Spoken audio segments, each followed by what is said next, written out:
In the tale of the unyielding rise of Lin Feng, we find ourselves amidst the chaos of the martial world, where Lin Feng, a staff member at a funeral home, unexpectedly traverses into the realm of Yitian Tulongji. Upon his arrival, he awakens a unique system that allows him to gain various martial arts techniques and inner cultivation methods simply by touching corpses. As fate would have it, the six major sects are launching an assault on the Bright Summit, and Lin Feng cunningly infiltrates their ranks, beginning his journey by acquiring the esteemed Yijin Jing. Once the proficiency of Yijin Jing reaches its zenith, the supreme master of the martial world will emerge. He sets his sights on acquiring the dragon-slaying saber, the Yitian sword, the Nine-Yang divine art, the Nine-Yin manual, and the Qiankun great shift, among others. With the likes of Zhou, Zhao Min, Xiao, Yang Buhui, Yin Li, and others in his midst, Lin Feng becomes an unparalleled force, wielding the treasures of the martial world. Chapter 1. Becoming stronger through corpse touching. The journey begins with Yijin Jing. As the battle rages on, the voice of the Amei sect's master, the formidable Mieju Shirtai, rings out, declaring, "Today, we will eradicate the evildoers." The scene unfolds beyond 100 miles from the Bright Summit, where a fierce melee erupts amidst the swirling sands of the desert, drenched in the blood of countless warriors. Under the blazing sun, the clash of blades and the cries of the desperate fill the air as the Amei sect's master showcases her unparalleled swordsmanship, effortlessly claiming the lives of several members of the Ming sect. Amidst the fray, the situation intensifies as Zhuang, the leader of the Rui Jin flag, rushes forward, brandishing his wolf-toothed club, only to find his weapon shattered by Mieju Shirtai's swift strike. Unfazed, she draws the Yitian sword, its cold gleam illuminating her path, and swiftly dispatches Zhuang, leaving behind a scene of carnage without a trace of blood on her. Blade to this pivotal moment, a figure emerges, rushing toward her with an imposing stature and a striking appearance, carrying a white flag adorned with a crimson cross. Mieju Shirtai, taken aback, questions his identity and purpose, to which he humbly replies, "I am but a nameless wanderer, without sect or affiliation." He proceeds to collect the remains of the fallen, asserting the importance of honoring the dead. Intrigued by his bravery, Mieju Shirtai allows him to continue his task, unaware that he is secretly pilfering treasures from the corpses he encounters. With each discovery, Lin Feng, the reincarnated protagonist, revels in the rewards of his newfound abilities, collecting skills and items that will aid him in his quest for supremacy. As he navigates this tumultuous world, Lin Feng understands that he must seize the opportunity to become the ultimate martial artist, striving to unify the realms and wield the legendary powers of the dragon-slaying saber and Yitian sword. With determination in his heart, he embarks on his journey, ready to confront the challenges that lie ahead. Zhuang, whose head was severed along with his weapon by the formidable Mieju Shirtai, is nonetheless a significant figure within the Ming Jiao, a first-rate master in the realm of martial arts. He possesses extraordinary physical strength, excelling in both internal and external martial arts. However, the system indicates that a complete corpse is necessary for any yield, prompting Lin Feng to hastily seize half of Zhuang's brain. Thus, the preceding scene unfolded. The token, the Wolf Fang Club technique, and alchemy are rather commonplace. Yet the Yijin Jing captivated his attention. It is likely that prior to joining the Ming Jiao, Zhuang was a lay disciple of Shaolin, having cultivated the internal martial arts of the temple. May I inquire if the host wishes to claim everything? The system's prompt echoed. Claim? Lin Feng uttered without hesitation that, as the host already possesses a form of internal martial arts, the attribute panel will now be unlocked. With a flash of golden light, a frame resembling a game interface materialized before him. Host, Lin Feng. Faction, none. Realm, none. Internal skill, Yijin Jing 1 out of 100. External skills, Kunlun Yunlong, Sanja Shun FA 1/100. Huashan Sword Technique 1/100. Kongtong 7 Injuries Fist 1/100. Weapon, none. Life skills, Alchemy 1 out of 100. Items, Ming Jiao Rujin Zhong, Qi Shi, Token *1. Experience points, 1110. Chapter 2. The fifth rank master. Upon gazing at the attribute interface, which exuded an aura of ancient elegance, Lin Feng immediately comprehended the situation. Currently, his martial skills in both internal and external arts only possessed a rudimentary proficiency of 1 point. To enhance skill proficiency, one must consume experience points. The higher the proficiency, the greater the attack power, with maximum skill power achieved at full proficiency. To elevate the proficiency of internal skills, such as Yijin Jing, by one level, a consumption of 1,000 experience points is required. Conversely, enhancing external skills like Huashan swordplay necessitates only 100 experience points. It appears that the experience points required for proficiency enhancement vary according to the type of martial arts. To attain divine skills, one must first cultivate internal arts. The pursuit of martial arts is akin to constructing a building. Internal skills serve as the foundation. Only with a solid foundation can a towering structure rise from the ground. The protagonist of Yishin Talongji, Zhang Wuji, initially cultivated the Jiang divine skill before mastering the Qiankun Denyo Yi, thereby effortlessly grasping subsequent external skills, such as the Seven Injuries Fist and Dragon Claw Hand. The esteemed reputation of Yijin Jing is well known among those who have perused the tales of martial heroes. Who among them does not recognize its significance? Lin Feng was certainly no stranger to it. Yijin Jing is regarded as the apex of internal cultivation techniques from Shaolin, rumored to have been created by the venerable Bodhidharma. It is said to possess the ability to cleanse the marrow and reshape the bones, significantly enhancing one's physical capabilities. Practitioners not only develop immense internal power, but also become immune to toxins. Upon successful cultivation, they can even neutralize foreign energies. It stands alongside Jiang divine skill and Yijin Jing as the three unparalleled divine skills in the world of Yishin. Focusing on external skills is but a diversion.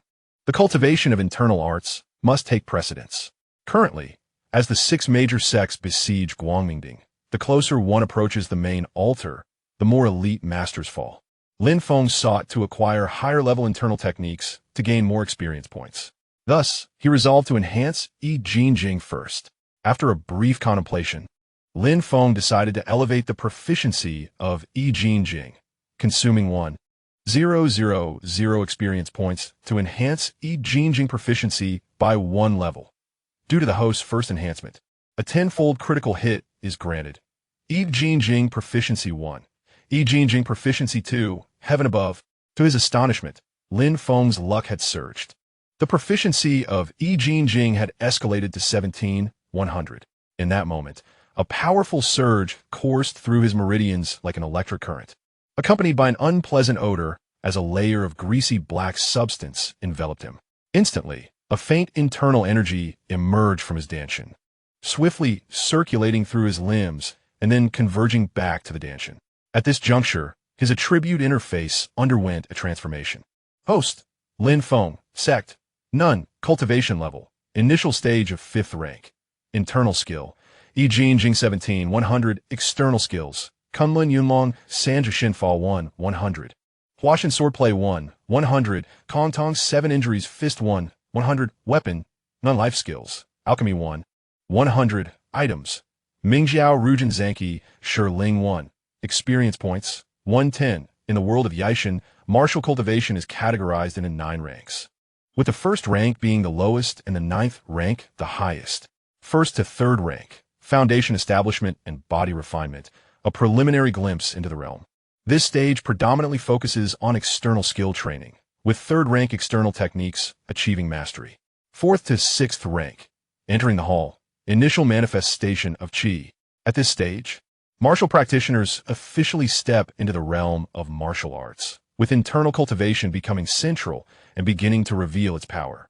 4th rank represents the backbone of various sects or external disciples of renowned schools. The 5th rank consists of elite disciples within the sect or notable figures in the martial world. The 6th rank encompasses core disciples of major sects, leaders, or renowned masters, such as the weaker members of Kongtong 5 Elders or the Yimei Jingzi generation. 7th to 9th rank, mastery and approaching the Tao. 7th rank, the beginning of a master, recognized as a top-tier expert in the martial world, such as the 4 great kings of Mingjiao, Mieju Shitai, Kongwen Kingzi, Song Yuan Xiao, and Yulian Zhou. 8th rank, transcendence, figures of paramount significance in the martial realm, such as Du Yi, Du Jie, and Du Nan, along with the peak figures like Yang Xiao and Fan Yao. 9th rank, skills nearing the Tao, mythic existences in the martial world. representing the pinnacle of human martial arts, such as Zhang Sanfen and Zhang Wuji at the peak of their powers. Could it be that I have suddenly become a fifth-rank master? Lin Feng's heart swelled with elation. The original owner was an ordinary individual with no aptitude for martial arts. Now, having cultivated Yijin Jing to a proficiency of 17,100, he had stepped into the initial stage of the fifth rank. If he were to achieve full proficiency, what extraordinary heights could he reach? With a flicker of thought, Lin Feng directed the internal energy within his danshan to coalesce in his right arm and struck out with a fierce punch. Boom! The sandy ground yielded to create a massive crater. Is this the might of a fifth-rank master? If one were to achieve the peak of the ninth rank, how terrifying would that be? At this moment, Lin Feng brimmed with confidence. I must search for more corpses. I aspire to become a formidable force in this world, standing atop the pinnacle and gazing down upon all beings. At this moment, the battle between the five elements flag of Mingjiao and the three major sects grew increasingly fierce. With casualties mounting, corpses lay strewn about, and rivers of blood flowed. The addition of the Yimei sect and the emergence of Mieju Shitai wielding the sword had led to the tragic demise of the Rujin flag envoy, tipping the scales of victory decidedly towards the six major sections. As Mieju Shitai declared that no one from the six major sects was to harm this chivalrous individual, Lin Feng found himself following closely behind the six sects, thoroughly enjoying the spoils. You have gained 10 experience points from a Mingjiao disciples. You have obtained Huashan swordplay from the Huashan sect disciples. Converting it into 10 experience points, you have picked up the Huiyu virus from the Huashan sect disciples. Please choose to discard or use it. You have acquired a red belly band from the female disciple of the Yimei sect. Please choose to discard or pick it up. You searched the Kunlun sect disciples and found nothing. Of course, while scavenging, he did not forget to gather the bodies. The white cloth he carried had long been exhausted, and all he could do was arrange the corpses neatly according to their sex and use the skills he had acquired in his previous life as a mortuary cosmetologist to tidy up their appearances. There were many corpses, but the rewards were scant, yielding some bewildering items that left Lin Feng utterly astonished. The unique logic of the system was not something an ordinary person could comprehend. However, every little bit counts. Gaining experience points is still quite beneficial. After all, during the siege of Guangmingding by the six major sects, the number of casualties reached a small peak. In the ordinary martial world, where could one find so many corpses? And these were corpses of individuals with martial cultivation. Continuing to silently scavenge, Lin Feng sought to develop in stealth. Just as he reached for a recently deceased female disciple of the Yimei sect, a cold, sharp voice rang in his ear. You little thief. You managed to deceive the sect leader, but you cannot escape my eyes. What have you done to these corpses? Turning to face the source of the voice, Lin Feng beheld a young woman clad in Yimei attire, her sword pointed at him, her gaze filled with disdain and disgust. This maiden possessed striking beauty. Her brows resembled distant mountains adorned with frost, her eyes mirrored serene pools reflecting snow, and her skin surpassed even the fairest of snow. Draped in a flowing silk dress, adorned with a hairpin as pure as ice, her lips, slightly pursed, exuded an aura as cold as plum blossoms under the moonlight, making her appear as if she had descended from the heavens. This visage bore a striking resemblance to the national goddess, Gao Yuan, from Lin Feng's previous life. It was evident that this young woman was indeed a disciple of the Yimei sect, the beloved apprentice of Mieju Shitai, and the first love of Zhang Wuji, the enchanting Zhou Zhiruo. Faced with such beauty, Lin Feng felt his heart stir. However, his current strength simply would not allow it. Not to mention that Zhang Wuji, who lay injured not far off, was silently observing her. Even the third-generation disciple of Yudeng, Yumian Mengchang's song, King Shu, who was engaged in battle with Mingjiao, could not take his eyes off her. Killing and arson, the legendary Qianyo, revered by all as Song Tianzan. With Lin Feng's current cultivation level at the initial stage of the fifth rank, he could only muster enough strength to contend with them. However, at this moment, Lin Feng merely aspired to emulate Han Lao Mo, wholeheartedly focusing on his career. He cast a fleeting glance at Zhou Zhiruo before swiftly averting his gaze. Feigning confusion as he inquired, "This esteemed maiden, I fail to comprehend your words. I am merely here to retrieve the remains of the deceased."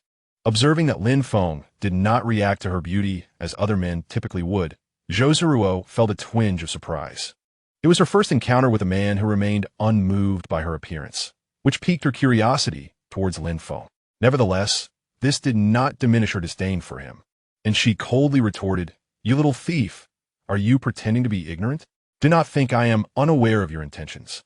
You are here to pilfer the belongings of the dead under the guise of collecting their remains. I have never encountered such a shameless wretch as you. Hand over what you have stolen, or do not blame me for my merciless sword." Lin Feng rolled his eyes. "Miss, you cannot simply accuse me of theft because you are exceptionally beautiful and skilled in martial arts." Zhou was momentarily flustered by Lin Feng's candid praise, mumbling, "I am not accusing you. You are clearly stealing." Lin Feng, unwilling to let Zhou disrupt his joyful scavenging, declared, "Since you suspect I am not here to collect the remains, but to steal, I shall prove you wrong." "Prove? How will you do that?" Zhou pondered how Lin Feng would validate his innocence, but the next moment, she instinctively covered her eyes, exclaiming in embarrassment, "Pervert!" as Zhou's scream echoed. A swift green figure emerged from the chaotic crowd, its blade gleaming ominously towards Lin Feng. "Damn it!" Lin Feng exclaimed in distress. All he sought was to remove his outer garment to demonstrate his innocence to Zhou without hindering his objective of scavenging. Little did he know, Zhou was so sensitive that she misinterpreted his actions as lewd behavior. Her accusation of pervert provided an opportunity for Song Qingshu to ingratiate himself. Faced with the onslaught of a sharp sword strike, Lin Feng, in a moment of desperation, scooped up a handful of sand and hurled it towards Song Qingshu. Then executed the Kunlun sect's Yulong Sanja Shinfa to evade. Although he had only a modicum of proficiency, he had indeed learned this technique. As an outstanding youth among the third generation of Yu Dang disciples, Song Qingshu was confident in his swordsmanship. Just as Master Miju declared that no harm was to befall Lin Feng, Song Qingshu discerned that Lin Feng was not a martial artist and thus would not possess any skills. Consequently, he aimed his sword to incapacitate Lin Feng without intending to take his life, mindful of maintaining his dignity. He anticipated that with a single thrust, the pervert would be intimidated, collapsing in fear and begging for mercy. He envisioned himself as a gallant protector, disdainfully reprimanding the pervert, while simultaneously comforting and showing concern for Zhou, thereby earning her favor. However, Lin Feng did not comply with his expectations, skillfully dodging, and the sand he threw carried a fierce inner strength. As Song Qingshu's sword missed its target, he felt a stinging pain on his handsome face. Realizing he had been cut and was bleeding, he had not anticipated such humiliation before Zhou, and his expression darkened with resentment. "You little thief, do you possess martial arts? You seek death." With a fierce shake of his 3-foot-long sword, he lunged at Lin Feng, striking ruthlessly with lethal intent. Lin Feng rolled and dodged, barely escaping, cursing the sycophant under his breath. If only his proficiency in Yijin Jing were at its peak. He would not allow this brat to act so arrogantly. Just as Lin Feng was about to be struck by Song Qingshu's sword, a tall figure stepped in front of him. "Song Zhaijia, what are you doing? Did I not instruct that no one from the 6 major sects is to harm him? Do you treat my words as mere whispers in the wind?" Despite Song Qingshu having previously charmed Master Miju and receiving favor from the female disciples of the Yimei sect, it did not grant him the liberty to act recklessly. Master Miju had explicitly prohibited any harm to Lin Feng, and within a short time, Song Qingshu was attempting to strike him down, challenging her authority. As Master Miju appeared before him, Song Qingshu hastily restrained his sword, glaring harshly at Lin Feng before respectfully stating, "Master, allow me to explain." This little thief was attempting to act lewdly towards junior sister's Zhiruo, which I happened to witness, prompting my anger. Yet, this little thief dared to resist and struck my face with a stone. Upon hearing that Lin Feng had allegedly assaulted Zhou, a chilling aura emanated from Master Miju, her gaze piercing like a sword directed at Lin Feng. "Tell me, is this true?" As soon as Master Miju's words fell, Lin Feng immediately protested, "Master, I am wronged. Your disciple has misunderstood me, believing I was stealing the belongings of the deceased. I am upright and honorable. I had no intention of engaging.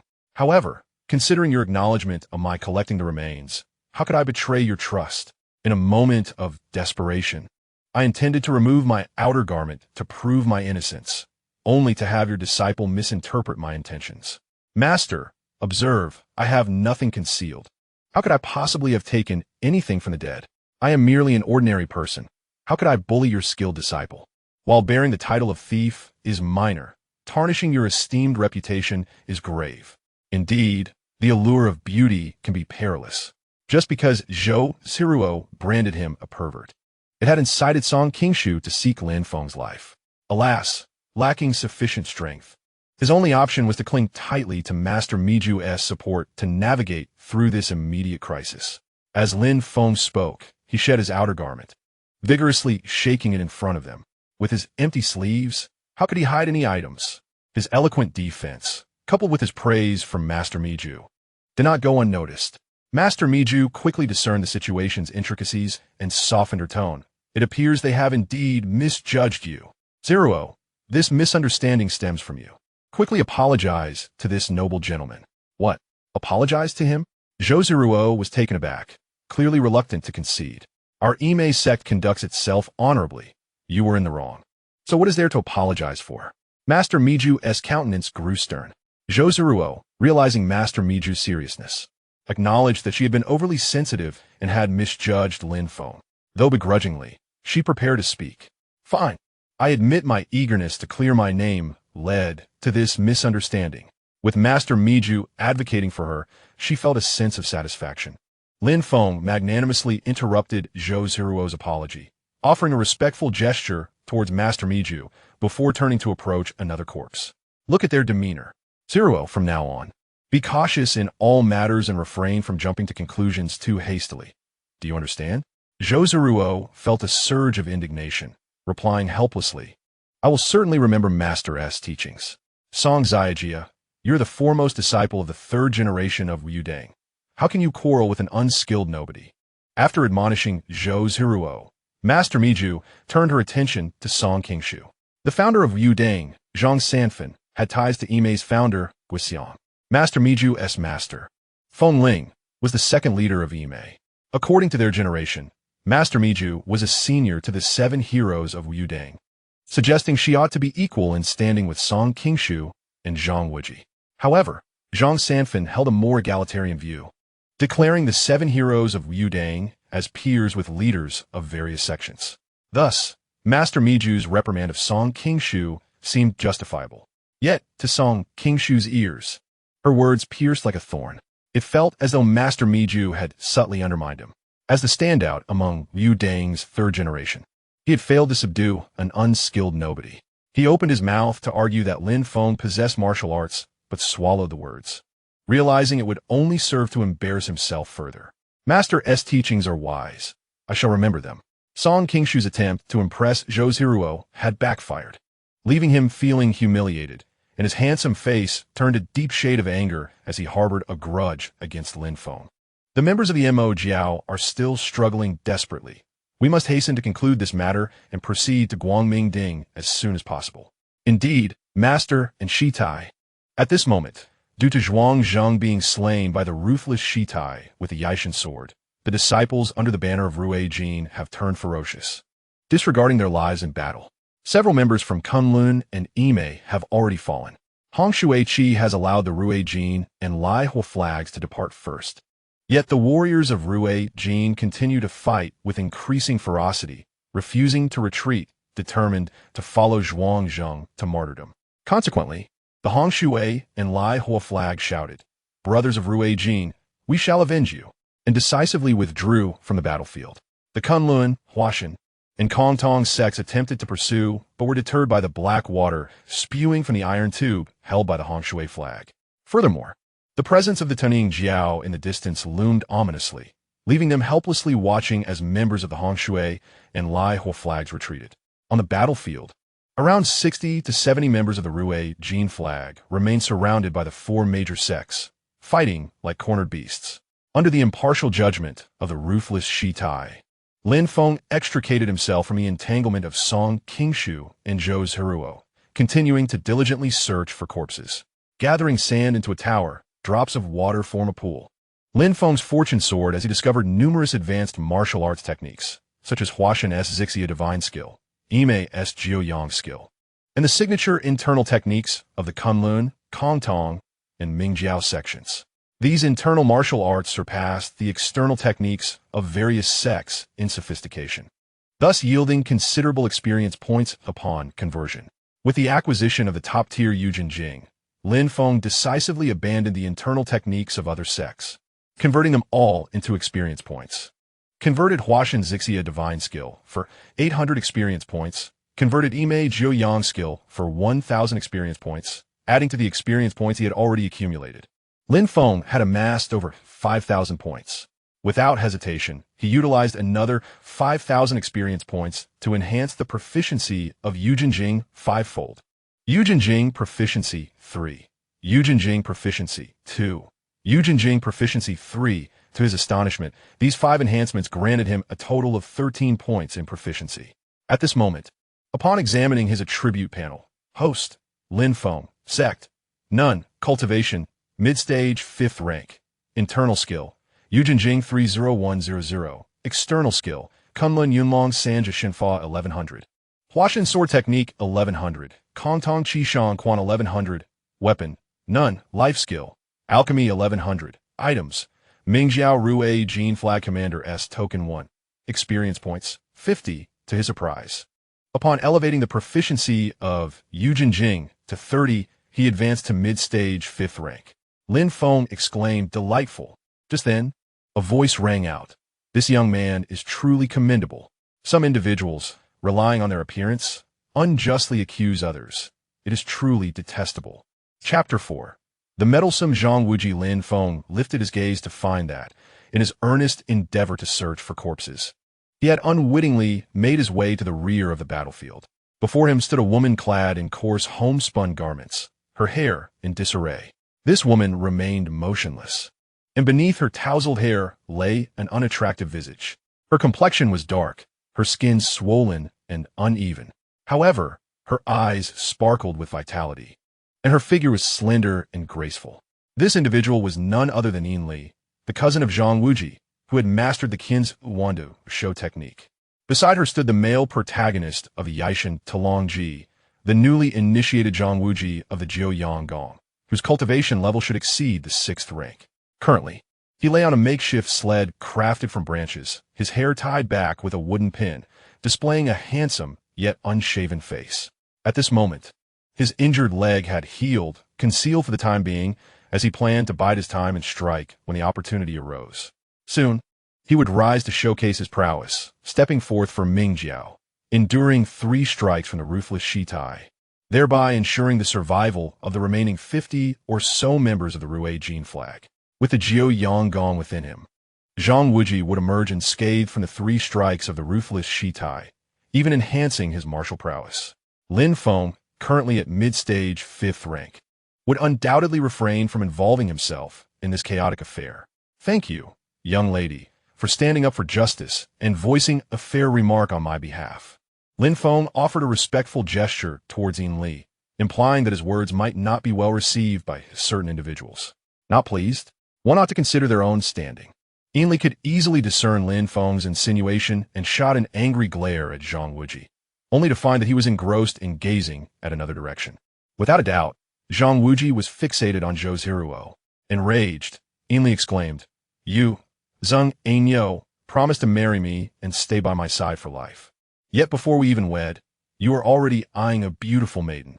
What a fickle-hearted fellow." She immediately rushed to Zhang Wuji's side, fury radiating from her as she aimed a kick at his injured leg. Zhang Wuji, captivated by Zhou's Zhiruo's graceful figure, found himself lost in memories of how Zhang Sanfen had taken him to Shaolin to seek the Jiuyang Gong. Recalling the moments on the Han riverboat when he first encountered Zhou's Zhiruo, her kindness in feeding him steamed buns and offering him water lingered in his heart, unforgettable. The words of Insu Su, warning him not to trust beautiful women, had long been cast aside.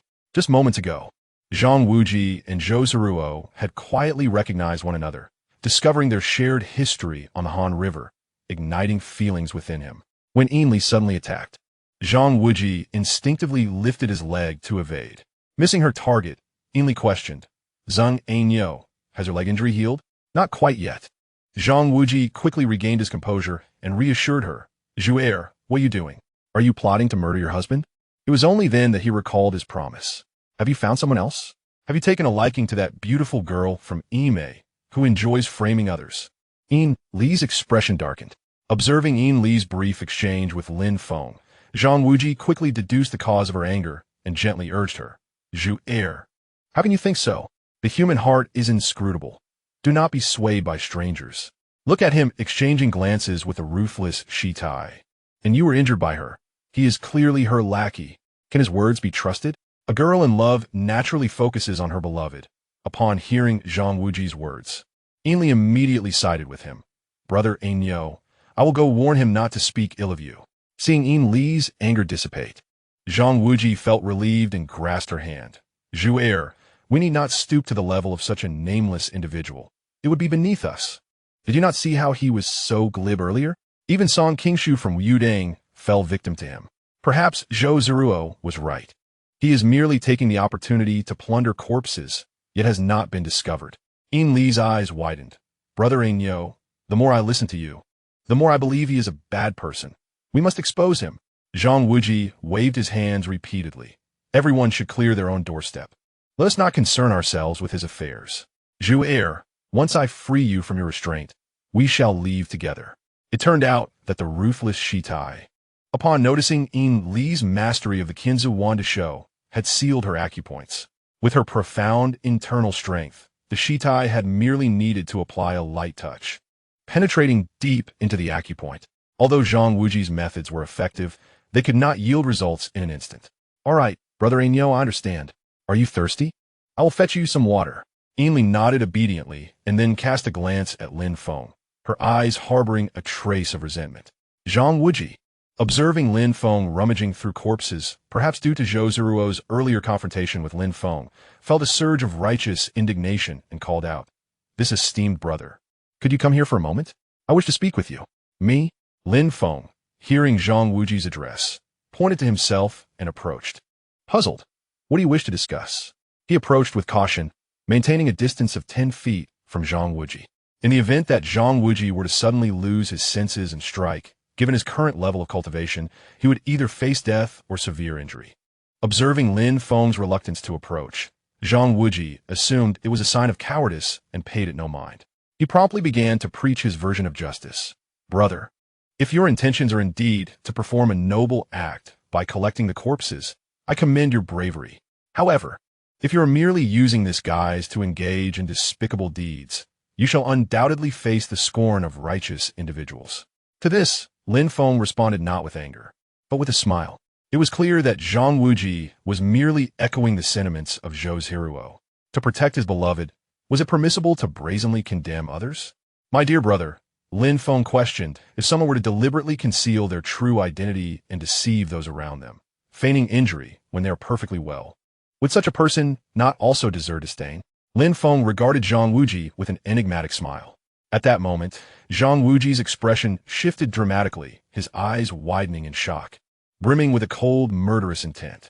How could this stranger, whose face he did not recognize, know of his background? He could even discern that his injuries had healed. If this individual were to publicly expose his lineage, once the formidable Mieju Shirtai learned of it, he would surely not escape unscathed. Who are you? What do you know? Zhang Wuji demanded anxiously. Actions are observed by the heavens. Lin Feng scoffed. You willingly disclose your identity to others, yet fear my revelation of your true self. Do you not find this amusing? Despite Zhang Wuji's tumultuous journey filled with hardships, he appeared as a fledgling before the seasoned Lin Feng. With a few words, Lin Feng laid bare Zhang Wuji's connection to Zhou's Zhiruo, shattering his mental defenses. You know this too? Zhang Wuji stammered. Do not entertain thoughts of silencing me. We shall go our separate ways and not disturb one another. If you truly possess the skill, you would be better off concerning yourself with your Wudang senior brother, Song Qingshu. Lin Feng smiled lightly, for he was now inseparable from Miss Zhou. With that, he left behind a dazed Zhang Wuji and departed. Meanwhile, on the other side, the 5 sects of Kunlun, Yimei, Wudang, Huashan, and Kongtong besieged the Mingjiao's Rui Jinqi. Apart from Yudang's Yin Lighting and Song Qingshu, The other 4 sects dispatched their elite. With the death of the flag-bearer, the remaining 50 or so members, led by vice flag-bearer Wu Jinko, prepared to fight to the death.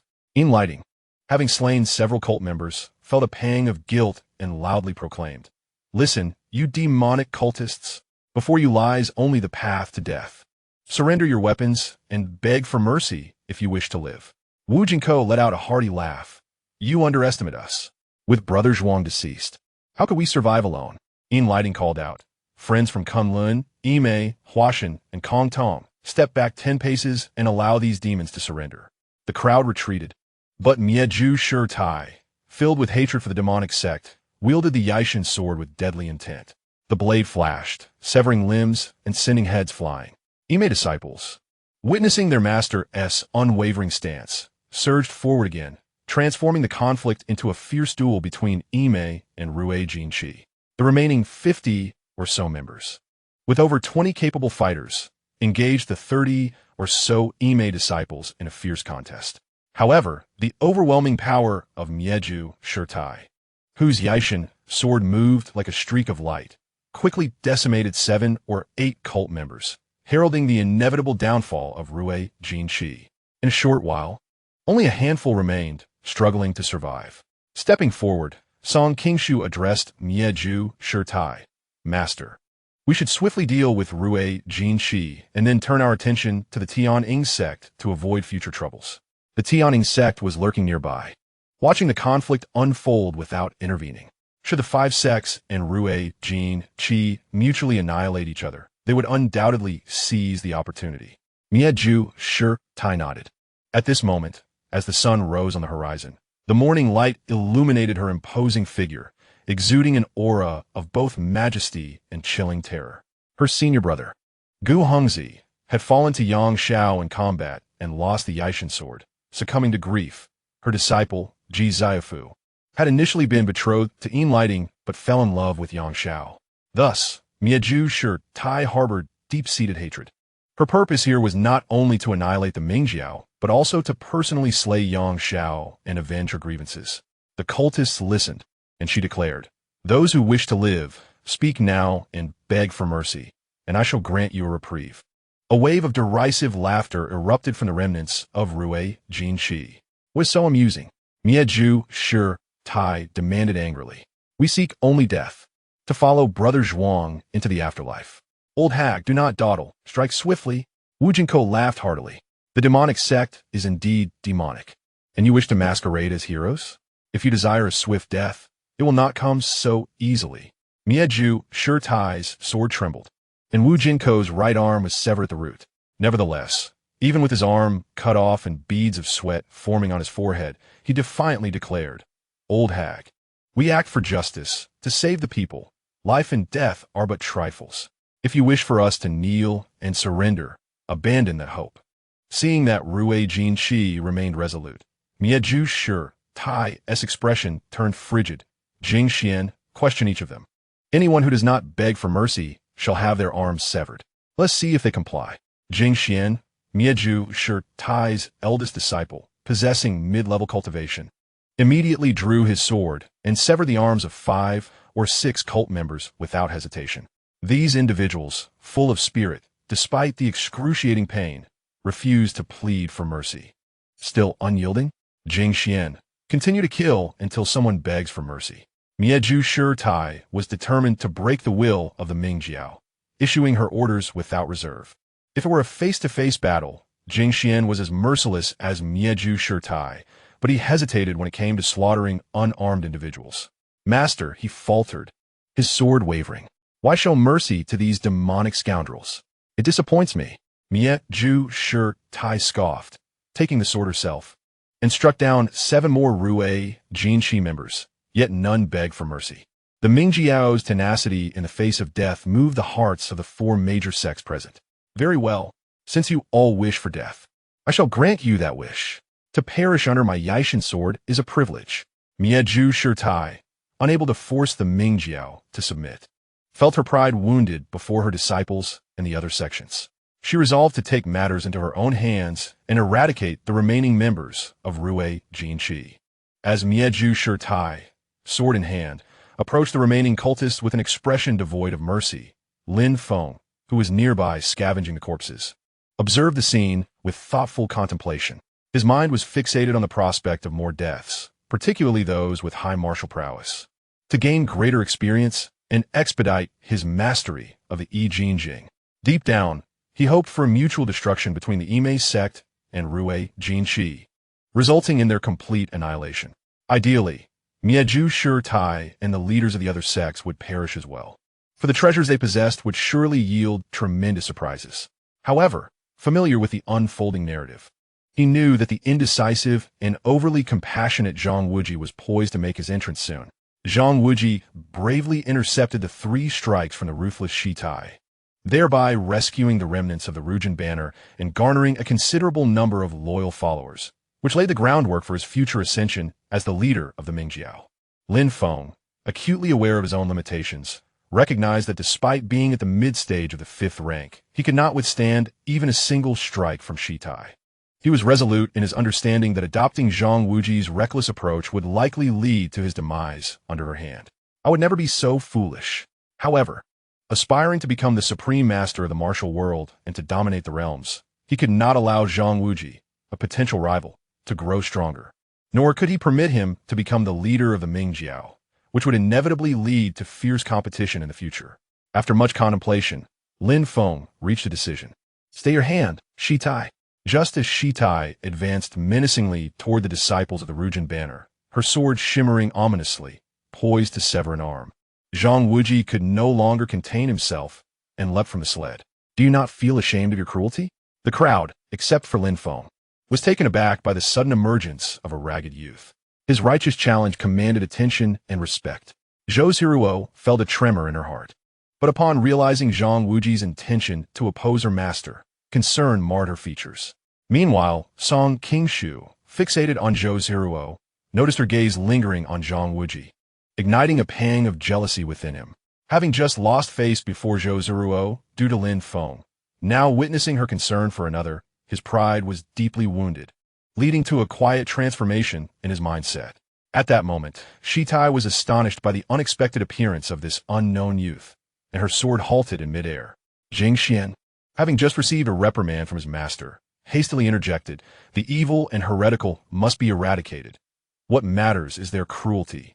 Zhang Wuji immediately retorted, "These individuals value life and righteousness, willingly seeking death. They are indeed gallant heroes. How can they be labeled as heretics?" Jing Xian laughed uproariously. "Are not the disciples of the demon sect heretics? The King Bat King, who killed and drained the blood of my junior sister and brothers, was witnessed by you. Is that not demonic? What then is demonic? The King Bat King has claimed but 2 lives, while you have taken 10-fold more. He kills with his fangs, while your master wields the Yijin sword. What distinguishes their killings in terms of morality?" Zhang Wuji inquired. Stunned into silence, Jing Xian found himself at a loss for words. Shitai too fell into the trap of Zhang Wuji's rhetoric, fully aware of her justification, yet unable to formulate a rebuttal. After all, if she were to kill without cause before the eyes of the other sects, it would tarnish the reputation of the Yimei sect, branding her as a cruel and heartless villain. "Ha, my dear brother, your words are misguided." At that moment, a hearty laughter resonated from the side. In the midst of the crowd's puzzled expressions, Lin Feng elegantly strolled forth from among the neatly arranged, yet peacefully resting corpses. Both the remnants of the Rujin banner and the leaders and disciples of the 5 major sects turned their gazes upon him. Who else could this self-proclaimed nameless youth of the martial world, the compassionate collector of the dead, Lin Feng, be? Shitai had already publicly declared that no one was to touch him. Song Qingshu, who had intended to confront Lin Feng on behalf of the beautiful Zhiruo, found himself reprimanded by Shitai instead. In the hierarchy of martial prowess among the 5 major sects, Shitai stood unchallenged, armed with the Yijin sword. Although others might find her cold-blooded ruthlessness intolerable, none would dare voice their dissent. However, when Zhang Wuji expressed his discontent with Shitai, the onlookers regarded him with a mix of amusement. Yet, when Lin Feng boldly emerged to counter Zhang Wuji's notions of morality and justice, they were filled with scorn and disdain. This youth is clearly trying to curry favor with the old nun. Does he harbor ulterior motives toward her due to her martial prowess and age? How foolish of him to think so. He should be wary of being pierced by Shitai's Yijin sword. Look at the Ime sect, so full of charm, surely. This lad intends to flatter Shitai, and then take advantage of the female disciples. What a peculiar line of thought. Why did I not think of that? Whispers and speculation rippled through the crowd. Most spectators had merely taken a passive interest in Zhang Wuji's sudden opposition to Shitai. With Lin Feng now stepping forth to counter Zhang Wuji, the audience's enthusiasm for the unfolding drama surged. Had it not been for the constraints of the venue, some might have brought stools and snacks to enjoy the spectacle. My good brother, am I not correct? Zhang Wuji turned to find Lin Feng before him, feeling a twinge of unease. He was reluctant to reveal his true identity. If Shitai and the others discovered it, they would undoubtedly corner him to inquire about the whereabouts of the Golden Lion King, Xiao. After all, Xiao had long-standing enmity with the six major sects, and he possessed the legendary dragon-slaying Saber, which could command the world. Lin Feng had already gleaned his identity from their earlier conversation. Of course not. Lin Feng replied without hesitation, his voice clear and unwavering. Shitai, still vexed by Zhang Wuji's moral posturing, contemplated how to dismiss him without undermining her authority as a sect leader. Upon hearing Lin Feng's voice support for her, her eyebrows lifted in appreciation. Was incorrect. Zhang Wuji, feeling exposed before Lin Feng, stuttered as he spoke. Just now, the five major sects fought fiercely against the demon sect, and countless brothers perished at their hands. Now that we have finally subdued them, the decision on their fate should rest with the five major sects. You are not one of them. What right do you have to forgive the enemy for the fallen? Lin Feng's gaze bore into Zhang Wuji, a smile dancing on his lips. Unless you possess the dragon-slaying saber, are you then the supreme master of the martial world? As soon as the dragon-slaying saber was mentioned, the atmosphere shifted. The eyes of all present ignited with fervor, akin to ultraviolet rays directed at Zhang Wuji, especially Jing Xian and Shitai, who fixed their stares on him intently. The mention of Xiao and the dragon-slaying saber, secrets Zhang Wuji desperately sought to protect, sent a jolt of panic through him, his complexion shifting dramatically. What nonsense about the dragon-slaying saber? I possess none of that. Zhang Wuji hastily denied. Lin Feng coldly retorted, without the dragon-slaying saber, and not being the supreme master of the martial world, you were not even present during the battle. What qualifies you to decide the fate of these individuals? Shitai, esteemed leaders, do you concur with my assertion? Shitai, Kunlun's He Taekong, Huashan Zain Yutong, and the five elders of Kongtong all nodded in agreement, expressing their strong concurrence. Yin Lighting of the Wudang sect, harboring a grudge against the Mingjiao, concealed her animosity beneath a veneer of chivalry. Only Song Qingshu, harboring resentment towards Lin Feng, remained vigilant, suspecting ulterior motives behind his actions. Zhang Wuji hesitated, seemingly torn between defending his so-called justice and yielding to the pressure. Lin Feng then declared, if the Mingjiao had emerged victorious, do you think they would have shown mercy and easily released the members of the five major sects? I see them as valiant men of unwavering resolve. They would not be so merciless, would they? Zhang Wuji, having witnessed the Rujin Banner's forces brutally slaughtered by the five major sects, and recalling that his mother was also a member of the Mingjiao, felt a surge of sympathy. Yet, he had never contemplated that if the roles had been reversed, would the Mingjiao have spared them? To eradicate the roots of the weeds, lest they flourish again with the spring breeze. Is that not so? You may inquire of those from Mingjiao and hear their response. Lin Feng, filled with confidence and a well-laid plan, encouraged Zhang Wuji to question the members of Rujinkai himself. After a moment of hesitation, Zhang Wuji approached Wu Jinko and asked, Deputy Flag Master Wu, what would you have done had you won just now? Wu Jinko retorted angrily, indeed, this brother speaks the truth. Our enmity with these so-called righteous sects is irreconcilable, and we only wish we could eradicate them entirely. Brother Zhang, your chivalrous Rujinkai compatriots have understood. Now step aside. This brother, should we perish, I trust you will take care of our remains. Upon finishing, Wu Jinko bowed respectfully to both Lin Feng and Zhang Wuji, rising with a demeanor that suggested he was prepared for death. Zhang Wuji was momentarily taken aback, realizing that the members of Rujinkai were rather simple-minded, incapable of a change in perspective. Meanwhile, Master Miezhu was in high spirits. Lin Feng had come to her aid, pushing Zhang Wuji, the one who brandished the banner of moral righteousness, out of the way, thus sparing her the need to intervene personally. This not only preserved her dignity as the leader of a prominent sect, but also signified to all that their measures against the remnants of Mingjiao, no matter how ruthless, were entirely just and warranted. The world of martial arts is rife with vendettas, where blades flash and hearts are cold. It is not a mere child's play. The victors claim the spoils, while the defeated must blame their lack of skill, rendered as mere prey for the strong. If one desires to control the fates of others, one must first become stronger, ever stronger. This is a truth universally understood by those within the martial realm. Master Mieju secretly nodded at Lin Feng, recognizing that he, though not of the martial world, understood the underlying principles governing their society. She mused that she must observe his unique physique to determine if he possessed the talent for martial arts, and should certainly recruit him under the Ime banner. Indeed, this warm-hearted young man spoke with wisdom. Brother Xinganyu, go find a more suitable place to linger. This matter does not concern you. Seizing the opportunity, Master Mieju chastised Zhang Wuji. At this moment, Zhang Wuji found himself at a loss for words. Should he dare to speak up again, it would only serve to undermine his rationale. Furthermore, Lin Feng was aware of his identity. Should it be revealed, Zhang Wuji would not only find himself voiceless, but also a target for the 5 major sections. When he returned from the Ice and Fire Island, he had personally experienced the pressure from the 6 major sects as they confronted Zhang Qiankun and his wife regarding the whereabouts of Xie. He quietly stepped back to Yin Li's side, avoiding even a glance at Zhou's Zhiruo. With Lin Feng's theoretical backing, Master Mieju felt emboldened, her gaze turning icy as she commanded Jing Xian, show no mercy, continue to slay until they kneel and beg for mercy. Just as Jing Xian prepared to sever the arms of the Rujinkai members to force their submission, a voice interrupted. Hold on. Chapter 7. The new leader of Rujinkai. Master Mieju looked over in confusion. The speaker was none other than Lin Feng, who had just provided her with peanuts. The members of the 5 major sects were equally perplexed, including Zhang Wuji and Song Qingshu, who were bewildered. Had he not just been flattering Master Mieju, urging her to eliminate Zhang Wuji and then calling for a complete extermination of Rujinkai? Why now was he asking her to halt? What precisely was this young man plotting?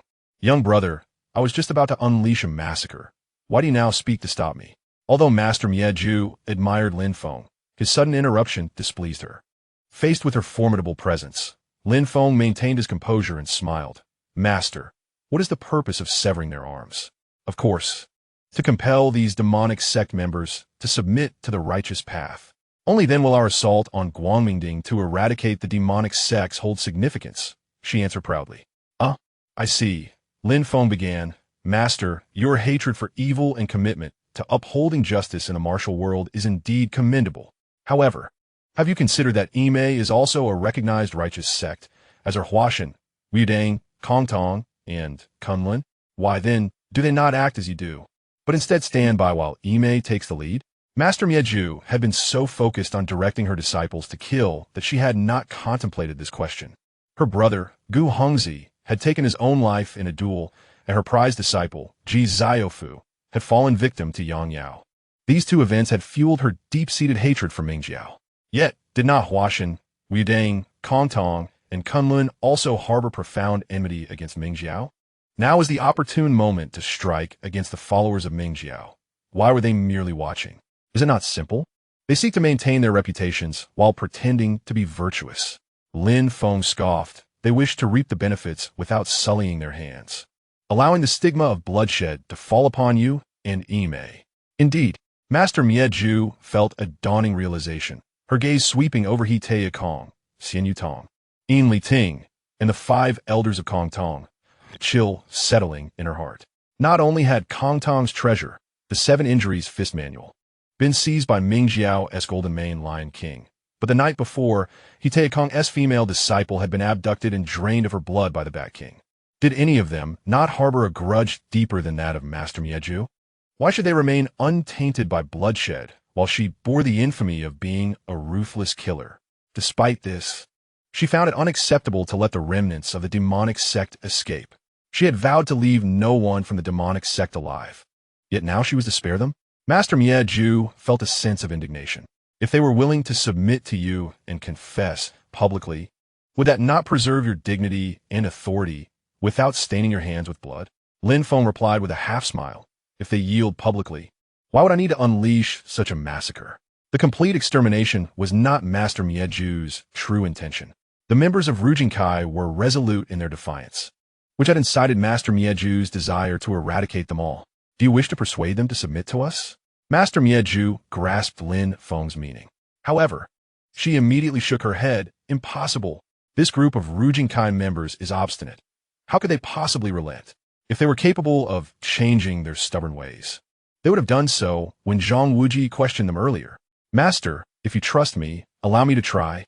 If I can persuade them to lay down their weapons, would it not spare you a slaughter and grant you merit? Lin Feng smiled gently. Very well. Master Mieju's admiration for Lin Feng grew.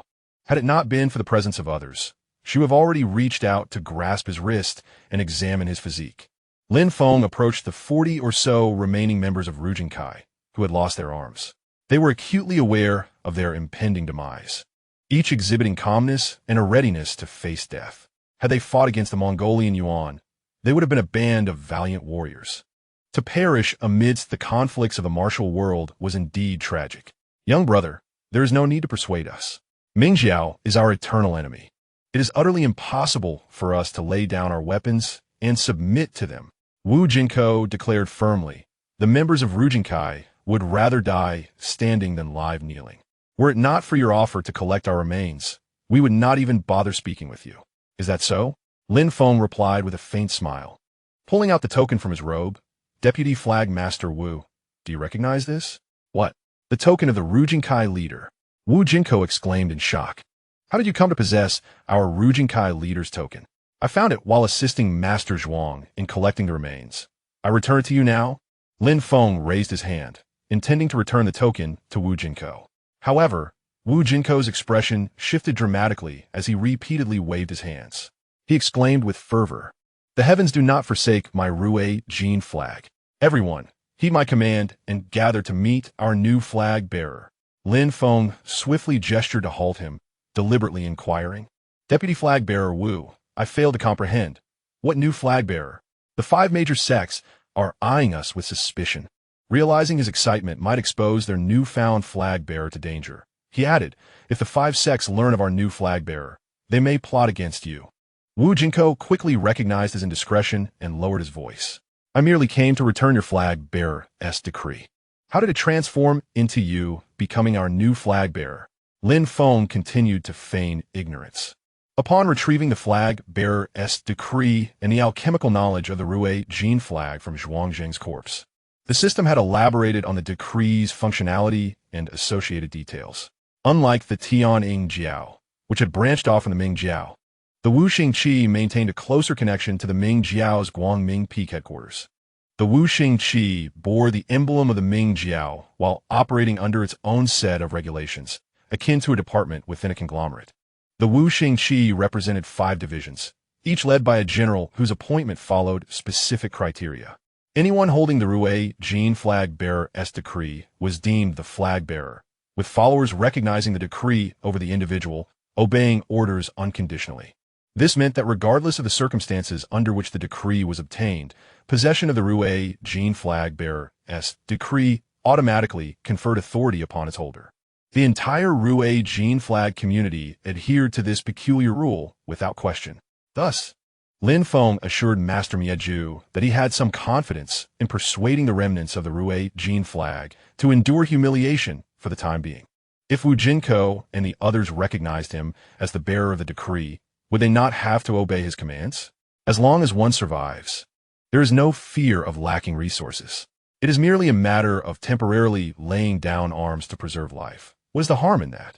In this brutal world of Etian Tu Longji, survival takes precedence over all principles. You may not realize it, but anyone bearing this decree is our flag bearer, and all of us in the flag will unconditionally obey your commands. Wu Jinko insisted in a hushed tone. The other leaders of the Yijin flag eagerly approached. Nodding vigorously, they found themselves in a dire situation, resigned to their fate. The sudden arrival of a new flag bearer felt like a flicker of hope igniting in the darkness.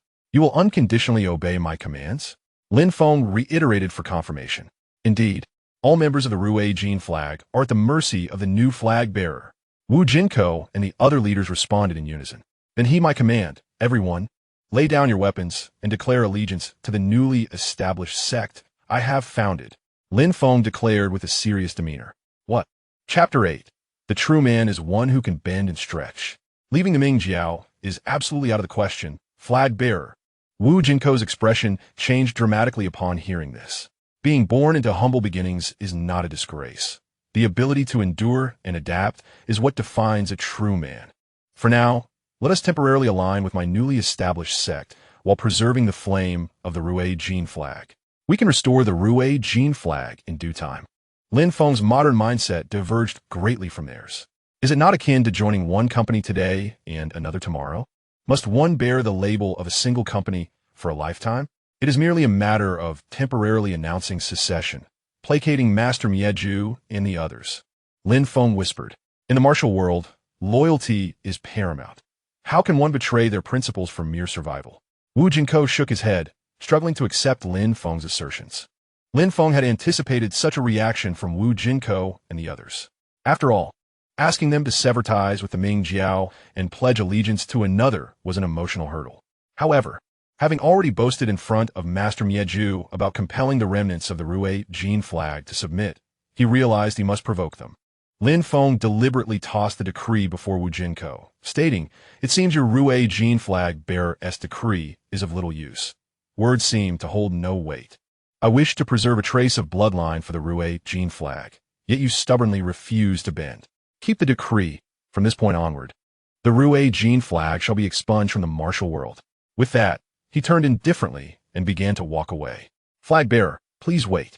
Wu Jinko urgently grasped Lin Feng's arm, his face filled with anguish.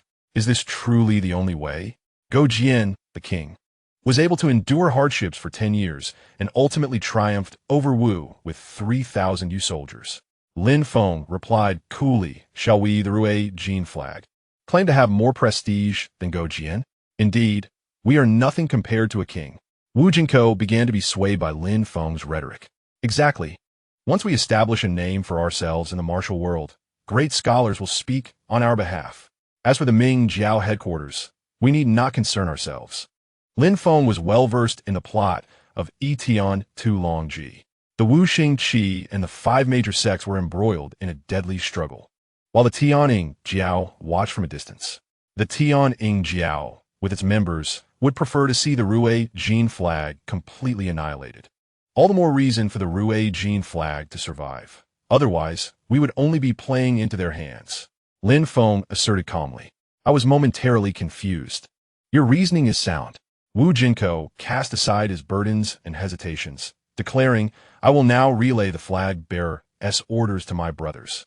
The sun had risen majestically from the eastern mountains, casting brilliant rays upon the barren land. In the distance, members of the Tianing Jiao were watching with hawk-like intensity, and the issue of the Yijin flag's remnants remained unresolved. Whether a conflict with the Tianing Jiao was imminent remained uncertain. The disciples from Kongtong, Huashan, Kunlun, and Wudang's sects were meditating, recuperating, and replenishing their energy with rations. Meanwhile, Master Mieju sat cross-legged, resting her eyes. As for Lin Feng's negotiations with the Yijin flag, Master Mieju had certainly observed his back and forth with Wu Jinko. Master, I fear this lad has been conversing with the remnants of the demonic sect for quite some time without yielding results. Could he be deceiving us? Jing Xian, noting Lin Feng had been absent for a while and unclear about the discussion, eagerly advised Master Mieju. Among Master Mieju's disciples, the Jing generation included Jing Su, Jing Kong, Jing Xian, and more than a dozen other ordained disciples. Jing Xian, the eldest disciple, had received Master Mieju's true teachings and was capable of standing on her own at the 6th rank, a formidable presence. Jing Xian, he is not a martial artist. He has no ties to the demonic sect or our 6 major sections. His efforts to persuade the remnants of the Yijin flag stem from a desire to spare me from a tarnished reputation in the martial world. Whether he succeeds or fails is of no necessity for deception. Master Mieju slowly opened her eyes, casting a glance at Lin Feng in the distance. and spoke with mild indifference. "Master, does this mean?" Jing Xian inquired, puzzled. "Let us wait a little longer. It may prove challenging to make those who have strayed from the path for years publicly repent and submit. It is a daunting task for him. No need to rush. Grant him a bit more time." Jing Xian, "Instruct the junior sisters to rest well and nourish themselves with rations in preparation for the impending battle with the Tianying Jiao." Hearing Master Mieju's words, Jing Xian was taken aback. The elder's nature becomes sharper with age. Master Mieju, who had always harbored animosity toward the demonic sect, was unexpectedly speaking favorably of someone she had only recently met. This was unprecedented. Master Mieju calmly closed her eyes once more, circulating her internal energy to recuperate. According to reliable intelligence, just a mile away, several hundred members of the Tianying Jiao were led by Yin Yi Wang, the son of the renowned by Mei Ying Wang in Tianzheng. It was said that he had inherited the true teachings of Bai Mei Ying Wang, and he was not only shrewd and ruthless, but also possessed martial prowess that surpassed his predecessors, standing as a top-tier expert in the martial world, rivaling the 7 heroes of Yudang. Master Mieju had never crossed paths with him. Renowned as he was, one had to exercise caution. Complacency was not an option. She remained unaware that Yun Yi Wang was merely of second-rate caliber, a name without substance, barely reaching the pinnacle of the 6th rank. "Master, senior sister, he is approaching us with the people from the Rui Jin flag." As Mieju and Jing Xian meditated, the vigilant junior sister Bei Jinyi, her cheeks flushed, rushed over. Bei Jinyi, a peer of Ji Ziofu and Ding Minjun, shared a close bond with Ji Ziofu during her lifetime. She was cautious and considerate, never deceiving her fellow disciples, and possessed a kind heart, secretly assisting Ji Ziofu and often yielding to Ding Minjun. Witnessing Lin Feng's warm-heartedness, as he compassionately gathered the remains of both righteous and demonic factions, she felt a deep admiration for him. Unlike those who merely spoke of justice while seeking personal gain, he acted with genuine chivalry.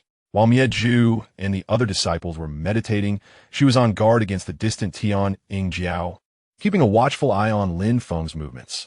Upon seeing him approach with the Rui Jin flag, she hurried to inform them. "Excellent. Everyone rise." Mieju's almond eyes widened, radiating brilliance. Her tall figure stood upright without needing assistance from Jing Xian and the others. As Mieju stood, the disciples of the Ime sect gathered around her, surrounding her like stars around the moon. Zhou, being of a lower generation, naturally stood to the side, unnoticed by many, except for Song Qingshu, whose gaze remained fixed on her. Meanwhile, Zhang Wuji, reclining on a sled, faced a barrage of scolding from Yin Li, who berated him for meddling. The disciples of Kunlun, Kong Tong, and Huashan, who were resting, observed the sudden commotion from the Ime sect and thought a battle was imminent, prompting them to rise as well. The 5 major sects stood united, their presence causing a stir among the Tianying Jiao a mile away, who immediately stood at attention, poised for action. At the forefront was a sinister middle-aged man in a green robe and a small hat, holding a folding fan, his narrowed eyes contemplating the situation. 3 tall, ominous-looking men dressed as servants followed him, their expressions inscrutable. "Leader, should we charge in now?" one of the men inquired of the fan-wielding man. "It seems the Rui Jin flag intends to engage in a desperate fight with the 5 major sects." The sharp voice of the man was unpleasant to the ear as he commanded, "Disperse the Tianwei Tang members into 2 groups and surround them, preparing to strike." This man was Yun Yi Wang, the leader of the Tianwei Tang within Tianying Jiao. Having chosen to remain a bystander during the fierce battle between the 5 Elements flag and the 5 major sects, his malicious intent was now evident. Observing the Rui Jin flag remnants preparing for a last-ditch effort, Yun Yi Wang decided to take action. "Understood, leader." The members of Tianying Jiao immediately obeyed. Over 100 black-robed members, adorned with a fierce eagle emblem on their chests, swiftly divided into 2 teams, resembling 2 black dragons as they encircled the 5 major sections. The temporary tranquility between the Ming Jiao and the 5 major sects shattered, tension rising as the specter of battle loomed once more. Lin Feng did not anticipate that his arrival with over 40 remnants of the Rui Jin flag would provoke such a significant chain reaction. However, after defeating the 5 Elements flag, a confrontation between the 5 major sects and Tianying Jiao was inevitable. Yuni Wang would not easily forsake an opportunity to severely wound the 5 major sections. He likely believed that Lin Feng and the Ruwei Jin flag members intended to engage in a desperate struggle against the Yimei sect. Master, they have agreed to lay down their weapons and disassociate from the Ming Jiao. Lin Feng declared loudly from 20 paces away before Mieju. Mieju's eyes sparkled. Although she was known as Mieju, intending to eradicate the demonic sects, Lin Feng's words resonated with her.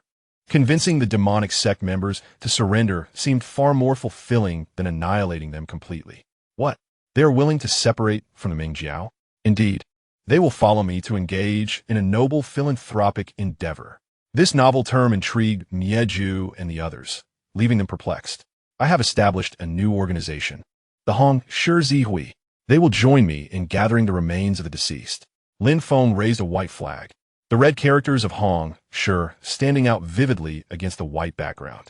We willingly join Lin Xiaoxi's Hong Shi Zihui, upholding the humanitarian spirit of compassion, prioritizing the dead above all, regardless of righteousness or evil, ensuring a peaceful resting place.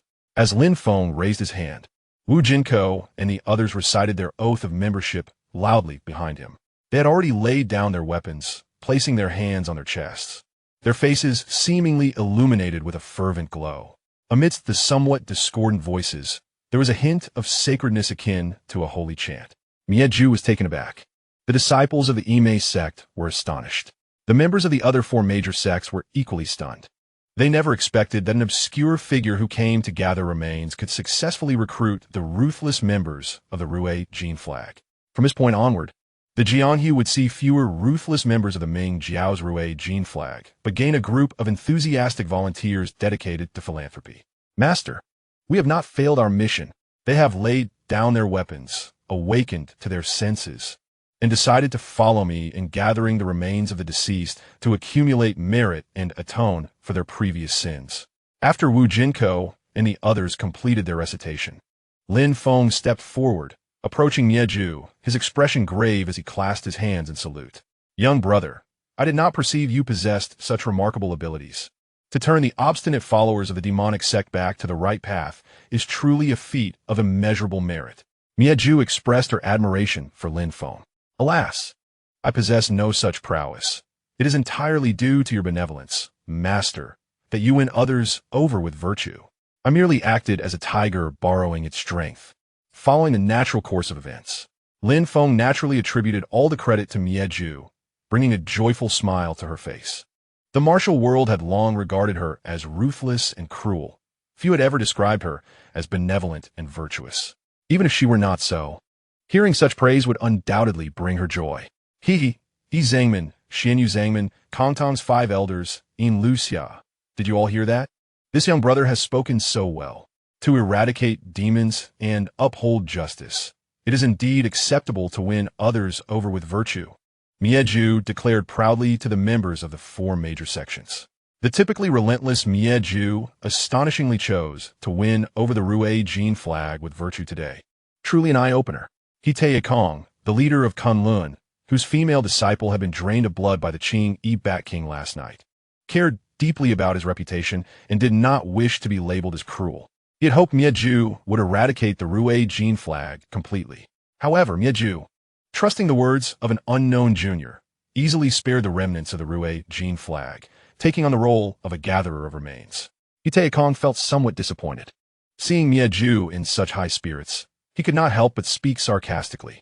Mieju could easily discern the veiled mockery in Qiankun's words. She frowned and replied coldly, Qiankun, your disciple was slain by the demonic sect, yet you did not take action yourself. Yet I, as the leader, have managed to convert these demonic sect members, leading them to reform, and you dare to criticize me? What is your intention? Qiankun was about to retort when Xianyu Tong, the leader of the Huashan sect, noticed the two were at odds and quickly intervened. Yi Zhangman, perhaps you should refrain from speaking too much. What the master has done is justifiable and considers the greater good for all of us. With the Tian Jiao lurking nearby, should the Ruwei Jin flag continue to struggle, it would only worsen our situation. Now that the threat from the Ruwei Jin flag has been mitigated, we 6 major sects should unite against the Tian Jiao. Xianyu Tong, wise and resourceful, serve as the strategist for the siege on Guangming Peak by the 6 major sections. Just moments ago, the members of Tianying Jiao had divided into 2 groups, encircling them. If the Yimei sect and Kunlun sect were at odds, it would play directly into the hands of Tianying Jiao. In the present day, the most formidable among the 5 major sects is the formidable Master Mieju, wielding the Yijin sword, akin to a weapon of mass destruction. The ability of the 6 major sects to dismantle the Mingjiao's headquarters remains uncertain. Although the elite of the Shaolin sect have made their presence known and the 5 heroes of Liudang have arrived in person, they must largely rely on Master Mieju and her Yijin sword. As the leader of a sect, Qiankun possesses a certain vision. Upon hearing Zhai Yitong's words and observing the approaching Tianying sect, he ultimately swallowed his pride. Master, my words may have been inappropriate. I ask for your understanding. I share in your grief over the loss of your wife. Let's put an end to the matter of the Rujin banner. Together, we shall unite and eradicate the Tianying sect. Qiankun lowered his stance, and Master Mieju also prioritized the greater good. With both leaders expressing such sentiments, how could the demonic sect possibly endure? Zhai Yitong, with his folding fan in hand, proclaimed, "Then let us command the leaders to prepare for battle. We need only slay the members of the Tianying sect to directly assault the Guangming Ding, with nearly 100 individuals from the 5 major sects." Upon the command of their leaders, each unsheathed their weapons, invigorated and poised. Not far off, disciples from Shaolin, forming their own sects and escort agencies, rushed in a hand. In an instant, the morale of the 5 major sects surged, filled with a fierce combat spirit. Although the members of the Tianying sect may lack the martial skills of the disciples from the 5 major sects, they excel in group combat, wielding fine weaponry, and employing nefarious techniques such as poisoned arrows, toxic water, and poisonous needles. The leader, Yin Yi Wang, is particularly cunning, waiting for the opportune moment to strike. In the original text, when Yin Yi Wang saw Zhang Wuji and Master Mieju confronting each other, he intervened to support Zhang Wuji, yet refrained from allowing the Tianying sect to engage in a fierce battle with the 5 major sections. Now, with Lin Feng taking the initiative to intervene, Zhang Wuji has lost the chance to confront Master Mieju and to win the hearts of the Rujin Banner followers. The remnants of the Rujin Banner, numbering 40, have now become Lin Feng's subordinates. What actions will Yin Yi Wang take next? Will he engage in a confrontation with the 5 major sects? Or will he depart for Guangming Ding? Lin Feng remains uncertain. However, he certainly hopes for a clash, as the techniques and experiences derived from the fallen would be invaluable. If an elder of the 7th rank or a leader were to perish, it would be a tremendous gain. Seizing the moment while Master Mieju and the members of the 5 major sects are rallying spirits for battle, Lin Feng, accompanied by Wu Jinko and others, discreetly withdrew to the side. Lin Feng instructed, "Old Wu, every brother is injured, and you bear severe wounds. Let us rest and recuperate here, away from their conflict. When there are casualties, we will make our move." Wu Jinko, filled with apprehension, voiced his concerns. "Lin Feng, if the Tianying sect and the 5 major sects clash, it may not be prudent for us to remain passive." Lin Feng retorted with a cold snort. Had the Tianying sect intervened earlier, the Rujin Banner would not have met such a tragic fate. Yin Yi Wang is merely a treacherous, short-sighted villain. He is not worth our concern. Old Wu, alert me when there are casualties. With that, Lin Feng reclined on the ground, closing his eyes to rest. Wu Jinko complied, gazing at Lin Feng, who fell asleep in an instant, harboring doubts. Would this new leader, who has an affinity for corpses, truly lead them to greatness and glory? Meanwhile, the approaching Yin Yi Wang was utterly astonished. He had anticipated that the Rujin Banner would fight valiantly to the end, inflicting heavy damage on the 5 major sects before their demise, allowing him to easily manipulate them. Yet, to his surprise, the remnants of the Rujin Banner had laid down their weapons, appearing devout and reciting incantations. Yin Yi Wang's expression darkened, his triangular eyes gleaming with cunning. He lightly waved his folding fan, stroking his pointed chin, contemplating how to proceed. "Master, should we take action now?" 2 leaders from the Tianwei Hall inquired close to Yin Yi Wang's ear. Yin Yi Wang's gaze suddenly turned cold as he nodded slightly. The 5 major sects are formidable. Master Mieju, relying on the advantage of the Yijin sword, presents a significant challenge. You will feign inactivity here while secretly digging a tunnel to approach them. He beckoned 3 fierce-looking men, who appeared like phantoms at his side. These 3, named Yin Wufu, Yin Wulu, and Yin Wuxiao, were notorious bandits from the northwest, renowned for their martial prowess and malevolent deeds. Pursued by righteous sects, they found themselves cornered and were taken in by Yin Yiwang, adopting new identities to become his loyal henchmen. Yin Yiwang, accompanied by the 3, brandished his folding fan as they strode purposefully toward the 5 major sections. Chapter 10. Tensions rise. Who goes there? Master Miezhu, wielding the Yijin sword, stood among hundreds alongside Hetea Kong, Zion Yutong, Yin Lighting, and the 5 elders of Kongtong. She had already spotted Yin Yiwang and his companions approaching. The foremost figure, clad in white, waved his folding fan as he moved, gliding as if walking on water. On the left side of his white robe was embroidered a small black eagle with wings unfurled. It turned out that the attire of the Tianjin sect was akin to that of the Mingjiao, both donned in white. However, the Mingjiao robes bore a red flame, while the Tianjin sect showcased a black eagle. Hearing Master Miezhu's inquiry, Yin Yiwang halted at a distance of 30 paces, his smile lacking sincerity.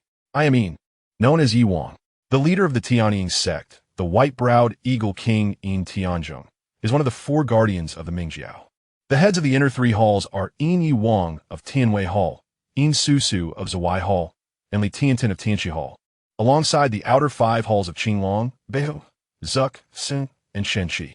20 years ago, the leaders of Sunya Hall and Zuk Hall, by Xiao and Chong Jinpeng respectively, presided over the Wangpan Mountain to establish their authority, only to be severely injured by Xie Sun's lion's roar.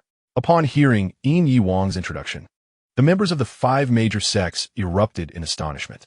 His reputation had indeed resounded through the martial world for the past 2 decades. Many in the martial community claimed that his skills were nearly on par with those of his father, the white-browed eagle king Yin Tianzhong. Uncle, he is my uncle. At this moment, Zhang Wuji, standing aside, felt his heart race upon hearing Yin Yiwang's name, pushing through the crowd to get a closer look. As the saying goes, to see one's uncle is akin to seeing one's mother, having lost both parents. Encountering Yin Yiwang was the first semblance of family he had seen in over a decade. How could he not feel an emotional stir?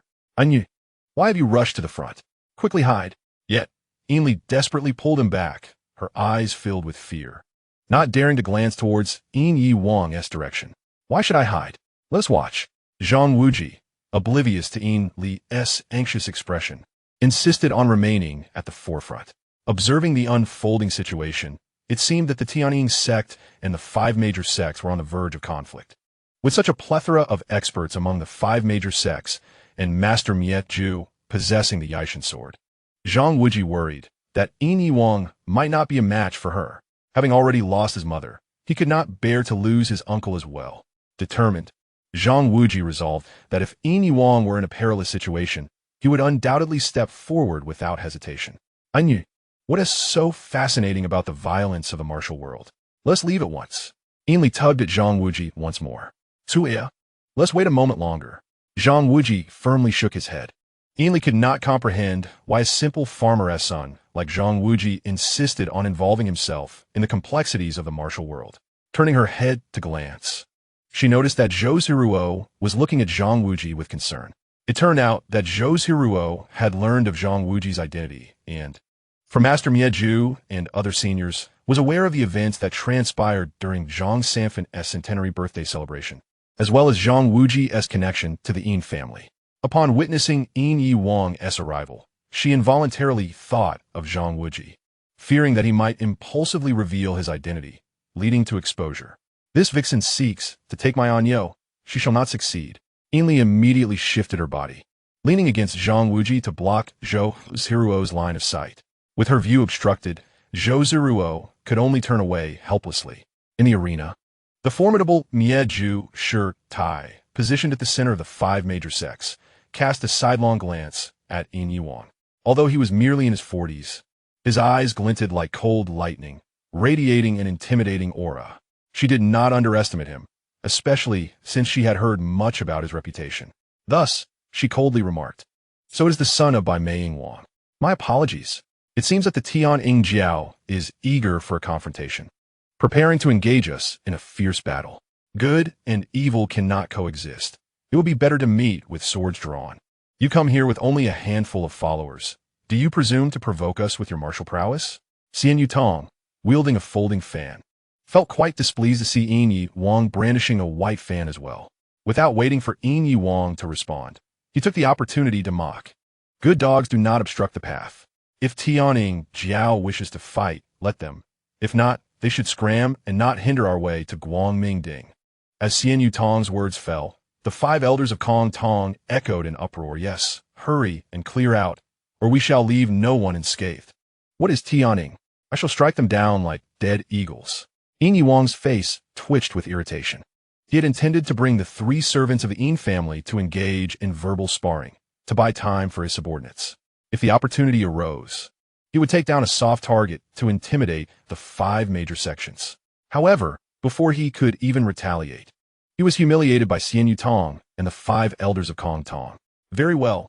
Yijin Wang's expression darkened as he closed his fan, nodding at Mieju, Xian Yutong, and He Tai Chong, a group of hypocrites who fancied themselves masters of martial arts, no matter how skilled they were. They were but insignificant in the face of the militaristic Tianying Zhao. I shall soon let you witness the might of Tianying Zhao, teaching you all a lesson in mortality. Upon hearing Yijin Wang's fierce words, Mieju laughed instead of getting angry. Ha ha ha! If Yin Tianzheng, that old bald eagle, were here, I would still show him some respect. You, a mere fledgling, dare to yelp before me? I advise you to gather your people before returning to engage in combat. How dare you come to our 5 major sects and act recklessly with just 4 of you? Mieju's words were refreshing, and those of the 5 major sects felt a sense of secret satisfaction. Although Yijin Wang and Tianying Zhao had a notorious reputation, his arrival with only 3 companions was indeed dismissive of the 5 major sections. Yijin Wang squinted, his gaze icy as he bellowed, "Reveal yourselves." Suddenly, countless heads emerged from the sand, each person holding a shield taller than themselves and armed with powerful bows, rows of lethal arrows aimed at the crowd. It turned out that Tianying Zhao had utilized the time while Yijin Wang was exchanging words with the 5 major sects to dig tunnels and surround them. The shields towered above their bearers, and the bows were ominous, their arrowheads glinting with a green hue in the morning light. It was evident that these arrows were poisoned. The members of the 5 major sects had never encountered such a military display. Their expressions changed dramatically, and they instinctively started to retreat and huddle together. Military strategist Xian Yutong was also troubled. Although each member of the 5 major sects was highly skilled, they were surrounded with no cover. Faced with so many archers, attempting to charge in for close combat would likely result in significant losses. Do not panic. I from the Ime sect will charge ahead, you follow behind. The petty tricks of Tianying Zhao do not intimidate me. Mieju, bold and skilled, with a Yijin sword in hand, shouted to bolster the morale of her comrades. Mieju, just wait. I shall soon render you incapable of boasting. Yijin Wang let out a sinister laugh, preparing to retreat. Meanwhile, the members of Tianying Zhao nearby had already drawn their bows, the sound of bowstrings tautening ominous. Mieju had no choice but to stand at the forefront of the 5 major sects, sword in hand, awaiting the command to charge. The tension escalated, and a fierce battle was imminent. Even Wu Jinshao and his companions, who were resting not far away, sensed the rising murderous intent, hesitating on whether to awaken the slumbering Lin Feng. Wait! Suddenly, Yijin Wang's loud call shattered the tension that was about to erupt into violence. Have you fled in fear, little fledgling? Mieju wore a fearless expression, though her heart was filled with concern. The poisoned arrows of Tianying Zhao posed a significant threat. If they charged in, she might escape unscathed, but her disciples would likely suffer heavy losses. At this moment, it was best to avoid conflict if possible. Have I ever feared you? However, I am in a good mood and do not wish to fight you at the moment. I shall let you pass first. We will meet at Guangmingding. Yijin Wang, with eyes as venomous as a serpent, fixated on a specific spot among the crowd beside the Ime sect. What? Mieju and Xian Yutong exchanged incredulous glances. Tianying Zhao was clearly in a position of advantage. Why would they choose to relent? All of you, get lost quickly, lest I change my mind. Yijin Wang raised a hand, signaling the members of Tianying Zhao. The individuals to the west of Tianying Zhao immediately lowered their bows and shields, granting the 5 major sects a passage. Zhou and Xian Yutong exchanged uncertain glances before shouting go. She waved her left hand, no longer speaking, leading her disciples westward. The members of Kunlun, Huashan, and Kong Tong, along with Yin Li Ting and Song Qing Shu, followed suit. Chapter 11. Concealed Mastery Strange. They were clearly on the brink of battle. Yet why did Yin Yuang suddenly command the members of Tian Ing Jiao to cease fire and allow the 5 major sects to pass?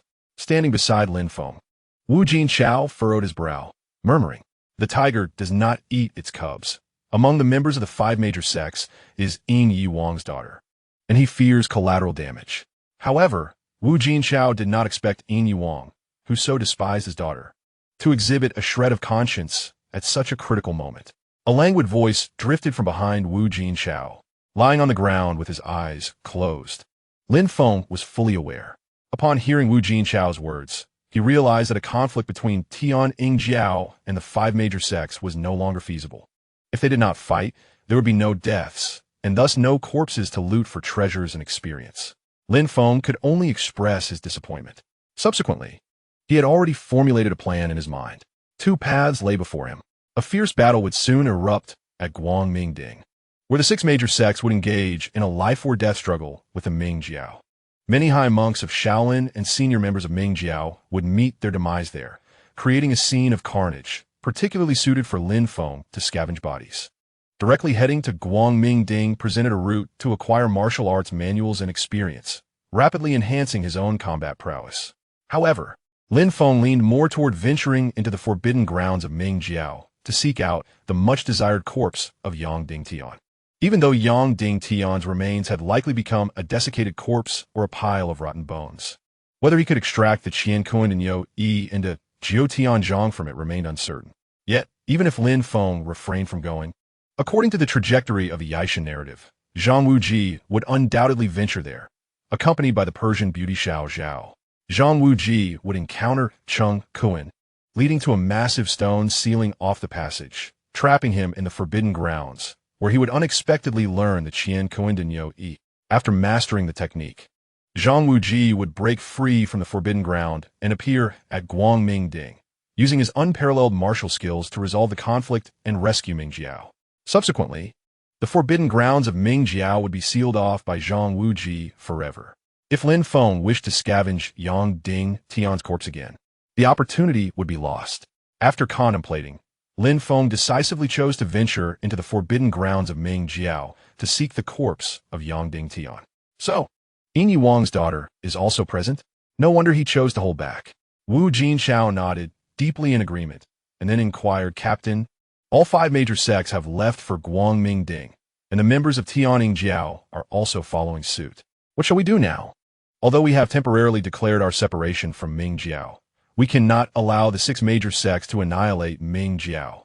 We must also head to Guangmingding and seize the opportunity as it arises, but we certainly cannot follow behind them. I am aware of a secret passage that leads directly from the mountainside to Guangmingding." Lin Feng stood up and spoke nonchalantly. Hiss! Wu Jinko's face displayed astonishment. Lin Feng, holding the flag commander's token of the Rui Jinshi, had been recognized by Wu Jinko and the others as the flag commander. Persuading the remnants of Rui Jinshi to feign compliance, change their banner, and survive under the sword of the ruthless master of extinction. However, Wu Jinko and the others were ignorant of Lin Feng's origins and knew nothing of his martial prowess. They only recognized him as a farmer's disciple, a warm-hearted individual who collected the dead. The existence of a secret passage at the headquarters of the Mingjiao was unheard of among the members of the 5 Elements banner. They were left wondering what background their new flag commander had to possess such profound knowledge of these secrets. Seeing the shock on Wu Jinko and the others' faces, Lin Feng was not at all surprised. The fact that there was a secret passage at Guangmingding was known only to Yang Dingtian, Qiankun, and Qiankun's junior sister up to that point. Qiankun's junior sister became Yang Dingtian's wife through this passage, meeting him in secret. Zhang Wuji, upon arriving at Guangmingding, unexpectedly discovered it while encountering Yang Buhui and Zhao. As a flag commander, shall we set off now? Wu Jinko declared loudly, disregarding his severed arm. I can go alone, You and the brothers should settle down in a nearby village for now. I shall join you after descending from Guangmingding. Lin Feng shook his head, deciding not to bring the remnants of Ruwei Jinshi with him for the time being. In the current situation, it was wiser to act alone. How can that be? Wu Jinko immediately exclaimed. There are many experts gathered at Guangmingding, and the dangers are extreme. A moment's negligence could spell disaster for us all. Although our martial skills are somewhat lacking, it is still possible to ensure your safety. Even though you are our new flag commander, it seems you lack martial arts. If you go to Guangmingding alone, and something unfortunate were to happen, would we not be left without a leader once again? The others from Ruwei Jinshi also urged him against this decision. In their eyes, Lin Feng had bravely saved the lives of over 40 of them at a crucial moment and held the flag commander's token, regardless of whether he possessed martial arts. They held him in the highest regard, treating him as their benefactor. Naturally, they opposed Lin Feng's plan to venture alone to Guangmingding. So you're concerned that I lack martial arts? Lin Feng smiled slightly. Then suddenly his expression hardened as he struck towards one of them. The fierce wind from his punch blinded the man, leaving him stunned and unable to evade. However, Lin Feng halted his fist just an inch from the man's nose. The force of his punch was formidable, demonstrating the mastery brought forth by the 30100 proficiency of Yijin Jing. This punch was, in fact, the technique from a 7 injuries fist of the Kongdong sect. Wu Jinko and the others could not comprehend the nature of Lin Feng's martial arts or internal energy. Nonetheless, they soon exclaimed, "It is indeed internal energy." After Lin Feng retracted his fist, the man stood there dazed, suddenly feeling warmth in his nose as blood began to flow. Before everyone's eyes, Lin Feng's fist was a great distance from the man's nose, yet it could draw blood. Such a skill transcended mere external training and indicated a certain level of internal mastery. It is worth noting that previously, only the flag commander Zhang among Ruwei Jinshi possessed any internal cultivation, having reached the 5th rank. Now, you should feel reassured. Seeing the astonished expressions on everyone's faces, Lin Feng smiled lightly. My dear brother, I only used 10% of my strength just now. Were I to unleash my full power, even without making contact, my fist's wind would turn your brain to mush. Thank you, Commander, for your mercy. The man trembled with cold sweat, as did the others, their faces filled with terror. Fortunately, Lin Feng had merely demonstrated his formidable internal prowess without any intent to harm. So the flag commander is indeed a hidden gem. Wu Jinko was overjoyed, thinking there was nothing to worry about now. With such profound abilities, the glory of Ruwei Jinshi would soon be restored. Indeed, the others immediately displayed expressions of delight, as who would not wish for a powerful elder brother to shield them. Deputy Flag Commander, there is no time to lose. You must lead everyone away from here quickly. After instilling confidence in them, Lin Feng ordered Wu Jinko to take the others away. Understood. Take care, Commander. We will await your return. They all spoke in unison, bowing to Lin Feng before departing. Once the members of Ruwei Jinshi had left, Lin Feng prepared to set off.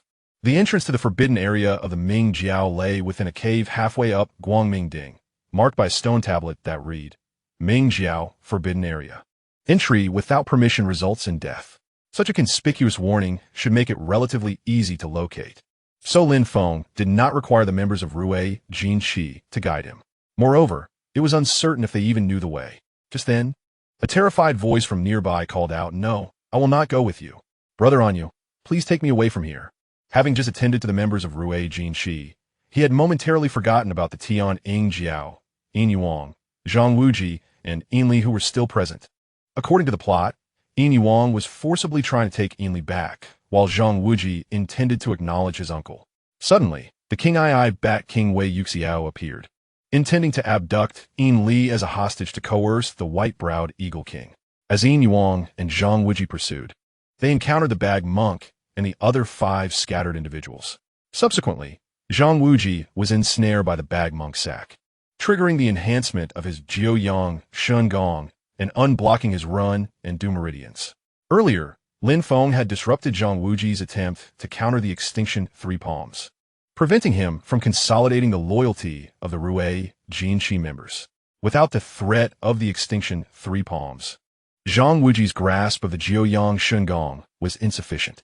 Naturally, Lin Feng could not allow Zhang Wuji to fully master the Jiuyang Shengong, as he would become a formidable rival in the future. With a thought, Lin Feng stealthily approached. Chapter 12. The Family Affairs of the Yin Clan. Who would dare to intervene? It turned out that Zhu heir had been struck by the Master of Extinction's acupoint, and while Zhang Wuji knew how to release it, his mastery of the Jiuyang Shengong was not yet perfected enough to free Yin Li. Although Yin Li could walk, she was greatly hindered. As Yin Yuang faced off against the 5 major sects, he ultimately yielded a path for them to leave, concerned for his daughter's safety. The Master of Extinction and her companions hastily departed, leaving Zhu heir and Zhang Wuji behind without care. Once the members of the 5 major sects had left, the scene was left with only the corpses scattered on the ground, and the 2 of them remained. As Zhu heir saw Yin Yuang approaching her step by step, she immediately cried out in terror, urging Zhang Wuji to take her away. However, Zhang Wuji, seeing his uncle for the first time, was eager to exchange words and was reluctant to leave. Zhu heir, wait a moment. He was entirely oblivious to Yin Li's anxious and fearful expression as he stepped forward to meet Yin Yuang. Senior Yin, Zhang Wuji felt a flicker of recognition, as if he saw traces of Yin Susu's visage in Yin Yuang, filling him with excitement. In that moment, he longed to rush into Yin Yuang's embrace and call out, "Uncle, uncle!" Yet, he ultimately restrained himself, his eyes involuntarily reddening. Yin Yuang had already noticed Zhang Wuji accompanying Yin Li, observing their intimate demeanor, and presumed he was a friend of his daughter. Moreover, Zhang Wuji was quite handsome, having bravely stood up for Rui Jinqi earlier, which softened Yin Yuang's initial wariness, granting him a modicum of goodwill. After all, it was rare for someone to take a liking to his daughter, who had become so hideous due to the 1,000 spider poison in his hand, so it must be genuine affection. However, upon noticing the familiarity in this young man's eyes, Yin Yuang felt a sense of surprise.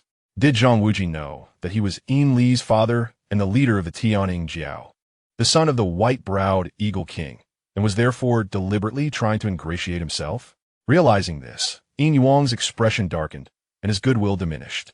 Ignoring Zhang Wuji, he turned his attention to Zhu heir with a faint smile and said, "Ali, how are you?" Zhu heir raised her head, her eyes filled with resentment, then lowered it again. After a moment, she called out, "Father." As Yin Li uttered the word father, Zhang Wuji trembled, and a multitude of revelations flooded into his mind. It turns out that Zhu is his own cousin, which explains why her demeanor resembles that of his mother. The cold laughter of Yin Yuang echoed. "So you remember I am your father. You worthless wretch, do not presume that by aligning yourself with Jin Hua Popo, you can disregard Tianning Jiao. Just like your mother, practicing that 1,000 spiders and 10,000 poisons technique, have you looked into a mirror to see what you have become? I certainly do not have a daughter as hideous as you." Zhou, already trembling in fear, suddenly turned to gaze intently at her father's face and declared, "Father, if you refrain from mentioning the past, I shall do the same. However, if you insist on speaking, I must ask you, Mother married you in good faith. Why then do you seek to wed another?" Yin Yuang retorted angrily, "A true man has many wives. Which one does not have 3 or 4? Your insubordination is futile. Your arguments today are worthless. I do not regard Jin Hua Popo, Yin Yexian, or Tianning Jiao at all." With a wave of his hand, he commanded Yin Yufu and Yin Wuxiao, "Take this girl away." Zhang Wuji interjected, "Hold on. Yin Yuang, what do you intend to do with her?" Yin Yuang shot Zhang Wuji a disdainful glance and shouted, "This girl is my rebellious daughter. She has caused the death of my concubine and burdened my true wife. Such a beastly person cannot remain in this world." Upon hearing that Yin Yuang intended to kill Yin Li, Zhang Wuji hastily replied, "At that time, Miss Yin was but a child. Witnessing her mother being humiliated, she acted out of indignation and made a mistake. I hope you, as her elder, can be lenient and consider the bond between father and daughter." Yin Yuang, previously willing to forego the opportunity to severely injure the 5 major sects for the sake of his daughter's life, would only impose strict discipline upon Yin Li upon taking her back. He had no intention of taking her life. Zhang Wuji, being somewhat naive, believed Yin Yuang's angry words. The youth before him seemed only recently acquainted with Yin Li and was clearly unaware of his own position, daring to interfere in Yin Yuang's affairs. He erupted into laughter, then coldly remarked, "What kind of person are you, meddling in our family matters?" At that moment, Zhang Wuji was filled with emotion, wishing to shout, "I am your nephew. not an outsider. However, considering that he had not fully mastered the Jiang Shengong, he chose to hold his tongue. As they spoke, Yin Weifu and Yin Wuxiao advanced to seize Zhu, dragging her behind Yin Yuang. Yet, fearing for Zhu's fate in her father's hands, Zhang Wuji rushed forward to rescue her. Get away, do not seek death. Yin Yuang, taken aback by Zhang Wuji's audacity, narrowed his eyes and furrowed his brow as he extended his left hand, resembling an eagle's claw, aimed at Zhang Wuji's shoulder. Just as he was about to strike, a figure suddenly appeared before him. Yin Yuang had not anticipated interference while attempting to discipline Zhang Wuji. His claw could not be retracted in time and struck the newcomer. Although he had only used 70% of his power, the force behind Yin Yuang's strike was considerable. Upon impact, he thought to himself, this could result in a fatal injury. How unfortunate. However, the next moment, it felt as if he struck a thick iron plate, producing a muffled thud. Instantly, a solid force rebounded, rendering Yin Yuang's left arm numb and unable to lift. Startled, Yin Yuang stepped back, his trembling arm hastily retreating behind him. Seeing their master at a disadvantage, Yin Wuxiao and the others revealed fierce glints in their eyes, preparing to release Yin Li and encircle the newcomer. But Yin Yuang raised his hand to stop them, bellowing, "You have quite the audacity. Who are you?" Upon seeing the newcomer's face, both Zhang Wuji and Yin Li were taken aback. This individual possessed martial prowess, having concealed it well enough to deceive not only Miju Shirtai, but also the members of the 5 major sects. If Miju Shirtai and the others had known this compassionate young man possessed internal skills, they would surely not have allowed him to rescue the remnants of the Rujin Qi. Amidst their astonishment, they could not fathom why this seemingly affable individual, who had previously charmed Miju Shirtai, would suddenly step in to obstruct Yin Yuang. What was his intention? Yin Tangzu, do you not see that your daughter and this young man share a profound bond and have already pledged themselves to one another? Better to dismantle 10 temples than to ruin a single marriage. Is it not rather ungracious of you to come between them? Having just exchanged blows with Yin Yuang, although he surmised that Yin Yuang had not exerted his full strength, Lin Feng gained further insight into his own mid-level 5th grade cultivation. It turned out that a mid-level 5th grade practitioner was already considered a relatively accomplished expert in the world of Yijin, comparable to the leader of Rujin Qi, Zhuangzhang. Yin Yuang, on the other hand, was more renowned than powerful. His actual cultivation level was likely at the peak of 5th grade or at most the early stages of 6th grade. Following the original storyline, at this moment, Zhang Wuji would be pushed aside by Yin Yuang, and Yin Li would be taken away by Yin Wuxiao and others.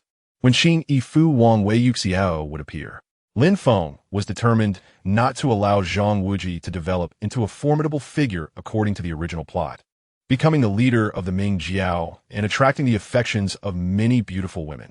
If he and Yin Li were to marry and remain together from this moment forward, he would not seek to entice other women. Thus, when Yin Yuang attacked Zhang Wuji, Lin Feng resolutely stepped forward, placing himself in front of Zhang Wuji. At this moment, Yin Yuang regained his composure, shaking off the shock from earlier. He had only used 70% of his power, and the backlash he experienced was purely accidental. However, for someone to accuse him of meddling in his daughter's marriage was utterly absurd. My daughter's marriage is not for others to critique. Yin Yuang, instead of fuming, laughed. What on earth is happening today? Is it that everyone, be they human or ghost, feels compelled to interfere in the affairs of the Yin family? Yin Tangzu, although your daughter's appearance has temporarily changed, she can be healed.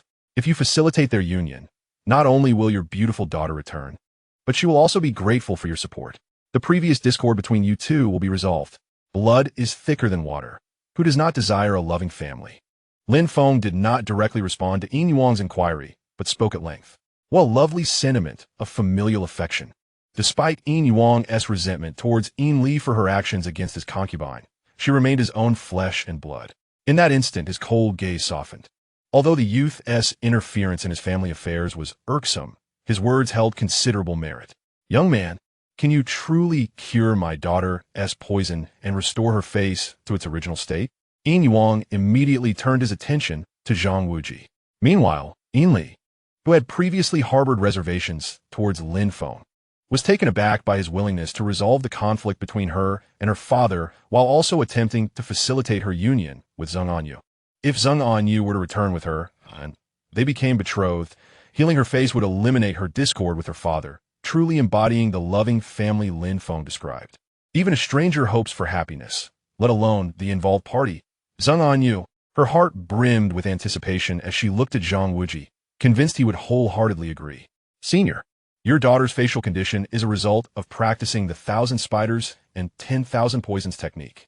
I indeed possess a method to resolve it, but Lin Feng interjected, guiding the conversation towards Zhang Wuji marrying his cousin. While it seemed well-intentioned, Zhang Wuji was determined to ascend the Bright Summit and resolve the grievances between the 6 major sects and the Ming Jiao. He was certainly reluctant to leave with Yinli so easily. Anyo, as long as you marry me, our family will treat you well. Regardless, it must be better than spending your life in that small valley. Ipsiloneneli, noticing Zhang Wuji esse hesitation. Assumed he was reluctant to part with this place, and urged him. That is not my intention. It is simply not the right time to marry you. Zhang Wuji, in a moment of urgency, repeatedly waved his hands. If he agrees to marry Yinli, he will be taken away from here by the 3 servants of the Yin family, along with her. At the top of the Bright Summit, the 6 major sects are advancing aggressively, while the Ming Jiao is currently fragmented and cannot contend against them. Xie is the adoptive father of Zhang Wuji and the designated successor to be the next leader by Yang Dingdian. The Bai Ming Wang is his maternal grandfather and also the guardian of the Ming Jiao. One of the 6 sects besieging the Bright Summit is Yudang, which is the sect of Zhang Wuji's father. Zhang Jinren and the 6 heroes of Yudang are even closer to him than family. Zhang Wuji does not wish to see the Ming Jiao, where his adoptive father and grandfather reside, be destroyed.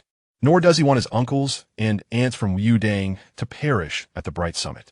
Hence, he is reluctant to leave. He must ascend the Bright Summit. Whether to marry or not is no longer a matter to be deliberated. If he agrees to marry my daughter, then he must return to Jiangdong at once. This place is fraught with danger, unsuitable for someone like you who is not of the martial world. The Tianning Jiao is renowned in the martial realm with immense power. No one dares to offend them. Yet this young man, to become the son-in-law of the Bai Ming Wang, is hesitating and seems to harbor some disdain, causing Yin Yi Wang's expression to darken instantly. Senior, I truly have pressing matters at hand and cannot leave now.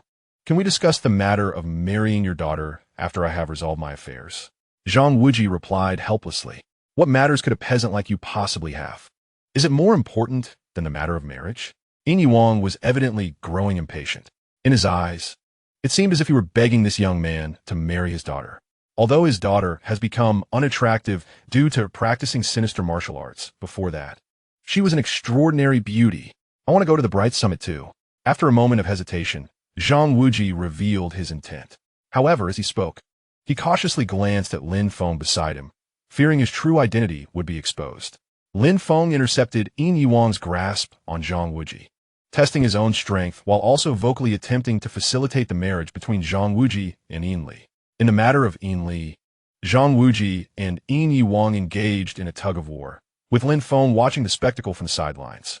At this moment, he remained vigilant, scanning his surroundings. For soon, the King Ai Fu Wang would suddenly appear and abduct Yinli.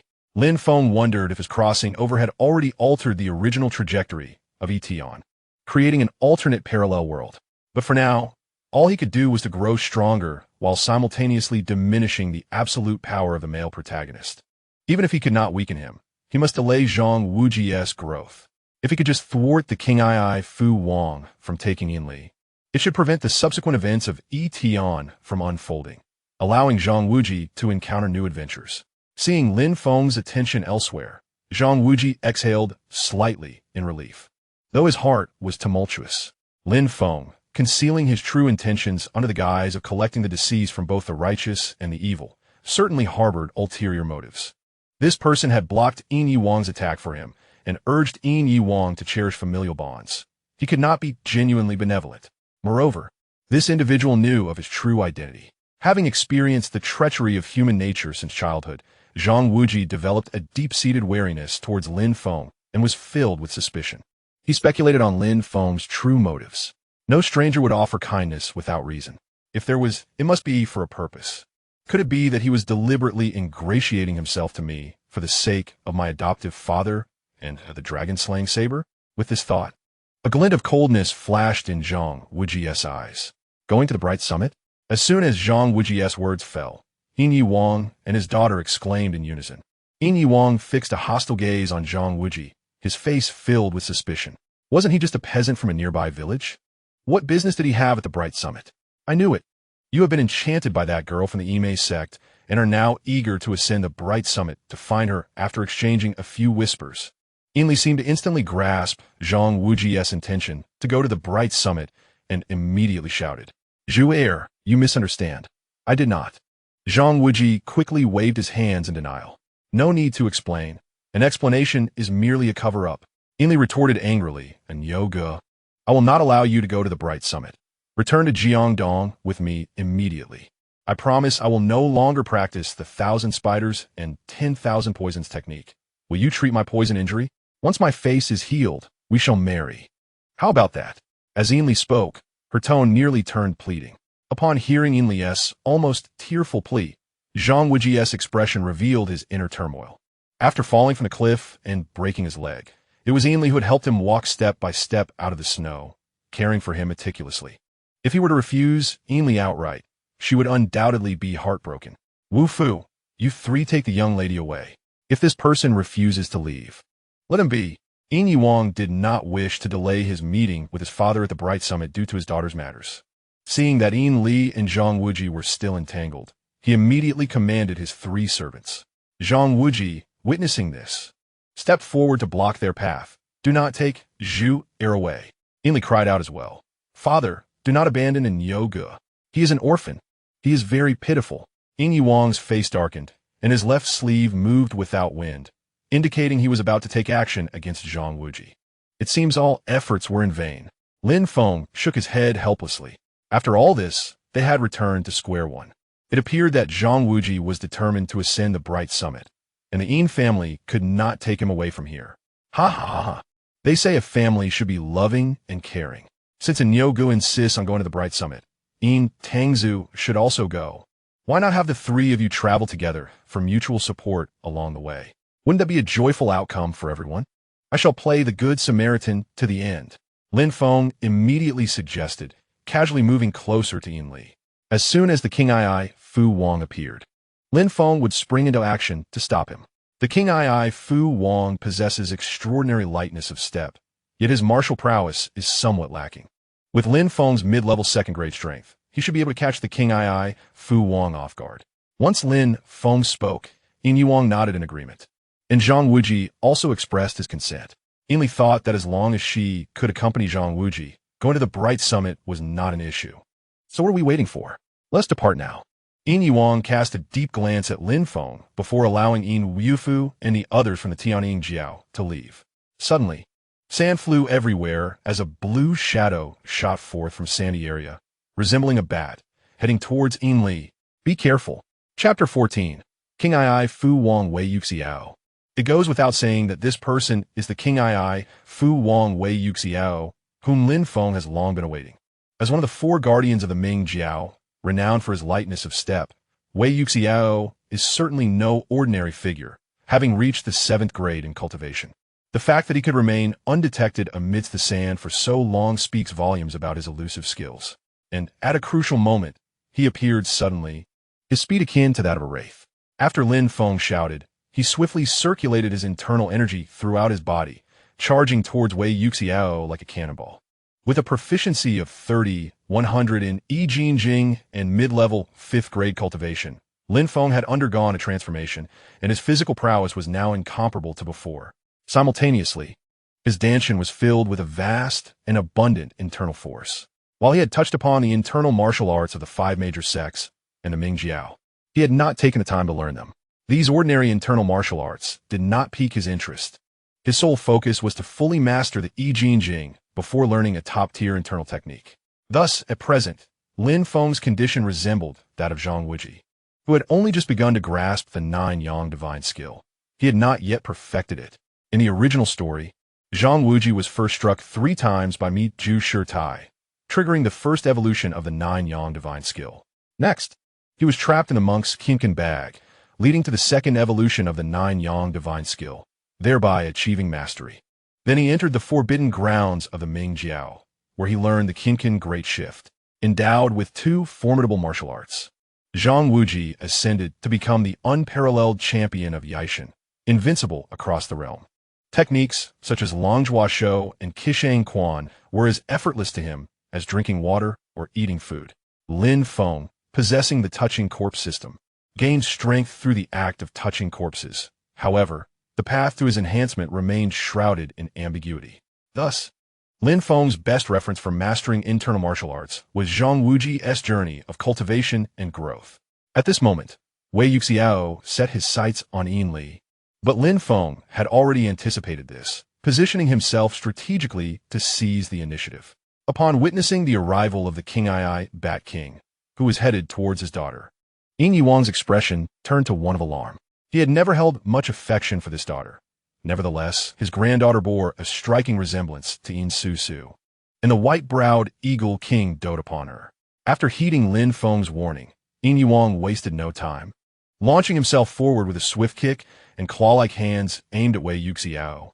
Although Zhang Wuji was a moment slower to react, he possessed the rudimentary skills of the Jiang divine art and had learned the agility techniques of Wudang Mountain in his youth, making him quite formidable. As Wei Yuxiao fixated on Yin Li, guarded by Yin Feng, Yin Wuxiao, and Yin Wulu, he was determined to seize her. Having infiltrated the Yimei sect the previous night and drained the blood of two female disciples, he alleviated much of the internal cold poison and was in prime condition. Initially planning to head straight to the Bright Summit, he had learned of Yin Li's identity as the granddaughter of the white-browed Eagle King while hiding among the corpses during the standoff between the Tianying sect and the 5 major sections.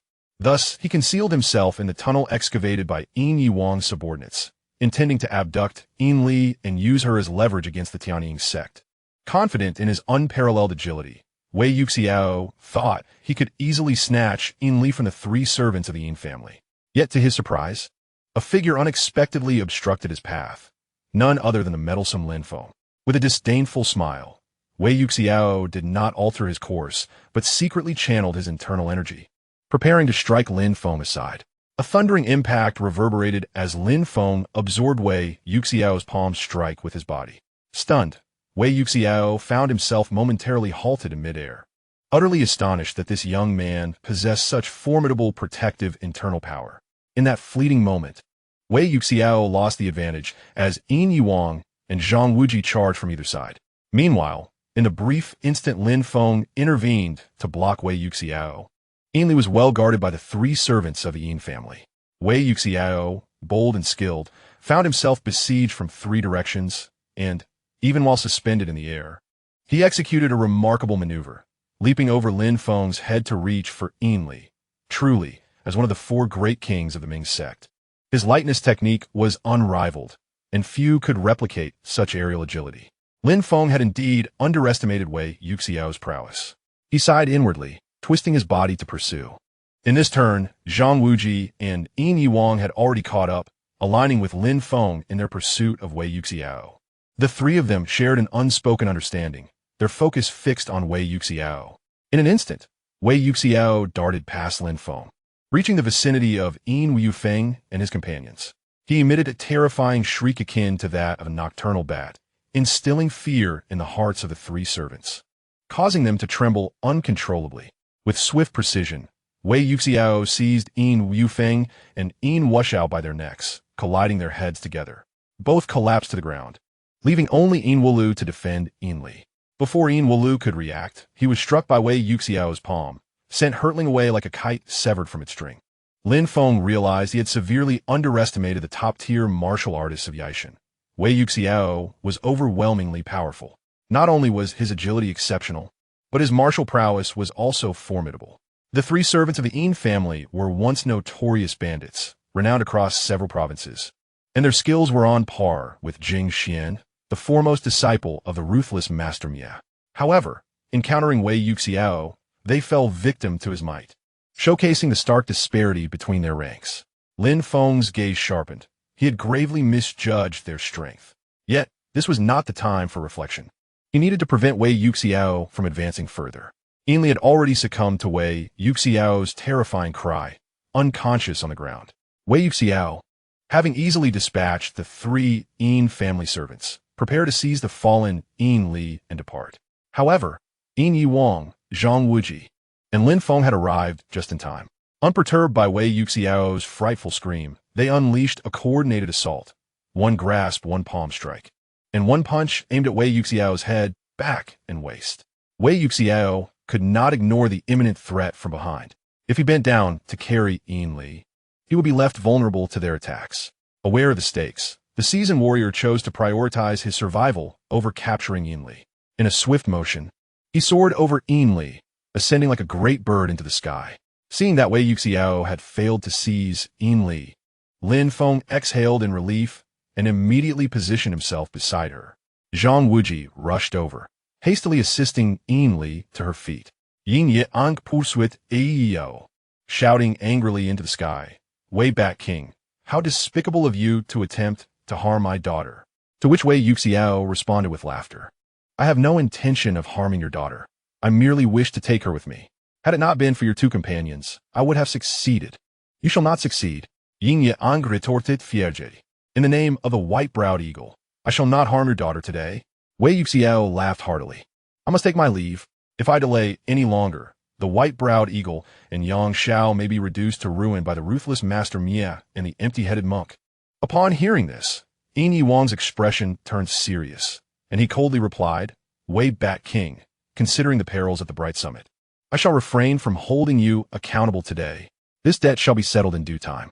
With that, he turned to approach Yin Li. Zhang Wuji channeled his vital energy into Yin Li, who gradually regained consciousness. "Senior," Zhu was merely startled by Wei Yuxiao's shout. "She is fine now. We must proceed to the Bright Summit." Yin Yiwang nodded, albeit with a grim expression. The three servants of the Yin family stumbled toward them, clutching their chests. "Master, we, useless." Yin Yiwang snapped, flicking his folding fan. With a series of thuds, the three servants collapsed, lifeless. "Senior, what are you doing?" Zhang Wuji exclaimed in shock, taken aback by Yin Yiwang's ruthless action in slaying his own subordinates. They were ineffective in protecting their master. What use do they serve? Yin Ye Anjolli adressit Lin Feng. In that moment, as Lin Feng intervened in his affairs, Yin Yiwang contemplated eliminating him. However, due to Wei Yuxiao's sudden appearance, he ultimately spared Lin Feng. Yin Yiwang was indeed a complex character. The three servants possessed formidable skills. Examining their corpses would undoubtedly yield significant gains. Unexpectedly, Yin Yiwang had killed them and left the matter for Lin Feng. Could this be a form of gratitude for Lin Feng's earlier counsel and assistance? If so, he would graciously accept. Lin Feng bowed respectfully to Yin Yiwang and stated earnestly, "Rest assured, Master Yin, I shall ensure their departure is dignified." With that, he began to handle the bodies of the three Yin servants. Yin Yiwang gestured, and the members of the Tianying sect began to regroup and depart. Zhang Wuji rose, supporting Yin Li as they followed suit. Yet, before they had taken more than a few steps, a shadow suddenly appeared out of nowhere, emitting a piercing shriek directed at Yin Li and Zhang Wuji. Yin Yiwang was taken aback, realizing it was too late to intervene and could only angrily question, "Wei Fu Wang, how can you be so untrustworthy, departing only to return?" Unexpectedly, Wei Xiao did not seize Yin Li. Instead, he pretended to charge at her while suddenly launching an attack on Zhang Wuji. Concerned for Yin Li, Zhang Wuji did not anticipate that Wei Xiao's target was, in fact, himself. Despite possessing remarkable martial prowess, he was caught off guard and had his acupoint sealed by Wei Xiao. Wei Xiao then effortlessly hoisted the immobilized Zhang Wuji and vanished in a puff of smoke. In the vast expanse of sand, a voice drifted. "Little eagle chick, I promised not to harm your daughter, but taking him away should be quite reasonable, don't you think?" Chapter 15. Discovering the treasure map from the three servants of the Yin family, not seizing the daughter, but rather the future son-in-law. Yin Yiwang was nearly broken by Wei Xiao's audacity. Upon witnessing his daughter's despondent state, he was about to pursue. Yet, upon further reflection, even if Wei Xiao kidnapped that peasant youth, he would inevitably head to Guangmingding.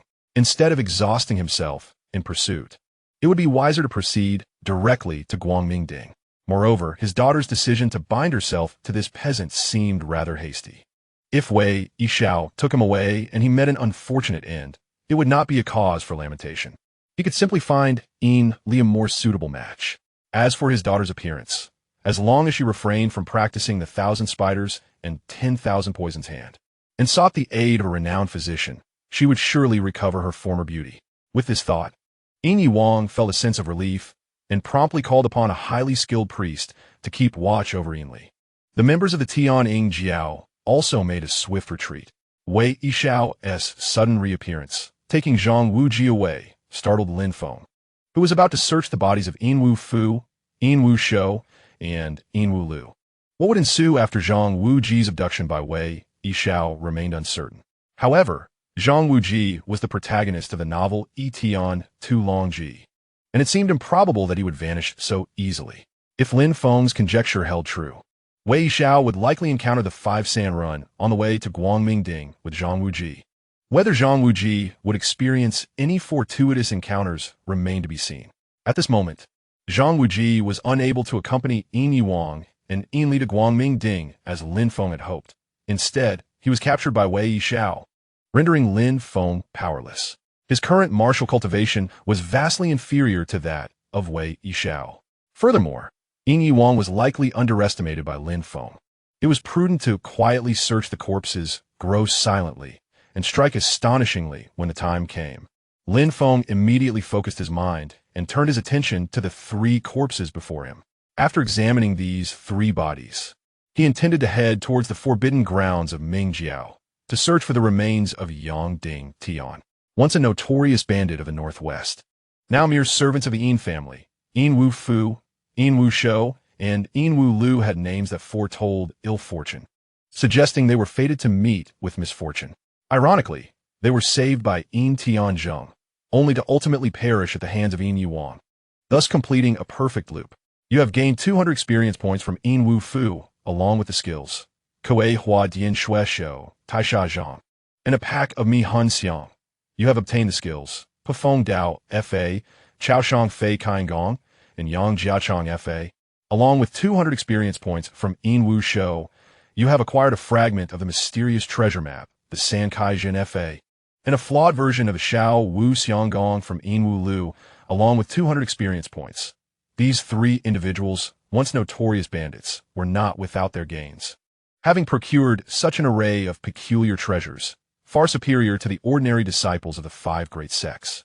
Previously, Lin Feng had disregarded the Zixia internal skill of the Huashan sect, yet now he could not overlook these assorted martial arts. He adhered to the principle of cultivating his internal skill, Yijin Jing, before casually practicing external skills, and first exchanged the flawed Xiao Wu Xianggong for 500 experience points. Without hesitation, he also exchanged the external skills of Taisha Zhang, Chaoshang Fei, Pafeng Dao, and Yang Jiachang for another 300 experience points. With the experience gained, Lin Feng now possessed a total of 1,400 points. As for Kuei Hua Dian Shui Shou, he resolved to learn it. Having witnessed the skill employed by the master of the Ming Jiao, which rendered Li immobile, and seeing how Wei Yishao incapacitated Zhang Wuji, the ability to master a technique for sealing acupoints was indeed essential. How could he not learn the illustrious Kuei Hua Dian Shui Shou? Congratulations, you have learned Kuei Hua Dian Shui Shou, current proficiency 1100, after dealing with these martial skills. The Mi Hun Xiang, though not particularly valuable, might prove useful one day. Lastly, Lin Feng directed his gaze towards the fragment of the mysterious treasure map. It was an ancient and tattered piece of sheepskin parchment, likely 1/4 the size of an entire map. The information was scant, with indelible vermilion ink depicting mountains and rivers, but the indicated locations were indiscernible. However, considering that Wu Fu and his companions had engaged in banditry in the Northwest, they must have encountered numerous hidden secrets. The presence of this mysterious treasure map fragment on them suggested that, once pieced together, it would reveal secrets for treasure hunting in the future. At this moment, Lin Feng glanced at his attribute panel. Host, Lin Feng, Sect, Hongshi Zihui. Cultivation, mid-5th rank. Internal skill, Yijin Jing 30100. External skills, Kunlun Yunlong Sanjishun Fa 1100. Huashan Jian Fa 1100. Kongtong Qishang Quan 1100. Kuei Hua Dian Shui Shou 1100. Weapon, None life skills, Alchemy 1100. Items: Ming Jiao Rue, Jin Zhong, Qi Ling 1. Mysterious Treasure Map Fragment 1. Mi Hunxiang 1 Bag, San Kaijian Experience Points, 1450 this time. Lin Feng refrained from hastily using 1,000 experience points to enhance his proficiency in Yijin Jing. He anticipated that few corpses would appear on the way to the forbidden grounds of Ming Jiao. The battles between Ming Jiao and the Six Major Sects, along with their affiliated factions, primarily occurred on the front of Guangming Ding, while the entrance to the forbidden grounds lay at the rear mountain, a place few would venture. He chose to conserve his experience points for emergencies, ready to enhance the proficiency of his 4 external skills at any moment. Under the blazing sun, the heat rose from the sandy ground. Lin Feng arranged the bodies of Yin Wu Fu and his companions and hurriedly departed. What a farce! Who would truly dig a grave for them? Was a sky burial preferable?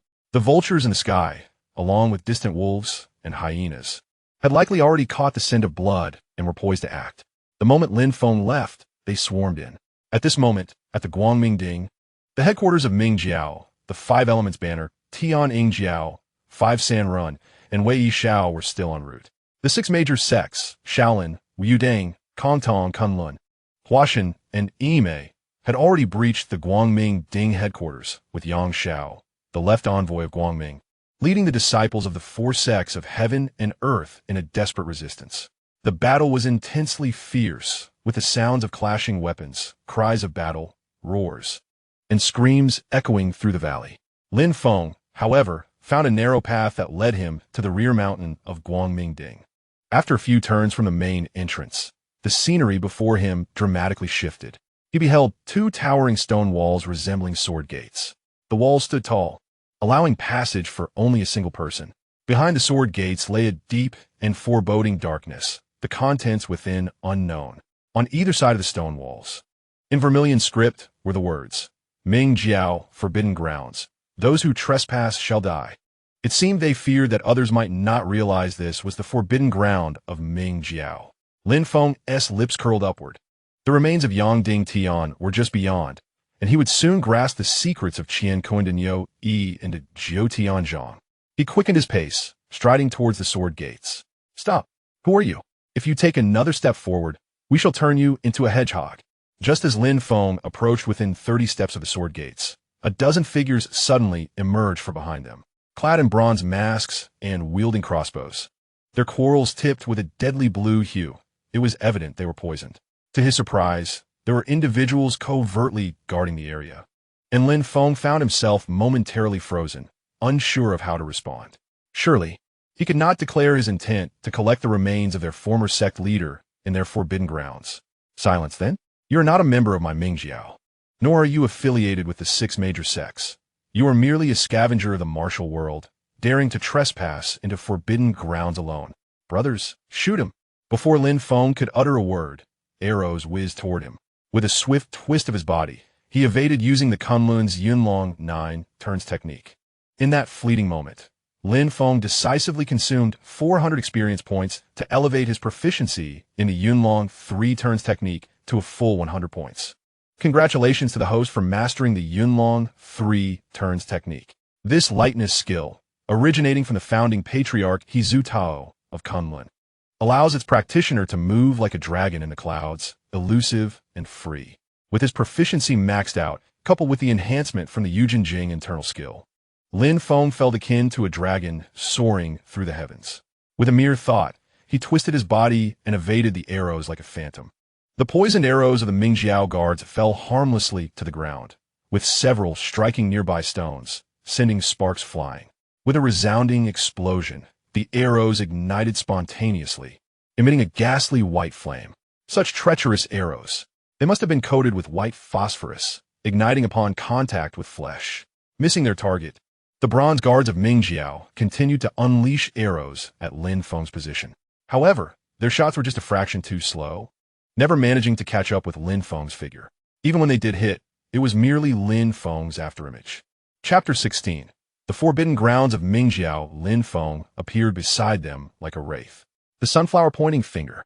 Despite having only rudimentary proficiency, Lin Feng's internal power was formidable. With swift movements, akin to a butterfly flitting through flowers, he darted among the Ming Jiao bronze guards, incapacitating them with precise strikes. Their expressions turned strange and fearful. Unable to move an inch, Lin Feng had no desire for their lives. These guards possessed average martial skills, and killing them would yield him no valuable spoils, not even a hair. This was due to the system's anti-cheating rules. The host could not gain rewards from enemies slain by their own hand. Only corpses that met their end at the hands of others, whether through normal or unnatural means, would provide rewards. If the host committed the act of killing, they would gain nothing. This was a threshold and trial set by the system for Lin Feng. Otherwise, he would have devised a way to attack Zhang Wuji to acquire the Zhuyang divine skill. Thus, since crossing into the Yijin world, he had refrained from taking lives. Unless absolutely necessary, killing held no meaning. Having easily subdued 10 sudden Mingjiao bronze guards, Lin Feng clapped his hands and swaggered into the sword gate. Beyond the sword gate, the scene shifted abruptly to a deep and silent realm. A long stone staircase lay before him. Looking up at the sky, he saw sheer cliffs on either side, with only a sliver of sky visible. The cliffs were slick and treacherous. Should anyone guard the steps, they would surely be a formidable barrier. A chilling wind howled from the depths of the staircase, emitting eerie cries akin to the wails of some unknown creature, sending shivers down one's spine. Indeed, the forbidden grounds of Mingjiao possessed an air of strangeness. Even the faint-hearted would hesitate to venture forth. However, for Lin Feng, it posed no obstacle. Nothing could deter his fervor to probe the corpse of Yang Dingtian. Yet, Lin Feng was not reckless. He picked up several stones, concentrated his internal power, and hurled them at the cliffs beside the staircase. Whoosh! An array of arrows shot forth from hidden openings in the cliffs, enveloping the staircase in a deadly rain. Had Lin Feng rashly entered, he would have certainly been turned into a porcupine. Indeed, there were traps. All those martial arts tales were not in vain. Lin Feng commended his own cleverness. Once the arrows ceased, he confidently stepped onto the stone steps. After ascending about 100 steps, he reached a massive stone door. Flanking the door were intricately carved stone beasts of the western regions, and the door itself bore patterns resembling flames. Mingjiao, having been introduced from Persia to the Central Plains, revered fire as sacred. Thus, these elements were only fitting. Lin Feng exerted 80% of his internal power and gradually pushed the stone door open just enough to slip inside. Inside was pitch dark, and a musty odor enveloped him. Lin Feng produced a fire stick, shaking it until it illuminated the space. Anticipating entry into the forbidden grounds of Mingjiao, Lin Feng had amassed a cache of these items while scavenging, just as smokers carry lighters. Disciples of the 5 major sects and followers of Mingjiao surely have fire sticks on their persons. The ground was thick with dust, and spider webs were strewn about. This place was nothing like the grandiose, forbidden grounds he had envisioned. It resembled a tomb corridor instead. Cursing under his breath, Lin Feng steeled himself and pressed forward. For the sake of the Qiankun Denyo Yi and the Jiu Tianzhong, Lin Feng was determined. He had no idea how long he had walked, but the air inside grew less stagnant. Upon reaching the end of a corridor, he pushed open another stone door and sensed a hint of light within. Extinguishing the fire stick, he looked up to see a vast natural conical cave, nearly the size of a basketball court. The opening at the top allowed light to stream in, illuminating the space clearly. On the opposite stone wall stood a stone house, complete with a pavilion, stone table, and rockeries, an array of man-made scenery. Upon seeing this, Lin Feng's heart raced. In the original Yijin narrative, the 33rd leader of Mingjiao, Yang Dingtian, had constructed this forbidden ground on the bright summit to meditate and cultivate the Qiankun Denyo Yi. This very location had also become the secret meeting place for Yang Dingtian's wife and Qiankun. While Yang Dingtian practiced the 4th layer of the Qiankun Denyo Yi, Qiankun happened to rendezvous with Yang's wife, leading to a tragic end as he fell into madness and perished. Yang's wife, in despair, took her own life to accompany her husband in death, gaining the heart of his disciple but losing her in life. Qiankun swore to annihilate Mingjiao and, upon returning to the Central Plains, sought out his disciple Xiao.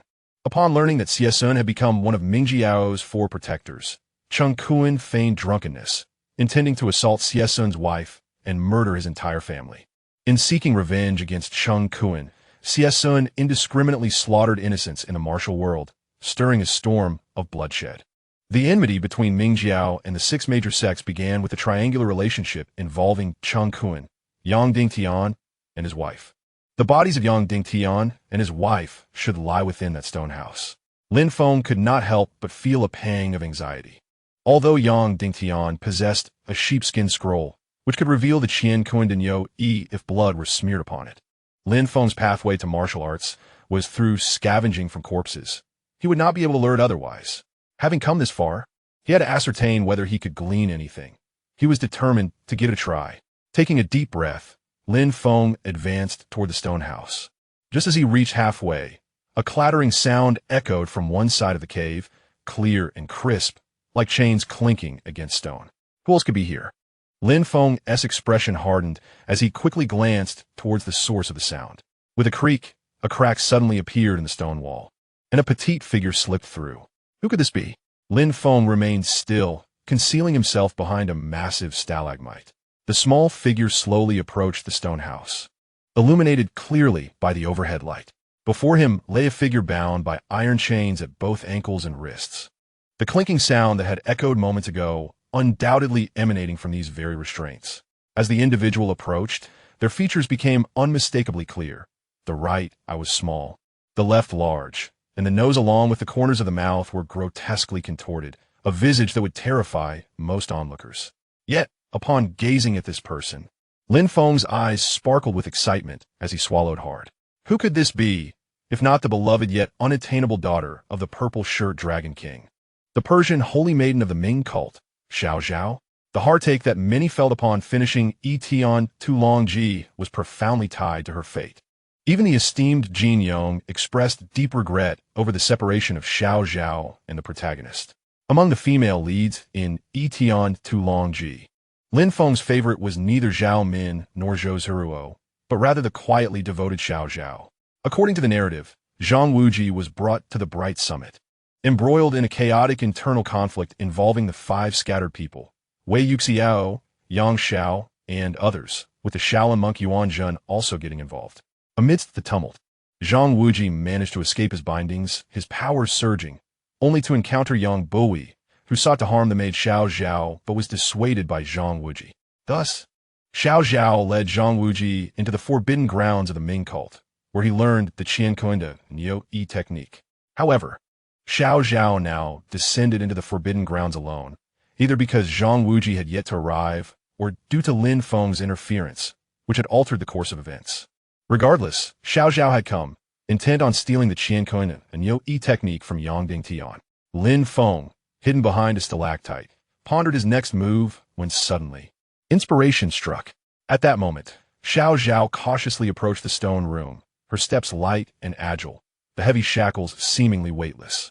It was evident she was well acquainted with the surroundings, having stealthily visited before. Yet, she was likely unaware of the hidden mechanisms within the stone room, which required a respectful bow to Yang Dingtian's remains to reveal the underground compartment. Zhang Wuji, pure of heart, had bowed in gratitude, triggering the mechanism, while Zhao remained oblivious to these details. Otherwise, she would have long since stolen the sacred texts inscribed on the parchment. Following her mother, the purple-shirt Dragon King Delisi's orders, Xiao had infiltrated the Ming cult's headquarters at the Bright Summit to steal the Qiankun Denyo technique. Young Xiao, suspecting her intentions, had shackled her and assigned her to serve his daughter, Yang Buhui, who regarded her as a spy and had attempted to kill her on multiple occasions, though she had refrained for reasons unknown.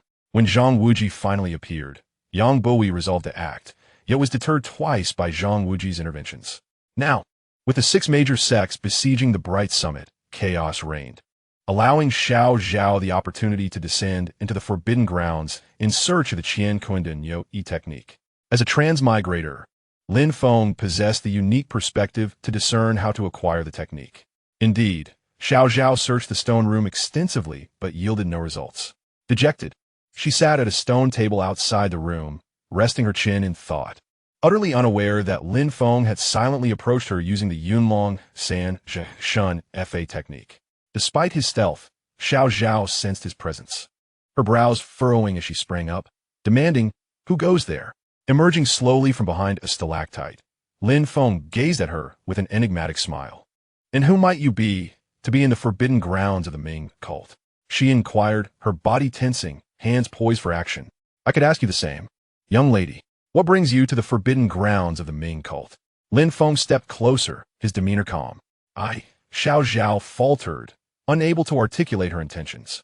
She could hardly confess that she was there to steal the Qiankun, the Neo-E technique. I know why you're here, Lin Feng remarked with a slight smile. I can help you find what you seek. What? Zhao's expression shifted dramatically, her vigilance heightened. She had visited this place numerous times, and the secret passage was concealed within Yang Buhi's chamber. The presence of another person was unfathomable. To discover that this stranger knew her purpose was utterly astonishing. Do you not believe me? Lin Feng said nonchalantly. You seek the supreme inner power of the Ming cult, the Qiankun Neo-E technique, do you not? How do you know this? Zhao was taken aback, her eyes flashing with alarm, a surge of hostility rising within her. Such a secret was known only to her mother, and yet this stranger seemed to possess knowledge of it. I not only know this, but I also know who your mother is. Lin Feng replied casually. Do not attempt to harm me. You are not my match. You know who my mother is? Zhao's voice trembled. Indeed, the foremost of the 4 great kings of the Ming cult, the purple shirt dragon king, the holy maiden Delisi of the Persian Ming cult. Am I correct? Lin Feng's voice was steady. The look of shock and fear on Zhao's face was palpable. She never anticipated that this stranger would uncover such secrets. The gravity of these revelations far surpassed her intentions to acquire the Qiankun, the Neo-E technique. Who are you to know these things? Zhao's voice quivered. Who I am is of little consequence. Rest assured, I shall keep your secrets, Lin Feng declared, turning away from the bewildered Zhao and stepping into the stone room. His cryptic demeanor left Zhao in a state of confusion, her mind racing to comprehend the identity and motives of this person who had unearthed her innermost secrets. As Lin Feng surveyed the stone chamber, his gaze fell upon 2 skeletal remains in the center. One skeleton, larger and clad in a man's robe, was unmistakably Yang Dingtian. The other, smaller and adorned with colorful garments, bore a dagger protruding from its chest, undoubtedly that of Yang Dingtian's wife. Lin Feng took a few steps forward, reaching toward Yang Dingtian's remains. Upon witnessing this, Zhao rushed in, alarmed. What are you doing? He does not possess the Qiankun, the Neo-E technique. Lin Feng turned with a brilliant smile. Worry not. I am aware. His sincerity disarmed Zhao, momentarily leaving her speechless. In that instant of entering the stone room, countless thoughts raced through Zhao's mind. Yet, her intuition urged her to trust this person before her, believing he would not harm her, but rather protect her. What are you doing then? Are you not seeking the Qiankun, the Neo-E technique? Then why ask so many questions? Lin Feng replied, his expression suddenly shifting to one of intensity. As he reached out to touch the remains of Yang Dingtian, a wave of intense tingling surged through his hand, and a torrent of information cascaded towards him like a fountain. You have obtained the 4th level of the Qiankun Neo-E divine skill from the remains of the Mingjiao's 33rd leader, Yang Dingtian. You have acquired the Great 9 Heavens Palm technique from the remains of the Mingjiao's 33rd leader, Yang Dingtian. You have gained 10,000 experience points from the remains of the Mingjiao's 33rd leader, Yang Dingtian. Lin Feng never anticipated that the bones of the deceased Mingjiao leader, Yang Dingtian, who had been dead for so many years, harbored such immense power. Initially, he had come merely to avoid regrets, indifferent to whether he would find anything. However, the outcome made his journey worthwhile. Without hesitation, Lin Feng absorbed the Qiankun Neo-E and the Great 9 Heavens Palm technique in their entirety. In the next moment, Lin Feng's entire body trembled, and his energy reservoir surged with a powerful and vast force that filled his meridians. The Qiankun Neo-E divine skill is, in essence, a remarkably clever technique for channeling one's internal energy, fundamentally relying on the potential each person possesses. The latent potential within every individual is immense, but it often remains untapped. In times of crisis, even the weakest person can exhibit extraordinary strength. Lin Feng had cultivated the Yijin Jing to an advanced proficiency of 30100, and his internal energy had accumulated to a profound level, reaching the mid-stage of the 5th rank. With the combination of the Qiankun Neo-E divine skill and the Yijin Jing, It was akin to pairing a high-pressure water gun with a reservoir, unleashing his latent potential like a sudden torrent.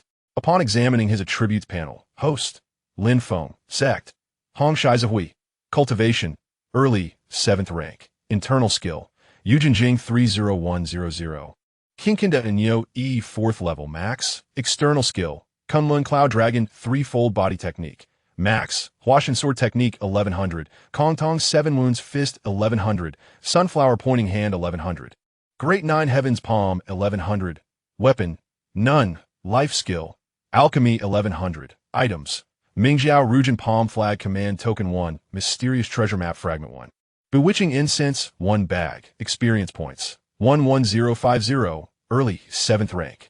The Qiankun Yo E divine skill indeed proved formidable, propelling Lin Feng from the mid-stage of the 5th rank directly to the mid-stage of the 7th rank, bypassing the entire 6th rank and stepping into the realm of masters. With his current cultivation level, he was now comparable to the 4 great Dharma kings and the leaders of various sections. It was an exhilarating feeling. With a mere thought, Lin Feng activated his energy, causing his energy reservoir to churn, and the formidable internal power swiftly coursed through his governing meridians. Immediately, one side of Lin Feng's face turned crimson, while the other side turned pale. "Senior, you actually possess the Qiankun Yo E heart method," exclaimed Zhao in astonishment. The essence of the Qiankun Yo E divine skill lies in the interplay of rigidity and softness of yin and yang. The appearance of the contrasting colors on his face indicated a transformation of blood flow and true energy within. Upon reaching the 6th level, one could exhibit alternating colors throughout the body, but at the 7th level, the yin and yang energies could switch seamlessly, leaving no external signs. Yang Dingtian could change his expression 3 times in an instant, having reached the 4th level. The 8th generation leader of the Mingjiao had attained the 5th level, but tragically perished on the very day he completed it.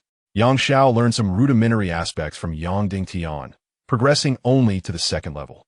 As for Zhang Wuji, in the original work, he effortlessly reached the 6th level due to the Zhuyang divine skill. Later, when he bowed to Yang Dingtian and saw the scroll containing the 7th level of the Qiankun Yo E heart method, he discovered that 19 lines remained untrained. He dismissed it at the time and did not push himself, thus narrowly avoiding a calamity. It turned out that the master who originally created the Qiankun Yo E was powerful, yet he too had not reached that stage, having only trained to the 6th level. The 7th level's heart method he wrote remained untrained, merely a product of imagination and aspiration for transformation.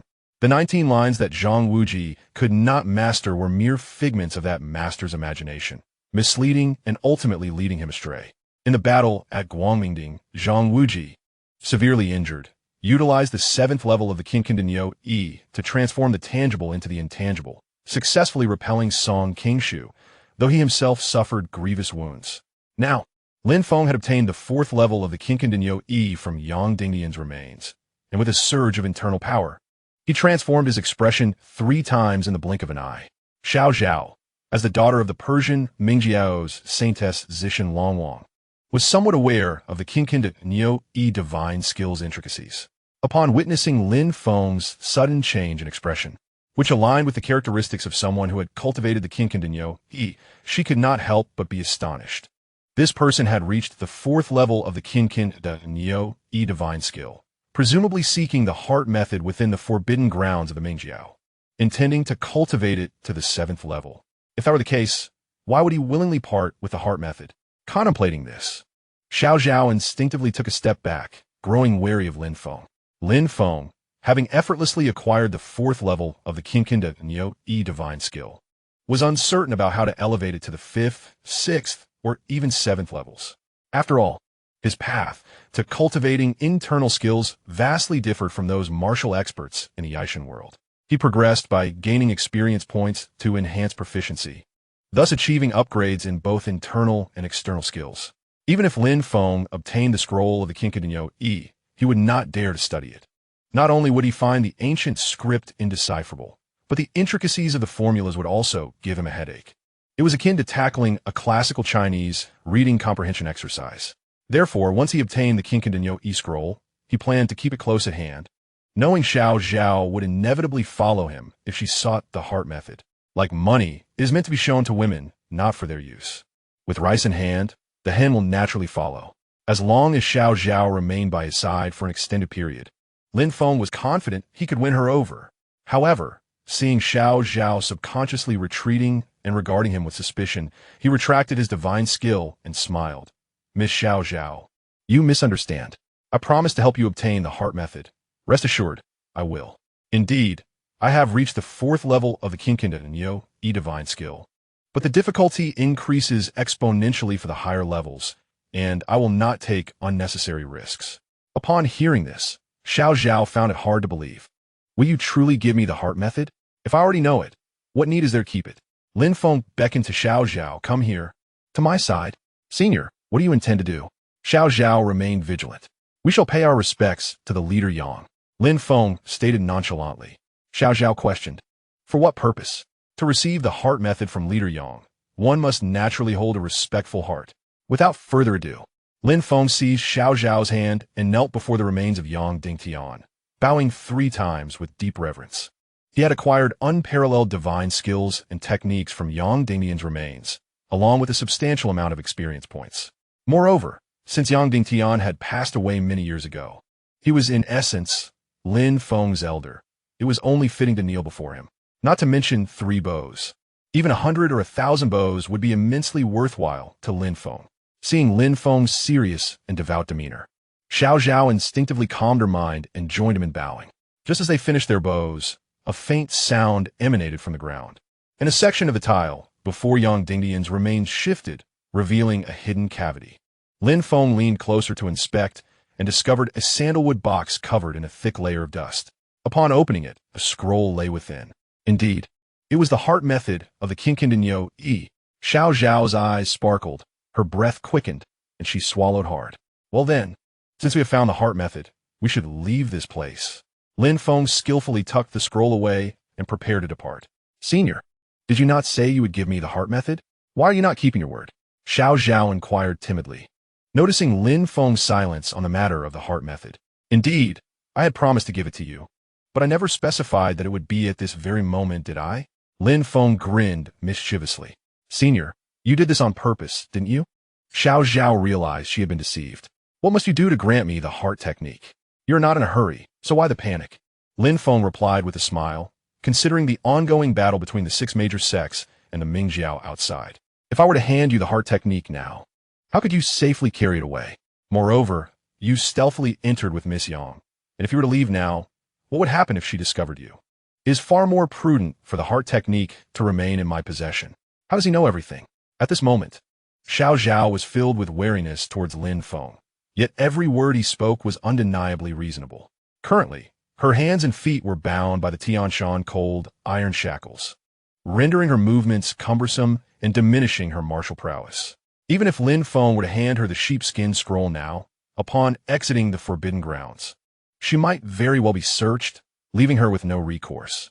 After much contemplation, she concluded that it was indeed wiser for Lin Feng to hold on to it. A person possessing the 4th level of the Qiankun skill is not easily matched.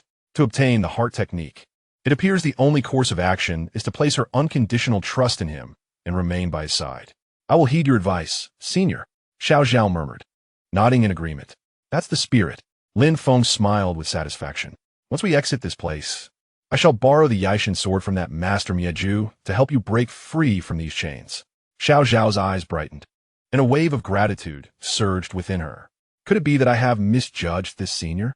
Is he perhaps an acquaintance or friend of my mother? Is he genuinely here to assist me? Yet he appears so young, seemingly only a few years my senior. How could he possibly be a longtime friend of my mother? We met by chance in this forbidden ground and are strangers to one another. Why would he be so inclined to aid me? Furthermore, I am presently disguised in a manner that is rather unappealing. Zhao pondered deeply, but could not fathom Lin Feng's reasons for his earnest assistance. In that moment, her curiosity towards him grew immensely.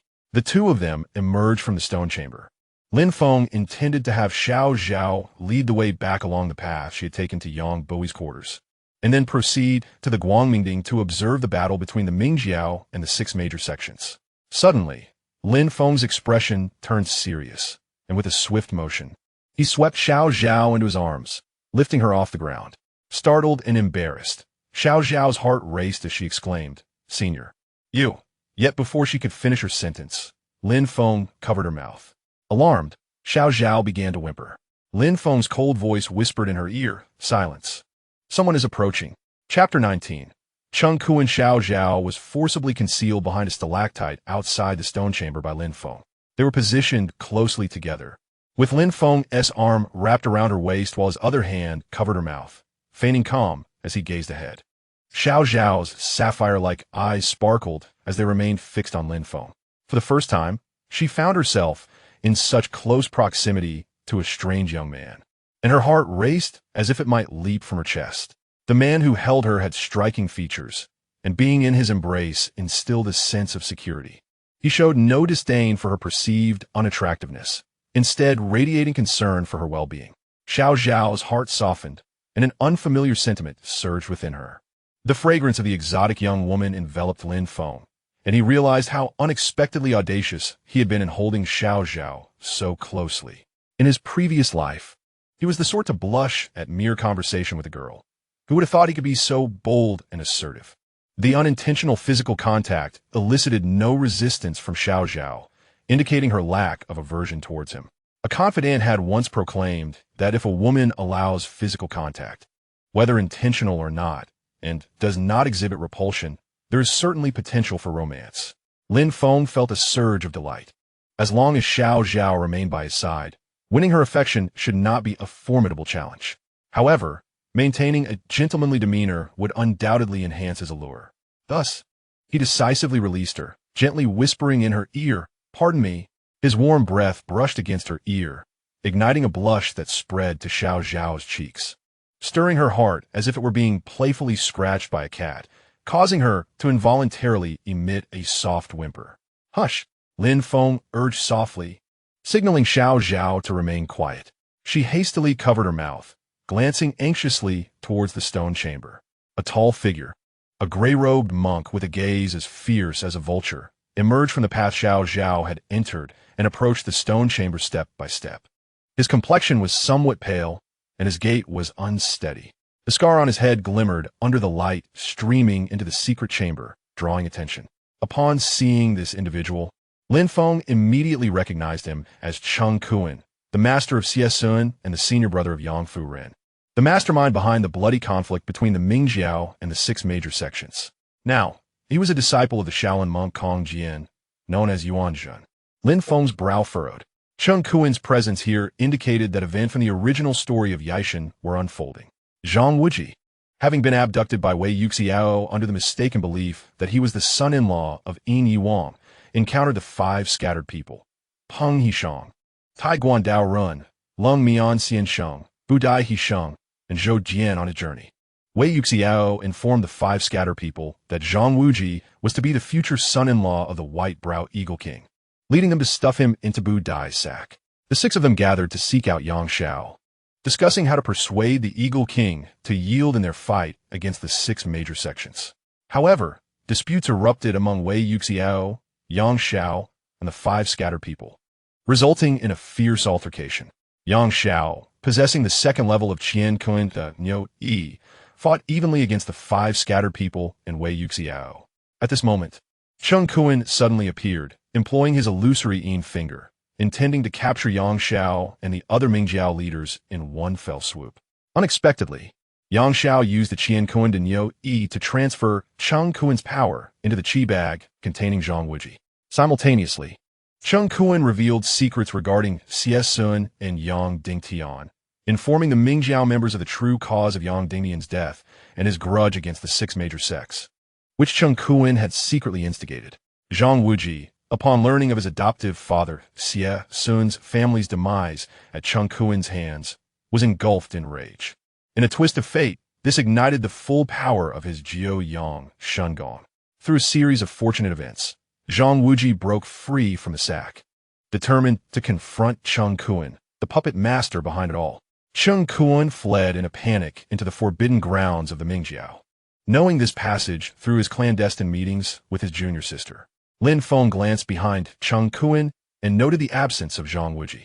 In the original narrative, Zhang Wuji pursued Qiankun only because Xiao Zhao had guided him into the secret chamber. Now that Xiao Zhao had already entered alone to steal the Qiankun Yi, it was highly unlikely that Zhang Wuji would come through. Ha ha ha. Qiankun entered the stone chamber, pointing at the skeleton of Yang Dingtian and letting out a chilling and furious laugh. Yang Dingtian, oh Yang Dingtian, I have finally fulfilled my wish to destroy your Mingjiao. You took my childhood sweetheart from me, and even my beloved disciple, Xie has been brainwashed into becoming your protector. Alas, you fell into madness and died too early, failing to witness the disintegration of your Mingjiao, scattered and in ruins. Your headquarters destroyed. What does it matter that your martial prowess was unparalleled? In the end, you and your Mingjiao have met such a fate. And as for my junior sister, you may have claimed her body, but you could never possess her heart. Ha! Qiankun's laughter echoed throughout the empty chamber. As he continued to laugh, his voice gradually took on a tone of melancholy. Perhaps after avenging his deep-seated grievances, the release of his pent-up resentment brought momentary relief.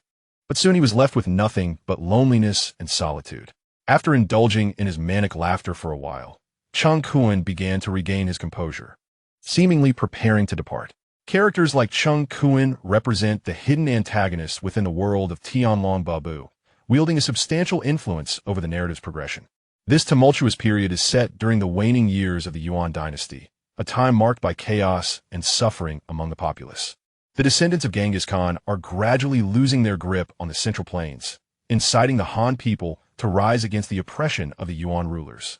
Particularly within the Five Elements banner of the Ming sect, numerous leaders of the righteous armies emerged to oppose the Yuan dynasty.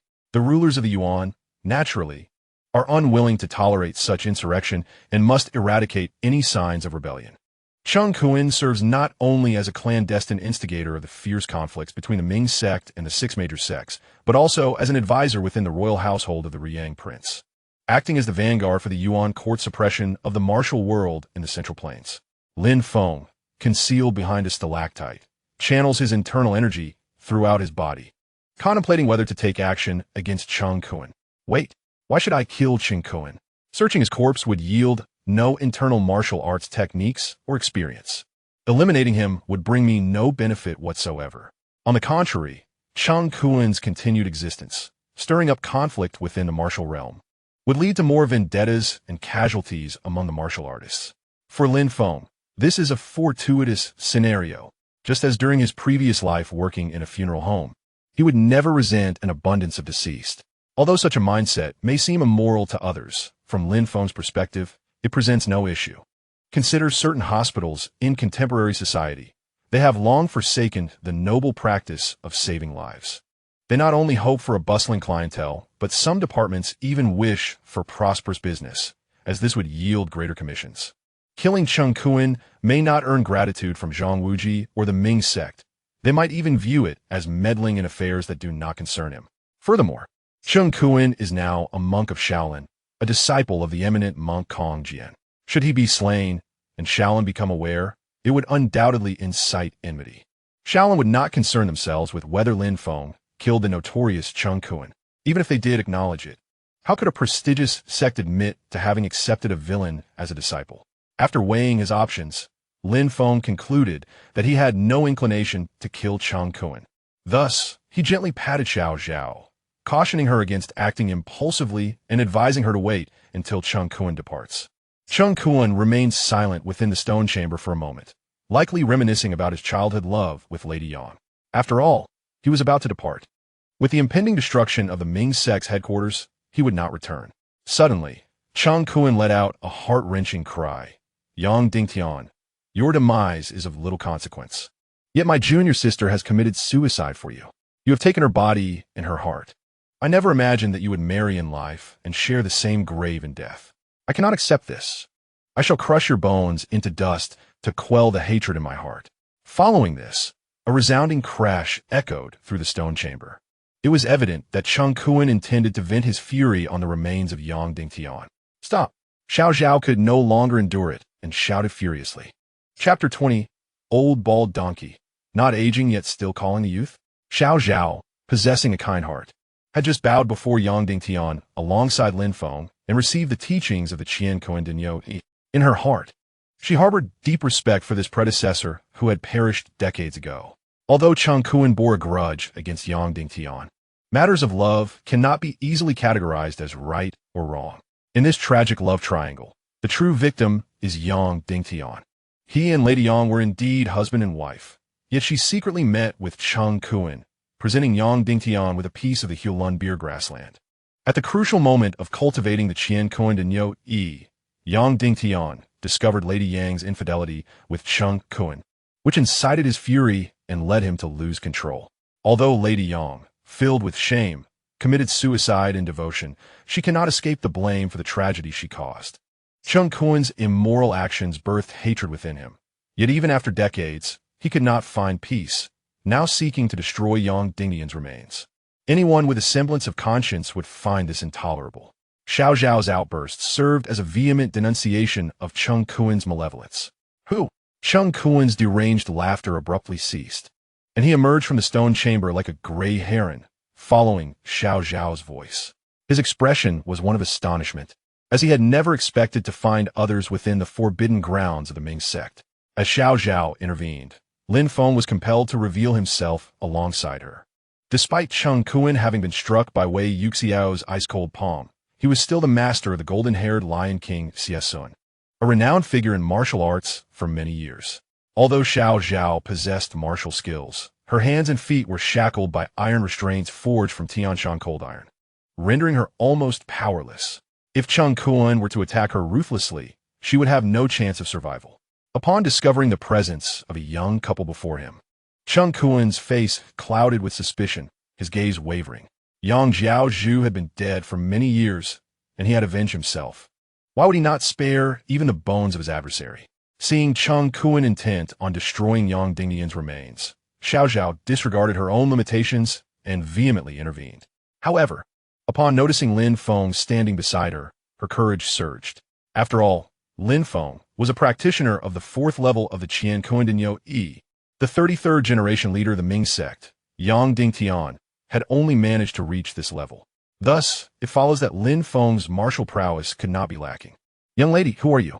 What is your connection to Yang Dingtian? Why are you here? Qiankun's expression darkened as he bombarded Zhao with questions, advancing toward her and Lin Feng. His hands, concealed behind his back, were quietly gathering the energy for his phantom finger, his wide sleeves rustling in the absence of wind. Before Zhao could respond, Lin Feng coldly interjected, Qiankun, it matters not who we are. You shall not disturb the remains of Yang Zhu today, or face death. At this, Zhao trembled, feeling deeply moved that Lin Feng, instead of reprimanding her for her impulsive words, unconditionally stood by her side. She couldn't help but glance at Lin Feng's chiseled features, her heart racing. Upon hearing the young man before him utter his secular name, Qiankun was taken aback. You wretched brat, who are you, and how do you know me? Lin Feng's voice was as frigid as ice. Do not ask too many questions. Leave this place at once, and I may spare your life. Is this how the youth of today carries themselves? When I roamed the martial world, you were still in your mother's womb. As he spoke, he had unknowingly approached Lin Feng and Zhao. Realizing he was now within striking range of his phantom finger, a hint of malice flickered in Qiankun's eyes. No matter who these individuals were or why they were present, they must die. They had likely been eavesdropping on his soliloquy about the secrets of the martial world. Such matters could not be allowed to reach others. The only way to silence them was through death. Old bald donkey, still calling the youth reckless? Lin Feng's gaze flickered with cold light, a sneer forming in his heart. He had already sensed Qiankun's stealthy approach, harboring murderous intent. Initially, he had no intention of killing Qiankun, preferring to let him roam free to wreak havoc in the martial world, creating slaughter to aid Lin Feng in gaining strength. However, now that Qiankun aimed to strike against him and Zhao, Lin Feng was compelled to reconsider. Arrogance, prepare to meet your end. Qiankun was momentarily at a loss for words in the face of Lin Feng's declaration. His expression hardened, and in an instant, he lunged forward, his right hand extending from behind his back, a finger imbued with chilling energy aimed directly at Lin Feng's crown. Without a doubt, the master of the Golden Retriever Lion King, Qiankun, the renowned Henuan Pili Xiao, has made quite a name for himself in the martial world over the years. Though injured, his Huanyan finger is a signature skill of formidable repute. Once struck, survival is nearly impossible. Zhao was momentarily stunned by Qiankun's sudden attack. Helplessly watching as he targeted Lin Feng, involuntarily gasping in shock before quickly covering her mouth.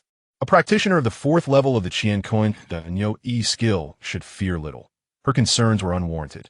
On Lin Feng's side, as he was on the brink of being struck by Qiankun's finger, he swiftly extended his hand and grasped Qiankun's finger.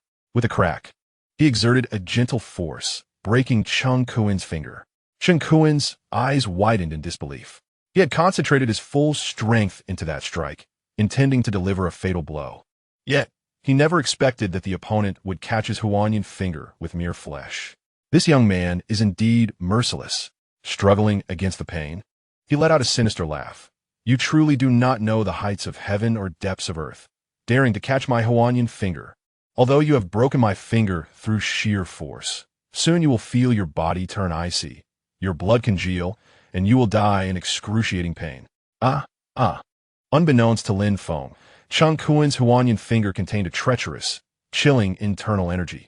Contact would spell doom. The icy energy, like a venomous snake, would swiftly invade the opponent's body, targeting the heart and killing silently. Is that so? With a slight smirk, Lin Feng displayed a disdainful smile. He then formed several strange hand seals with one hand, his face shifting between red and green, and with a sharp command, he released go. Boom! A stone bench nearby exploded into fragments. What? How could you wield the Qiankun Nyo-E of a Mingjiao? Qiankun's expression shifted dramatically, his disbelief momentarily overshadowing his pain. He had previously witnessed the power of the Qiankun Nyo-E when he attempted to ambush Yang Xiao and the 5 scatterers, only to have his attack redirected back at him. Now, witnessing Lin Feng absorb and expel the chilling energy of his Huanyan finger, demolishing the stone bench. It mirrored the Qiankun Nyo-E he had encountered before. Indeed, you possess discerning eyes. Lin Feng replied with a calm smile, flipping his palm as immense internal energy surged forth. Now let me show you this palm. The overwhelming internal force. A combination of the Yijin Jing and the 4th level of the Qiankun Nyo-E surged towards Qiankun like a mighty river. 7th grade cultivation. Qiankun's countenance changed drastically, fear evident in his eyes. He hurriedly summoned all his strength to resist. Bang! It felt as though a colossal hammer had struck him. Qiankun was powerless to defend himself, sent hurtling back like a kite with its string cut, spewing a mouthful of blood mid-air before crashing heavily onto the ground. Raising a cloud of dust, Lin Feng scooped up Zhao and leaped over to where Qiankun lay, lifeless. Having already taken action against Qiankun, he no longer hesitated. He would eliminate him to prevent future troubles. As for the conflicts within the martial world, the Princess Zhao Min of the Riang Wangfu and the 2 elders of Xianming would surely instigate further disputes without Qiankun's provocation. Lin Feng had no doubt that he would need to deal with the corpses afterwards. However, Qiankun's body might hold significant benefits, and Lin Feng didn't intend to soil his hands. If Zhao were to act, she might succeed. You handle him. Lin Feng gestured for Zhao to approach Qiankun. Zhao, now fully obedient to Lin Feng, approached without hesitation, intending to incapacitate Qiankun with iron shackles. Suddenly, Qiankun, lying on the ground, sprang up, unleashing a cloud of dark red dust toward Zhao. Be careful. Lin Feng had not anticipated Qiankun employing such underhanded tactics, swiftly waving his hand to disperse the dust. However, as the dust dispersed, a subtle fragrance wafted into the air. Seizing the moment as Lin Feng was distracted, Qiankun vanished into the corridor. Ha! You can spend your life here with this ugly girl. The ground trembled with a series of thunderous crashes as clouds of dust filled the air. Massive stones fell, sealing the corridor and blocking Lin Feng's entrance as well. Damn it! Qiankun had triggered a mechanism, dropping the broken dragon stone and sealing the Ming Jiao's forbidden grounds. Chapter 21. Capturing Zhao, dragging her shackles, rushed back to the path she had come from, only to find colossal stones had fallen, sealing the entrance. Panic washed over her as she dashed around the chamber, searching for any escape route. It's over. That scoundrel has triggered the mechanism, trapping us here. Senior. What shall we do? Please think of a way. Unable to find an exit, she turned to Lin Feng, tears brimming in her eyes, her last hope resting upon him. At that moment, Lin Feng found himself at a loss for words. In the original tale of Tian Tu Longji, Zhang Wuji, with Zhao's assistance, pursued Qiankun into the forbidden grounds of the Mingjiao. Qiankun had ignited a powder barrel, destroying the passage and trapping Zhang Wuji and Xiao inside. Yet Zhang Wuji, through unexpected fortune, encountered the remains of Yang Dingtian and his wife, acquiring the Qiankun and Youyi's teachings and Yang Dingtian's final letter. The letter expressed the Mingjiao's unwillingness to yield to the Persian Mingjiao, determined to cultivate the Qiankun and Youyi to seize the Holy Fire Order and contend with the Persians, vowing to resist the Mongols to the end.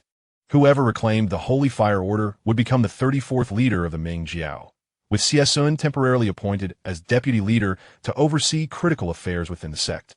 The letter also stated that mastery of the Qiankun and Youyi would allow one to move the stone doors, reaching the summit of the Mingjiao.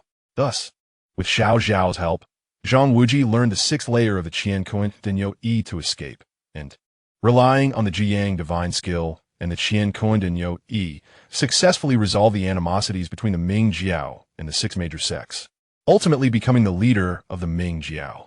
Now, Lin Feng found himself similarly trapped in the forbidden grounds by Qiankun. Must he also cultivate the 6th layer of the Qiankun, the Youyi, to escape? However, given his current predicament, he should have anticipated such a move from Qiankun. One cannot help but commend Qiankun, a cunning veteran of the martial world, who not only possessed remarkable guile, but also the resilience to endure. Just moments ago, Lin Feng had unleashed a palm strike, one of Yang Dingtian's ultimate techniques, the Tian Fan Palm. Despite Lin Feng's mere 1100 proficiency, his mastery of the 4th level of the Qiankun and Youyi and 3010 proficiency in the Yijin Jing had amplified his internal force to an immeasurable degree. Wounded and then struck by Lin Feng's palm, Qiankun still managed to retaliate and escape right under Lin Feng's nose. What had that fragrant dust been that he had scattered from his sleeve? Although Lin Feng had dispelled much of it, he had inhaled some as well. As Lin Feng circulated his internal energy, he found no abnormalities in his meridians. It was not poisonous, and he felt reassured. It must have been a trick Qiankun used to bewilder enemies while escaping. Do not worry, Xiao. We will find a way. Lin Feng surveyed the forbidden chamber. The light within emanated from a small opening at the top, which might serve as an exit. Lin Feng squinted, observing the opening at the very apex of the chamber, approximately 30 to 40 zhang high. Scaling the smooth stone walls like a gecko would be necessary to reach it. The chamber resembled a natural cave, akin to an inverted bowl. To ascend the steep, slick walls to the center would be a formidable challenge, even for world-class climbers. Given Lin Feng's current capabilities, even with his mastered Yunlong, Sanjit, Shun, Kaiing skill, he could not leap to such heights. With a sigh, Lin Feng resigned himself to abandoning that notion. He grasped a stone, striking against the surrounding rocky walls in search of a vulnerable point. Senior, I feel so unwell. Just as Lin Feng was seeking an exit, a breathy sound reminiscent of a cat's meow echoed from behind him. Turning around, he beheld Zhao staggering, her gaze dazed, her face flushed, and her breathing rapid. Miss Zhao, where do you feel discomfort? Lin Feng hurriedly approached to support her. Upon coming closer, he was momentarily entranced. He was well aware that Zhao was a stunning beauty of mixed Persian and Han descent. Yet the true extent of her beauty had only existed in the realm of screens and imagination. Now, standing upright, she had removed the garish makeup, revealing her natural visage. Her eyes sparkled with brilliance, her brows elegantly shaped, a hint of dimples graced her cheeks, and her skin glistened with a jade-like softness. She was exquisitely beautiful, her countenance akin to that of an ice sculpture. Senior, my whole body feels so hot, so warm. Zhao murmured, her voice trembling. Damn it. Lin Feng now understood what the powder that Qiankun had scattered earlier was. He had not anticipated that Qiankun, now a monk, would carry such a harmful substance with him. He pondered what would happen if he had sprinkled it on the female disciples of the Yimei sect or on the Master of Extinction. Lin Feng possessed profound inner strength and was unaffected, but Zhao's martial arts foundation was shallow, and she must have inhaled a significant amount of the powder. It appeared that the drug was taking effect. Faced with this predicament, Lin Feng felt utterly helpless. Miss Zhao, allow me to fetch you some water. Although he desired to embrace Zhao, it had to be of her own volition, and he could not take advantage of her vulnerability. However, this forbidden chamber was nestled within the mountains of Guangming, a parched land within the Kunlun Mountains. Water would not be easily found. Lin Feng assisted Zhao in a circuit of the chamber, yet not a single drop of water could be found. Zhao's body grew increasingly feverish. Her hands tightly clinging to Lin Feng, her consciousness fading, babbling, "Senior, my mouth is so dry, so hot." Lin Feng quickly seated her on the ground, placing his hand against her back, attempting to utilize his robust inner strength to dispel the toxins from her body. However, as he channeled his inner energy into her, it not only proved futile, but caused Zhao to break into a sweat, twisting like a serpent, her long legs rubbing against each other. Her expression grew more pained, beads of sweat pouring from her forehead. Suddenly, her eyes turned bloodshot, as if driven mad, and she lunged at Lin Feng, tearing at his clothing. "Senior, please. I can't endure this any longer. Help me. What a potent drug. Must it be resolved in such a manner?" Yet, at this moment, what other remedy existed to counteract the lustful poison? "Miss Zhao, I must apologize." Lin Feng, feeling helpless, lifted Zhao and carried her to a stone table outside the chamber. Zhao, already ravenous and parched, began nibbling on Lin Feng's face and neck, igniting a strong reaction within him. Moments later, the chamber echoed with the sound of crashing waves, one after another. After half an hour, the wind ceased and the rain abated, restoring tranquility to the chamber. Lin Feng and Zhao were both drenched in sweat, closely nestled together. On the stone table lay a few dark red plum blossoms. In this urgent moment, there was no choice but to trespass. "Miss Zhao, I will take responsibility for you," Lin Feng said, holding her with an expression of remorse.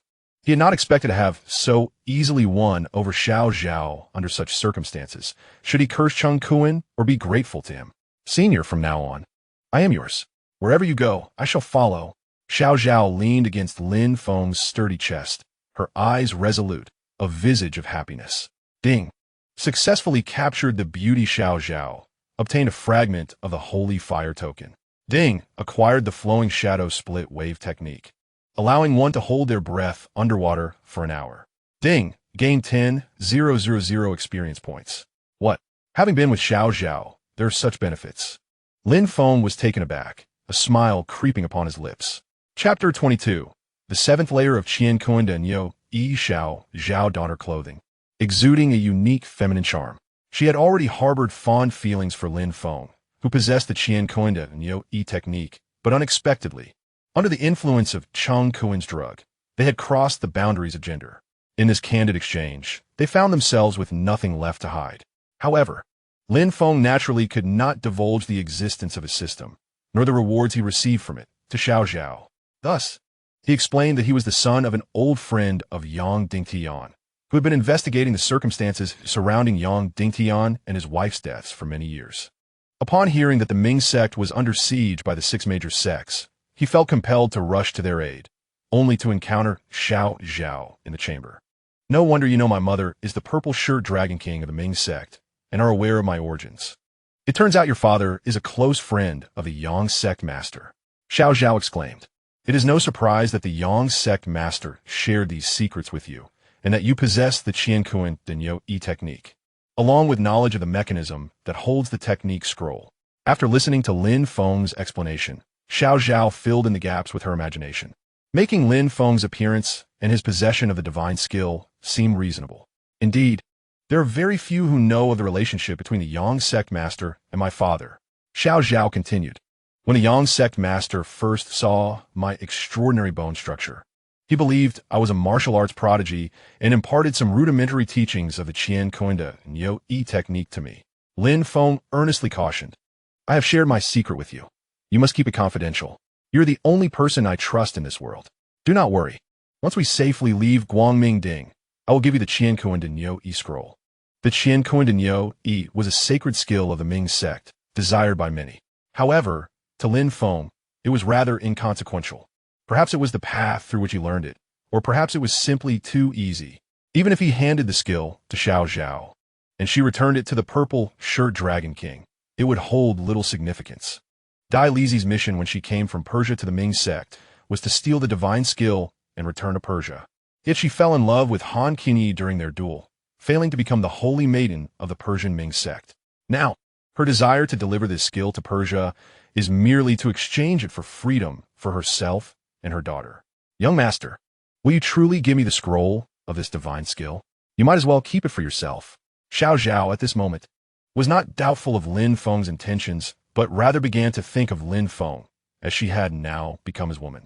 You went so far as to disguise yourself to reach Guangming Ding, serving as Yang Buhui's maid, even being shackled, all to obtain this scroll. I imagine it must hold great importance for you. Zhao, you have given me your most treasured possession. What is this mere technique in comparison? Lin Feng embraced Zhao gently, his voice tender.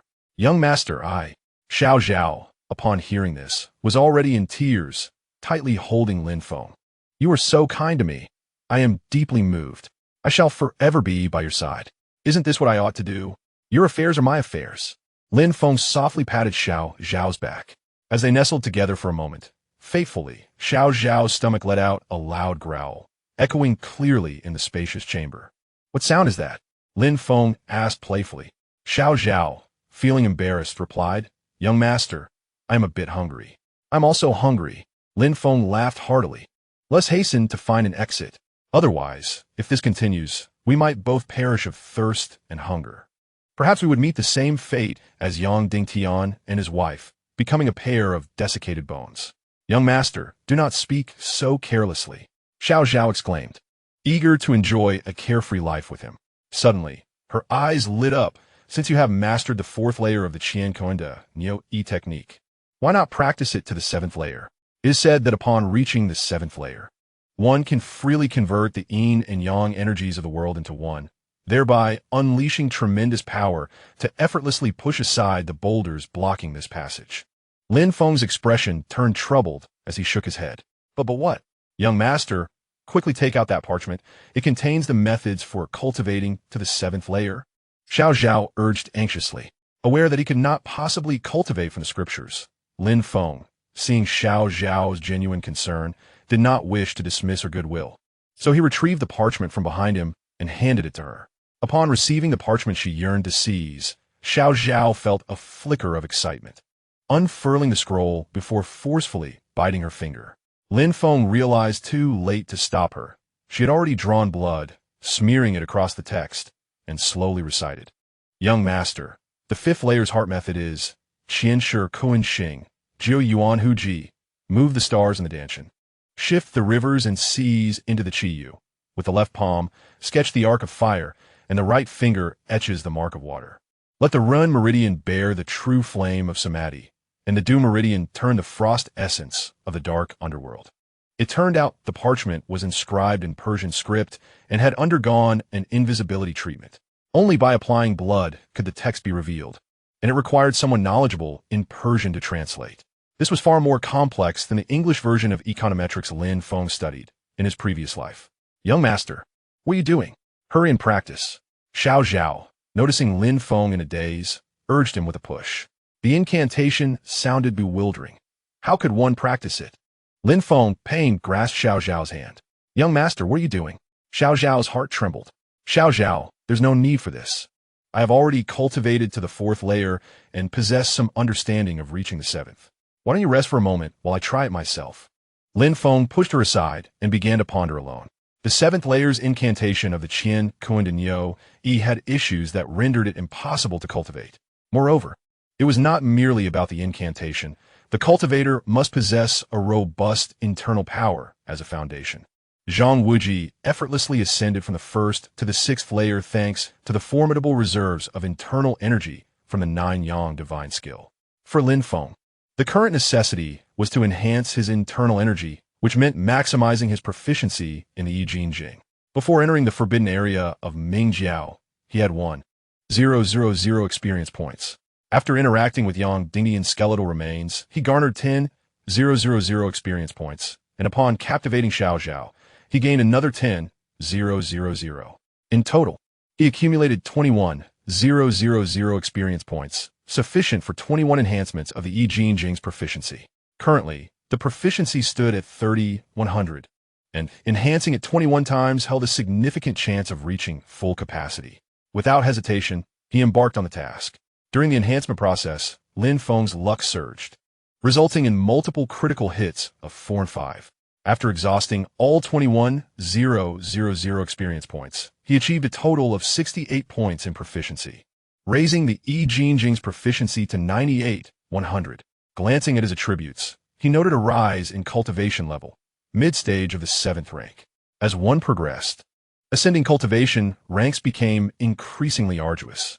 Having entered the 7th rank, Lin Feng was undoubtedly among the elite experts in the world of Tianlong. However, seeing that only 2 proficiency points remained unfilled, Lin Feng felt a pang of regret. Had he known not to learn Yang Dingtian's de Jiutianzhang, and instead converted it into experience points, perhaps the Yijin Jing's proficiency would be complete by now. Regret is a luxury not afforded in this world. And Lin Feng had not anticipated that charming Zhao would yield such a wealth of experience points. He still possessed a highly practical skill, the Luing Funbo Ju, but upon gritting his teeth to exchange it for experience points, he received a meager 100 points. Lin Feng was left speechless. Where could he possibly obtain more experience points? It seemed unattainable to max out the Yijin Jing's proficiency. Nevertheless, with the initial stage of the 5th rank, his internal energy was already formidable, and Lin Feng could sense his own strength. Why not test if he could push open the stone door with all his might? Lin Feng immediately rose, preparing to approach the stone door. Casually glancing at the stone chamber, he noticed, aside from Yang Dingtian's remains, the presence of his wife's remains. Lin Feng's eyes lit up. In Chapter 23, the Yijin Jing reaches full proficiency, and the Qiankun attains the 6th layer. Yang's wife was the disciple of Qiankun, the Hunyuan Pili Hand, and they had been childhood sweethearts. According to the serialized version, their master might have been Yanghua. Consequently, she likely acquired some martial arts from the ancient Tomb sect or the Yanghua system, such as the Enran Shaohan Palm, the Nine Manual, the Jade Maiden Heart Sutra, the Quanjin Internal Power Techniques, the Finger-Flicking Divine Skill, the Xian Tai Sword Technique, the Dog-Driving Stick Technique, the Toad Skill, and the unparalleled internal techniques of Dugu Kai Bai. Although Yang's wife may not have been an exceptional martial arts talent, any of these ultimate skills is indeed top-tier martial arts. If she were to cultivate even a couple of these skills to a moderate level, she could navigate the martial world with ease. Furthermore, Qiankun's disciple Xiesun was nearly as skilled as Yang Dingtian. The high level of Qiankun's martial arts was indisputable. As Qiankun's sister, how could she be lacking? Moreover, given Qiankun's deep affection for this sister, he would undoubtedly have sought ways to enhance her martial prowess. Additionally, as she was married to the Ming Jiao's leader, Yang Dingtian would also guide her in martial arts. Thus, even if Yang's wife were not a top-tier expert, she would not be among the common folk of the martial world, since Yang Dingtian had been deceased for many years, and his remains could yield the Qiankun E and 1,000 experience points. It stood to reason that even if Yang's wife were comparatively weak, if she could provide Lin Feng with 1,000 experience points, he could fully max out the Yijin Jing's proficiency. With this thought, Lin Feng did not hesitate to enter the stone chamber, approaching Yang's wife's remains. A dagger was still embedded in the chest of Yang's wife's remains. Given that the secret chamber of Ming Jiao's forbidden area was ventilated and dry, and the dagger was made of special materials, it had only dulled over the years without rusting. However, Lin Feng's focus was not on this. Zhao, curious about Lin Feng's peculiar actions, followed him into the stone chamber. When she saw Lin Feng reaching for Yang's wife's remains, she shook her head. "Young master, that dagger is indeed rare and sharp. Are you planning to use it to pry open the stone door? You will be better off diligently practicing the Qiankun E." She mistakenly believed Lin Feng sought to take the dagger.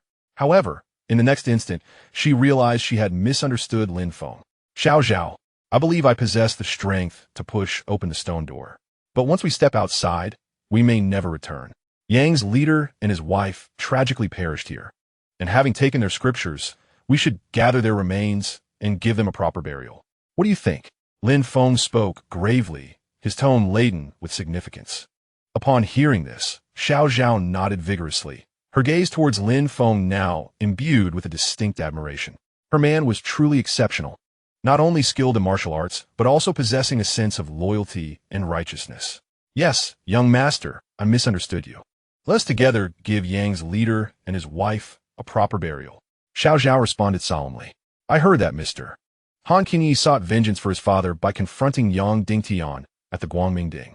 Yang Dingtian did not use his strength to bully the weak, allowing the Purple Sure Dragon King and Mr. Han Qingyi to compete publicly to determine the victor. This demonstrates that Yang's leader was indeed a person of integrity. Qiankun repeatedly claimed that Yang's leader had taken his sister, but I believe he has reversed the truth. It was he who disrupted their marriage. Burying Yang's leader and his wife together is an act of kindness. Lin Feng gazed into Zhao's eyes. Zhao, you two are a kind-hearted person, abhorring evil. Under Lin Feng's fervent gaze, Zhao's face flushed slightly. Lin Feng's mention of Han Qingyi and the Purple Sure Dragon King struck a chord as they were her biological parents. Young master, I am ashamed. We have been here for quite some time, and we do not know the situation outside Guangmingding. After we bury Yang's leader and his wife, we should quickly push open the stone door and leave this place.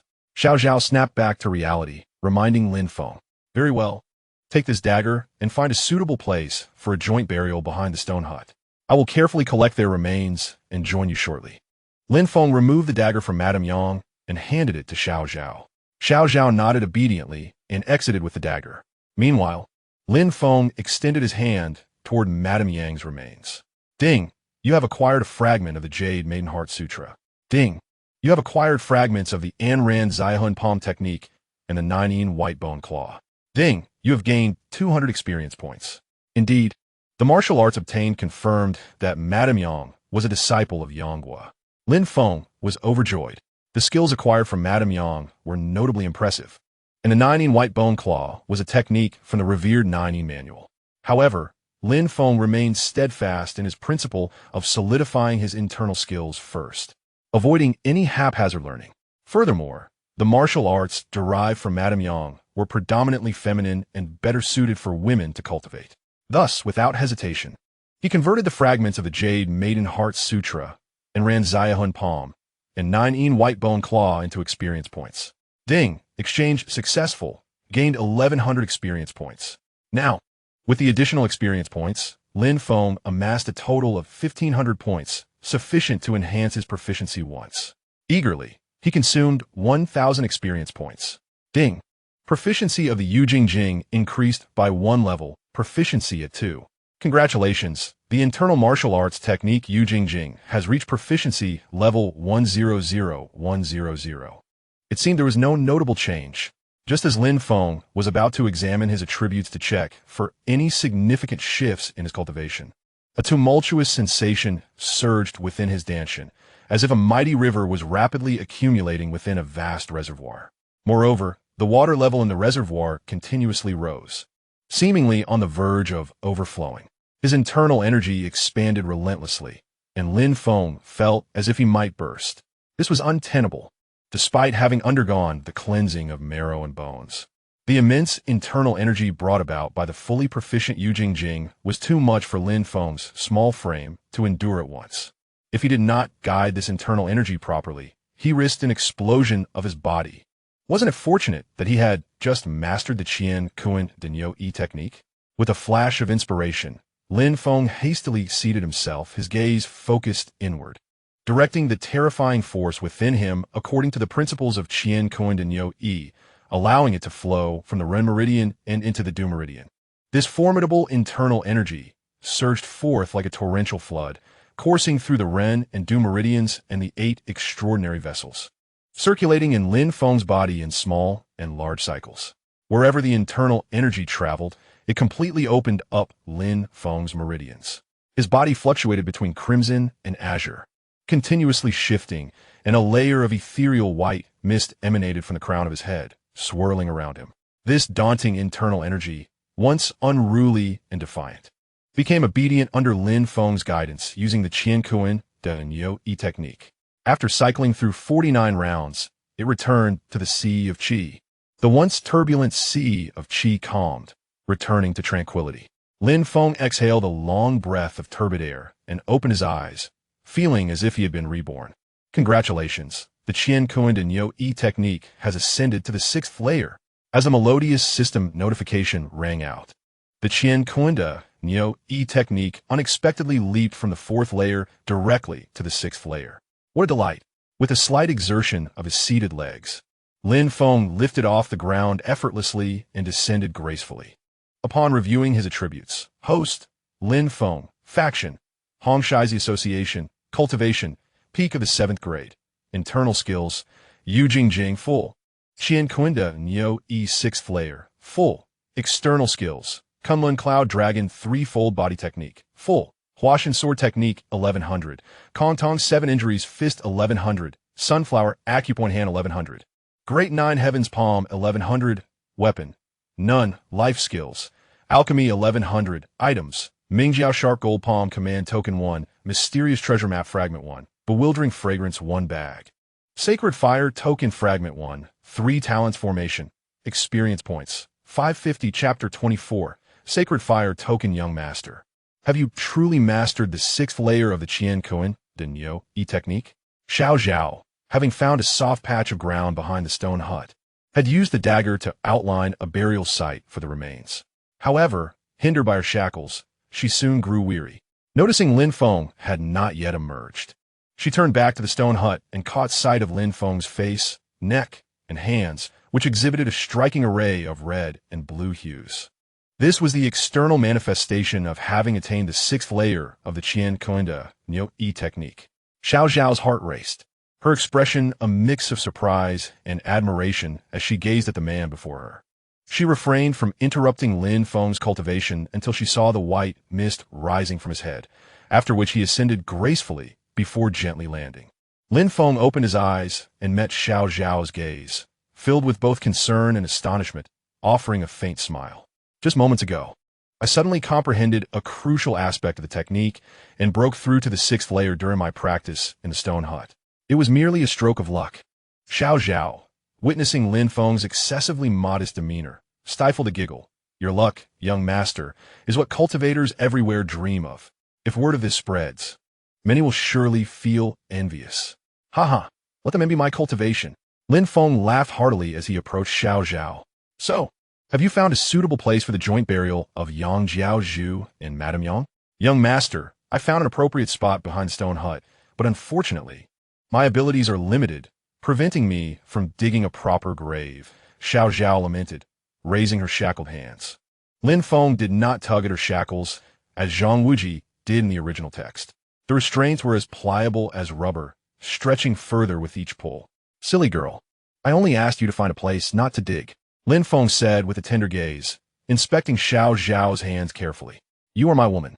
How could I bear to let you toil? Zhao felt warmth in her heart.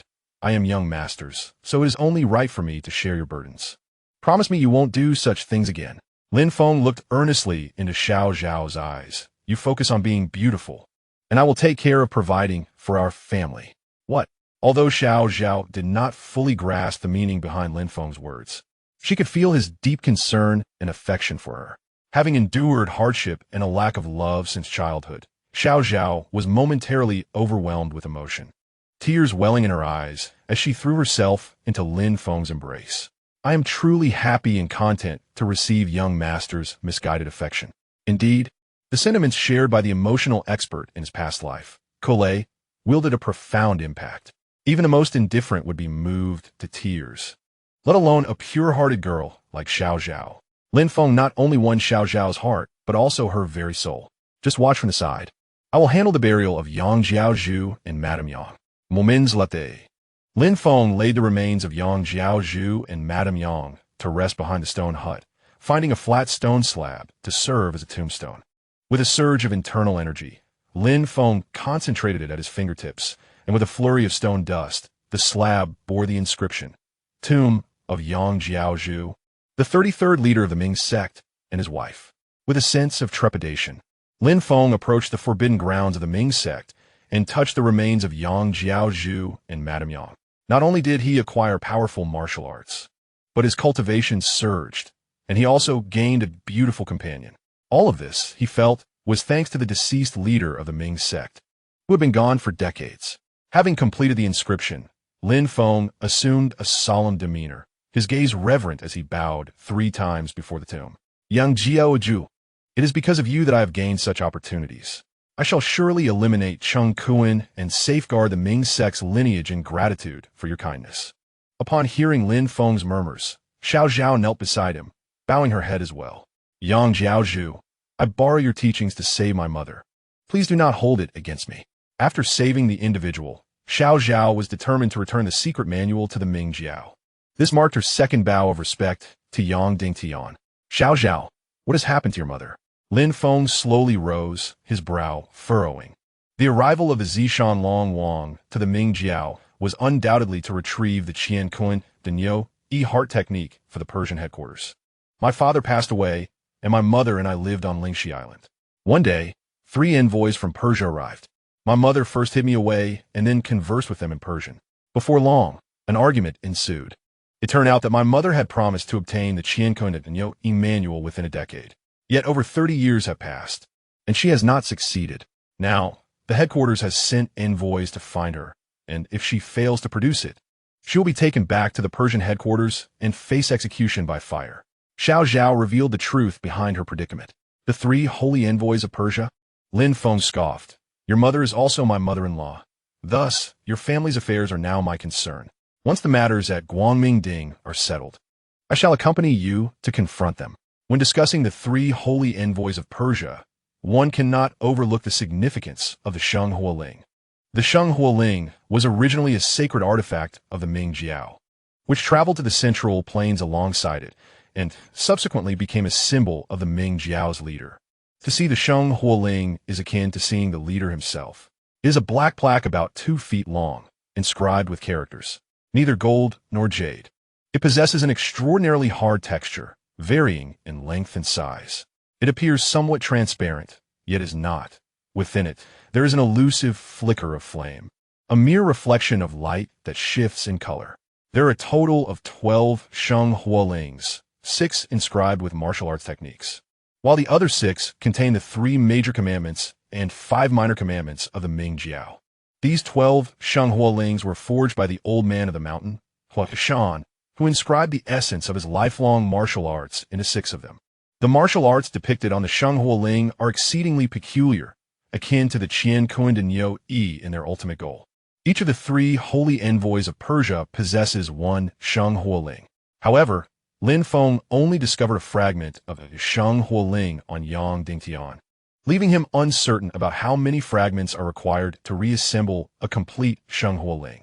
Lin Feng's arrival in the Tianjin world was a quest to grow stronger step by step, aspiring to become the most formidable being in this realm. Techniques from the Sheng Hualing were previously of little interest to him. Had he not cultivated the Qiankun Denyo and met Zhao, he might have shunned them. Yet, circumstances have changed. With the Yijin Jing enhancing his physical prowess and having mastered 6 layers of the Qiankun Denyo coupled with Zhao's translations, Lin Feng felt compelled to explore these techniques. My lord, you are truly kind. Zhao feels immensely fortunate to have encountered you. Upon hearing Lin Feng's sentiments, Zhao was overcome with emotion. With a resounding boom, Lin Feng channeled the Qiankun Denyo's divine powers, converting the overwhelming internal force gained from the Yijin Jing into formidable energy. The heavy Duan, long, sure stone was gradually pushed aside by Lin Feng. The gap widened, now allowing a person to pass through sideways. After both of them traversed, Lin Feng sealed the stone door once more, delivering a powerful strike that sent dust cascading down. With a crack, the mechanisms within the door were utterly destroyed, making it improbable to breach even with explosives in the future. Henceforth, no one would disturb the leader and his wife of the Ming Jiao again. Lin Feng glanced at the stone door, clapped his hands, then assisted Zhao in removing her shackles while holding her hand. Together, they walked silently along the corridor. As they ascended the stairs, the air grew increasingly arid, and faint glimmers of light began to emerge. Upon reaching the corridor's end, a stone wall stood before them, with neatly arranged crevices allowing light to filter through. My lord, ahead lies Miss Yang's chamber. Zhao alerted him. Indeed, Lin Feng nodded, pushing the stone wall, which creaked open, revealing a modest girl's room. Just as they stepped across the threshold, A wave of bloodiness assaulted their senses. Chapter 25. On the road to Guangmingding. Within the room lay a boy of about 12 or 13 years, lifeless on the floor. His skin bore a bluish hue, his eye sockets were sunken, and his body was emaciated with distinct bite marks on his neck, indicating he had been drained of life by someone. He was one of the attendants assigned to serve Miss Yang, evidently having succumbed to the predation of Wei Yuxiao, a truly cruel fate. Xiao Zhao's face fell upon seeing the boy. It was apparent that she had formed a bond with him during their time together, and his tragic end was unbearable for her. Lin Feng quickly grasped the situation. Previously, due to Zhang Wuji being the future son-in-law of Yin Yuang, the Qing Yi Bat King, Wei Yuxiao, had taken Zhang Wuji to use as leverage against the Tianying Jiao. On their way to Guangmingding, they encountered the five scatterers. Suddenly, Wei Yuxiao was afflicted by a cold poison and required blood to alleviate it. The five scatterers mistakenly believed Zhang Wuji was captured by Wei Yuxiao to sate his thirst for blood. This led to a conflict between Yang, Xiao, and Wei Yuxiao, with the five scatterers caught in the fray, resulting in Zhang Wuji mastering the 9 Yang divine skill and the subsequent escape of Qiankun into the Forbidden Grounds. However, Yang Xiao, Wei Yuxiao, the five scatterers, and Yang Buhui were no longer present. Presumably, while Lin Feng and Xiao Zhao were ensnared in the secret chamber, Yang Xiao and his companions had departed for Guangmingding to protect their teachings. To cure Wei Yuxiao's poison, they had callously disregarded the life of the attendant boy.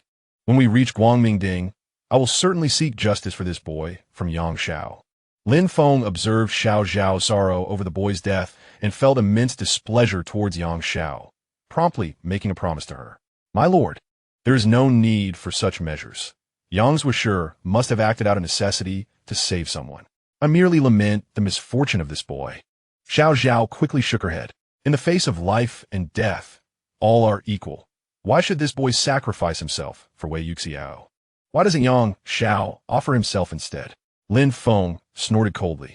In his previous life, having worked in a funeral home for a time, he had witnessed countless farewells and understood that in the face of death, no one remained exalted. Thus, seeing the boy sent to Wei Yuxiao to be drained of life elicited his poignant reflections. Xiao Zhao trembled at once. Lin Feng's principle of equality struck her like a revelation. Looking at the shackles on her wrists, she furrowed her brow, nodding in a semblance of understanding. You are right. My lord, Yang Xiao must acknowledge his wrongdoing and repent for this boy. Xiao Zhao, you need not consider yourself a servant in my presence. You are my woman, and we are equals. Lin Feng gazed earnestly at Xiao Zhao, affirming. My lord, Xiao Zhao understands. She replied, her face resolute. However, I am wholeheartedly devoted to serving you, and I do so willingly. Lin Feng affectionately kissed Xiao Zhao on the forehead, then turned to wrap the boy's lifeless body in the bedding, preparing to conceal it within the secret passage. As he handled the corpse, he inadvertently brushed against it. Ding! Obtained Sheng Hua Ling Fragment 1. You need just one more fragment to exchange for a complete Sheng Hua Ling. Kindness begets kindness. Unexpectedly, his benevolent act resulted in an unforeseen reward. After placing the boy's body, Lin Feng struck the stone wall forcefully, sealing it shut. He took Xiao Zhao's hand, leaving the room behind. They navigated through several doors without encountering anyone. Soon, they emerged from the room, finding themselves in a hollow in the mountainside. Several houses dotted the area, with a stone staircase winding its way up to the summit. Gazing towards the peak, they could discern several imposing structures. The sounds of clashing metal, shouts, roars, and cries echoed faintly. My lord, that is Guangmingding. The 6 major sects must have already launched their assault on it. The Ming Jiao is in grave peril. Xiao Zhao pointed towards the summit. Let us ascend at once, Lin Feng agreed. I have pledged to Yang Jiao Zhu to preserve the flame of the Ming Jiao. I cannot allow the 6 major sects to destroy it. With that, he took Xiao Zhao's delicate hand, employing the Yunlong Sanja Shun Fa as they swiftly ascended towards the peak.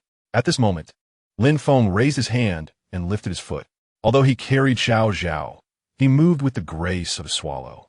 After rounding a bend in the stone steps, a pavilion came into view.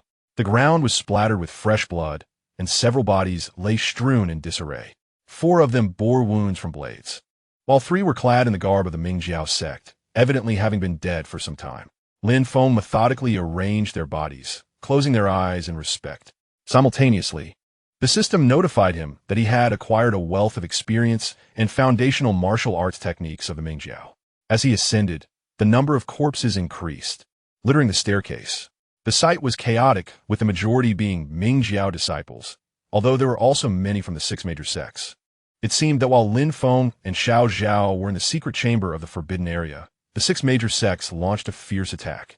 Due to the severe injuries sustained by important leaders like Xiao and Wei Yuxiao, there was no one to lead the Mingjiao, resulting in their defeat. Yet the disciples, despite being at a disadvantage, continued to fight valiantly, leading to heavy casualties on both sides. Seeing so many bodies, Lin Feng estimated that if he were to examine each one, it would be dark before he reached the summit. Time was of the essence. So he temporarily abandoned the idea, urging Zhao to move swiftly over the corpses, almost lifting her as if she were flying. The mountaintop was now in sight, with numerous figures visible and the sounds of shouting growing clearer. Lin Feng quickened his pace. Just 100 steps away from the summit, a massive ancient tree obstructed their path. 5 corpses in white robes hung from its branches, suspended upside down. Their faces were bloodied and mangled, as if clawed by some fierce talon. Young master, these were caught by the Shaolin's dragon claw hand. Zhao observed, noting where Lin Feng's gaze had landed. The dragon claw hand of Shaolin? Lin Feng mused softly. The head of the 4 great monks of Shaolin, Kong Jian, had been brutally slain by Xie Sun. The dragon claw hand of Kong Xing was renowned as one of Shaolin's most formidable techniques. Although he later fell to San, a subordinate of Zhao Min, it did not diminish his prowess. It was known that Song Yuan Xiao, the most skilled among the 7 heroes of Yudang, claimed to have only a chance to draw even with one of the 3 Kong monks, Kong Wan, Kong Ji, or Kong Xing. Indeed, the dragon claw hand is one of the 72 ultimate techniques of Shaolin, a signature skill of Kong Xing judging by the attire of the 5. They were likely incense masters of the Tianying sect, renowned for their martial skills, yet they succumbed to a single strike, presumably dealt by the monk Kong Xing himself. Zhao provided this insight to Lin Feng. Previously, Lin Feng had taken note of the attire of the Tianying sect when he encountered them. These 5 were incense masters of the sect, a rank just below that of the hall master, naturally skilled at the 5th or 6th level. We might as well examine their bodies, he suggested. You are quite knowledgeable for someone so young, Zhao. I must say you have impressed me. Lin Feng smiled slightly. Could it be that you, like Wang Yian from Tianlong Babu, are a repository of martial arts knowledge, assisting Yurong Fu? I grew up on Ling Snake Island with my parents, who often discussed the legends and tales of the martial world, so I absorbed much of it. Zhao replied modestly, though a hint of pride sparkled in her eyes. Excellent. In the future, travel through the martial world with me and share your insights.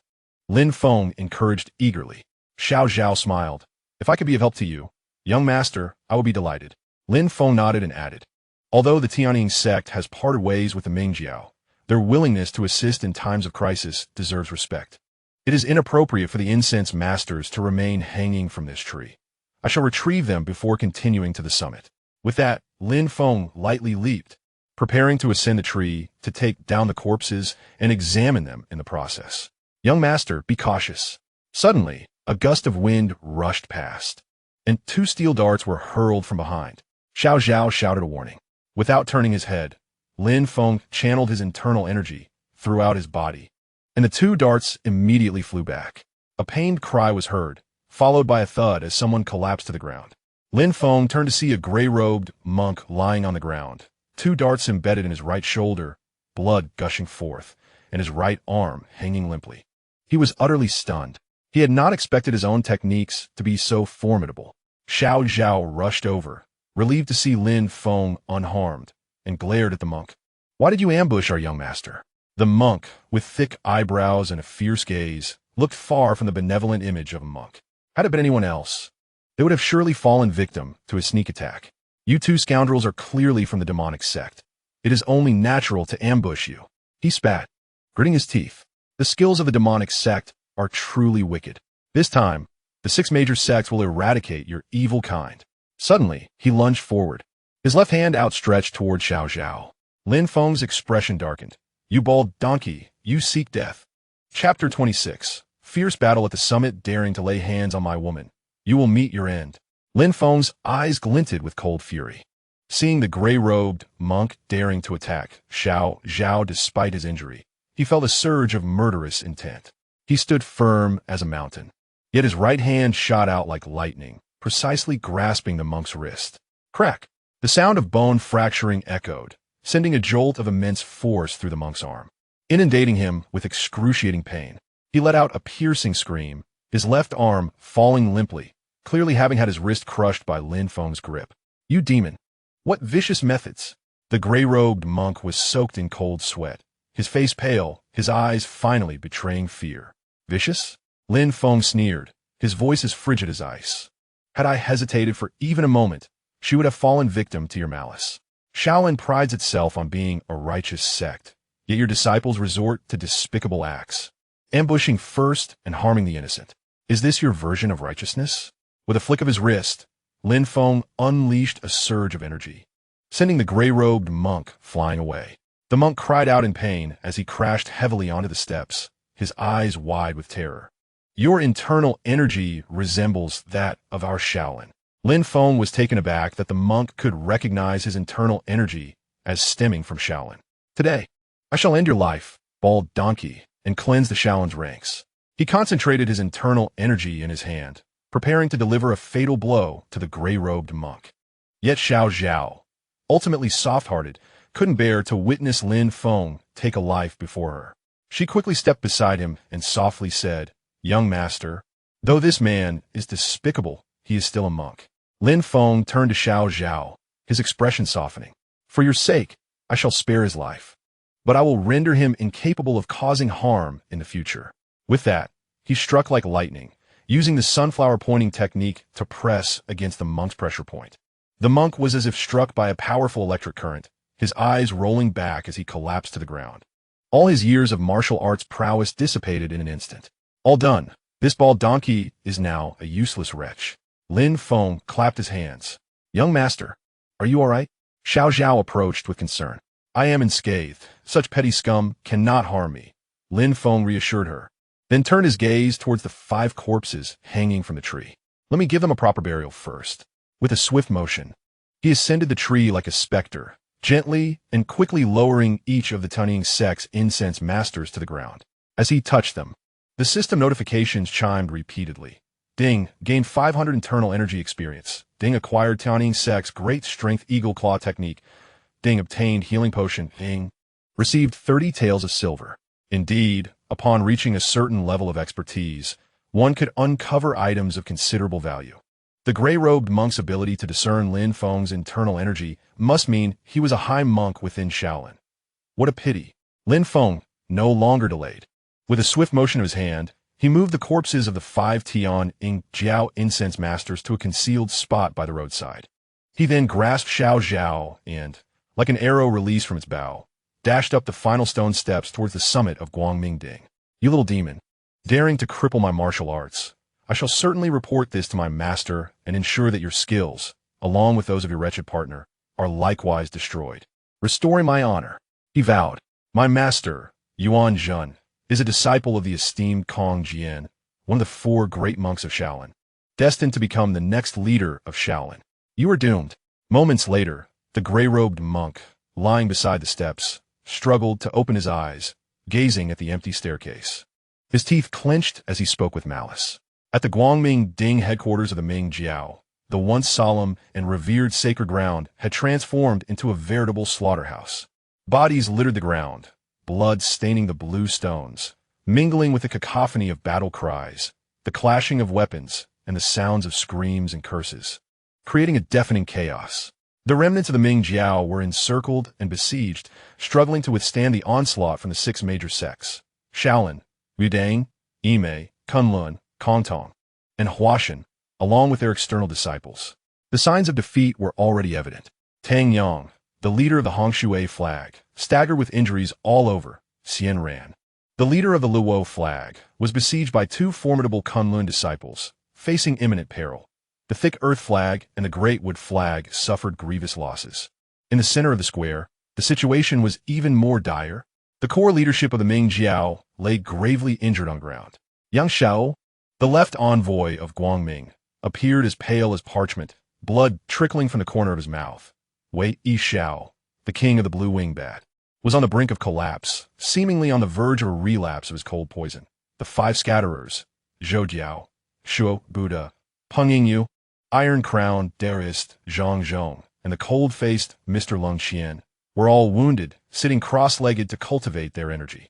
Surrounding them were the four doors of heaven, earth, wind, and thunder led by Xiao, but their numbers were sparse. Previously, during their struggle for the position of the leader, they had been ambushed by Qiankun, each sustaining severe injuries. Now, they could hardly contend with the masters of the six major sections. In stark contrast, the six major sects stood strong, with the ruthless master Zhou wielding the Yijin sword, its cold gleam reflecting her fierce gaze fixed upon Xiao among the Ming Jiao crowd. Her intent to kill palpable. This time, leading her disciples to the Guangming Ding, her primary target was none other than Xiao, who had defeated her senior brother, Gu Hongzi, and taken away her favored disciple, Ji Xiaofu, both in body and spirit. Zhu Zhiruo, Ding Mingyun, Bai Jinyi, and a host of secular disciples from Yimei, along with the shaved disciples Jing Xian, Jing Kong, Jing Jia, and Jing Zhao, were all filled with murderous intent. The two monks from Shaolin, Kong Ji and Kong Xing, led over 100 martial monks, poised for action. The five elders of Kong Tong, Xin Yutong from Huashan, the two elder masters of Huashan, and the couple He Tai Chong from Kunlun also kept a watchful eye.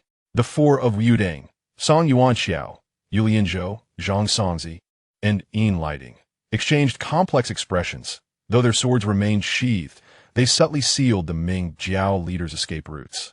Song Qing Shu, accompanied by 40 to 50 third-generation disciples from Yudeng, was mercilessly slaughtering the Ming Jiao followers, his form graceful as he deliberately displayed his skills in a manner visible to Zhou Zhiruo. However, Zhou Zhiruo's gaze was directed elsewhere. Her attention was drawn to the Tian Ing Jiao members gathered on the opposite side of the headquarters, surrounding the injured Yin Yuang. Beside Yin Yuang stood Zhang Wuji and Yin Li. It turned out that after breaking through the Qiankun bag and mastering the Jiu Yang divine skill, Zhang Wuji had utilized the techniques learned from Hu Qingyou in Dai Dai Valley. Zhou Zhiruo's focus was on Zhang Wuji, which instantly ignited jealousy in Song Qing Shu. With a flick of his hand, he unleashed the Wu Dang sword technique, piercing two unfortunate Ming Jiao disciples with several transparent holes. Yet, Zhang Wuji's attention remained fixed on the two combatants at the center of the hall. Except for Song Qing Shu and Zhou Zhiruo, everyone else was likewise captivated by the duel unfolding in the hall, so much so that Lin Feng and Zhao entered unnoticed. Only Yang Buhui, standing beside Yang Xiao, inadvertently glanced outward and caught sight of Zhao, who, despite her shackles, revealed her inherent beauty, accompanied by a man, prompting a moment of contemplation. Just as Lin Feng and Zhao stealthily approached, a thunderous uproar erupted in the arena. At the center of the square, two exceptional masters were engaged in a duel. Their figures whirled as they fought with incredible speed. Suddenly, their palms met with a clash, locking together in a moment of stillness, transitioning from rapid motion to absolute tranquility. Lin Feng, well-versed in the narrative of Yijin, needed no further observation to recognize that the duelists in the arena were none other than Zhang Songzi, one of the four heroes of Wu Dang, and Yin Tianzheng, the king of the white brow eagle from the Ming Jiao. While Yang Xiao, Wei Xiao, and the five scatterers of the Ming Jiao were all injured, the six major sects boasted an abundance of skilled fighters. Only the white brow eagle retained his full strength and combat capability. Yin Tianzheng and Zhang Songzi, one representing the leader of Tianning Jiao and one the esteemed disciple of Zhang Sanfen, were both formidable figures. At this moment, wisps of steam rose from their heads, enveloped in a white mist as they unleashed the culmination of their lifelong internal energy training in this match. In the martial world, a contest of internal strength is fraught with peril. Any misstep could lead to severe damage to one's cultivation. Under normal circumstances, one would avoid such a confrontation unless absolutely necessary. Just as the two engaged in this critical exchange, a voice from the Huashan sect called out, "Old White Brow, surrender quickly. How can you hope to match Yudang's fourth hero, Zhang? Do not persist in this futile struggle. Yield and disband the Ming Jiao." Chapter 27. 3 Matches. 2 victories. We propose a contest of 3 matches 2 victories. If you win, we shall disband the Ming Jiao, and we will retreat to the western regions, never to set foot in the central plains again. Yet we have barely begun the first match, and you are already so hasty. Hung, Hishang. Noticing the ruckus from the 6 major sects disrupting the duel of the Eagle King, shouted in anger. The reality was that the 6 major sects were numerous and powerful, while the Ming Jiao leadership had suffered internal strife and were vulnerable, leading to a complete rout, with only the Guangming Ding headquarters square remaining. When the strategists from the 6 major sects, Xin Yutong of Huashan and Master Mieju, proposed a full-scale assault to annihilate the remnants of the Ming Jiao and extinguish the holy fire of the Ming Jiao headquarters, the Wudang faction, led by Song Yuanxiao and others, opposed it. Invited to encircle Guangming Ding, Zhang Sanfen had instructed Song Yuanxiao and others that Zhang Chuishan and Xie Sun were sworn brothers, and that Yin Tianzhong was the grandfather of Zhang Wuji. They must not annihilate them completely, otherwise it would be a betrayal to Zhang Chuishan and his wife, who were forced to their deaths by the 5 major sects during Zhang Sanfen's centenary celebration. Obeying his master's orders, Song Yuanxiao, seeing that the Ming Jiao was at its last gasp, proposed a contest to determine the fate of the Ming Jiao. The 6 major sects and the Ming Jiao would each send forth their champions to compete in 3 matches. The first to win 2 would prevail. If the Ming Jiao triumphed, the 6 major sects would cease fighting and grant the Ming Jiao a path to survival.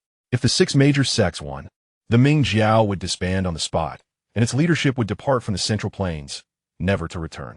Years ago, when Zhang Chuishan and his wife returned from Ice and Fire Island with Zhang Wuji, the 5 major sects had sought Zhang Sanfen's birthday celebration to inquire about Xie Sun's whereabouts, grieving over the death of his beloved disciple.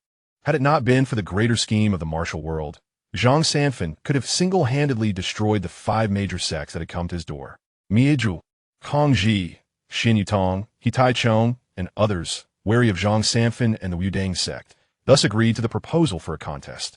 The Ming Jiao, grateful for Wudang's chivalry, had no choice but to accept the duel to preserve the flame of the Ming Jiao. Zhang Songzi, one of the 4 heroes of Wudang, was the first to step into the ring.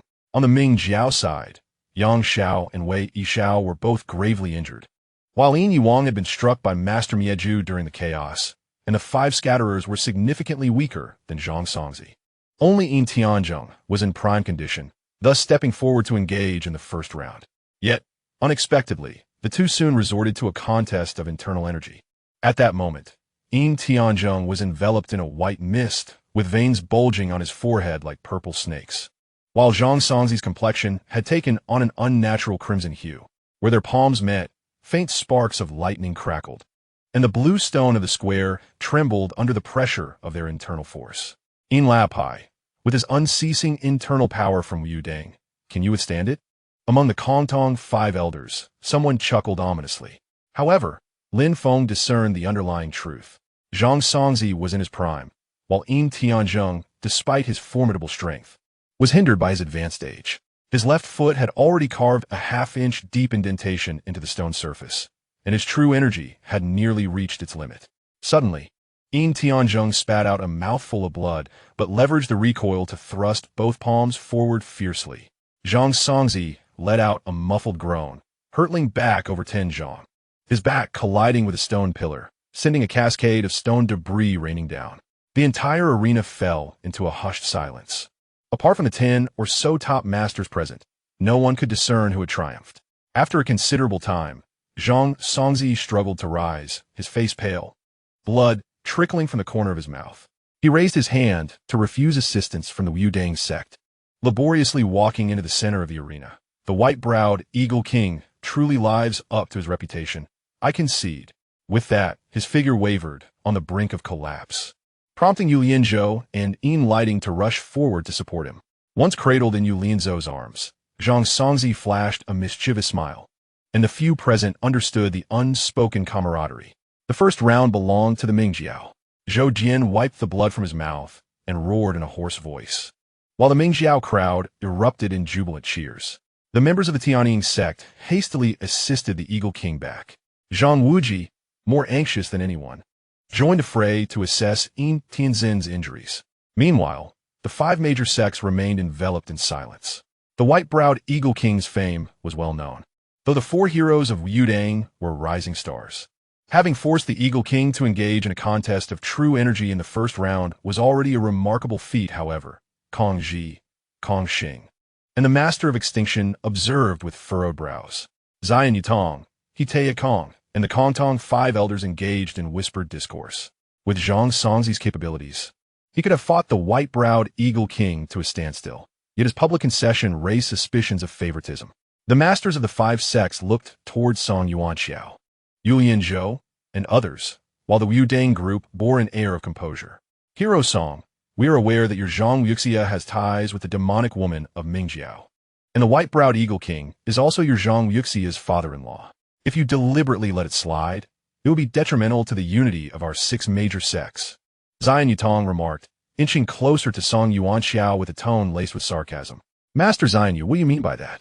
Are you implying that Yudang did not exert its full strength? Did you not see that the Eagle King has also spat blood? Song Yuan Xiao retorted coldly. When a Mingjiao dispatched the white-browed Eagle King to battle, why did you not step forward to challenge? Xian Yutong was momentarily at a loss for words. The white-browed Eagle King's reputation was formidable, and he was acutely aware of his own limitations, understanding that he was no match. Kong Ji and Kong Xing from Shaolin harbored trepidation towards the Eagle King's renown, reluctant to engage lightly. The Master of Extinction aimed to conserve strength for a confrontation with Yang Xiao, while the Kongtong five elders and Hetea Kong's couple dared not step forward. The only ones capable of contending with the white-browed Eagle King were the members of Yudang. Now, with Yudang presenting their strongest practitioner, Zhang Songzi, to face the Eagle King, it cannot be said that they had not given their all. Master Xianyu, we have lost the first round, and Zhang Sahai has also exerted his full strength. Do not make baseless conjectures that might harm the unity of our six sections. There are still 2 rounds remaining. We need only to win them all. The Master of Extinction, seeing through the facade, refrained from exposing the truth. Zhang Sanfen and the Yudang sect were inclined to grant Yin Tianzheng a favor.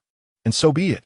Although Zhang Songzi had shown leniency as a gesture of goodwill, he could not make it too conspicuous, for the sake of accountability to the 5 major sections. Thus, he still inflicted significant injury upon Yin Tianzheng. With Yin Tianzheng wounded, there would be no one left in Mingjiao capable of continuing the fight, ensuring that the 6 major sects held the advantage in the subsequent 2 rounds. Naturally, Xian Yutong did not dare to offend the Master of Extinction, a formidable force, as he inquired. What you say is indeed valid. Therefore, for the second round.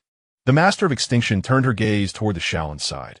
I request that Masters Kong Ji and Kong Xing stand guard for this second round. I shall take the stage to experience the prowess of the left envoy of Mingjiao. With Zhang Sanfen's rise to mastery, the 7 heroes of Yudang gained renown throughout the martial world, allowing Yudang to stand as a formidable faction capable of rivaling the venerable Shaolin sect. Both the Jianghu and Wulin could not escape the mundane pursuits of fame and fortune.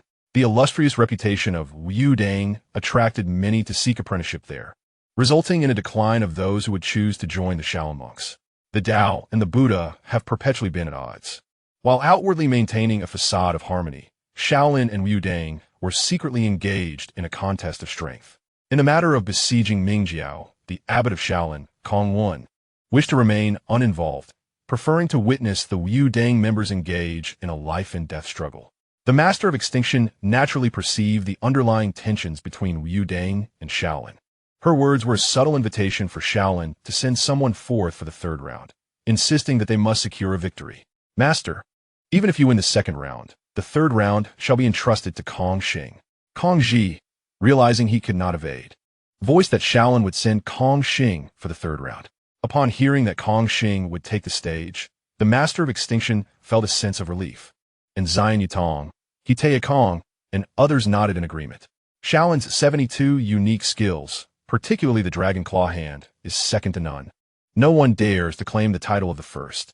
In the absence of injuries, even the Eagle King's claw techniques would have to retreat in the face of such prowess. Subsequently, the Master of Extinction, wielding the Yijin sword, strode forth from the ranks with her towering figure. The reputation of the Yijin sword, coupled with the imposing aura of the Master of Extinction, enveloped the Mingjiao group in an overwhelming sense of pressure. Upon witnessing the Master of Extinction's emergence, the members of Mingjiao seethed with resentment. Throughout her journey, the Master of Extinction's Yijin sword had undoubtedly claimed the lives of countless Mingjiao followers. Yet, bolstered by the advantages of the Yijin sword and the Master of Extinction's exceptional skills, the 5 scatterers and the 4 Wuxing banner-bearers dared not confront her. Yang Xiao, today, we shall settle the score between you and Yimei. The Master of Extinction's gaze, sharp as a blade, pierced through the throngs, locking onto Yang Xiao. Supported by Yang Buhui, Yang Xiao was fervently attempting to heal his injuries. Apart from the Eagle King, he possessed the highest martial prowess within Mingjiao. In the triad of contests against the 6 major sects, should he and the Eagle King each secure a victory, it would safeguard the ember of Mingjiao. Upon seeing the Master of Extinction step forth, he understood that she had come for him. Even if it meant his demise, he must win this battle. Yang Xiao's expression hardened, releasing a long exhalation of pent-up frustration, his figure elongating. Yang Xiao, ready for battle. Chapter 28, the second round. Yang Xiao versus the Master of Extinction. Yang Xiao inhaled deeply, suppressing the turbulent blood and the intense pain within his organs, pushing aside the support of Yang Buhui, staggering a step, yet instantly straightening his back. A fleeting defiance crossed his pale visage, his gaze meeting the Master of Extinction's piercing eyes, a subtle smirk gracing his lips. Yang was sure, you are gravely injured. Stepping up would be tantamount to signing your own death warrant. Indeed, that old nun clearly aims for your life. They lamented. It is our fault for engaging in a fierce struggle for the position of leader, allowing treachery to exploit the opportunity, leaving everyone wounded. The 5 scatterers, witnessing Yang Xiao's resolute intent to face death head-on, felt a pang of guilt, each self-reproaching. Old Yang, allow me to take this round. I will entangle the old nun with my lightness skill and wear her down. Wei Xiao struggled to rise. Way back, King. Your injuries are far more severe than mine. You should rest aside. I, Yang Xiao, have merely sustained injuries. I am not dead. Yang Xiao laughed heartily, brimming with pride. The Master of Extinction is targeting me. Moreover, to utter a word that may offend my brothers, do you believe your martial arts surpass mine? Silence enveloped the group. The 2 carefree immortals of Mingjiao possessed martial prowess that subtly eclipsed the 4 great kings. During their peak, they had already entered the 8th grade of mastery. Additionally, Yang Xiao had received guidance from Yang Dingtian, acquiring the sect's ultimate techniques, the Qiankun and Yi, at the 2nd level. Currently, the white-browed Eagle King and Zhang Songzi had just engaged in a taxing contest of internal power, suffering substantial damage, and were now meditating amidst the Tianying sect, unable to continue battling. Although Mingjiao had temporarily secured a victory in 1 round, this 2nd round was of utmost importance. If Yang Xiao could win, it would ensure the triumph of Mingjiao in the contest against the 6 major sects, safeguarding the flame of Mingjiao. If Yang Xiao were to lose, then for the 3rd match, the renowned monk Kongxing from the 6 major sects would step into the fray, while the Mingjiao would find itself bereft of capable fighters. Thus, Yang Xiao must secure victory in this round, or at the very least, achieve a draw. Otherwise, Mingjiao would face dissolution, with its leaders retreating to the western regions, never to tread upon the central plains again. The situation was exceedingly clear. In the 2nd round, it could only be Yang Xiao. Young Xiao, have you bid your final farewells? Master Miju's gaze was like a lightning bolt, locking onto Yang Xiao, her hands gripping the icy, radiant heaven-slaying sword, emanating a palpable murderous intent. With a single step forward, the air in the square felt as though it had thickened. The adversary was right before her. Master Miju displayed an unusual calmness and patience, waiting for Yang Xiao to finish conversing with his companions from Mingjiao. With the master's command, how could Yang Xiao dare to disobey? Yet, the sharpness of the heaven-slaying sword was daunting. He questioned whether his grievously injured body could withstand even a few blows from the master. Evil and heretical forces must be eradicated. Behold the sword. Master Miju, ever perceptive, discerned the mockery in Yang Xiao's words and let out a cold snort, her figure darting forward like a ghost, the heaven-slaying sword transforming into a chilling streak of light, aimed directly at Yang Xiao's heart. This strike was swift, precise, and ruthless, infused with Miju's deep-seated hatred accumulated over the years. For her elder brother, Gu Hongzi, for her favored disciple, Ji Ziofu, and for countless Ime disciples who had suffered and perished. Yang Xiao, still recovering from grave injuries, had only half of his internal strength remaining. Faced with this lethal blow, which embodied both the essence of Imei's nine-yang skill and the edge of the heaven-slaying sword, his pupils contracted sharply. He drew upon the last vestiges of his energy, employing the carefree steps of his Aoyu, retreating like a willow in the wind. Simultaneously, he formed his fingers like a spear, evading the sword's edge, attempting to strike at the acupoint on Miju's wrist. It was the exquisite technique of the finger-flicking divine skill. A mere trifling skill. Miju scoffed coldly, her wrist twitching slightly. The sword's momentum remained unchanged, yet its tip bizarrely traced several cold stars, easily deflecting Yang Xiao's attempt while sealing off all his escape routes. The sword energy surged, hissing through the air, swiftly cutting through Yang Xiao's robes and drawing forth droplets of blood. Yang Xiao stifled a groan, feeling an overwhelming sword intent piercing through his meridians, causing his blood to churn, nearly unsteady on his feet. He understood that a head-on confrontation would yield no victory. He could only rely on his agility and experience to maneuver. In an instant, the square was filled with the dazzling light of Master Miju's sword, sweeping towards Yang Xiao like a tempest, each strike aimed ruthlessly at his vital points. The sharpness of the heaven-slaying sword left deep gashes in the hardened ground, stones flying in all directions. Yang Xiao found himself in dire straits, his wounds multiplying, blood staining his blue robe. Were it not for the slightest remnants of the Qiankun technique, allowing him to subtly deflect the sword's trajectory at the critical moment, he would surely have perished by now. Nevertheless, his internal energy was rapidly depleting, and his steps grew increasingly sluggish. Yang Xiao appeared to be on the brink of defeat. Yang Zuosi. The members of Mingjiao looked on with great concern. Wei Yuxiao, Wu Sanren, and Tang Yang, their eyes wide with anxiety, yet they could only stand by helplessly. The rules of the contest dictated that outsiders could not intervene. To do so would signify automatic surrender. Among the spectators at the back of the crowd, Xiao Zhao felt Yang Xiao in peril and grasped Lin Feng's hand tightly, her palms slick with sweat.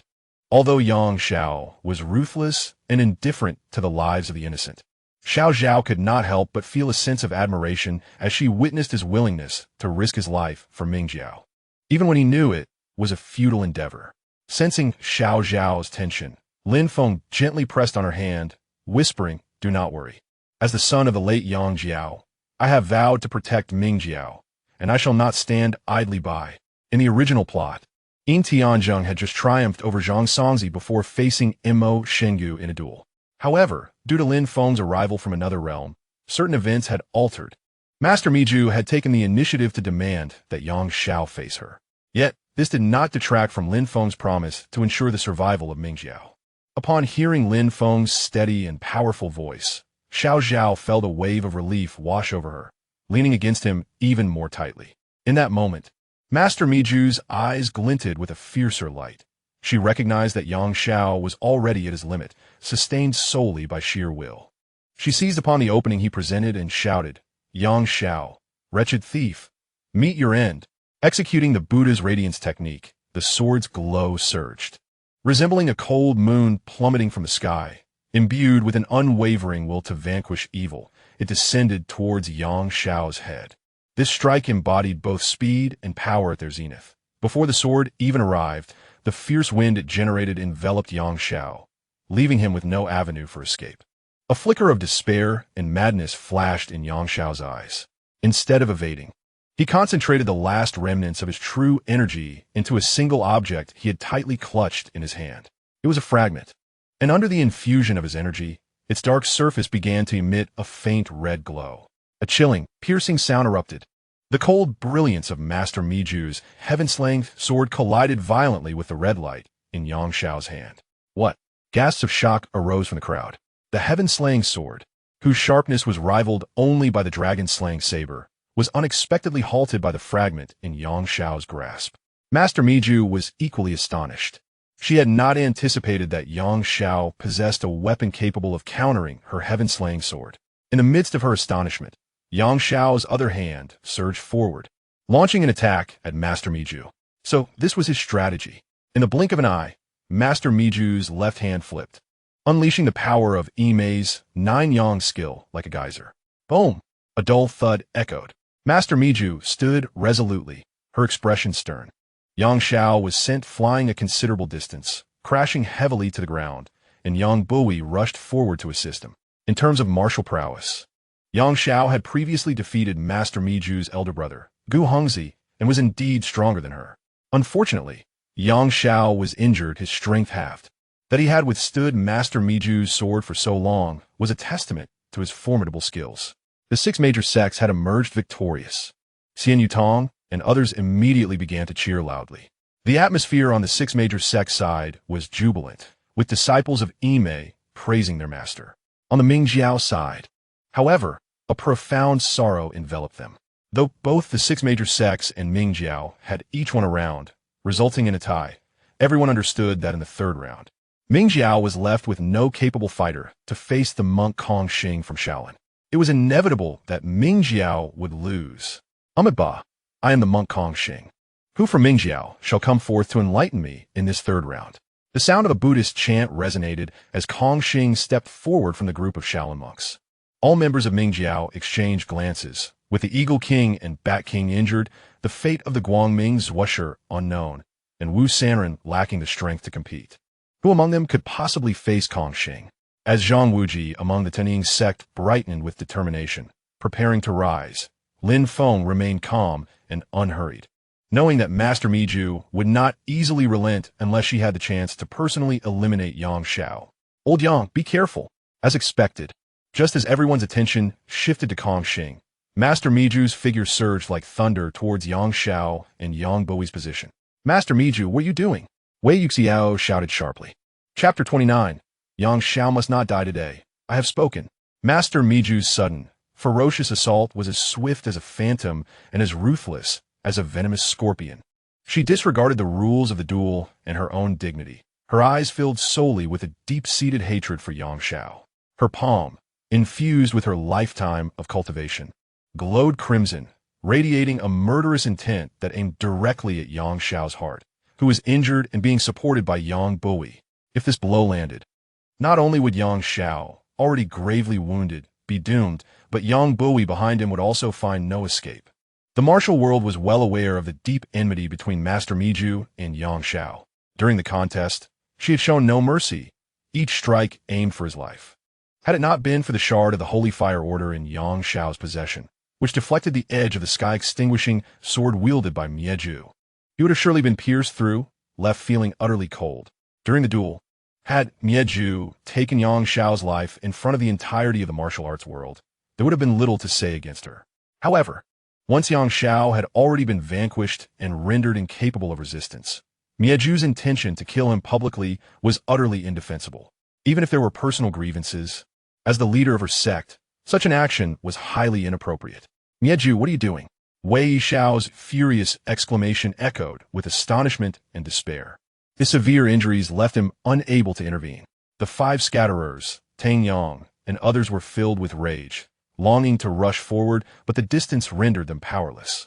The plaza erupted into chaos among the six major sects, as the expressions of Xian Yutong and others froze in disbelief, while Kong Xing and Kong Ji furrowed their brows, softly reciting Buddhist chants. No one could have anticipated that the esteemed leader of Yimei would resort to such a shameful ambush after the outcome was already determined, taking advantage of another's vulnerability. Yang Xiao's pupils constricted sharply as the shadow of death loomed over him. Severely injured, he could barely muster the strength to breathe. Helplessly watching the crimson hand poised to claim his life grow larger before his eyes, Yang Buhui, terrified, paled in fright and instinctively attempted to shield her father, only to be pressed down by the fierce gust of the incoming strike. In this dire moment, Zhang Wuji, due to his connection with Yang Buhui, felt compelled to act. However, he was occupied tending to Yin Tianzhang's injuries with his continuous flow of Jiuyang Jinqi, leaving him too drained to assist. And the distance between them was far too great. Just as the situation reached a critical juncture, a clear and resonant voice rang out, "Master, when will the cycle of vengeance end? One should show mercy where possible." The voice resonated like thunder across the Guangming Ding Plaza. Before the sound could fade, a green figure appeared before Yang Xiao and his daughter in an instant. moving faster than anyone could perceive, as though he had always been there. He Taichung and Ban Shu Xian of the Kunlun sect were taken aback. How could this person possess the Kunlun sect's lightness skills, the Yunlong Sandishun? Moreover, the speed and grace with which he executed the technique far surpassed that of the couple. The newcomer was none other than Lin Feng. With a solemn expression and calm demeanor, he faced Mie Zhu's lethal strike, showing no inclination to evade. Instead, his left hand shot out like lightning, fingers slightly splayed, seemingly effortlessly reaching for the crimson palm strike. Get away! The visitor's speed was so remarkable that Mie Zhu had no choice but to act. Her figure and voice feeling vaguely familiar, yet she could not discern Lin Feng's face. All she desired was to personally end Yang Xiao's life, but to her astonishment, someone had intervened. Her murderous intent intensified as she unleashed her full power, vowing to eliminate this sudden, audacious youth along with Yang Xiao. However, in the next instant, a dull thud echoed.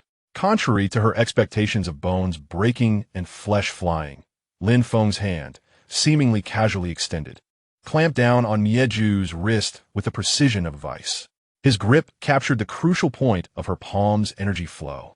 Mie Zhu's formidable Yime's Xiao Jiuyang power, capable of melting gold and iron, collided with an unfathomable force. Her overwhelming energy diverted, dissipated, and consumed. She felt as though her strike had plunged into an endless void, entangled in countless layers of soft nets, ultimately vanishing without a trace. A tingling numbness surged through her arm, rendering her strength incapacitated as the amassed power within her was extinguished. At that moment, she recognized that the one who had subdued her was none other than the seemingly harmless youth who had spoken sweet words to her amidst the desert beneath Guangmingding. A boy who had even saved the remnants of the Rue Jean flag. His internal energy was profound and righteous, yet his techniques were extraordinarily peculiar. To so effortlessly neutralize Mie Zhu's fatal strike in such a precarious situation indicated a mastery that far surpassed hers. More alarming was the mystical essence of the force gripping her wrist, which seemed to possess the ability to alter the very fabric of reality, causing her internal energy to spiral into chaos, her blood surging, nearly suffocating her. Previously, he had acted in a subservient manner before Mie Zhu, leveraging her authority for protection. Now it appeared that all of that had merely been a guise, concealing his true intentions. Lin Feng, how can it be you? You deceived this master. You possess martial skills. Mie Zhu's heart felt as if it had sustained a grievous wound, her eyes filled with sorrow and anger at having been misled. Lin Feng gently released his hold, an innate force propelling Mie Zhu backward, tinged with a hint of apology as he spoke. The circumstances were unique, and I had to conceal certain truths. I hope for your understanding, master. However, it is only out of respect for your previous kindness that I refrain from harming you. Otherwise, a mere flick of my strength would have severed your meridians. Mie Zhu let out a muffled groan, feeling an irresistible force push her back, and she struggled to regain her footing, taking 7 or 8 steps before barely stabilizing her form. Her complexion fluctuated between pallid and flushed, her breath coming in harsh gasps, and her hand holding the sky-extinguishing sword trembled slightly as she cast a wary gaze at Lin Feng, filled with doubt and a hidden fear. The arena fell silent. The sound of a pin dropping could be heard. Everyone in the plaza was stunned by the sudden turn of events, as they finally recognized the identity of the newcomer. A murmur of disbelief spread among them. How could it be him? Wasn't he down the mountain collecting corpses? How could he possess martial skills? Indeed, he had forced Mie Zhu to retreat with a single move. His strength was remarkably concealed. Had he not been seeking Mie Zhu's protection before? How was it that he now stood against her for the sake of the Ming sect's villain? Could he be one of them? It seems the Ming sect harbors hidden talents. This promises to be an entertaining spectacle. Meanwhile, within the Ming sect, the 5 scatterers and the Wu Xingqi masters, unaware of Lin Feng's background, were left bewildered. Yin Yi Wang and Yin Li exchanged astonished glances, equally oblivious to the depth of Lin Feng's hidden capabilities. Young Buhui, however, glanced toward Zhao, her expression complex. This man had arrived alongside Zhao, presumably summoned by her. Yet Yang Buhui harbored suspicions regarding Zhao's unclear origins and had confined her, all while this individual had repaid kindness with kindness, rescuing both Yang Xiao and her life from Mie Zhu. Yang Xiao trembled all over, excitement etched upon his face. He recognized that Lin Feng had just utilized the Ming sect's sacred technique, Qiankun Yi, to neutralize Mieju's strike. In this world, aside from Yang Ding Tian and himself, there existed another who wielded the Qiankun Yi. Therefore, even if this person was not part of the Ming sect, he surely had connections to it. Heaven has not forsaken the Ming sect. Among the 6 major sects, aside from Shaolin, the 4 sects of Kunlun, Kongdong, Yimei, and Huashan, as well as Song Qing Shu and Yin Li Ting from Yudang, had all encountered Lin Feng down the mountain. Xian Yutong, the 5 elders of Kongdong, and the 2 elders of Huashan wore expressions of shock. They could not fathom that the youth who had once sought Mieju's protection would possess such remarkable skills, capable of countering her attack.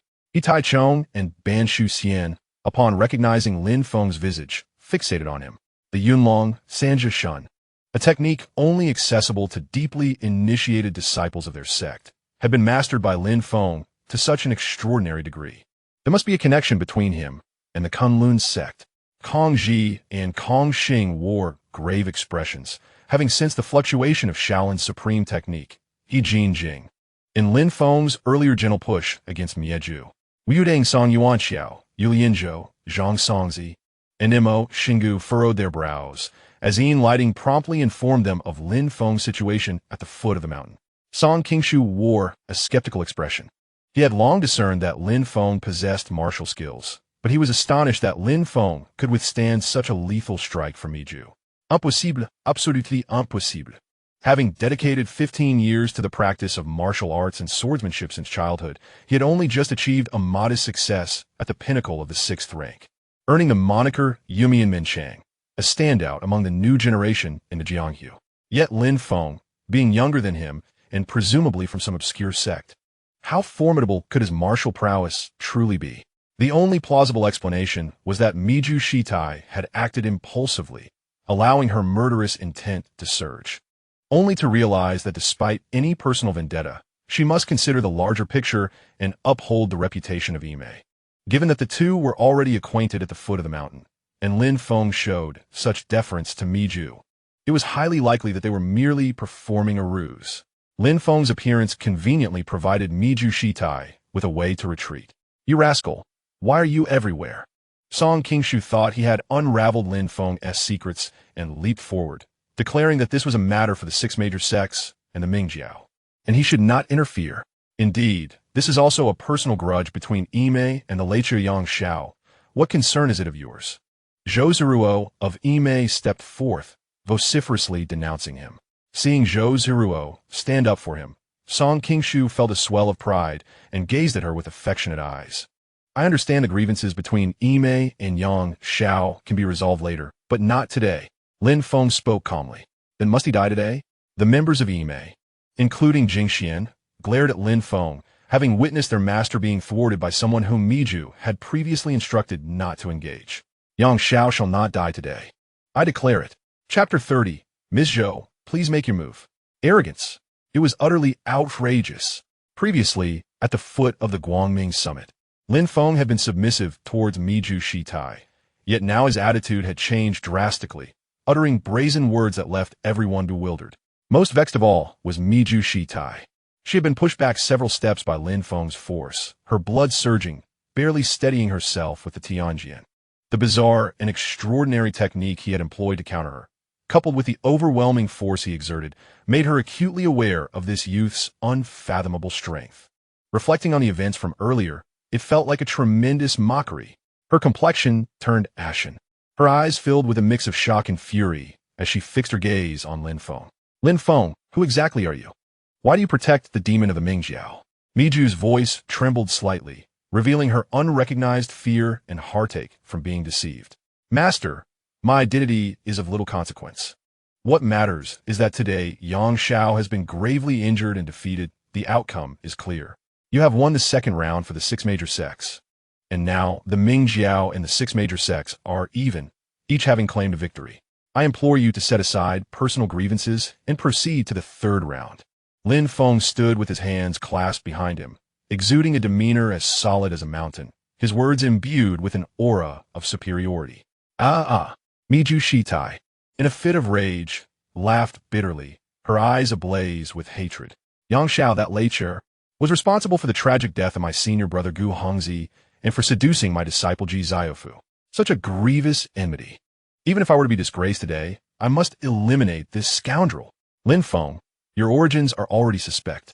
At the foot of the mountain, you deceived me into sparing your life, allowing the Mingjiao's Rujinkai to escape. Now you wish to repeat your trick to protect this demon Yang Xiao. Could it be that you are, in fact, one of the Mingjiao? Lin Feng smiled faintly. Shitai, your senior brother Gu Hongzi was outmatched in his duel with Yang Xiao and chose to take his own life out of despair. That has nothing to do with Yang Xiao. As for Ji Ziofu, she was seduced by Yang Xiao, but that was mutual. However, do you truly not know how Ji Ziofu met her demise? Miju Shitai trembled all over, her pupils constricting, her murderous intent surging. You whore you! I previously stated that my identity is unimportant, yet you insist on probing deeper. Should many matters come to light, it may not be a pleasant sight. Lin Feng replied coldly. Miju Shitai found herself at a loss for words. Zhou, witnessing her master being cornered by Lin Feng's inquiries, stepped in angrily. Lin Feng, my master has treated you with kindness, yet you feigned your identity at the foot of the mountain, deceiving her, and now you shield the demon of the Mingjiao, obstructing my master's revenge. What reason do you have for such actions? Are you not in league with the Mingjiao? We should have realized it long ago. This boy must be one of the Mingjiao, otherwise how could he have first saved the Rujinkai and then rescued Yang Xiao? You boy, be a man and admit your affiliation with the demon without shame. Initially, Song Qingshu believed Lin Feng and Miju were merely acting, yet it was evident that this was not the case. With his beloved angrily condemning Lin Feng, he felt compelled to join in. As Song Qingshu raised his voice in support of her, Zhiruo cast him a grateful glance. This moment left Song Qingshu utterly entranced, his entire being aflame. He had thought the Rujinkai had perished, yet they had been saved by Lin Feng, Tang Yang, Yin Tan, Xian Ran, and Wen Song Song. The leaders of the Five Elements banner directed grateful glances towards Lin Feng. Yang Xiao, Wei Yuxiao, and Wu Sanren all brightened at the turn of events. Ying Yuang's face darkened with uncertainty. Having tested Lin Feng's abilities earlier, he had found him capable, yet not as astonishing as he appeared now. Zhang Wuji and Yin Li's gazes remained fixed on Yin Tianzheng. At this moment, the words of Song Qingshu and Zhiruo served to stoke the flames of Miju Shitai's wrath and resolve. She proclaimed, Lin Feng, considering you previously claimed to collect the remains of the deceased, I granted you some leeway. Now, you dare to meddle in the affairs between the six major sects and the Mingjiao. Do not blame me for turning against you. Let the third match between the six major sects and the Mingjiao wait. Today, I demand Yang Xiao's life. If you wish to preserve Yang Xiao's life today, then you must inquire of the Tianjin in my hand whether it agrees. Miju Shitai's murderous intent was palpable, and Kong Ji, Song Yuanxiao, and others felt it inappropriate to intervene. Zion Yutong, Hitei Kong, and others had already viewed Lin Feng as an impediment at the foot of the mountain. Had it not been for Miju Shitai's protection, they would have ordered their disciples to act against Lin Feng long ago. Now, witnessing Miju Shitai personally discipline Lin Feng, they were more than entertained. Master, why waste a mighty weapon on this insignificant character? Let your disciples handle him. There is no need for you to dirty your hands. You brat, what you did earlier was merely a cheap trick while my master was unguarded. Dare you to try our sect's swordsmanship? Zhou, having been interrupted by Lin Feng at the foot of the mountain, harbored resentment towards him and had long wished to teach him a lesson after Miju Shitai had been misled by Lin Feng's sweet words, causing Zhou to be unjustly scolded. Shitai, it is not out of the question for your disciple to engage. Lin Feng smiled slightly. However, if she loses, you must let Yang Xiao go today. How about that? Miss Zhou is exceptionally gifted, a standout among Ime disciples. How could she possibly lose to an insignificant youth like you? Before Zhou could respond, Song Qingshu loudly interjected. And if I win? Lin Feng's voice turned icy. If you win, I shall spare Yang Xiao's life for today, Miju Shitai declared, her brows furrowing. The Ime sword style flows like a flying swallow, with strikes as swift as the wind, requiring keen eyesight for evasion, possessing attributes of strength, softness, sharpness, swiftness, and skill, making it exceptionally suitable for women to practice. Zhiruo's swordsmanship had long surpassed her predecessors. While Lin Feng's earlier confrontation with Miju Shitai had showcased an extraordinary inner strength, his external skills appeared lacking. In contrast, Zhiruo, employing her most adept swordsmanship against Lin Feng, had a high chance of victory. Very well, Shitai, it is settled. Lin Feng agreed readily. Then I invite Miss Zhou to make her move. You are not using a weapon? Zhiruo paused, preparing to attack. Astonished to see Lin Feng facing her without a weapon. What need is there for a weapon against a little girl like you? Lin Feng replied with an expression of nonchalance.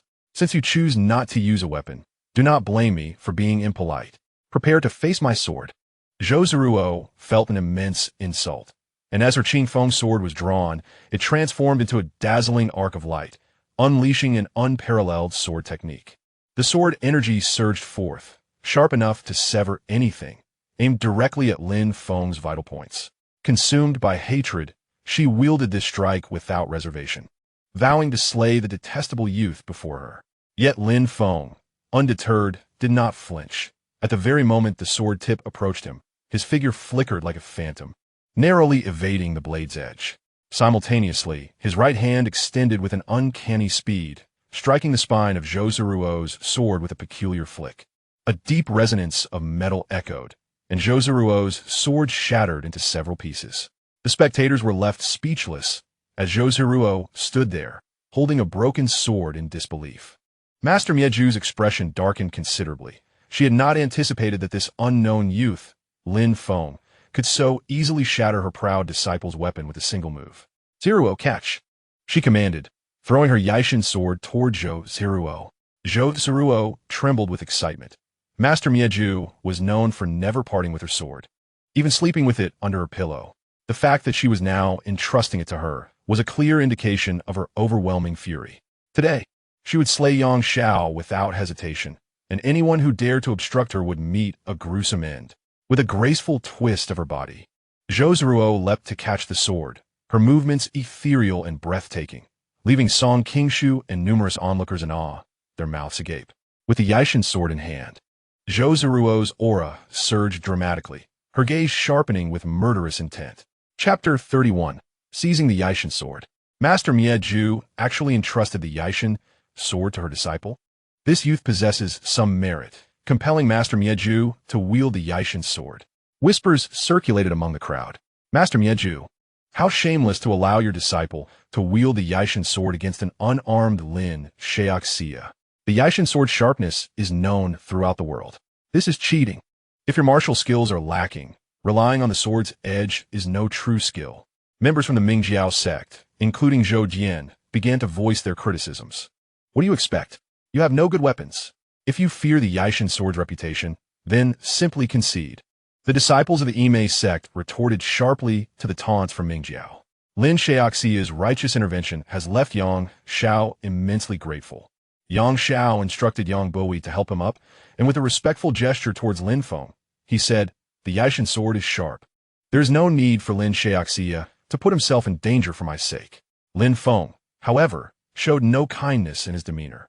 He had promised Zhao to ensure Xiao atone for the death of the young disciple. Thus he did not wish for Xiao to perish under Master Mieju's hand. Xiao was taken aback, confused about Lin Feng's animosity towards him. Could it be related to the young girl beside Lin Feng? Everyone knows the Yijin sword's sharpness. I see you possess something that might withstand Master Mieju's Yijin sword. Hand it over. Lin Feng extended his hand. Xiao hastily urged Buhui to pass him the fragment of the Xingguo Ling, saying respectfully, Lin Xiao, this is a treasure of our sect, the Xingguo Ling. Unfortunately, I only possess a fragment. If I had the complete Xingguo Ling, I would not fear Master Mieju's Yijin sword. I understand, Lin Feng replied indifferently, accepting the fragment. Ding, acquired Xingguo Ling Fragment 1. The host has collected 3 Xingguo Ling fragments. Would you like to combine them into the Xingguo Ling? Combine. Lin Feng resolved without hesitation. Even though his cultivation had reached the pinnacle of the 5th rank, Zhiruo, now wielding the Yijin sword, could not be underestimated. In the original narrative, Zhang Wuji, despite possessing the unparalleled skills of the Jiang Divine Art and the Qiankun Great Shift, was still pierced through by Zhiruo's sword. Lin Feng, being merely immortal, could not afford to be pierced by the Yijin sword. Safety was paramount. With the two Xingguo Ling fragments he possessed, along with Yang Xiao's fragment, he could create a complete Xingguo Ling Ding. Congratulations to the host for obtaining Xingguo Ling 1. A 2-foot-long object resembling a lotus pod instantly materialized in Lin Feng's hand.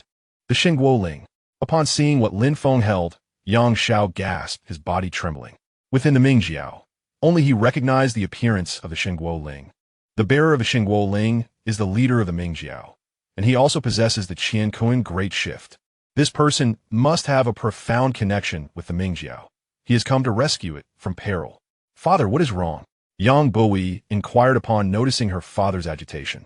Nothing. Help me to decide to watch. Yang Xiao took a deep breath, his mind resolute, deciding to keep this exhilarating news concealed for now.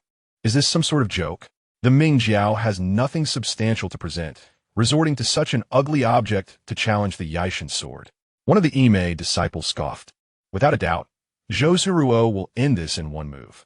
As Lin Feng weighed the Xingguo Ling in his hand, testing its balance. The onlookers from the 6 major sects were already mocking him. Apart from Yang Xiao, the others from the Mingjiao wore expressions of despair. Yin Yuang had not expected Lin Feng to stand up for the Mingjiao. His perspective had shifted. Seeing Lin Feng prepare to use what seemed to be a trivial object against the Yijin sword, he became increasingly worried. This is it. Lin Xiaoxia may very well perish here today. Zhao remained calm and composed, as she was aware of the Xingguo Ling's origins. However, knowing Lin Feng to be the son of Yang Dingtian and possessing the Qiankun Great Shift, she found no surprise in seeing him with the Xingguo Ling. Her thoughts were solely focused on Lin Feng's safety. Hey Lin, how long are you going to dawdle? Zhiruo, having drawn the Yijin sword, radiated an icy aura. Her patience wearing thin. She needed to regain her honor after having her sword shattered by Lin Feng. Lin Feng raised the Xingguo Ling, casually stating, "Come forth. Witness my blade." Zhiruo's charming face turned icy as she unleashed the Yijin sword, transforming it into a brilliant arc. Her first strike was the Ime sect's ultimate technique, Ling Zai Shijiao. Recognizing the ferocity of her attack, Lin Feng did not dare to underestimate it. He gripped the Xingguo Ling tightly, channeling his inner strength. A low metallic resonance echoed, just as Zhiruo's sword aimed for Lin Feng's chest. He discerned her intent and swung the Xingguo Ling to block the Yijin sword. Clang, clang, clang. However, Zhiruo's initial thrust was a feint, followed by an unending torrent of strikes, like a mighty river. Lin Feng wielded the Xingguo Ling, calmly defending against her relentless onslaught. Lin Feng's martial prowess included only a few skills, such as Yunlong Sanjishan, Dejiu Tianzhong, Kuwa Diangxu Shou, Qi Shangquan, and Huashan Jianfa, with only a basic proficiency. In contrast, Zhiruo had been training under Master Mieju on Ime Mountain since childhood, making her movements with the Yijin sword appear fluid and graceful, while Lin Feng's wielding of the Xingguo Ling seemed disorganized. Sparks flew. The Xingguo Ling effortlessly blocked the Yijin sword's edge, yet Lin Feng appeared to be floundering, caught in a defensive position, enveloped by a flurry of petals. Zhiruo, in contrast, danced like a butterfly. Witnessing the fusion of Ime swordsmanship with the Yijin sword, the spectators were left in utter astonishment. Mieju Shitai Song Kingshu, and a host of Ime disciples wore triumphant smiles. Meanwhile, the members of the Mingjiao were engulfed in anxiety.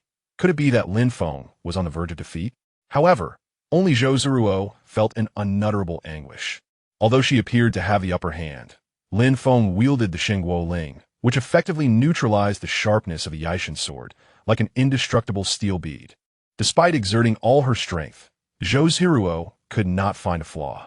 After her lethal strike, she became increasingly restless. Suddenly, she felt the Yijin sword slipping from her control, drawn by an invisible force. No matter how she channeled her internal energy to change her stance, her sword seemed ensnared in a quagmire, utterly futile. Lin Feng's Xingguo Ling seemed to possess an enchanting power, effortlessly guiding her sword strikes toward empty air, almost turning against her. This was the 6th layer of Qiankun Denyo Yi. Yang Xiao was overwhelmed with shock, his eyes gleaming with disbelief. He observed keenly that Lin Feng's technique for neutralizing the sword's momentum was profoundly intricate, surpassing his own mastery, representing a higher echelon of the Mingjiao's sacred art. Qiankun Nui. Had Lin Feng truly cultivated Qiankun Nio Yi to such an extent? Break! Lin Feng exclaimed sharply. The Xingguo Ling latched onto the Yijin sword, utilizing the principles of Qiankun Nio Yi to amplify Zhiruo's own sword energy with his pure internal force, instantly rebounding it back with finesse. With a resounding clang, Zhiruo felt an unstoppable force surge from the hilt, causing her grip to falter painfully. The formidable Yijin sword, renowned throughout the realm, was dislodged from her hand by Lin Feng's deft maneuver. The sword transformed into a streak of light, spiraling into the air. Like a flash, Lin Feng soared upward, catching it deftly before it could touch the ground. The sword felt icy in his grasp, its sharpness unmistakable. A profound silence enveloped the arena. Chapter 32. Luck may not favor you again. Zhiruo stood frozen, her face as pale as parchment, her arm trembling slightly as she gazed at the Yijin sword in Lin Feng's hands, her eyes brimming with humiliation and disbelief. The loss of the Yijin sword, a treasure held dear by Mieju Shitai, was far more shocking than when Lin Feng had shattered her steel sword. In her quest for vengeance against Yang Xiao, Mieju Shitai had uncharacteristically entrusted the Yijin sword to her, only to have it snatched away in an instant. The crowd erupted in an uproar. The Yijin sword, such a symbol of their sect, had been seized, and it was clear that Zhiruo had lost the duel. Zhiruo was acutely aware of the gravity of her loss. Her mind was consumed with a singular thought: reclaim the sword. Otherwise, Mieju Shitai would undoubtedly impose severe punishment, perhaps even expelling her from the sect. Mieju Shitai was equally taken aback. She could scarcely fathom that Zhiruo had allowed Lin Feng to wrest away the weapon. The Yijin sword now in Lin Feng's possession pierced her heart with regret and torment. She cursed herself for her momentary arrogance in handing the sword to Zhiruo. Her expression fluctuated between wrath and despair, mirroring Zhiruo's thoughts of recovering the sword. Just as Mieju Shitai and Zhiruo moved towards Lin Feng in unison, an unforeseen event unfolded. Lin Feng, brandishing the Yijin sword as if it were a mere chopping knife, did not even spare a glance at the legendary blade. In a flash, he darted toward the anxious figure of Zhao, who stood at the back of the crowd. What was his intent? Having seized the Ime Sect's Yijin sword, did he plan to claim it for himself? It seemed unlikely as he was rushing toward a woman, one who was shackled and in need of liberation. There seemed to be a story behind this. Could it be that he had taken the Yijin sword to sever her chains? What a romantic young man. What a striking beauty she was, with eyes as pure as the clearest blue. This enchanting woman bore an uncanny resemblance to a long-lost acquaintance. Amidst the murmurs of the crowd, Lin Feng landed before Zhao. It turned out that his bold act of seizing the Yijin sword was meant to free her from her shackles. Truly a man of his word. Zhao stood stunned, her eyes brimming with tears and her lips quivering as if to speak. Ultimately, her gratitude and unexpected emotions coalesced into a soft exclamation: "My lord." Lin Feng flashed a radiant smile at her, overflowing with tenderness. Zhiruo, young Buhui, Yin Li, and the other women beheld Zhao's breathtaking beauty and Lin Feng's affectionate demeanor, igniting a pang of jealousy within them. Lin Feng, having severed Zhao's chains with the Yijin sword, finally cast a glance at the legendary weapon in his grip. What an extraordinary divine armament it was, untouched and exuding an aura of chill. Had it not been for his desire to free Zhao, he would not have feigned weakness against Zhiruo. He sighed, realizing that amidst the presence of the 6 major sects, there was no need to forcibly retain the Yijin sword for himself. To possess such a treasure would invite envy and danger. The world would be rife with those who coveted it, relentless in their pursuit. The Ime sect, especially Mieju Shitai and her followers, would relentlessly pursue him without rest. Lin Feng resolved to return the sword to Mieju Shitai. Amidst the astonished, confused, and even enraged gazes of the crowd, he flicked his wrist. Having completed his act, Lin Feng paid no heed to the severed chains, turning away as he thrust the Yijin sword with precision into the ground before Zhiruo, the hilt trembling slightly. His intention had merely been to borrow the sword, not to claim it for himself. Now that the Yijin sword has been returned to Ime, I trust that Yimei will honor its promise and spare Yang Xiao for the time being, Lin Feng declared with conviction. Miezhu Shitai gazed at the sword embedded in the ground, and then at Lin Feng's youthful yet inscrutable visage. A chill coursed through her, enveloping her entirely. She had misjudged Lin Feng, believing he would seize the sword for himself, only to find that he had merely borrowed it and returned it promptly. In contrast, her own blind vendetta against Yang Xiao had revealed a stark disparity in their character and perspective. Fortuitously, the Yijin sword had returned. Miezhu Shitai's fache darkened, her resentment toward Lin Feng intensifying. To have the sword taken and then returned was a humiliation for one who had always regarded the Yijin sword as a cherished treasure. Lin Xiaxia is indeed honorable. Yimei shall uphold its promise, she said to Lin Feng with a stoic expression before turning to the still-dazed Zhou's Zhiruo, commanding, "What are you dawdling for? Retrieve the sword for your master." At that moment, Zhou Zhiruo's confidence had suffered a crushing blow. A tumult of anger, humiliation, frustration, and fear left her in a daze. It had been Lin Feng's imposing presence that had allowed him to borrow the sword for the sake of the woman he cherished. Miezhu Shitai's sharp command jolted Zhou Zhiruo back to reality, and she hurriedly approached to reclaim the sword. Yet, despite exerting all her strength, she found herself unable to withdraw it, her face flushed with embarrassment. What useless thing! How shameful! Miezhu Shitai had no choice but to step in and extract the sword herself. Employing the full force of her Xiao Jiang Gong, she finally wrenched the Yijin sword free. "Please, Shitai, secure the sword properly. Next time, luck may not favor you as it has today," Lin Feng teased. "Very well." The venerable Miezhu Shitai uttered 3 words of approval, her voice hoarse, laden with resentment and helplessness. "Yimei disciples, heed my command. Withdraw with me." She almost bit her tongue to articulate the sentence, staggering as she turned, not daring to glance back as she retreated to the Yimei faction, her silhouette appearing exceedingly desolate and forlorn. The disciples of Yimei exchanged glances, while Jing Xian and the others hurried forward to assist her, only to be brushed aside by Miezhu Shitai. Zhou Zhiruo observed her master's retreating figure, then turned her gaze to the imposing Lin Feng standing amidst the chaos. Her expression a complex tapestry of emotions. Silently, she lowered her head and returned to the Yimei ranks, too apprehensive to meet Miezhu Shitai's eyes again. Song Qingshu, witnessing the defeat of his beloved, wore a pallid countenance. He could hardly fathom that Lin Feng had so decisively vanquished Zhou Zhiruo, who wielded the formidable Yijin sword. The sequence of actions, disarming, breaking chains, and returning the sword, was executed with such ease that it was simply astounding. A surge of intense jealousy enveloped him, yet involuntarily, he gravitated towards Zhou Zhiruo, realizing that she was in dire need of comfort, presenting an opportune moment to connect emotionally. "Master, it matters not that we could not eliminate Yang Xiao today. Our 6 major sects have reclaimed a victory against the Ming sect. Should we triumph in the 3rd match, they will be compelled to disband and retreat to the western regions. At that juncture, Master may pursue Yang Xiao without hindrance." As the 6 sects besieged the bright summit, Xian Yutong, the leader of the Huashan sect, witnessed Miezhu Shitai's defeat at the hands of the suddenly emerging Lin Feng, and his expression turned glum. He hastily approached to offer consolation, joined by Song Yuan Xiao, Hitea Kong, Ban Shuxian, Kongtang's 5 elders, and the 2 elders from Huashan, all eager to provide support. Xian Yu's words rang true. Miezhu Shitai had indeed acted impulsively.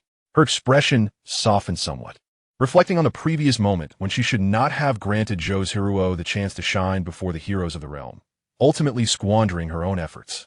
"Master Kingzi, whether we can disband the Ming sect in the upcoming 3rd match rests upon the shoulders of Shaolin."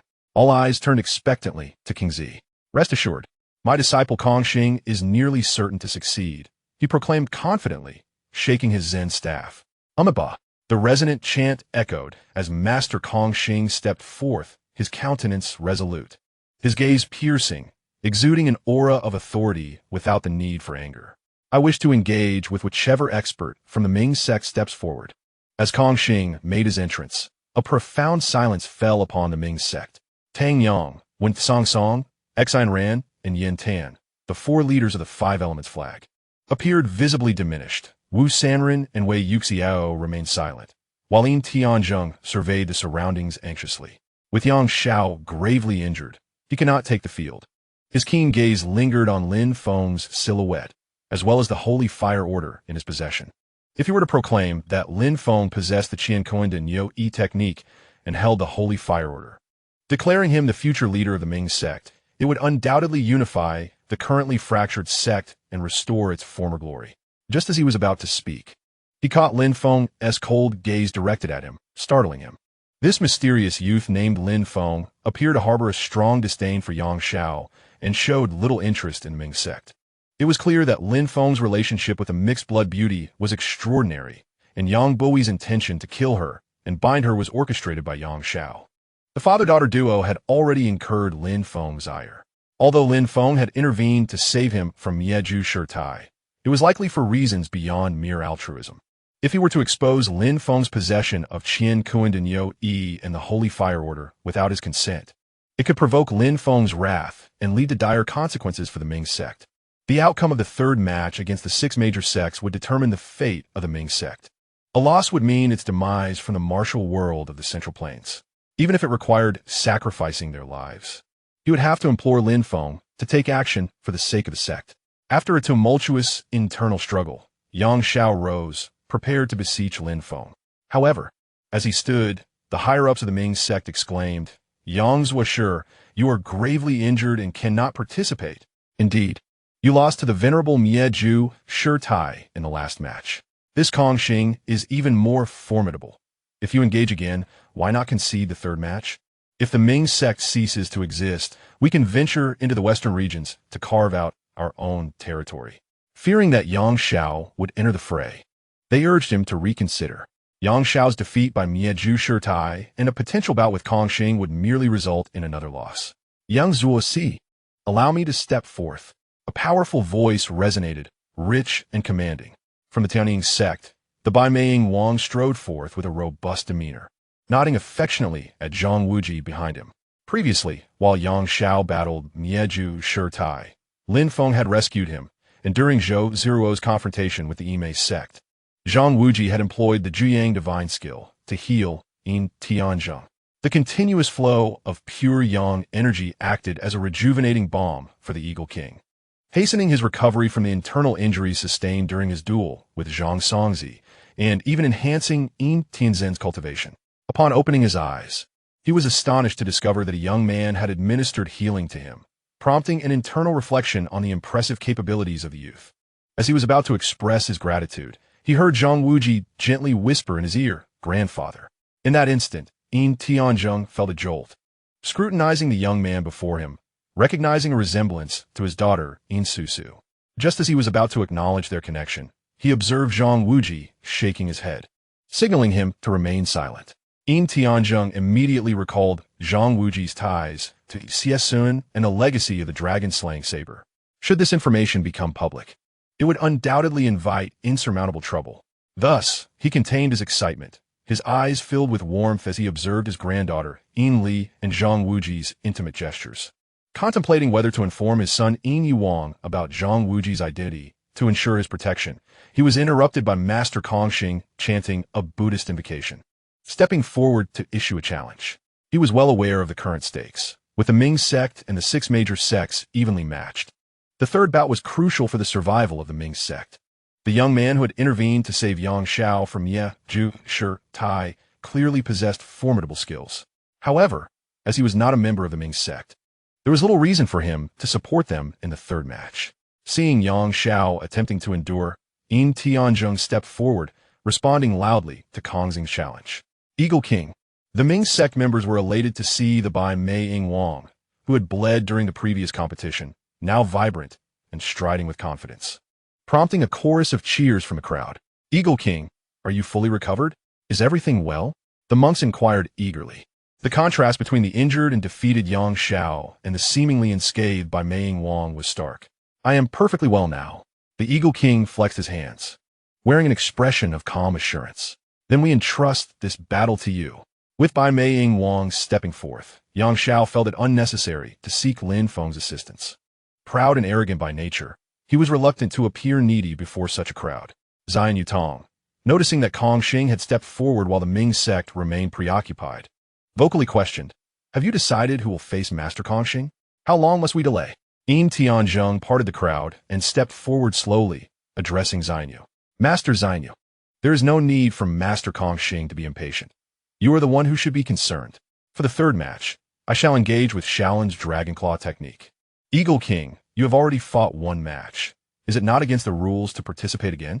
Xianyu was momentarily taken aback, surprised by Yin Tianzin's swift recovery and his willingness to take the field.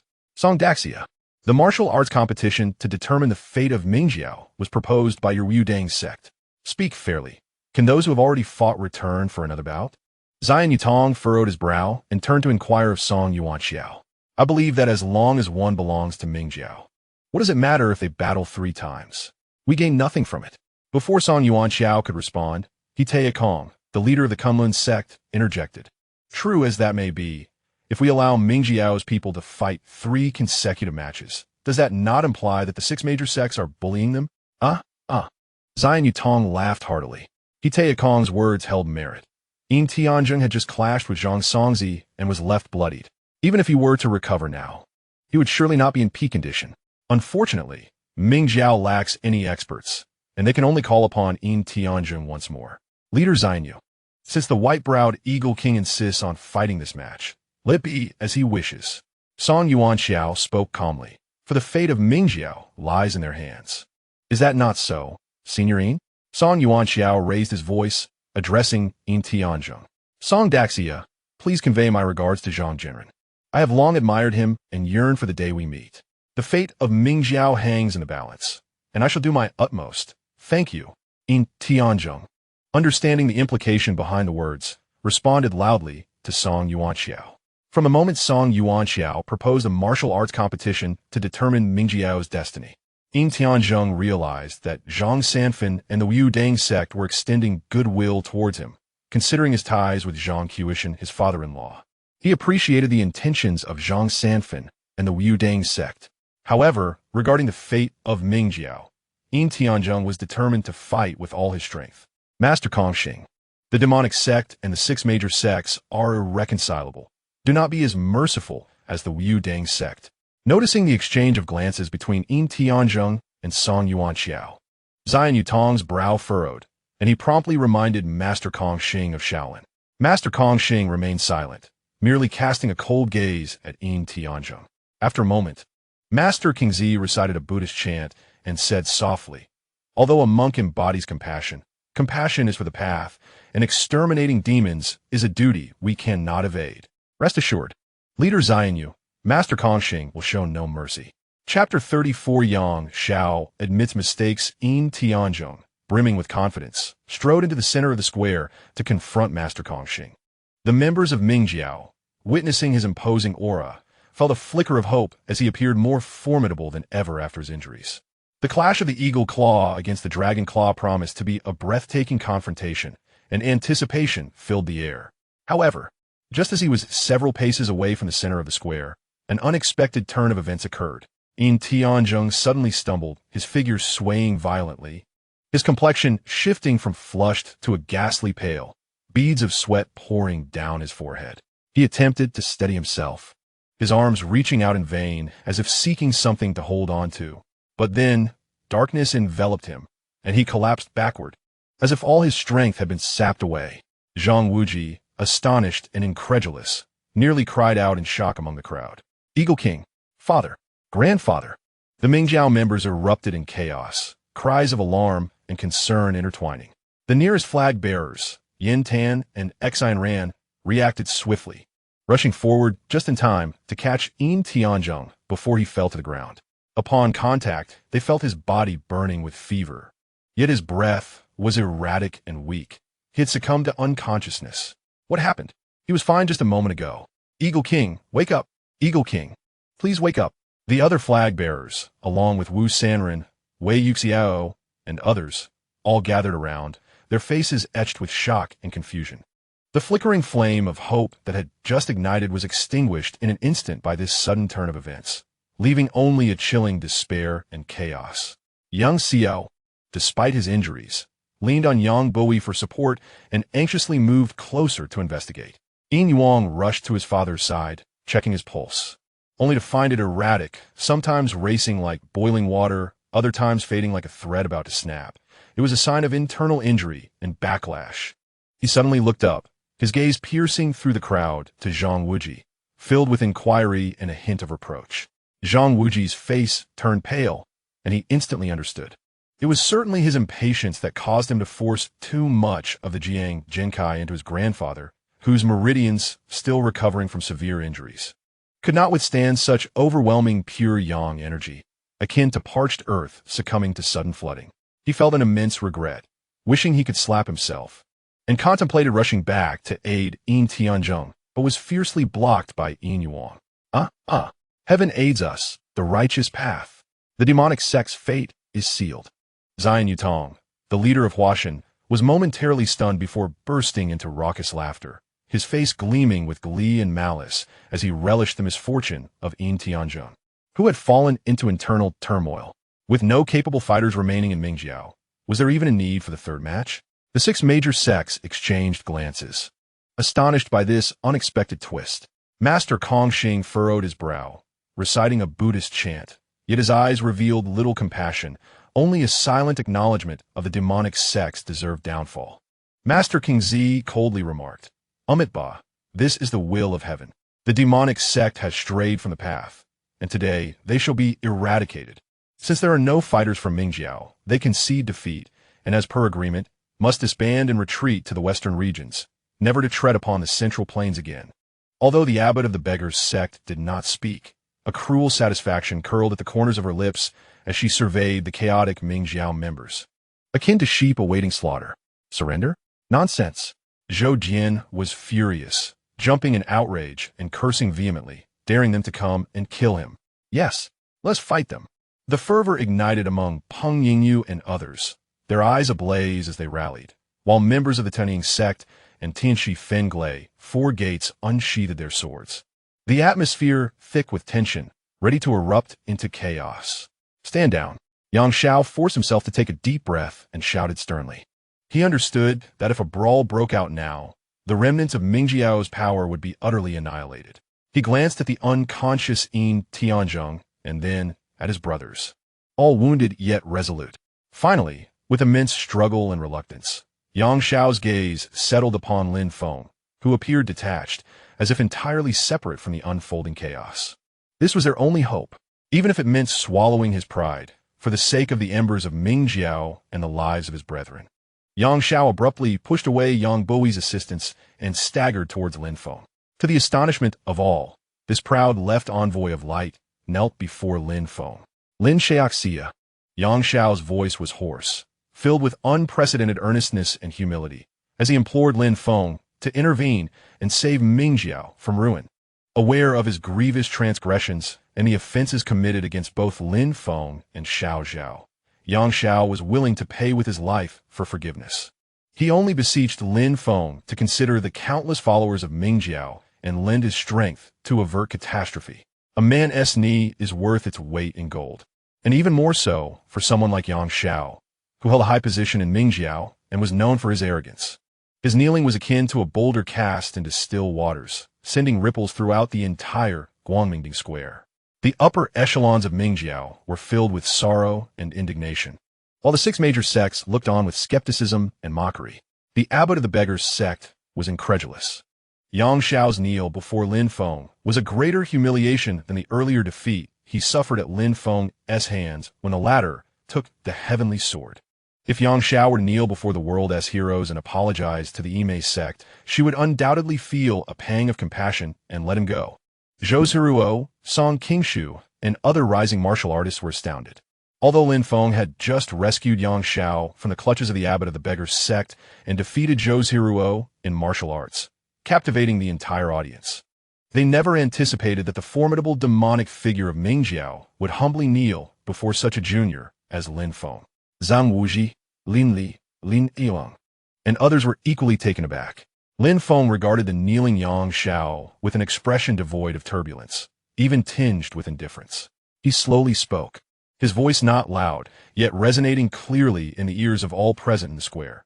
"Young Xiao, you have not offended me. You have exploited the innocence of a young to draw blood for Wei Yuxiao, and you have condoned the confinement and abuse of Xiao Zhao, treating human lives as mere trifles." His gaze shifted to the tearful Xiao Zhao, who bit her lip in distress, and his tone softened slightly. "I can intervene.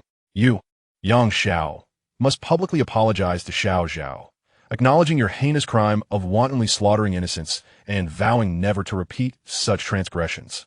If you truly repent, I shall take on this third round on behalf of the Ming Jiao." Yang Xiao suddenly lifted his head, enlightenment dawning upon him. It was clear now that Lin Feng was manipulating him to publicly confess his disregard for human life in order to win the favor of this captivating mixed-blood beauty. To kneel and apologize publicly was a humiliation that could drive a man to the brink of despair. Yang's was sure, and the others hesitated, their expressions a mixture of complexity. They were aware of the blood drawn from the innocent for Wei Yuxiao as healing. But now Lin Feng had exposed this transgression publicly, making it the sole condition for salvation. The impact was monumental. Wei Yuxiao mourned grievously, pounding his chest, tears welling in his eyes. The blood was his. Yet the sin lay with Yang Xiao. Previously, he had contended for the position of the leader. How despicable he felt now, as Yang Xiao regarded Lin Feng's authoritative gaze. He cast a glance at the unconscious Ying Wang, his grieving brothers, and the predatory stares of the 6 major sections. The last vestige of his struggle extinguished, leaving only despair and resolve. For the sake of the Ming Jiao's flame, what was this modicum of humiliation? At this moment, only Lin Feng could save the Ming Jiao. Suddenly, a spark of realization ignited within him. Lin Feng possessed the extraordinary skill of Qiankun Denyo Yi and bore the holy fire order of the Ming Jiao, undeniably marking him as the next leader. Kneeling before the leader and accepting the deserved punishment was a matter of course. With this thought, Yang Xiao's perspective broadened. What he had previously perceived as a great humiliation now became a willing submission. He abruptly turned to Xiao Zhao, bowing his forehead heavily against the cold, unyielding stone ground, producing a dull thud. "Miss Xiao Zhao, Yang Xiao deserves death 1,000 times. The sin of slaughtering innocents is profound, an affront to divine justice. Here, I, Yang Xiao, apologize to you and to that innocent life lost." Yang Xiao swore, from this day forth, he would never again commit such inhumane acts. Should he violate this oath, may heaven and earth punish him, and he shall not die a good death. Upon uttering these words, Yang Xiao prostrated himself on the ground, his body trembling slightly, as if expending all his strength. However, in that fleeting moment of mental transformation, Yang Xiao stood before the future leader without a trace of resentment, genuinely repentant. Xiao Zhao observed Yang Xiao kneeling and confessing, tears finally cascading down her cheeks, as the haunting image of the slain innocent flickered before her. She grasped Lin Feng's hand tightly, her body quivering slightly. Lin Feng had fulfilled his promise to her. He gently patted her hand in a gesture of comfort, then turned to Yang Xiao, stating softly, "Remember your words today." With that, he stepped forward, traversing past the prostrate Yang Xiao, and walked directly to the center of the square, confronting the Kongxing master. "Master Kongxing, I, Lin Feng, shall represent the Ming Jiao in this third round." Chapter 35. No more pretense. I lay my cards on the table. Lin Feng, representing the Ming Jiao in battle. The audacity. Earlier, when at the foot of the mountain, Lin Feng had received protection from the ruthless Master Mieju, allowing him to escape the fray unharmed among the 6 major sections. Similarly, Master Mieju had shown leniency, sparing the remnants of the Rui Jinqi. Yet, just moments ago, Lin Feng had rescued Yang Xiao under Master Mieju's watch, humiliating Zhou, Zhiruo, and the Yimei sect with his act of returning the sword. Now, under Yang Xiao's kneeling plea, he sought to represent the Ming Jiao in combat. Rather than maintaining the integrity of the righteous sects, he chose to ally with the demonic sect. Zhou Zhiruo, Jing Xian, and the disciples of the Yimei sect glared at Lin Feng with fiery eyes. Only Master Mieju wore a serious expression, narrowing her eyes to scrutinize Lin Feng, seemingly attempting to see through him. Having engaged in combat with Lin Feng, she had sensed the peculiar internal energy he possessed, akin to Yang Xiao's. It was the esteemed martial art of the Ming Jiao, Qiankun Denyo Yi. Master Zhou gasped in realization. This young man was not merely a stranger. He had deep connections with the Ming Jiao. From the very beginning, he had feigned ignorance, deliberately concealing his strength to approach the six major sects, while she had been ensnared by his benevolent facade and flowery words. Understanding everything, Master Zhou felt profound regret, her grip on the Tian Jian trembling slightly. Song Yuan Xiao and others were ambivalent about Lin Feng's actions in saving Yang Xiao from Master Zhou. Yet they acknowledged the necessity of Yang Xiao's public confession for his heinous acts. Regrettably, Lin Feng insisted on fighting on behalf of the Ming Jiao. The Yudang sect members, save for Song Qingshu, shook their heads in dismay, lamenting the loss of a noble young hero. He Taekong and Ban Shuxian from the Kunlun sect recognized Lin Feng's mastery of the Kunlun's Yunlong Sanja Shun Kaiying and boldly speculated that he had been guided by the former leader, Zhao, who was known for his carefree nature and intended to draw closer.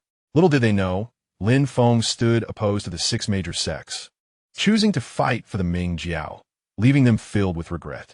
Zhiruo, this fellow is clearly no good, and now his true nature has finally been revealed as a member of the demonic sect. Song Qingshu moved closer to Zhou's Zhiruo, whispering, "Brother Qingshu, we were all deceived by him at the foot of the mountain." Zhou's Zhiruo glared at Lin Feng, her voice rising in anger. "He humiliated my junior sister, and it pains me deeply," Song Qingshu declared with a look of fury, "if given the chance. I shall certainly teach this scoundrel a lesson on behalf of my junior sister." Zhou Zhiruo sensed Song Qingshu's flirtation and instinctively glanced toward Zhang Wuji of the Tianying sect, only to find him entirely focused on the injured Yin Tianzhong. While the unattractive Yin Li whispered to him, a pang of sorrow struck her heart. She realized she had misplaced her affections on the Han River. Turning back to Song Qingshu, she smiled sweetly. "Brother Qingshu, are you speaking the truth?" "Absolutely. More genuine than the true martial emperor." The sudden wave of happiness caught Song Qingshu off guard, invoking the revered true martial emperor as his oath. If Song Yuan Xiao were to learn that his disciple had sullied the name of the true martial emperor to woo a girl, he would likely break Song Qingshu's legs. "Then I shall await Brother Qingshu's vengeance. Let him play the role of the devoted suitor. After all, it is his own choice." In contrast to the diverse thoughts among the six major sects, the Ming Jiao members initially found it hard to believe that Yang Xiao had entrusted their fate to a stranger. Although he had repelled Master Zhou and seized the Tianjian from Zhou Zhiruo, he was to face the formidable Kongxing, a master whose prowess surpassed that of Master Zhou. This formidable Kongxing master held a disdain for Buddhist teachings, preferring to delve into martial arts. His cultivation had reached the 7th grade level, particularly excelling in the Dragon Claw technique, one of the Shaolin's 72 ultimate skills, which was unrivaled in the martial world. However, they observed Yang Xiao kneeling in apology, beseeching Lin Feng to fight, and chose to remain silent. Aside from Yin Yuang, Zhang Wuji, and Yin Li, who were concerned for Yin Tianzhen's injuries, the others of the Ming Jiao focused intently on Lin Feng. The highest martial artist, Yang Xiao, was making such a significant sacrifice. Surely, it could not be an error. Just as Lin Feng stepped into the center of the square, under the gaze of all, Xian Yutong leaped forth, exclaiming loudly, "Hold on. Have you sought our consent to represent the Ming Jiao in battle? The 3 rounds of combat are exclusive to the 6 major sects and the Ming Jiao. You possess an enigmatic skill and an unclear background. What qualifications do you have to represent the Ming Jiao?" "Master Kongxing, this battle concerns the righteous path of the martial world. We cannot allow an unknown individual to disrupt it." The military strategist spoke with authority. Master Qingzi, Master Zhou, He Taekong, and others suddenly brightened with understanding. Indeed, He Taekong echoed, "Rules are rules. Non-Ming Jiao individuals must not enter the fray." The members of the 6 major sects chimed in, raising their voices in protest. Song Daxia, the proposal for the duel was put forth by your Wudang sect. The 5 major sects only reluctantly agreed out of respect for Zhang Zhenren. Xian Yutong astutely grasped the crux of the matter and pressed forward. He inquired, "How could one who is not a member of Ming Jiao represent it in battle?" Xian Yu, the leader, struck with precision, each word a gem. The 5 elders of Kong Tong responded loudly. although Song Yuan Xiao harbored intentions to assist Ming Jiao. He could not disrupt the unity among the various sects by acting against them. If this Lin Xiaoxia is not a member of Ming Jiao, he indeed cannot represent the sect in combat. He solemnly addressed Lin Feng, stating that unless Lin Xiaoxia could prove his martial prowess as stemming from Ming Jiao, he could not be accepted. Indeed, Lin, you must provide us with proof. The two elders of Huashan exclaimed. The assembly of leaders insisted that Lin Feng offer evidence, while only the ruthless Master Mieju whispered a few words to Master Kong Ji. With his head bowed, Master Kong Ji suddenly opened his eyes wide. Yet his expression remained steadfast, seemingly unfazed by Mieju's reminder. Facing the overwhelming skepticism, Lin Feng remained composed, a faint smirk playing at the corners of his mouth. His gaze swept across the crowd, ultimately resting on the two eminent monks of Shaolin, Kong Ji and Kong Xing qualification. Lin Feng chuckled softly, questioning whether the renowned martial art of Ming Jiao, Qiankun Yi, would suffice. What? He actually knows Qiankun Yi. Except for Kong Ji, Mieju, Yang Xiao, and Xiao Zhao, everyone in the square gasped in astonishment. It is said that Qiankun Yi ranks alongside Zhou Yang Shinggong, Yijin Jing, and Yijin Jing as one of the greatest martial arts of the age. Anyone who masters even one of them becomes invincible. Even Zhang Wuji lifted his head, gazing at Lin Feng with a challenge. Lin Feng was aware of his secret lineage, yet he might not know that he possessed Zhou Yang Shinggong. Since this is the signature martial art of Ming Jiao, how could an unknown wanderer like you possibly have cultivated it? It is said that Yang Xiao also knows some Qiankun Yi, yet he has been renowned for decades, while you are merely in your early 20s. Even if given the chance to train, it would only be superficial. Zion Yutong was taken aback upon hearing Lin Feng mention Qiankun Yi, but he quickly dismissed the notion, utterly unconvinced. People from both Ming Jiao and the six major sects nodded in agreement, firmly believing Zion Yutong's words held great merit. If someone as young as Lin Feng could master the martial arts of this era, what would become of the others? Only Yang Xiao displayed a disdainful smirk, filled with contempt. Not only has he learned it, but he has also cultivated it to the 6th level. Meanwhile, the invincible Yang Jiao Zhu has only reached the 4th level. Initially, I intended to interact with you all as an ordinary martial artist. Yet, I was met with your disdain. No more pretense. I reveal my true self. Today, allow your eyes to be opened and witness the true essence of Qiankun Yi. Lin Feng's lips curled into a faint smile. Chapter 36. Shaolin's Dragon Claw. Master Kong Xing, before his words had fully settled, the aura surrounding him suddenly transformed. An incomprehensible force, as if capable of shifting the cosmos and inverting yin and yang, erupted powerfully. Colors of blue, red, and white constantly fluctuated upon Lin Feng's face and body. The void around him appeared to warp, and the debris on the ground began to swirl and dance without wind. This was the phenomenon only observable when Qiankun Yi reached the 5th level or above. Indeed, it truly is Qiankun Yi. Both Kong Ji and Master Mieju wore expressions of utmost seriousness. The members of Ming Jiao trembled with excitement, each brimming with exhilaration. Zhou Jian could not contain himself, exclaiming, "It is the Qiankun Yi. I have seen Yang Jiao Zhu use it." Lin Feng did not cease his actions. He slowly raised his right hand, and an overwhelming, unyielding intent coalesced, as if cradling a blazing sun in his palm. He proclaimed, "In the past, Yang Jiao Zhu shook the martial world, challenging the 3 monks of Shaolin with the Jiu Tianzhong. Does this not count as qualification?" Having said that, he did not strike at anyone, but rather pressed toward a hard rock the size of a grinding stone several feet away. Boom! A deafening roar. The massive rock seemed struck by an invisible hammer, instantly shattering into a rain of debris. Amidst the swirling dust, a great pit remained where the rock once stood. The manifestation of Qiankun Yi, the overwhelming force of the Jiu Tianzhong. This was not merely a matter of qualification, but an irrefutable identification. He not only wielded the signature martial art of Ming Jiao, but also the unique skill of the previous sect leader, the once invincible Yang Ding Tian. This mysterious young man, if he is not the direct disciple of the missing Yang Ding Tian, must surely possess profound ties to him. When Kong Ji first became a disciple of the Luhan Hall, he witnessed the clash between Yang Ding Tian and the three Shaolin monks, an encounter forever etched in his memory. The palm technique displayed by Lin Feng was undeniably the Da Jiu Tian Zhang. Thus, to represent Ming Jiao in battle was beyond question. The eyes of Ming Jiao's mid to high-ranking members, including Yang Xiao, Wei Yishao, Wu Sanrun, Wu Xingqi Shi, and the leaders of Tian Difeng lay men, were filled with reverence and admiration as they gazed at Lin Feng. Zhao looked on with adoration. Yang Buhui stared blankly at Lin Feng's back, lost in thought. Xian Yutong, He Tai Chong, the two elders of Huashan, the 5 heroes of Yudang, and the 5 elders of Kong Tong, all elite experts from the 6 major sects, wore solemn expressions. They had not anticipated that Lin Feng, at such a young age, would possess the renowned skills of Yang Ding Tian. Zhou Zhiruo and Song Qingshu were stunned, never expecting Lin Feng to truly possess such talent.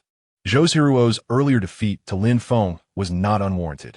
Jealousy filled Song Qingshu's fair face. The arena fell silent. Kong Xing gazed at the shattered rock in a deep pit, sensing the unyielding and radiant aura emanating from Lin Feng, his expression grave. He slowly removed his Keizeya, solemnly handing it to a disciple behind him, revealing his formidable monk's garb. His palms gradually lifted, assuming the starting posture of Shaolin's Dragon Claw technique. Amiba, your skills are unparalleled, and I shall learn from you. Kong Xing's voice was deep and solemn, devoid of any trace of disdain. Master Kong Xing, to vanquish evil and uphold justice relies on you, Xian Yutong cautioned. In martial arts practice, who does not tread each step with care? Though his palm technique appears domineering, its foundation must surely be unstable. Rest assured, good sirs, this old monk is confident of winning this bout. In an instant, the intense fighting spirit radiating from Kong Xing was suffocating. Indeed, before them stood a man barely in his 20s, even if he were Yang Ding Tian's direct disciple. What of it? The martial arts of Ming Jiao have always been enigmatic, diverging from the orthodox martial traditions of the Central Plains, and there are certainly many shortcuts to mastery. The experts from the 6 major sects nodded in agreement, acknowledging Master Kong Xing's words. We shall eagerly await the display of your Dragon Claw technique, Master. The shockwave created by Lin Feng's demonstration of Qiankun de Niu Yi and de Jiu Tian Zhang was quickly assimilated by the elite of the 6 major sections. They fervently anticipated that Master Kong Xing would decisively defeat Lin Feng, ideally rendering him utterly vanquished. If someone as young as Lin Feng could actually defeat an elite like Kong Xing, they could not accept such a reality. Master Kong Xing, please make your move. Lin Feng unveiled his ultimate skills before the assembly, representing Ming Jiao in a duel against the esteemed monk Kong Xing of Shaolin. Even before the battle commenced, he had already become the most dazzling figure atop the bright summit. Following this duel, regardless of the outcome, his name would surely resonate throughout the martial world. An extraordinary martial genius had emerged, ready to reign supreme. And thus, the decisive third battle that would determine the fate of Ming Jiao had truly begun. Everyone's heart raced with anticipation. Heave! With a thunderous shout, Kong Xing surged forward like a tiger released from its cage, charging directly at Lin Feng. The Shaolin Dragon Claw technique, a pinnacle of external martial arts, unleashed by a master like Kong Xing, was indeed ferocious and formidable, exuding a tremendous force. Each claw tore through the air with a hissing sound, aiming directly at Lin Feng's vital points. Each strike contained the immense power to shatter stone and was imbued with the intricate variations of captures and locks. Lin Feng, agile and swift, executed the Kunlun Cloud Dragon's 3 folds technique, weaving through the myriad of claw shadows with ease. He occasionally executed blocks with his palm, employing the force-dissipating technique of de Jiu Tian Zhang. At times, he would strike with his fingers, utilizing the Kua Diangxi Shou, and at other moments, his fingers transformed into claws, reminiscent of the mighty eagle claw hand of the Bai Meiying Wan. The fluidity with which he alternated between these techniques left the masters from various factions astonished and alarmed. Unexpectedly, this individual seemed to be well-versed in multiple external martial arts, seamlessly utilizing his fingers, palms, and claws. Kong Xing, unable to gain the upper hand after a prolonged engagement, felt a surge of frustration. He intensified the power of his dragon claw hand, launching a relentless barrage that enveloped Lin Feng's vital points like a frenzied tiger.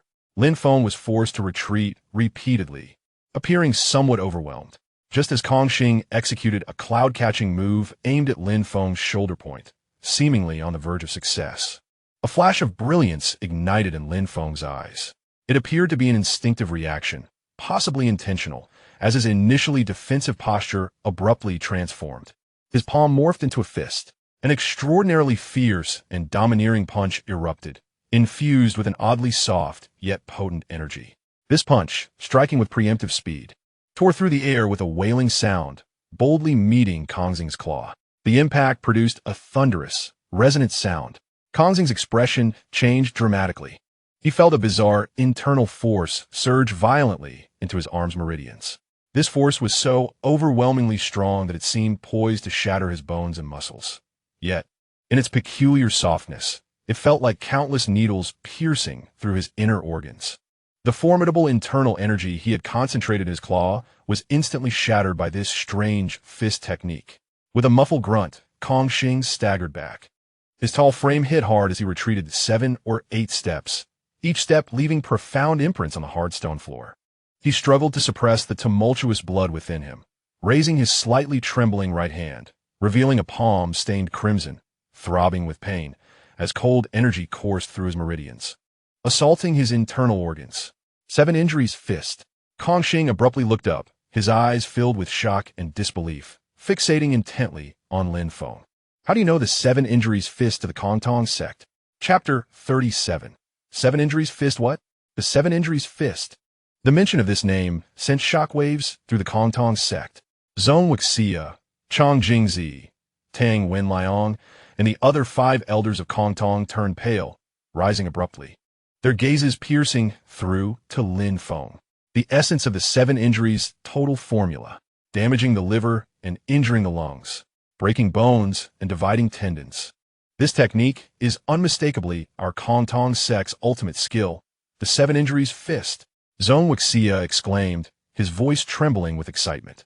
The 7 Injuries Fist is a renowned martial art of the Kongtong sect, created by the sect's founder, Mu Lingzi. Later, the Jinmao, Shi Wang, Xiesun, obtained an ancient manuscript of the 7 Injuries Fist and finally mastered it. This technique is characterized by its overwhelming momentum, with 7 distinct forces in a single punch. Some are fierce, some are soft, some combine strength with gentleness, while others do the opposite. They can emerge horizontally or vertically, or attract inward. An opponent unable to withstand this continuous force will suffer severe internal injuries. Although this martial art is immensely powerful, it is exceedingly difficult to master. Practicing it without having reached a certain level of internal energy can lead to significant self-harm. The human body contains both yin and yang energies, as well as the 5 elements of metal, wood, water, fire, and earth. Practicing the 7 Injuries Fist means injuring oneself before injuring others. Xiesun once killed the Shaolin master Kong Jian with this fist, but in mastering it, he injured his heart meridian, leading to bouts of uncontrollable rage. At the knife-brandishing conference held by the Tianning sect on Wangpan Mountain, Xiesun seized the dragon-slaying saber and battled Zhang Qiushan and Yin Susu at sea. He suddenly went mad and was blinded by Yin Susu's silver needles.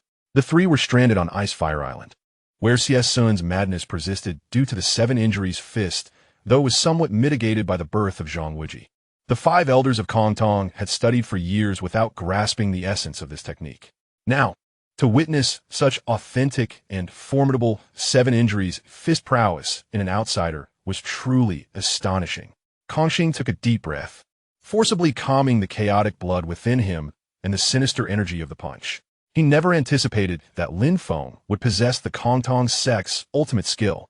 The dragon claw hand he had trained for half a lifetime was indeed exquisite and powerful, yet Lin Feng's various external skills, the Jiu Tianzhong, Kuwa, Shou, and Eagle Claw hand, were all insufficient to counter it. Previously, while in the forbidden area of the Ming sect, in order to enhance his proficiency in the Yijin Jing, he had pieced together his experience points. When he left the forbidden area with Zhao, he had only 50 experience points left. Along the way, he scavenged corpses, accumulating 500 experience points and later obtained another 500 experience points and an eagle claw hand technique from the corpses of 5 incense masters from the Tianning sect. Anticipating a confrontation with the Shaolin master Kongxing at the Guangming Peak, Lin Feng had also learned the eagle claw hand. However, each increase in proficiency for these external skills required 100 experience points.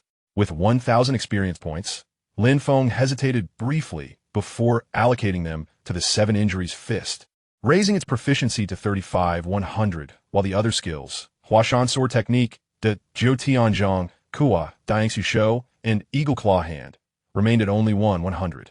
Kongxing's cultivation was estimated to start at least from the mid-7th rank. In the earlier battle, faced with the relentless and increasingly fierce assaults of the Shaolin Dragon Claw Hand, had it not been for the robust internal energy provided by the Yijin Jing, Lin Feng might have succumbed to Kongxing's grasp.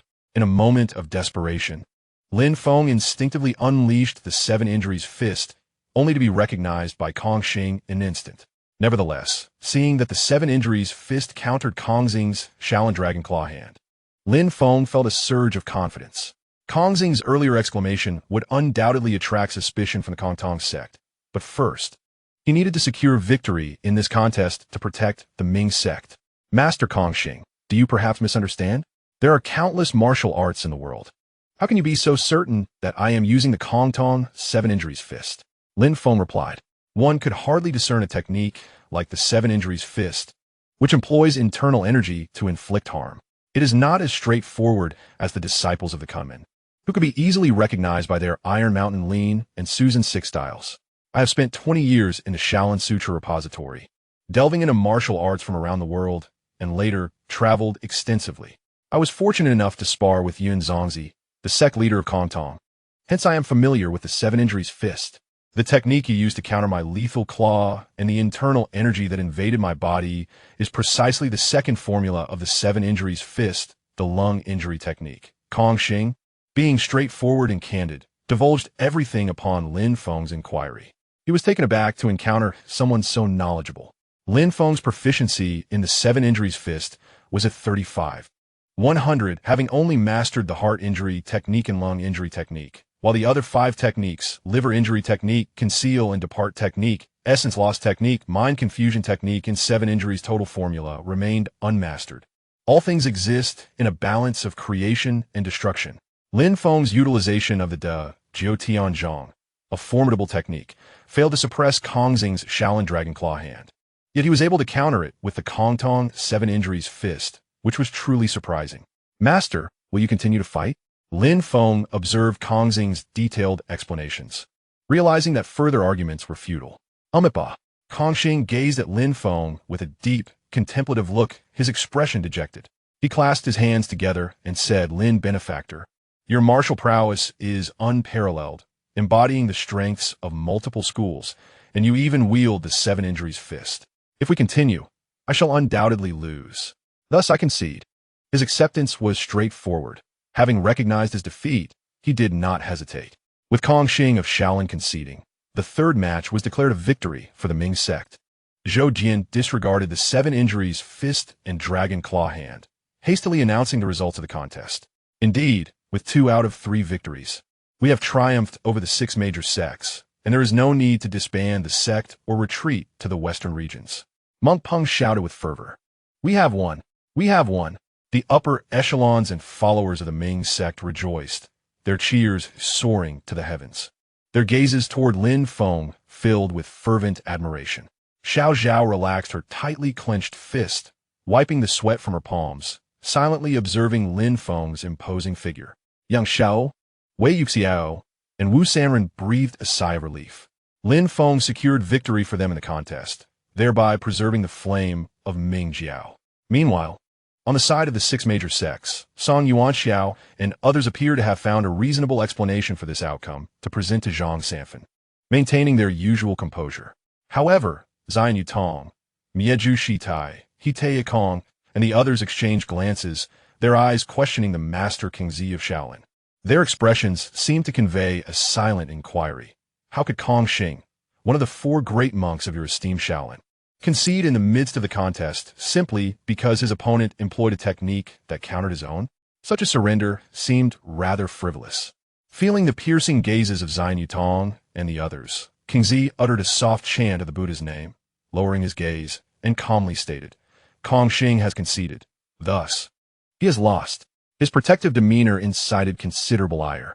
Just as Zhao Yutong was about to speak, King Zi continued, I too never anticipated that the opponent would wield the seven injuries fist.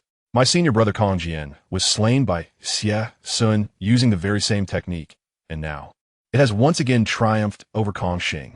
Alas, causes and effects intertwine, and all is but a web of karma. How is it that the legendary martial art of the Kong Tong sect, the seven injuries fist, can be so easily learned by others? What? King Zi's self-reproaching words instantly ignited the long-suppressed anger and humiliation of the five elders of Kong Tong. Chapter 38. Zhang Wuji, I will start, you continue. The seemingly casual sigh of Master King Zi acted like a spark in a pool of oil, swiftly igniting the pent-up wrath of the Kong Tong sect. Master King Zi is indeed correct. Zhou Wuxia stepped forward, his expression fierce as he fixed his gaze upon Lin Feng, sternly declaring, the seven injuries fist is our Kong Tong's unparalleled divine skill. Never meant for dissemination. It was only due to that vile brigand Xie Sun seizing our fist manual that the tragic fate of Kong Jian unfolded. Now you, young man, also practice the seven injuries fist. Could it be that you have some connection with that golden mane lion king Xie Sun? Do you know the whereabouts of Xie Sun and the dragon-slaying saber?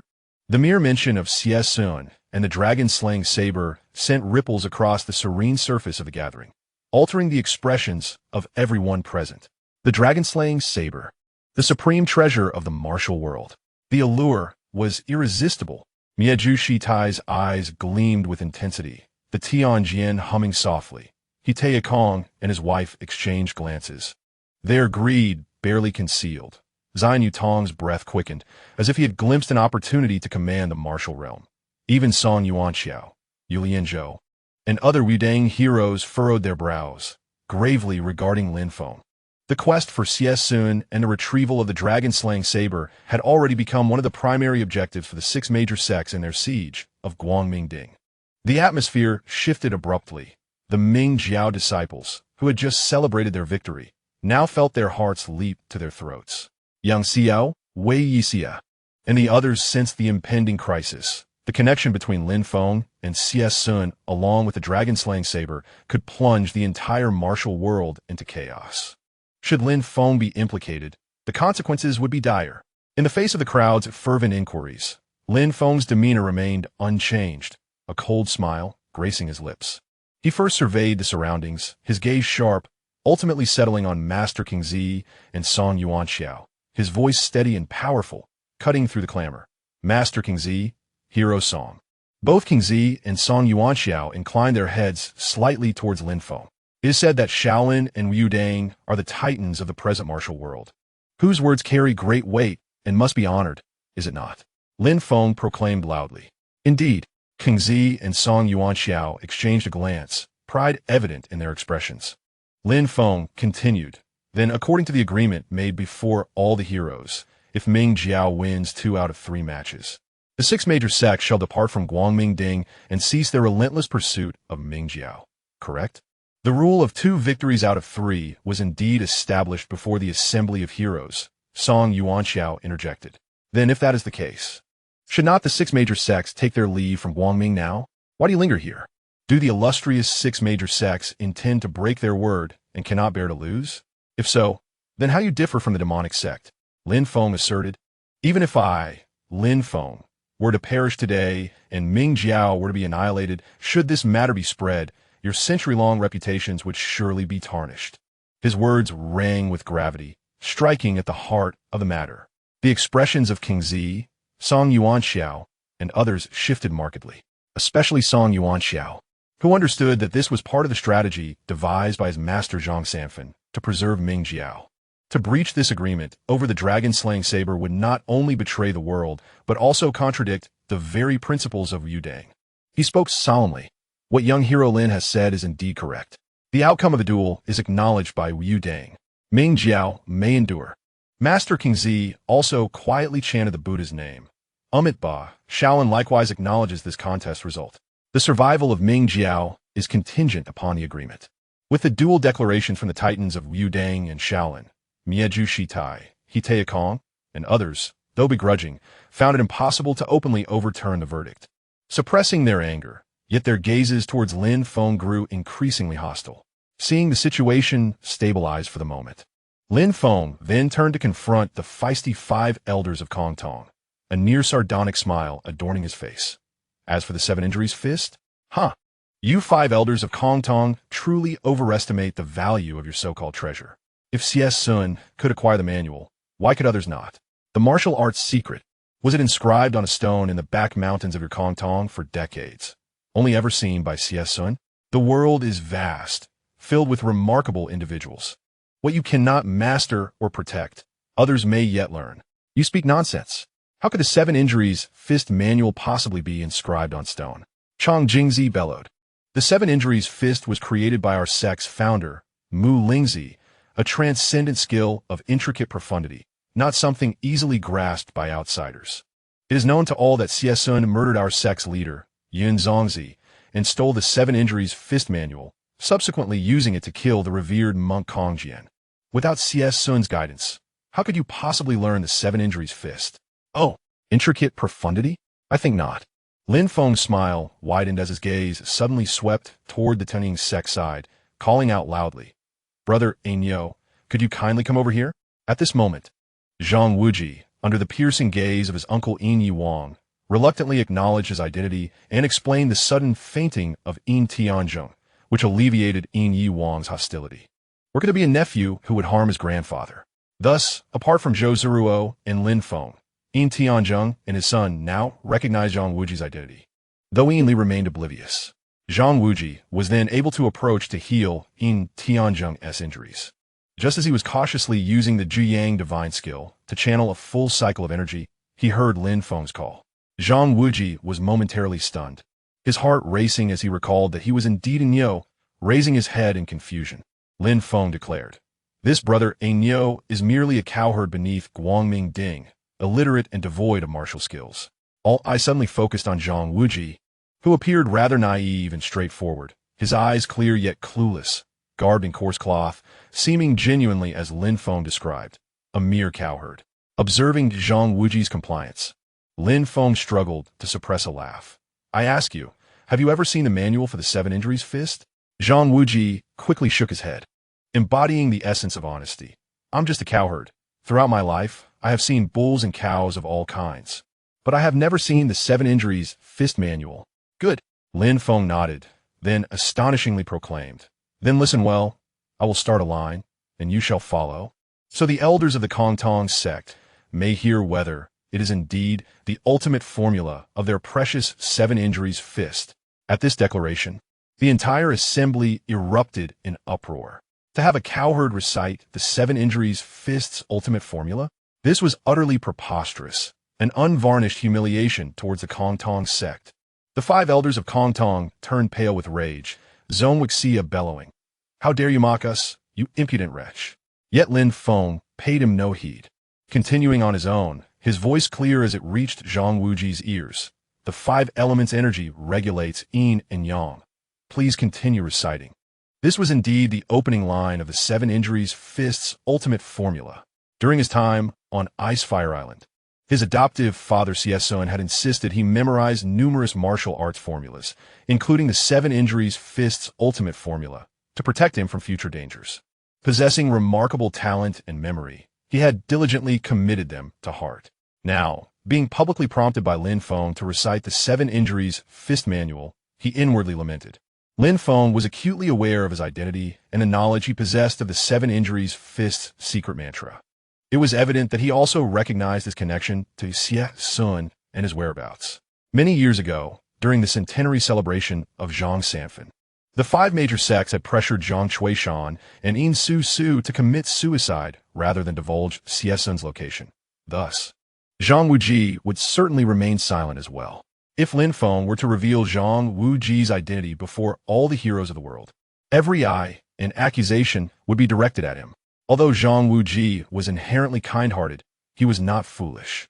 At present, Lin Feng refrained from exposing his identity, requiring only his cooperation in this charade. Gritting his teeth, Zhang Wu Ji recited aloud. The balance of the 5 elemental energies harmonizes yin and yang, damaging the heart and lungs, and devastating the liver and intestines. Concealed desires lead to disillusionment and confusion, as the 3 burners reverse and the soul takes flight. Upon completing his recitation, he scratched his head in bewilderment, asking, "Brother Lin, what does this nursery rhyme mean? It sounds rather frightening." A moment of stunned silence enveloped the crowd. In Chapter 39, resolving the grievances of Kongtong sect, a mere cowherd had flawlessly recited the essence of the 7 injuries fist. Though he stumbled over the words, the content was entirely accurate. The impact of this revelation surpassed even Lin Feng's own skill in the 7 injuries fist. What did this signify? It implied that this so-called secret mantra, which was thought to be a closely guarded treasure, might indeed be widely known, to the extent that even a rural boy could recite it. The Kongtong sect, which regarded it as a precious gem and guarded it fiercely, appeared to others as nothing more than a simple nursery rhyme. The 5 elders of Kongtong were struck as if by lightning, their faces alternating between shades of green and white, overwhelmed with shame and anger, wishing to find a crack in the ground to hide in. Their lifelong dedication to mastering the essence of this divine skill had been rendered meaningless by a country bumpkin reciting it casually. This was indeed a tremendous humiliation. The previous accusations against Lin Feng regarding his connection to Xie now appeared utterly ludicrous. Tang Wenliang trembled with rage, pointing at Lin Feng, yet found himself unable to utter a word. What? Do the elders still doubt that the secret of the 7 injuries fist is widely known? Lin Feng's smile turned cold, still suspecting that this brother Ainyo was also guided by Xie, concealing the secret of the dragon-slaying saber. If they did not believe him, he challenged brother Ainyo to recite another passage and see if it was not the scriptures of the 7 injuries fist. Enough, Zhou Wuxia exclaimed, anger and embarrassment fueling his voice. Even if the 7 injuries fist has been leaked, your ability to wield such power indicates that you have received the true teachings. Today, I shall cleanse the Kongtong sect and reclaim the fist manual. With the secret teachings of Kongtong being recited before such a multitude, it was bound to become common knowledge. Among the throngs atop the bright summit, there were undoubtedly those with ulterior motives, if they would have memorized the manual. How could Kongtong maintain its standing in the martial world thereafter? He could not swallow this humiliation and could not allow Zhang Wuji to continue reciting. Before his words had fully left his lips, he was already the first to strike, his fists cutting through the air with a resounding whoosh as he aimed directly for Lin Feng's chest and abdomen, executing the crushing liver and intestines technique from the 7 injuries fist. The others, including Chang Jingzi and Tang Wenliang, understood his intent and simultaneously launched their assaults from different angles, their fingers forming fists, the gusts of wind fierce. The 5 elders of Kongtong actually banded together to attack Lin Feng alone, drawing scorn from the members of the Ming cult. The Kongtong elders, relying on their seniority, shamelessly bullied the young. The renowned sects, without any sense of shame, resorted to overwhelming numbers. Zhou Jian, Wei Yuxiao, and others mocked them, eager to join the fray, but were fiercely deterred by Lin Feng's commanding presence. These Kongtong elders bring shame upon themselves and are not to be feared. Step back. I am more than enough to handle them alone. Arrogant. Seeing you Tong fan the flames, I advise you not to be too overzealous. Although you managed to defeat Master Kongxing by chance with the 7 injuries fist, facing the 5 elders of Kongtong, you are but a tiger lying down and a dragon hiding. Not long ago, Kongxing had voluntarily conceded, allowing the Ming cult to win. Wu Dang and Shaolin were coerced by Lin Feng to acknowledge the outcome of the contest, ensuring the survival of the Ming cult. However, the 6 major sects had no intention of descending the mountain without obtaining the whereabouts of the dragon-slaying Saber and Xie. Coincidentally, because of Lin Feng's ability with the 7 injuries fist, the 5 elders of Kongtong were now targeting him. Xian Yutong's mind raced as he conferred quietly with the likes of the ruthless Master Miju and He Taekong. Winning the contest was one matter, but pressing for the whereabouts of the dragon-slaying Saber and Xie was another entirely. If the 5 elders of Kongtong were to subdue Lin Feng, Xian Yutong and the others would immediately demand answers from the Ming cult regarding Xie location. A cold glint flickered in Lin Feng's eyes, Is it youthful exuberance that defines me? What, taking on 5 opponents? Rather than retreating, he advanced against the 5 elders. The Qiankun technique surged to its utmost limit.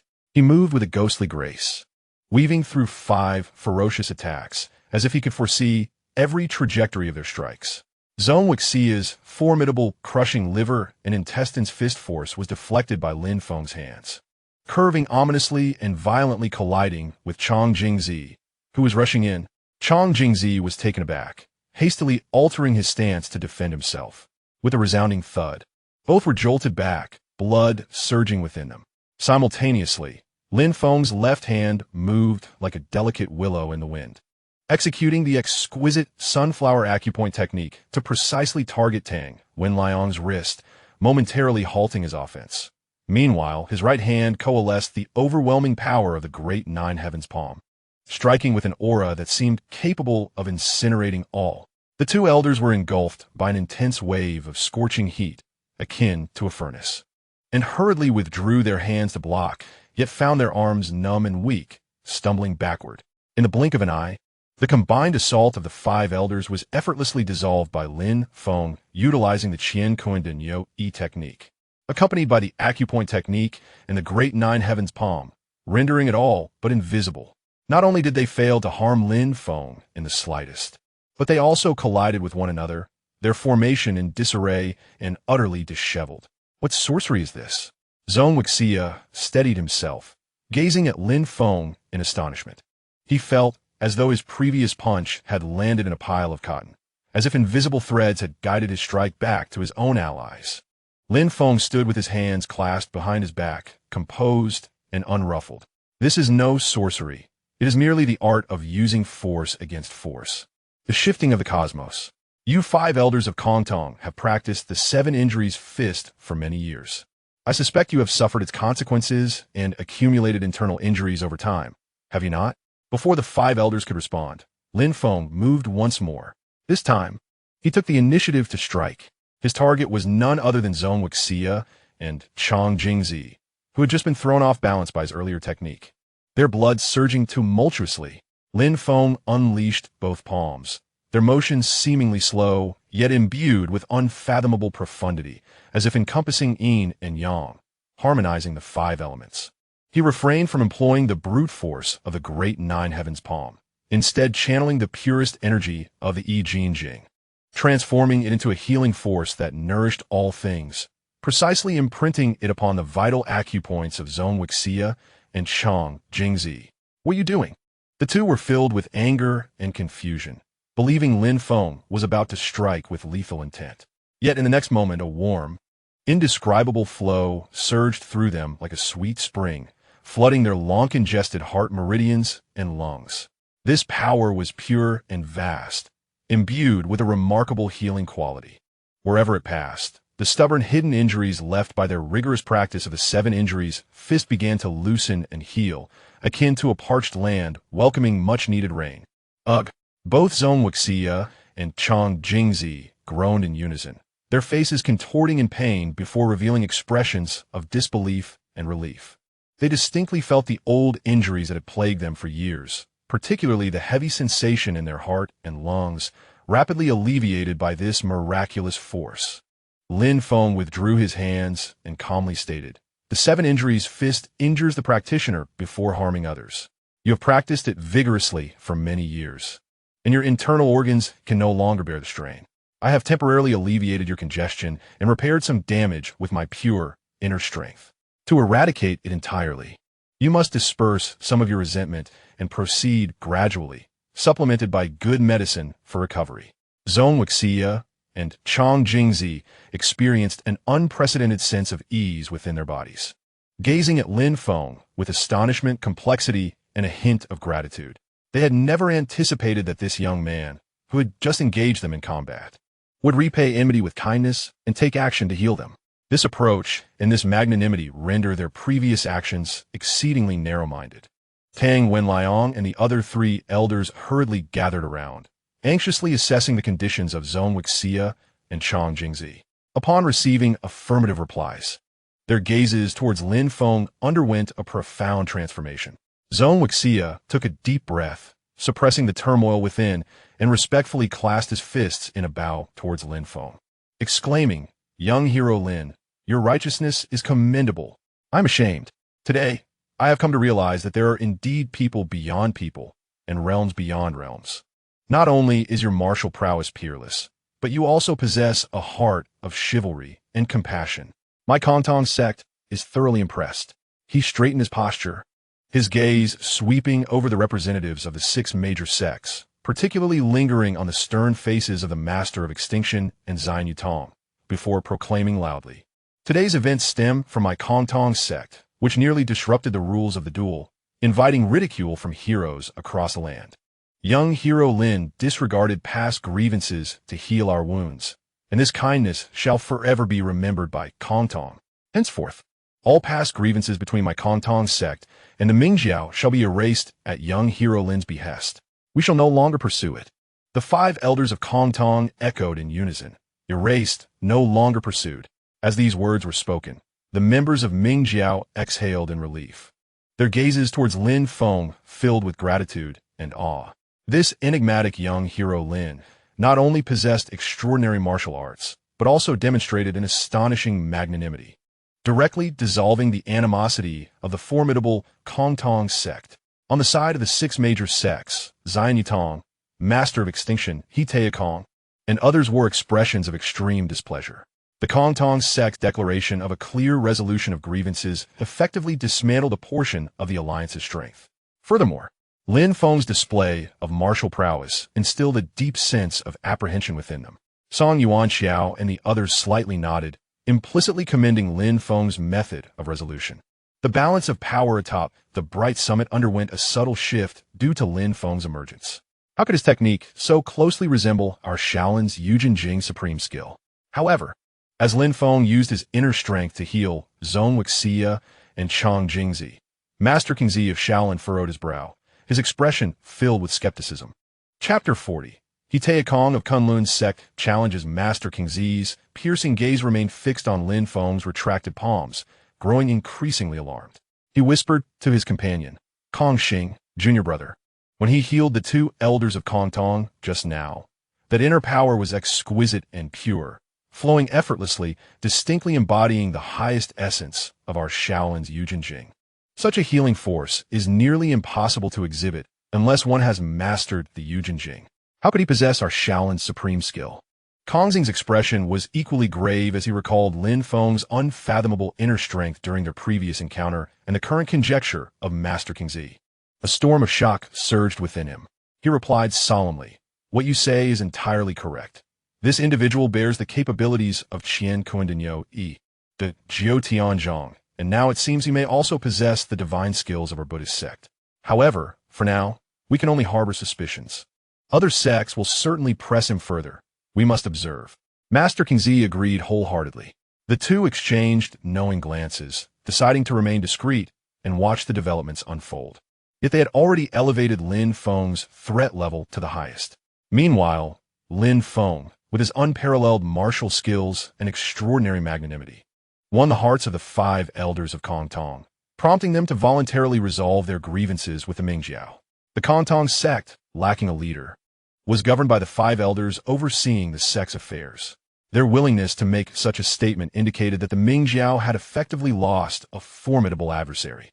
With the proactive reconciliation of the Kantong sect, the atmosphere atop the Bright Summit became subtly tense. However, not everyone welcomed this development. The original intent of the 6 major sects was to obliterate the Mingjiao, yet Wu Deng proposed settling matters through a duel. Faced with a group of beleaguered remnants of the Mingjiao, Zhao Yutong and others, confident of victory, found their plans disrupted by the sudden emergence of Lin Feng, who possessed the ultimate techniques of the previous leader of the Mingjiao, Yang Dingtian. Subsequently, the Kantong sect sought trouble with Lin Feng over the matter of the 7 injuries fist, believing that the 5 of them could subdue him. Yet, while the Mingjiao emerged victorious in the duel and secured their survival, it did not signify the conclusion of the personal grievances between the 6 major sects and the Mingjiao. The dragon-slaying Saber and Xie had yet to be accounted for. Zhao Yutong and others seethed with frustration, while Master of Extinction and Qiankun furrowed their brows, pondering countermeasures. Suddenly, a thought struck Zhang Yutong, and he turned to He Taikong, the leader of the Kunlun sect, and Ban Shuxian, the supreme leader, exclaiming loudly, "Master He! Heroin ban, have you noticed? Just now, when this fellow evaded the onslaught of the 5 elders of Kong Tong, his movements were agile and swift, exhibiting a threefold transformation in the air, reminiscent of your sect's Yunlong Sanj body technique." When Lin Feng made his entrance, his lightness of foot had already aroused He Taikong's suspicions, leading him to suspect Lin Feng had fortuitously encountered guidance from the Kunlun sect's founder, He Zhao. Little did he know that Lin Feng had also revealed the Qiankun Yi and the Jiu Tianzhong, 2 hallmark techniques of the Mingjiao, leaving He Taikong in a state of confusion. As Lin Feng faced off against Kong Xing and executed the 7 injuries fist, enduring challenges from the 5 elders of Kong Tong, He Taikong's doubts multiplied. Lin Feng had summoned a person named Zheng Inyo to recite the 7 injuries fist manual, which appeared to be a mere ruse. Furthermore, Zheng Inyo was still within the Tianying sect, clearly part of the same faction. It was unfortunate that the 5 elders of Kong Tong, with their questionable intellect, had fallen for Lin Feng's tricks. He Taikong understood the situation clearly. Yet Zhang Yutong and the others likely also realized Lin Feng's collusion with Zheng Inyo, but chose to remain silent. They probably aimed to exacerbate the conflict between the 5 elders of Kong Tong and Lin Feng, hoping to eliminate Lin Feng through their hands. However, the 5 elders of Kong Tong unexpectedly turned traitor after receiving his kindness. He Taikong meticulously recalled Lin Feng's elusive and enchanting movements, graceful and dynamic, with transitions that embodied the essence of Yunlong Zhanjiao and the threefold transformations. This Yunlong Sanjia was the Kunlun sect's treasured lightness technique, not to be imparted to non-core disciples. How could this sudden newcomer possess it? He Taikong initially planned to endure and seek an opportunity to question Lin Feng later. However, with Zhang Yutong's public pronouncement, it effectively thrust the Kunlun sect into the spotlight, challenging Lin Feng. If He Taikong failed to respond, the Kunlun sect would lose face in the martial world, and their reputation would be utterly tarnished. Zhang Yutong's ulterior motives were solely directed at his own people. Seething with anger, He Taikong stepped forward, his imposing presence commanding attention as he sternly questioned, "Lin Feng, you wretched lad, I have been observing you for quite some time. Just now, during your battle with the disciples of the Yimei sect, Master Kong Xing, and the 5 elders of Kong Tong, the technique you employed was unmistakably our Kunlun sect secret. The Yunlong Sanjia. In front of all the heroes of the world, you must honestly explain where you learned this technique." After resolving matters with the 5 elders of Kong Tong, Lin Feng was calming his inner energy, soothing the anxious Zhao, who was concerned for him. Hearing He Taikong's inquiry, he did not raise his head, a hint of mockery in his tone. "Master He, how numerous are the lightness techniques in this world, and how many resemble one another? Do you Kunlun sect consider yourselves the center of the universe, believing only you can perform acrobatics? Moreover, it seems you are not the sole authority in your sect. If you wish to interrogate me, it should be your sect's leader who comes forth." While He Taikong was indeed the leader of the Kunlun sect, his senior sister and wife, Ban Shuxian, overshadowed him, known as the supreme leader. Major decisions within the Kunlun sect were made by He Taikong, while minor matters were dictated by Ban Shuxian. The problem was there were hardly any significant matters within the Kunlun sect. Lin Feng, despite his youth, was surprisingly knowledgeable about the happenings in the martial world. He not only knew of He Taikong's domestic issues, but publicly mocked him, igniting He Taikong's embarrassment and anger. He Taikong could not swallow his indignation, ready to retort loudly. Yet Ban Shuxian, already incensed, pushed He Taikong aside and sharply addressed Lin Feng. "What a sharp-tongued little thief! To steal the techniques of our Kunlun sect and be so audacious. You claim I stole your techniques? Where is your evidence?" Lin Feng elongated his form, a cold smile gracing his lips. The Wudang's Tiyun Zone is equally graceful and agile, with threefold transformations in its transitions. Could it be that the lightness techniques of the Wudang sect are derived from your Kunlun sect? After all, lightness techniques are not exclusive to the Kunlun martial arts. Lacking distinctive moves like the Iron Mountain Lean, Lin Feng immediately invoked the Wudang's Tiyun Zone to obfuscate the issue. Ban Shuxian was momentarily taken aback, then retorted furiously, "You little thief, cease your nonsensical prattle. How can our Kunlun's Yunlong Sanj be likened to Wu Dang's Tiyunzong? Just because you say they are different. They're different? Lin Feng turned towards the members of the Mingjiao and shouted, "What do you think? Are they the same?" "They are the same." The Mingjiao members echoed in unison. Ban Shuxian, incensed by Lin Feng's brazen tactics, felt her nose twitch with fury, stammering, "Ew," struggling for words. She turned to He Taekong. "Your wife is being bullied. Go teach this rascal a lesson." However, He Taekong advised, "My dear, calm yourself. Do not stoop to the level of this little thief. You know my internal injuries have yet to heal." Although fearful of his wife, he was not foolish. He was well aware that both Kong Xing and the 5 elders of Kong Tong had been defeated by Lin Feng, and he recognized his own limitations. He could not hope to best Lin Feng alone. You little thief are fortunate. Had I been uninjured, I would have surely made you search for your teeth on the ground, rendering you powerless." Upon hearing her husband's words, Ban Shuxian, though still angry, quickly regained her composure. The odds were too slim for just the two of them to confront Lin Feng. Losing would bring shame before their disciples, and they might even risk injury themselves, a most unwise gamble. Their comical predicament drew laughter from the Mingjiao side, while the disciples of Kunlun felt their faces flush with embarrassment, wishing for a hole to swallow them whole. This couple, indeed, was not meant to be together, displaying such crafty antics.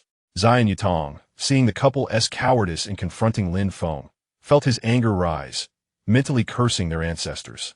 He glanced around. The Wu Dang sect, including Song Yuan Xiao, remained steadfast, while Miezhu Shitai and King Zi averted their gazes, and the Kong Tong sect had already withdrawn, adopting an air of indifference. With no choice left, Xian Yutong stepped forward, raising his voice to address the assembly. "Esteemed colleagues, this individual possesses the martial arts of both the Mingjiao and Kong Tong, and now he also wields the lightness of Kunlun. His martial prowess is a chaotic amalgamation, shrouded in mystery. Even more suspicious is his fervent defense of the demon sect, which surely ties him to the golden-haired Lion King, Xiesun.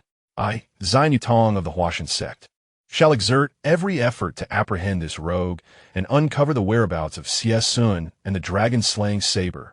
Chapter 41. The Hypocrite Xian Yutong. As he delivered his grand oration, he stealthily approached Lin Feng, subtly unfurling a seemingly elegant folding fan, from which a colorless, odorless chill began to emanate. This was the golden silkworm goo poison he had secretly retained after being cured of his affliction in Miaojiang. The golden silkworm goo poison is the most fearsome of all toxins. It is invisible and odorless, causing the afflicted to feel as though countless silkworms are gnawing at their flesh, an indescribable agony. Those within the martial world loathe it with a passion. This poison leaves no trace, and despite one's unparalleled martial prowess, even a woman or child devoid of any martial skill could administer it. However, this rare toxin is only known by name, as none have witnessed the horrific consequences of its effects. Xian Yutong was confident in his plan, as he alone possessed the antidote should Lin Feng succumb to the toxin. He would easily force him to divulge the whereabouts of Xiesun and the dragon-slaying Saber. Yet, as Xian Yutong made his entrance with the fan, Zhang Wuji of the Tang sect suddenly rose, his gaze fixed fiercely upon Xian Yutong, filled with fury. In the original plot of Yijin Jing, when Xian Yutong first appeared, Zhang Wuji initially mistook him for a good person due to his refined appearance. However, upon hearing Xian Yutong speak of seeking virtue, Zhang Wuji recalled the tale of neglecting to save a life, and he remembered the words of the divine physician Hu Qingyu from Dai Dai Valley. Hu Qingyu had saved Xian Yutong's life, forging a bond of brotherhood, and was in love with Hu Qingyu's sister, Hu Qingyang, who became pregnant. Yet, Xian Yutong later coveted the position of Huashan sect leader, abandoning Hu Qingyang and married the only daughter of the then Huashan sect leader. Hu Qingyang, in her shame and anger, took her own life, resulting in a tragic double demise. When Hu Qingyu recounted this tale, his tears streaked. Wrinkled face evoked great sorrow in Zhang Wuji's heart. Zhang Wuji had sought revenge multiple times, but the Huashan sect's numbers and Xian Yutong's cunning had nearly cost him his life. Xian Yutong once had a disciple named Shui Gongyuan, whom Zhang Wuji saved after he was injured by Granny Jinhua, only to later learn that Shui Gongyuan sought to have him cooked alive while escorting young Buhui to the Bright Summit. These two, betraying their benefactor, were indeed despicable villains. With Shui Ganyuan deceased, Zhang Wuji vowed to exact punishment upon Zhao Yutong. Now, as Zhao Yutong confronted Lin Feng, his intentions were undoubtedly sinister, prompting Zhang Wuji to loudly warn brother Lin Feng, beware of the deadly poison in his fan. Upon hearing Zhang Wuji's warning, Lin Feng suddenly recalled Zhao Yutong's hidden goo poison. However, Zhang Wuji's warning came too late. The goo poison released by Zhao Yutong silently infiltrated Lin Feng's body through his nostrils, propelled by his internal energy. Just as the poison was about to invade Lin Feng's meridians, the pure and vast true energy of the Yijin Jing instantly activated. The chilling goo poison attempting to invade was immediately expelled and dissolved, akin to ice meeting a furnace. Lin Feng furrowed his brow, keenly sensing the presence of an exceedingly subtle foreign energy easily neutralized. Zhao Yutong indeed harbored malice. Unlike in the original plot, where he waited for Zhang Wuji to publicly expose his misdeeds before resorting to such vile means, he had the audacity to direct such a formidable poison against Lin Feng right from the outset. Fortunately, the Yijin Jing possesses miraculous properties that render one immune to all poisons. Lin Feng smirked internally, resolved to publicly unmask Zhao Yutong's hypocritical facade. Without Zhao Yutong to incite discord amongst the 6 major sects, they would not be so entangled in their pursuit of Xie and the dragon-slaying Saber. Lin Feng feigned a slight stagger, his face turning pale, clutching his chest while breathing heavily, pointing at Zhao Yutong, his voice laced with pain and outrage. Zhao Yutong, you despicable scoundrel! How dare you use goo poison to ambush me? Zhao Yutong, of course, would never admit to it. As the esteemed leader of the Huashan sect, employing poison would bring disgrace upon him. You lack skill and were merely injured by my Huashan sect's pure internal energy. How can you blame me for using goo poison? Truly absurd, he retorted, flipping the accusation back at Lin Feng. Is Huashan sect's internal energy so formidable to injure someone without a sound? Nonsense. If Zhao Yutong were so powerful, why did he not take the stage in the 3rd round? Is Master Kongxing not superior in martial prowess? Clearly, he must have resorted to some despicable means, all the while claiming to be a reputable sect, harboring a heart full of villainy.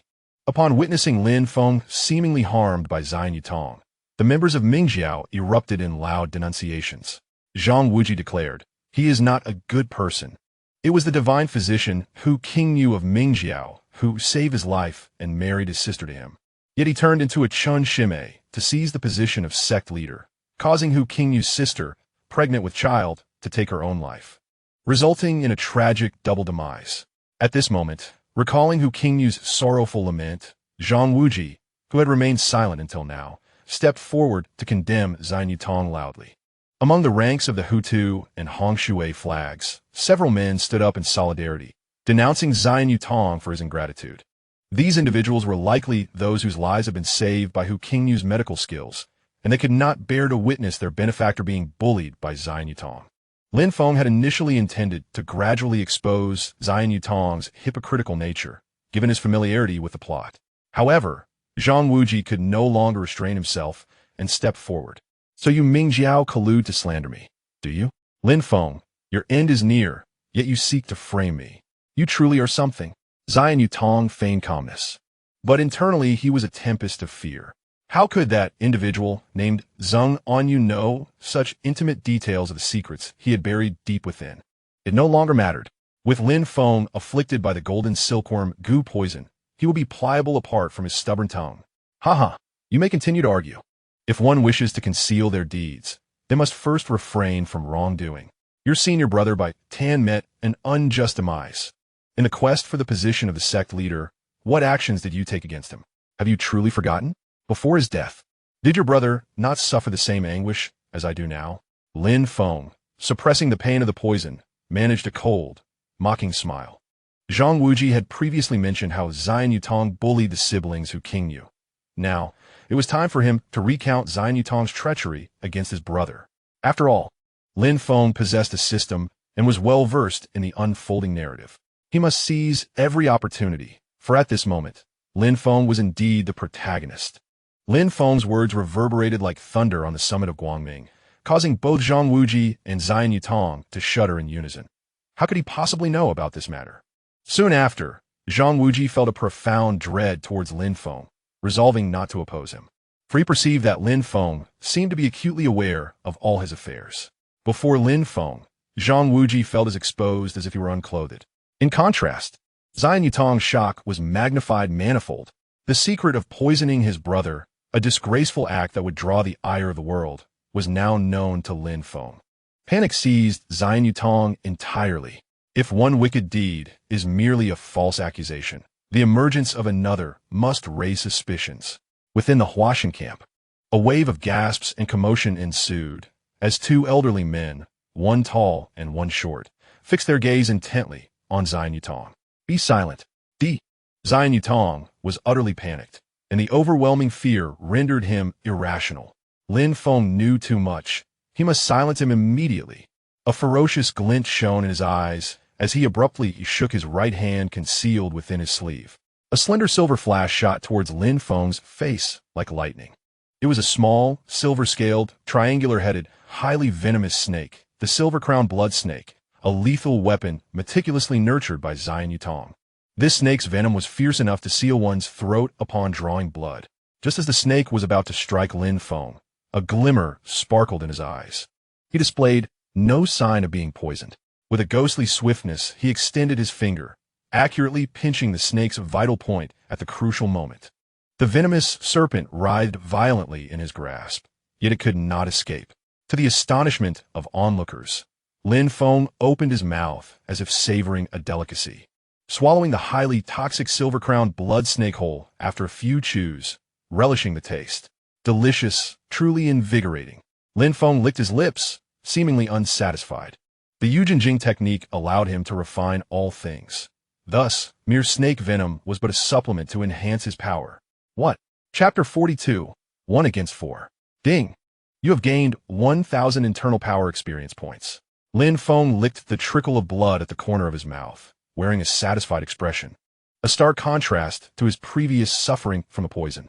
The entire Guangming Summit Square fell into a profound silence. Everyone was rendered speechless by this astonishing spectacle, their scalps tingling with some even retching. That was the incredibly venomous silver-crowned blood snake, an entity that could seal one's throat upon contact with blood. Yet Lin Feng consumed it as casually as a snack, and he appeared unfazed, glowing with vitality. Was he even human? A scream of terror erupted from within the Huashan faction, as Zhao Yutong, pale as a ghost, trembled, blood draining from his face. Pointing at Lin Feng, "You are not poisoned? Are you a human or a specter?" His most relied-upon weapon, his most insidious ploy, had turned into a source of nourishment in the eyes of his adversary. This shattered his understanding. An immense fear gripped his heart. "Guess."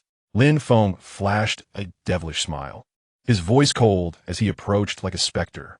His fingers, sharp as a spear, struck various vital points on Zhao Yutong's chest with the exquisite precision of the Kuiwa Danshan technique.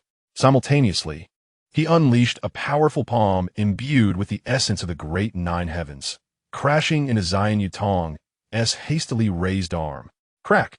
A bone-crushing sound mingled with a heart-wrenching scream. Zhao Yutong's arm was brutally shattered, and he flew backward like a kite with severed strings, blood gushing from his mouth. Landing heavily on the ground, his face ashen, breathing shallow, gravely injured. Leader. Two towering elderly men with graying hair from the Huashan faction rushed forward in fury. They were the revered elders of Huashan, known as the Two Elders of Huashan. Though not particularly close to Zhao Yutong, they harbored doubts about Bai Tan's death. But with their leader publicly injured, how could the Huashan faction retain any dignity? What a vicious boy, daring to harm our Huashan leader. The taller elder bellowed. Shouldn't you be thanking me instead? I am merely cleansing your sect of filth. For one as ungrateful, treacherous, and deadly as he, even one part of my actions is not sufficient. Lin Feng retorted without hesitation upon recognizing the two elders. Even if I were to cleanse the sect, it is not for an outsider to intervene. The shorter elder, his hair bristling with rage, declared, "You have grievously injured our sect leader. You must provide an explanation today. Is that so? I ought not to concern myself with Zhao Yutong's heinous act of using the golden silkworm, goo, to poison his senior brother." Lin Feng scoffed. However, He was saved by Hu Qingyu of the Mingjiao. In the end, he repaid kindness with malice, framing the Mingjiao for the murder of Baitan.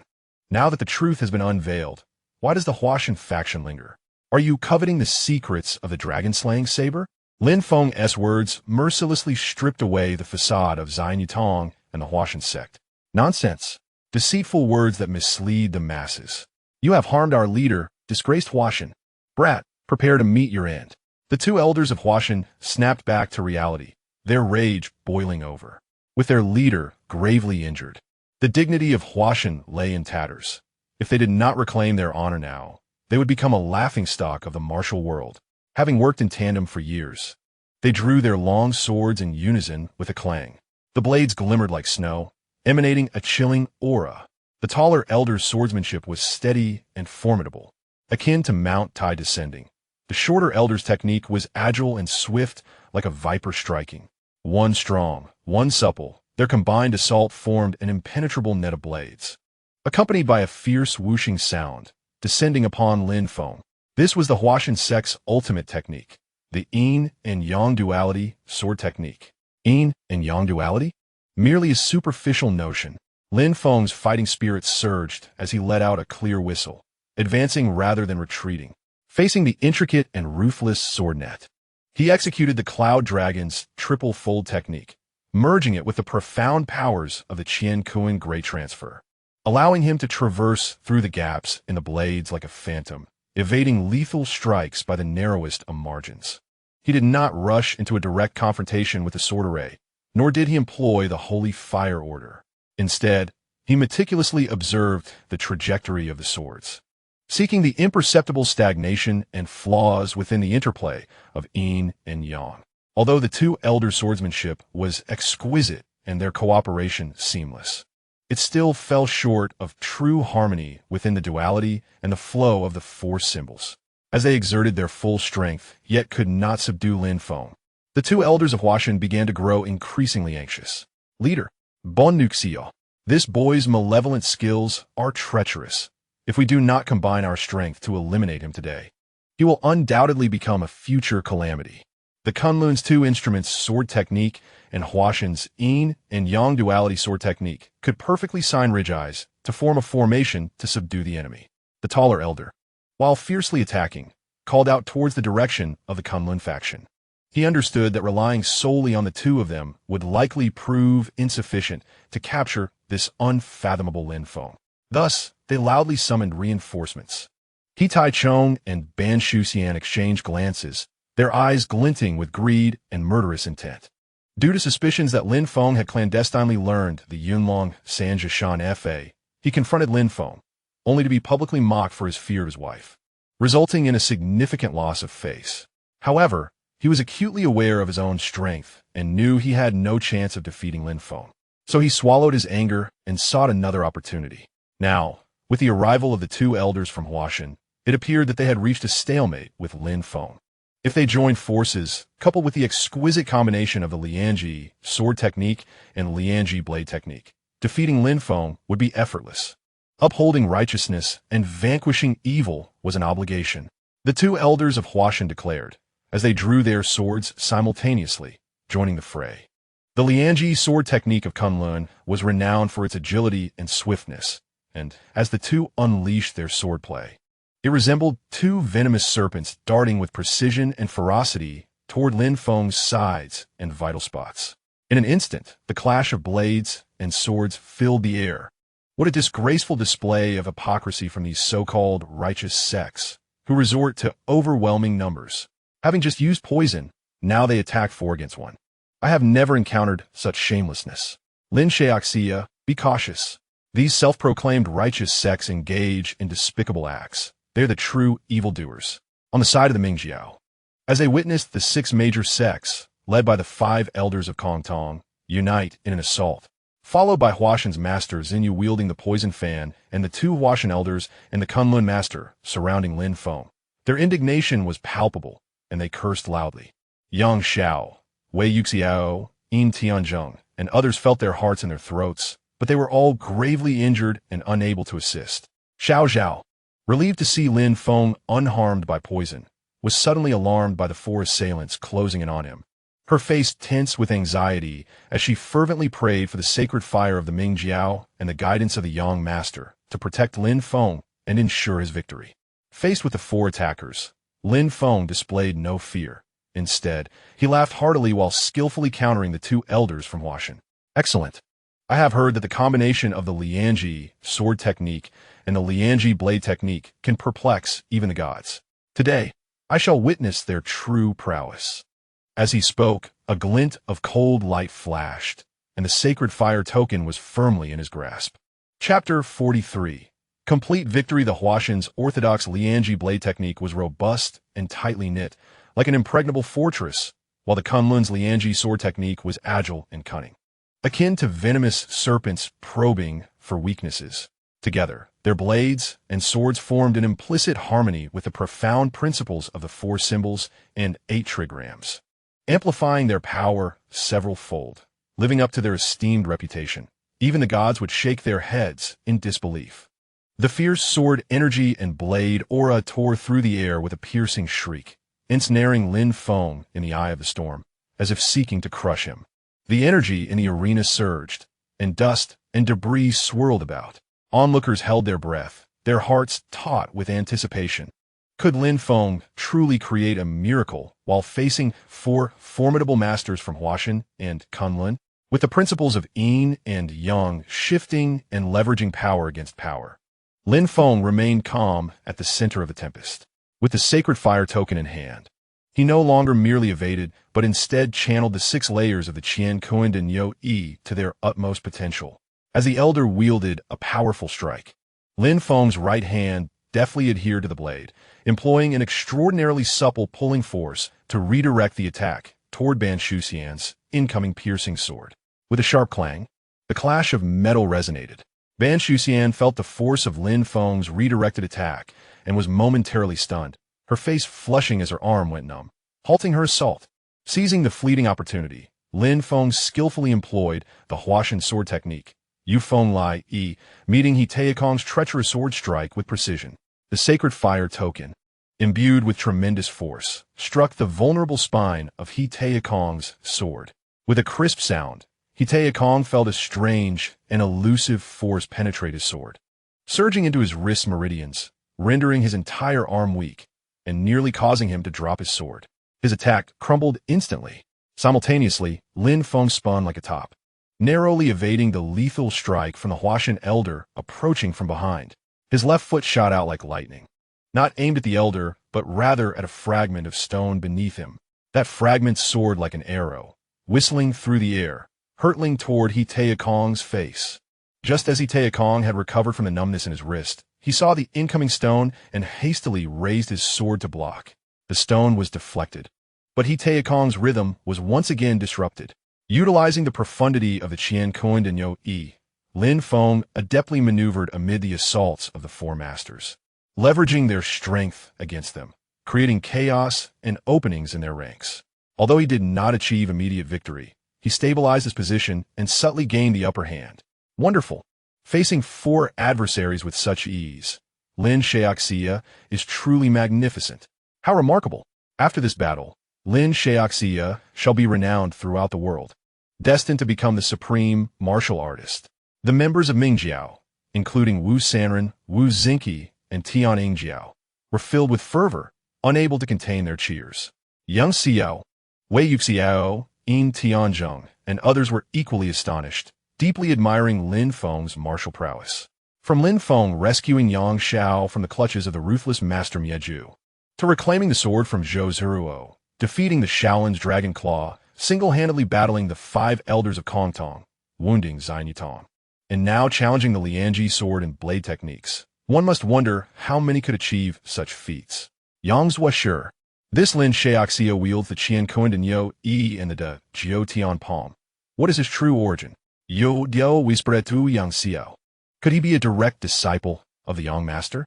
I have no information to share at this moment, Yang Xiao replied tersely, suppressing his desire to divulge. Not merely a direct disciple of the Master, holding the sacred fire token, he is destined to be the future leader. Yang Xiao's experiment surget. Once the six major sects retreated, he would champion Lin Feng as the new leader of Mingjiao, allowing it to shine anew. Zhang Wuji gazed at Lin Feng, who was displaying exceptional prowess with a swirl of complex emotions. He had thought that mastering the Jiuyang Shingon would allow him to showcase his skills at the Bright Summit and resolve the grievances between the six major sects and Mingjiao. Yet, he had not anticipated that amidst the vast world, there would be someone like Lin Feng, seemingly unremarkable, yet possessing such extraordinary abilities. If he were to face Lin Feng, what chance would he have? However, he quickly dismissed that fleeting thought. Lin Feng was well aware of his background and had refrained from exposing it. Moreover, Lin Feng had always protected Mingjiao. Zhang Wuji had no reason to oppose him. Zhao closed her eyes, murmuring prayers for Lin Feng. At that moment, Song Qingshu and Zhou's Zhiruo wore blank expressions, lost in their thoughts.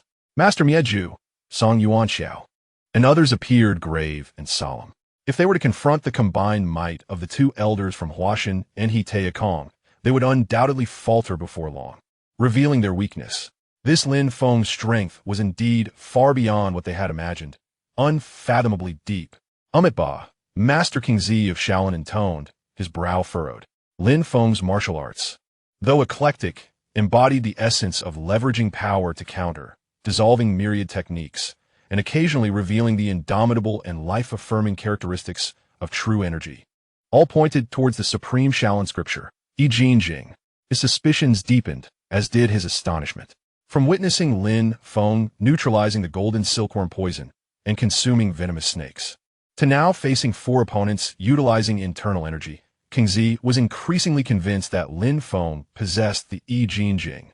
It is known that only the abbot of Shaolin and the high monks of the Damo courtyard could cultivate such a treasure. Or had Lin Feng acquired this knowledge? The rise of Yudang had already diminished Shaolin's following in the martial world, prompting Abbot Qiankun to send King Zi and Kong Xing, along with high-level masters, to the Bright Summit to inquire about the whereabouts of the dragon-slaying Saber, aiming to preserve Shaolin's absolute status in the martial realm. If the world were to learn that Lin Feng possessed Shaolin's supreme martial arts, how could Shaolin, the pinnacle of martial sects, maintain its dignity? This matter was of utmost significance. At this moment, Lin Feng, wielding the sacred fire order, relied on the true energy of Yijin Jing, employing the profound art of Qiankun da Nyo Yi, complemented by the graceful movements of Yunlong Sanja Shun and the occasional Huashan sword technique, became increasingly formidable in battle. Like a startled swan, graceful as a wandering dragon, he gradually took control of the situation. The two elders of Huashan and the Kunlun couple, who had long struggled to make headway, found themselves being led by Lin Feng, filled with both astonishment and fury. As their gazes met, they suddenly shifted their stances in unison. The scintillating blades and the flickering sword lights momentarily receded, only to erupt once again with the ferocity of a tempest. Swords and blades clashing, a torrent of energy surging forth, as they launched their most powerful combined attack to completely overwhelm Lin Feng. Come at me. Lin Feng's eyes sparkled with intensity, as the true energy of Yijin Jing surged under the operation of Qiankun da Nyo Yi, emanating an overwhelming aura of unrivaled dominance. He used the sacred fire order to block the blades of the Huashan elders, then unleashed a palm strike, his palm glowing red as if holding a burning sun, embodying the might of the legendary De Jiu Tianzhong. Boom!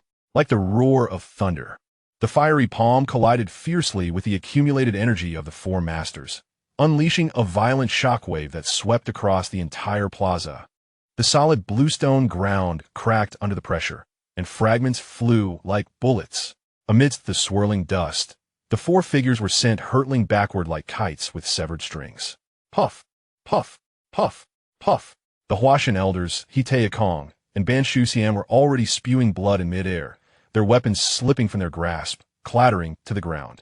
They crashed heavily onto the earth, their faces pale as parchment, breathless and struggling to rise, clearly suffering from severe internal injuries. In the center of the storm, Lin Feng stood tall and poised, slowly retracting his palm, surrounded by the lingering heat waves, his azure robe rustling in the wind, his gaze radiating a divine authority. As if a war god had descended. 1 against 4, a complete victory. The entire Guangming Ding fell into a profound silence. Only the sound of heavy breathing and gasps could be heard. All members of the six major sects, including the formidable Mieju Shitai, Song Yuan Xiao, Kong Ji, and Kong Xing, looked at Lin Feng with an unprecedented seriousness and deep apprehension. Chapter 44. Indeed, my internal power derives from Yijin Jing. The two instruments sword technique and the two instruments blade technique, when combined, doubled their might. Kong Xing, Kong Ji, the five heroes of Yudeng, Mieju Shitai, as well as Yang Xiao, Yin Tianzheng, and Wei Yuxiao of the Mingjiao, all esteemed martial artists of the Wulin, dared not challenge him. Even Zhang Wuji, who possessed the rudimentary 9 Yang divine art, might not be able to withstand it. Yet, the suddenly emerging Lin Feng not only withstood their onslaught, but triumphed over them. Truly terrifying. On Guangming Ding, silence reigned. After a considerable time, Hetai Kong, Ban Shuxian, the two Huashan elders, and the couple finally struggled to rise from the ground, their faces devoid of any pride, replaced by shame and unmistakable shock. Clutching their chests, their internal energy in disarray, they gaze at the figure in the azure robe, standing tall and resolute like an unassailable mountain. Lin Feng's victory against the four renowned masters was enough to shake the entire Wulin.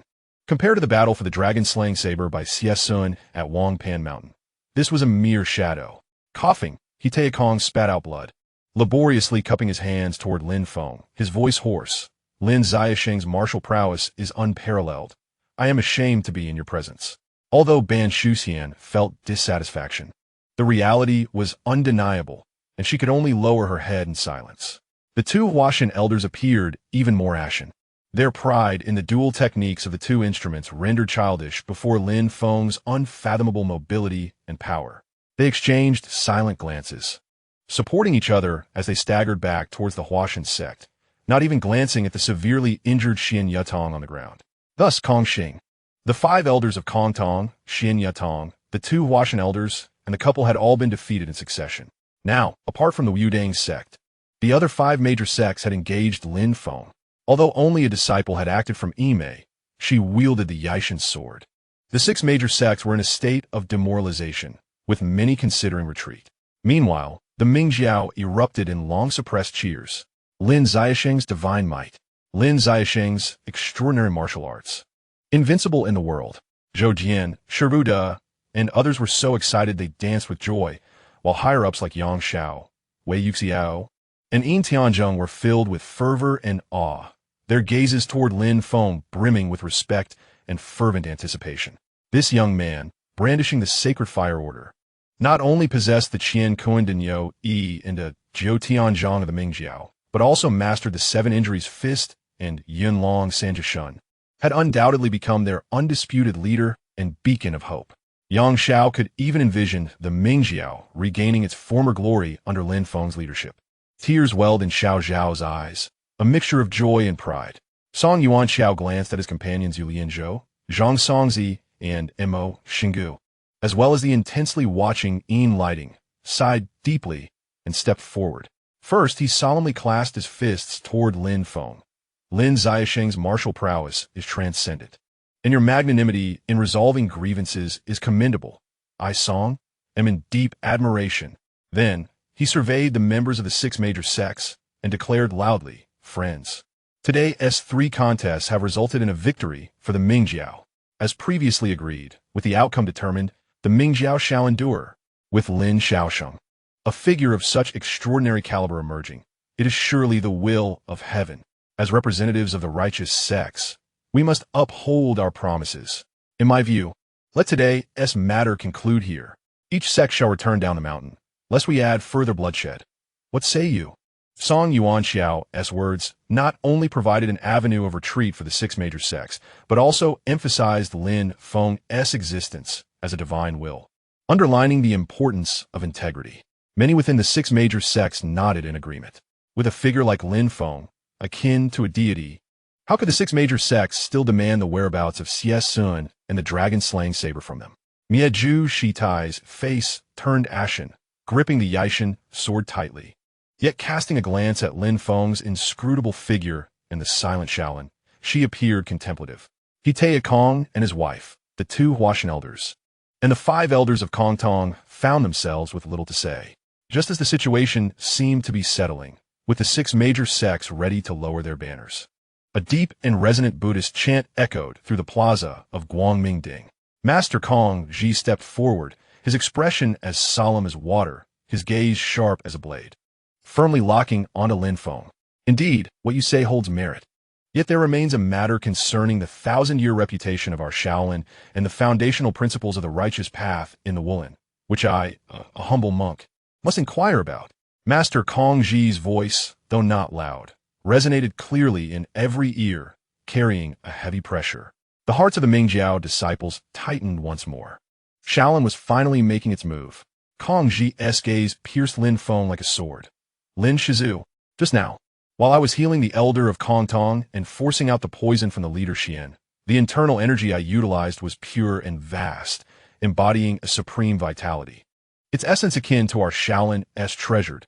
Yijin Jing, this is a secret of our Shaolin, not to be lightly imparted except to the abbot and high monks of the Damo courtyard. May I ask, from whence did you acquire this? Yijin Jing. As these words fell, an uproar erupted throughout the venue. The Shaolin Yijin Jing is revered as one of the highest scriptures of Buddhism, alongside the Shi Sui Jing. It is said to transform muscles and marrow, to be reborn and transcend into the sanctified. To think that this young man had mastered it, and not as a disciple of Shaolin, merely possessing the Qiankun de Nyo, would be enough to dominate the world. Yet he also harbored the Yijin Jing, alongside the 7 Injuries Fist and Yun Long Sanjishun from various schools. Is he even human? Countless astonished, puzzled, greedy, fearful, and envious gazes converged on Lin Feng in an instant. Master Kong Ji had chosen this moment to strike, a truly cunning move. If one were to publicly interrogate Lin Feng regarding the Qiankun de Nyo and the De Jiutianzhang, it would delve into the internal affairs of the Ming Jiao, an issue that the Shaolin sect would have no legitimate claim to address. However, the Yijin Jing is a different matter entirely. It stands as the supreme symbol of Shaolin. With such a question posed, it inherently upholds the righteousness of preserving the sect's dignity and the integrity of its teachings. Regardless of Lin Feng's response, Shaolin would possess an undeniable justification for intervention. Lin Feng's expression remained unchanged, a hint of disdain curling at the corners of his lips. Master Kong Ji possesses keen insight. Indeed, my internal strength is derived from the Yijin Jing. Kong Ji was taken aback. He had anticipated that Lin Feng would resort to obfuscation, much like when he was accused of covertly learning the Kong Tong 7 Injuries Fist and the Kunlun Cloud Dragon 3 full body technique. Instead, he openly acknowledged it. Since the practitioner himself admits that his internal strength originates from the Yijin Jing, how could he possibly be a disciple of Shaolin? Could it be that he has also learned it through illicit means? Learned it illicitly? Lin Feng scoffed, "Master, your words are erroneous. Divine skills possess spirit and choose their master. By chance, it has come to me. How could this be termed as stealing knowledge?" Before Lin Feng could continue, a shrill and resentful voice suddenly erupted from the rear of the Shaolin ranks. "Shishu Zhu, it is him. It is this demon who has ruined my martial arts. Shishu Zhu must seek justice for his disciple." Chapter 45, Shaolin, a place that harbors filth and concealed spring colors. A gaunt monk in a gray robe staggered forward, his pallid face resembling parchment, his breath weak, supported by 2 Shaolin disciples. Blood flowed from his shoulder, staining his gray robe crimson, his hands dangling limply as if devoid of strength. Upon seeing him, Lin Feng recognized him as the ruthless monk he had incapacitated during an ambush at the final steps of Guangmingding alongside Zhao. With venomous fury, the monk pointed at Lin Feng, tears streaming down his face before Kong Ji. Disciple perceived his bizarre movements, fearing he might be a spy of the demonic sect, and approached to inquire.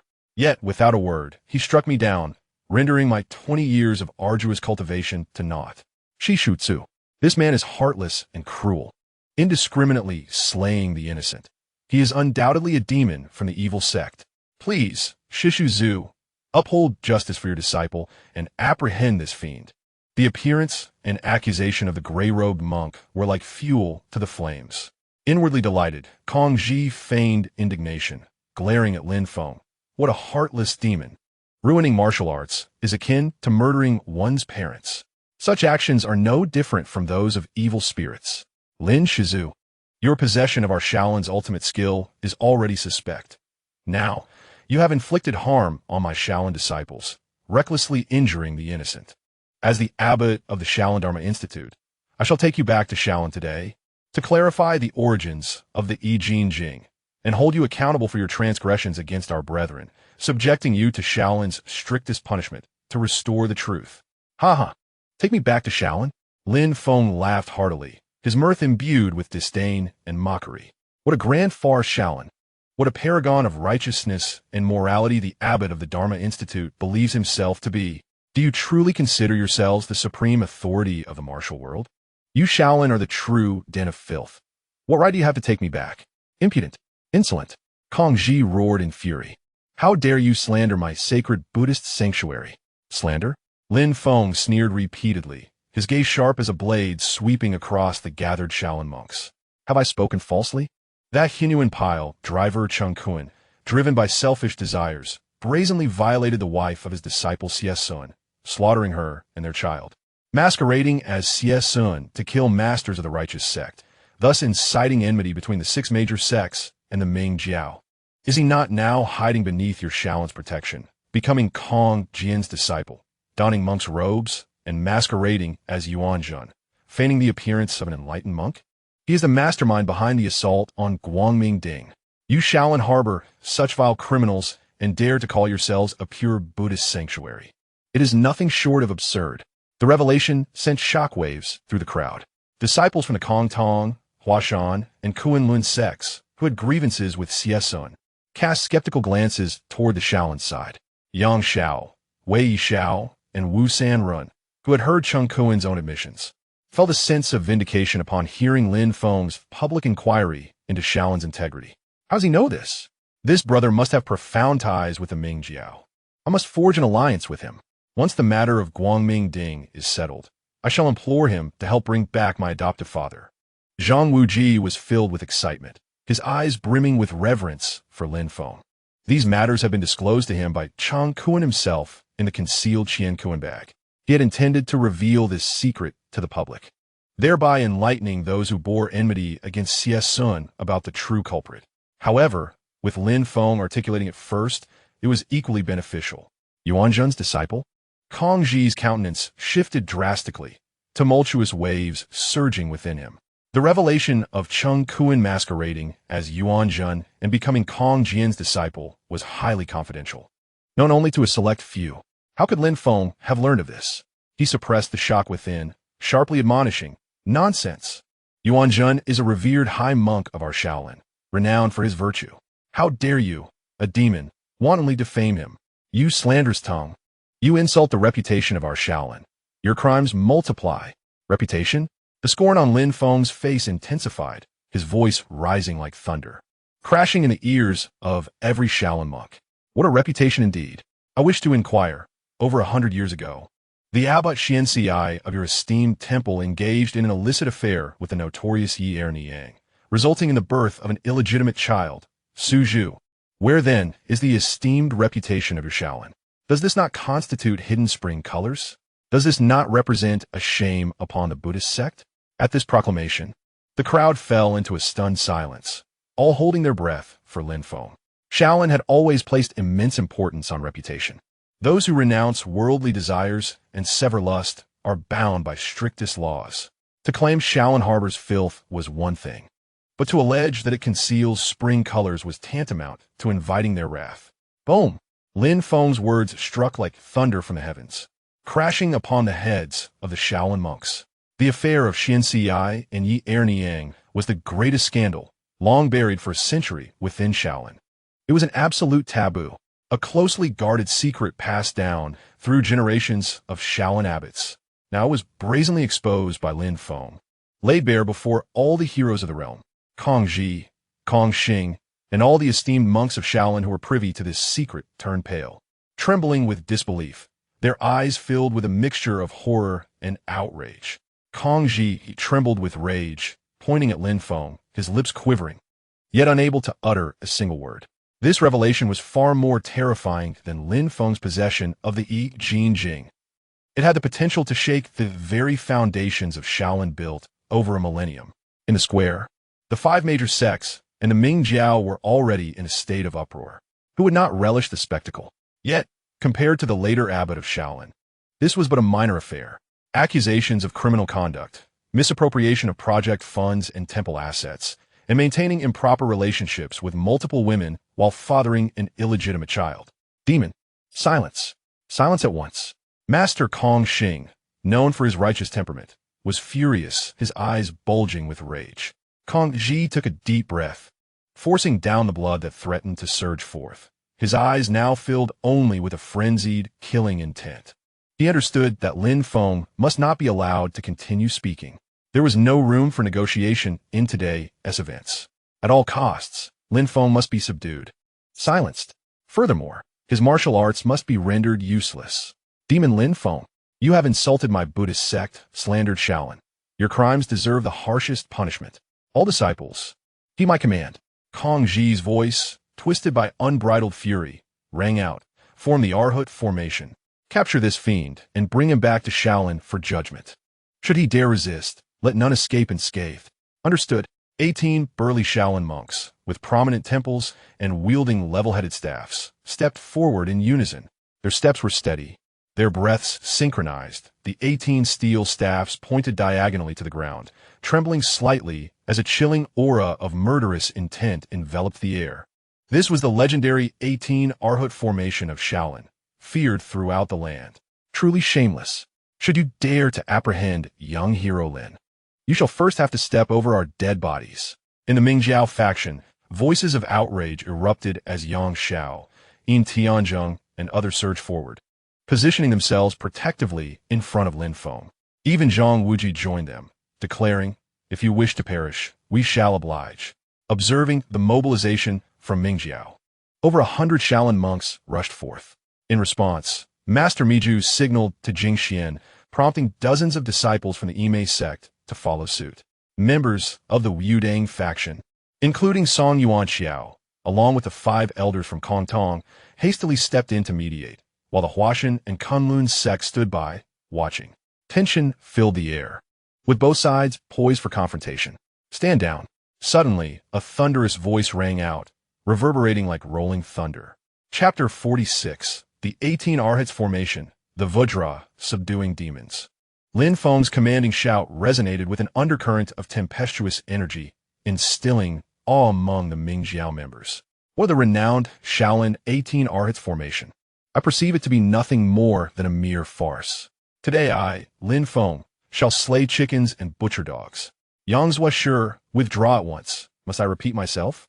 Seeing the others remain stationary, Lin Feng's gaze pierced through to Yang Xiao, Yin Tianzheng, and Wei Yuxiao, his formidable aura enveloping him like a shroud of pressure, commanding respect without the need for wrath.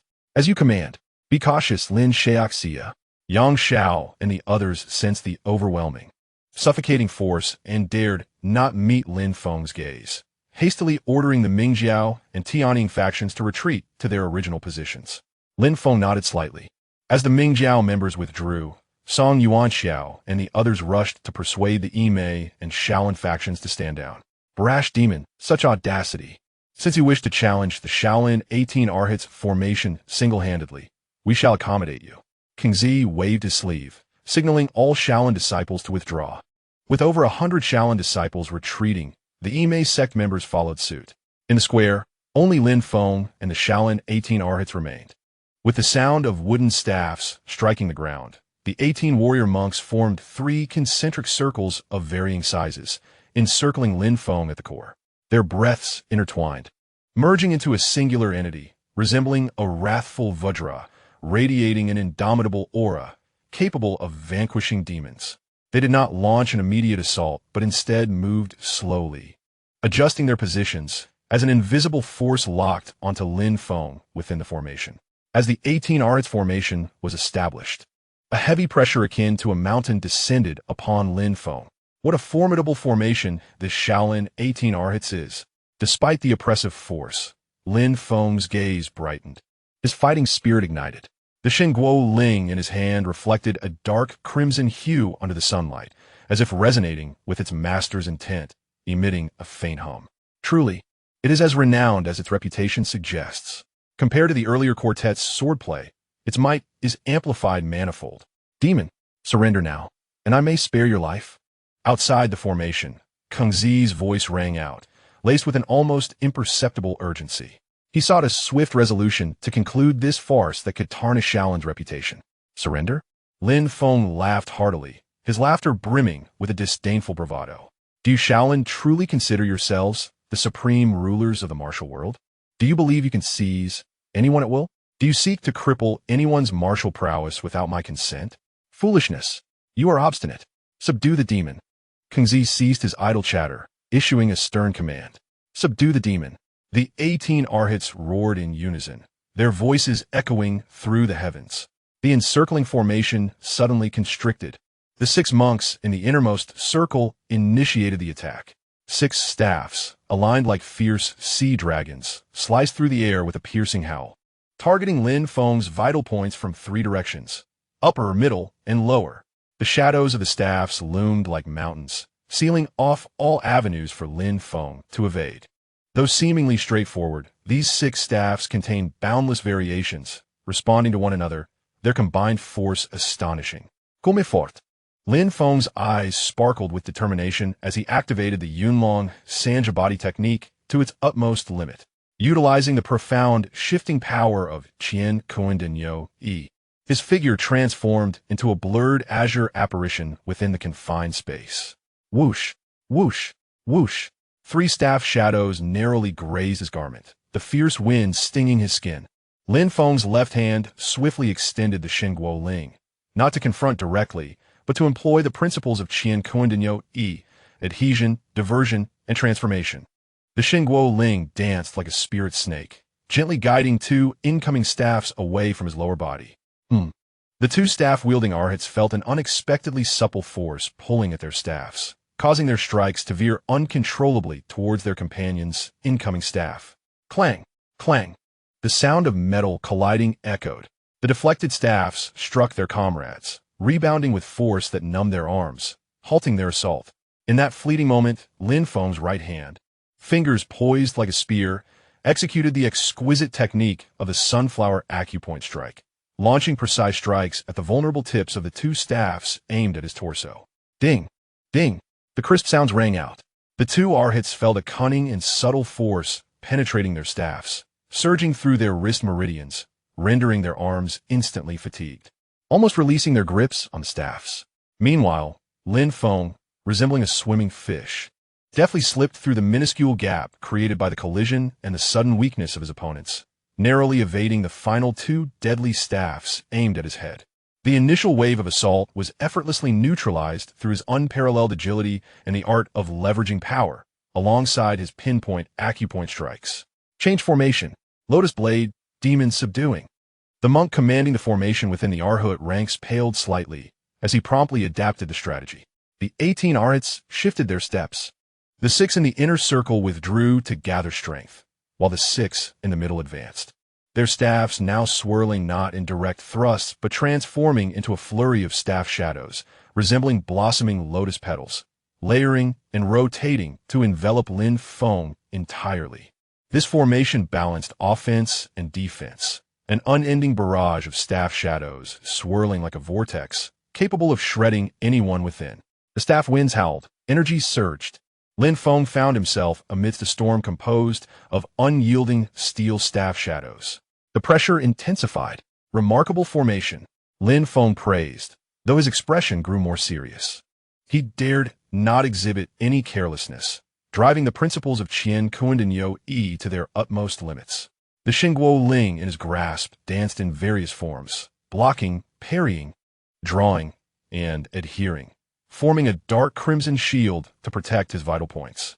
He no longer sought to avoid entirely, but instead engaged the Xingguo Ling to withstand some of the staff shadows, cleverly redirecting the incoming force. Clang! Bang! The sound of relentless collisions echoed like raindrops. Sparks flew where the staff shadows clashed with the Xingguo Ling.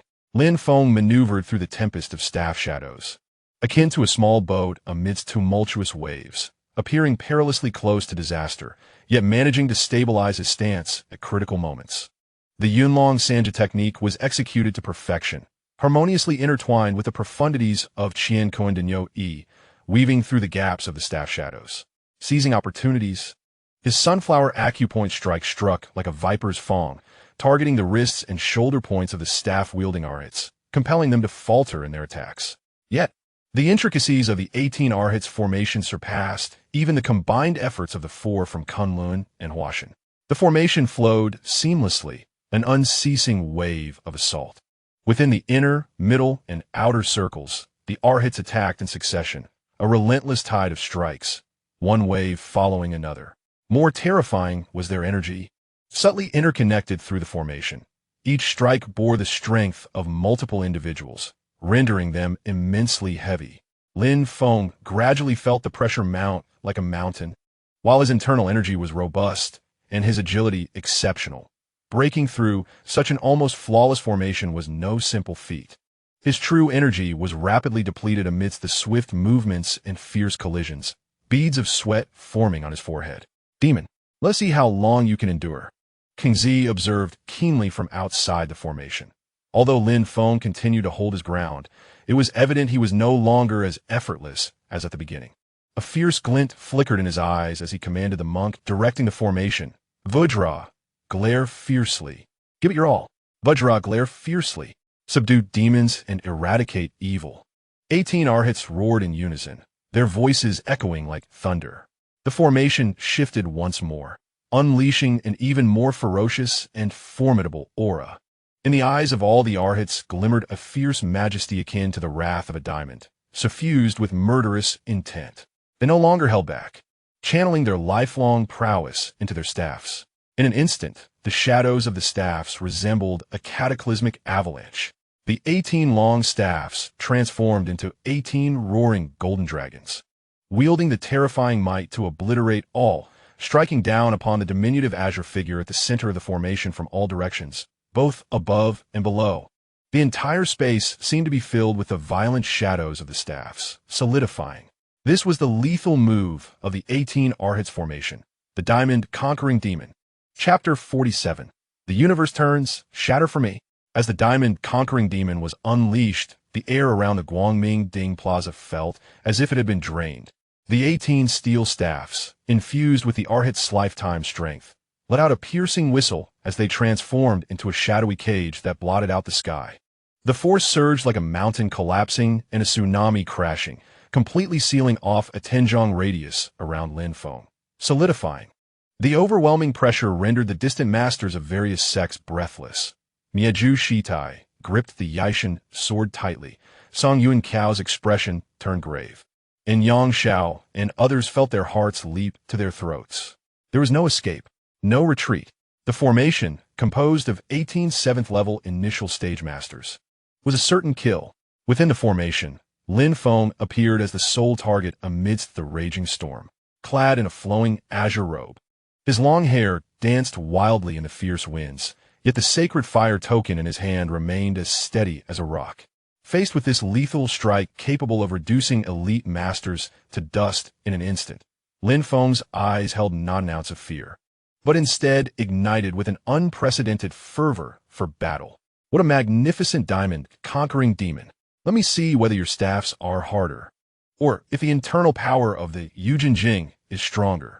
With a long howl that resonated through the heavens, the dormant energy of the Yijin Jing within Lin Feng erupted like a slumbering volcano.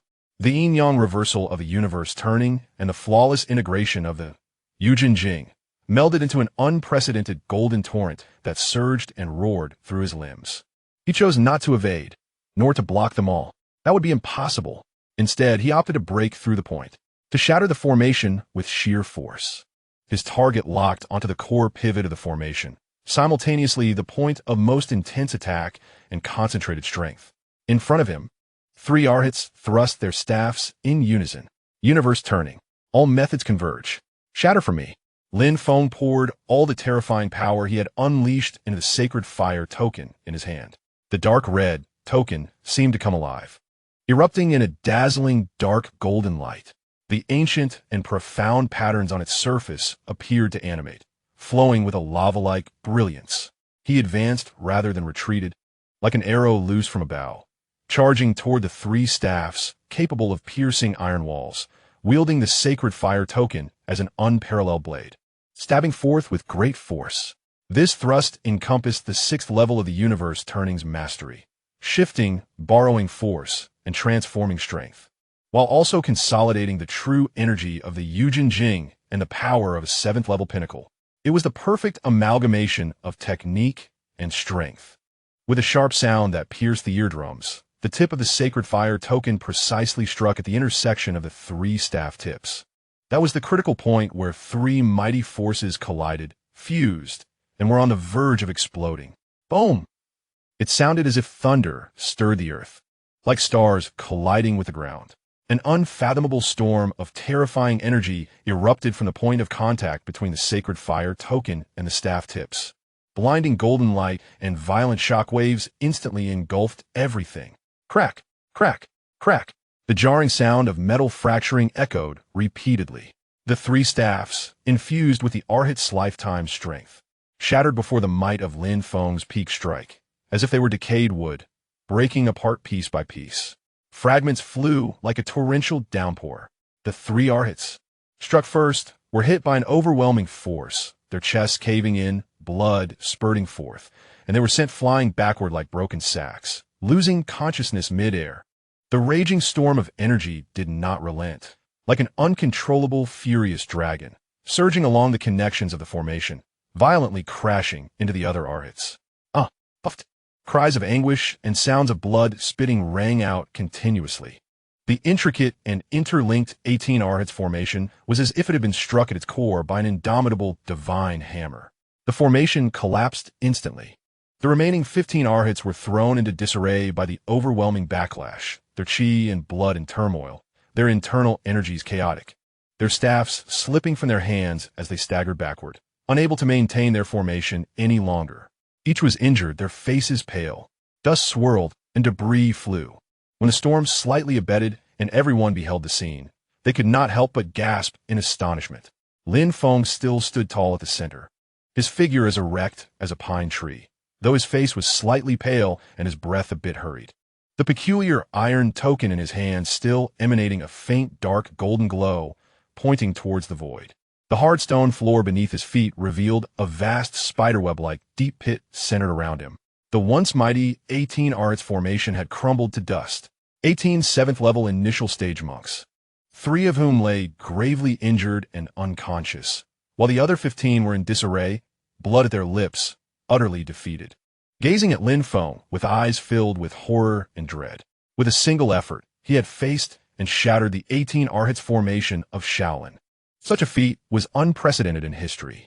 The entire Guangming plunged into silence. Even the wind seemed to halt. Kong Ji and Kong Xing, the 2 venerable monks, stood frozen, their faces ashen, their eyes filled with boundless shock and confusion. The 18 Arhats formation, which they had so proudly upheld, had proven utterly vulnerable in the hands of their adversary. To what terrifying level had Lin Feng's strength ascended? Miezhu Shitai's hand trembled slightly, and the Yijin sword felt unbearably heavy. Song Yuan Xiao and the others were equally shaken, left speechless for a long while. The members of Mingjiao erupted into thunderous cheers. Their gazes toward Lin Feng now resembled that of reverence toward a deity. Lin Feng slowly retracted the sacred fire token, his gaze sweeping over the disarrayed Shaolin ranks, ultimately landing on the pale-faced Kong Ji, his voice calm, yet imbued with undeniable authority. The 18 Arhats formation of Shaolin is but this. Now, do you still wish to conquer demons and take me back to Shaolin? Each word struck like a heavy hammer, forcefully impacting Kong Ji, Kong Xing, and all the Shaolin monks' hearts. Looking at their gravely injured comrades on the ground, observing the 15 remaining Arhats in disarray, their breaths weak, gazing at the spiderweb-like deep pit spreading outwards, and then at the azure figure that, though slightly breathless, still stood proud like a pine. An unprecedented chill surged from their depths. The 18 Arhats formation, the symbol of Shaolin's demon-conquering guardians, a formation that had dominated the martial world for a century, had been shattered by a single person and a single token. This level of power was beyond the reach of mere mortals. Kong Ji's face turned as pale as paper, his lips trembling, attempting to utter something, yet feeling as if his throat were constricted, unable to produce a single word. All his anger, inquiries, and determination to uphold his reputation seemed so pale and laughable in the face of this ironclad truth. The proud act of conquering demons now appeared more like a self-deprecating farce.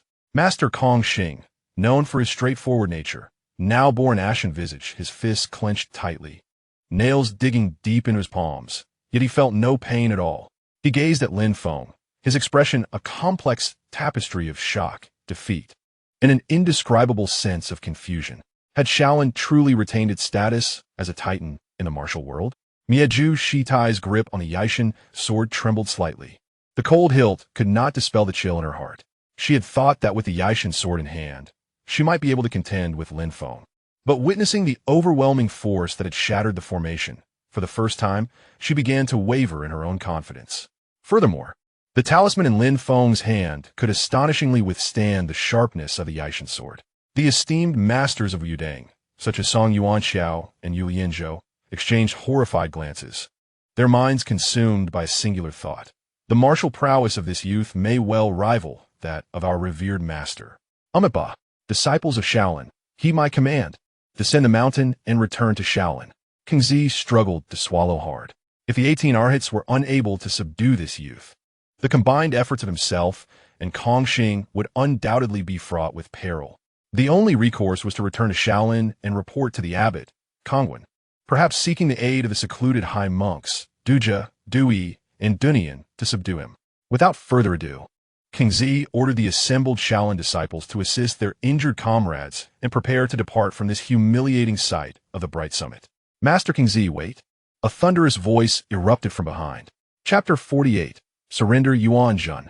The exclamation of Master King Zi to descend was uttered with a palpable strain, as though it had drained him of all his strength. The Shaolin disciples, their faces ashen, quietly stepped forward to support their gravely injured comrades, gathering their shattered weapons as they prepared to retreat in disgrace from this place that had brought them such humiliation. Yet, the command to halt sent a tremor through their hearts.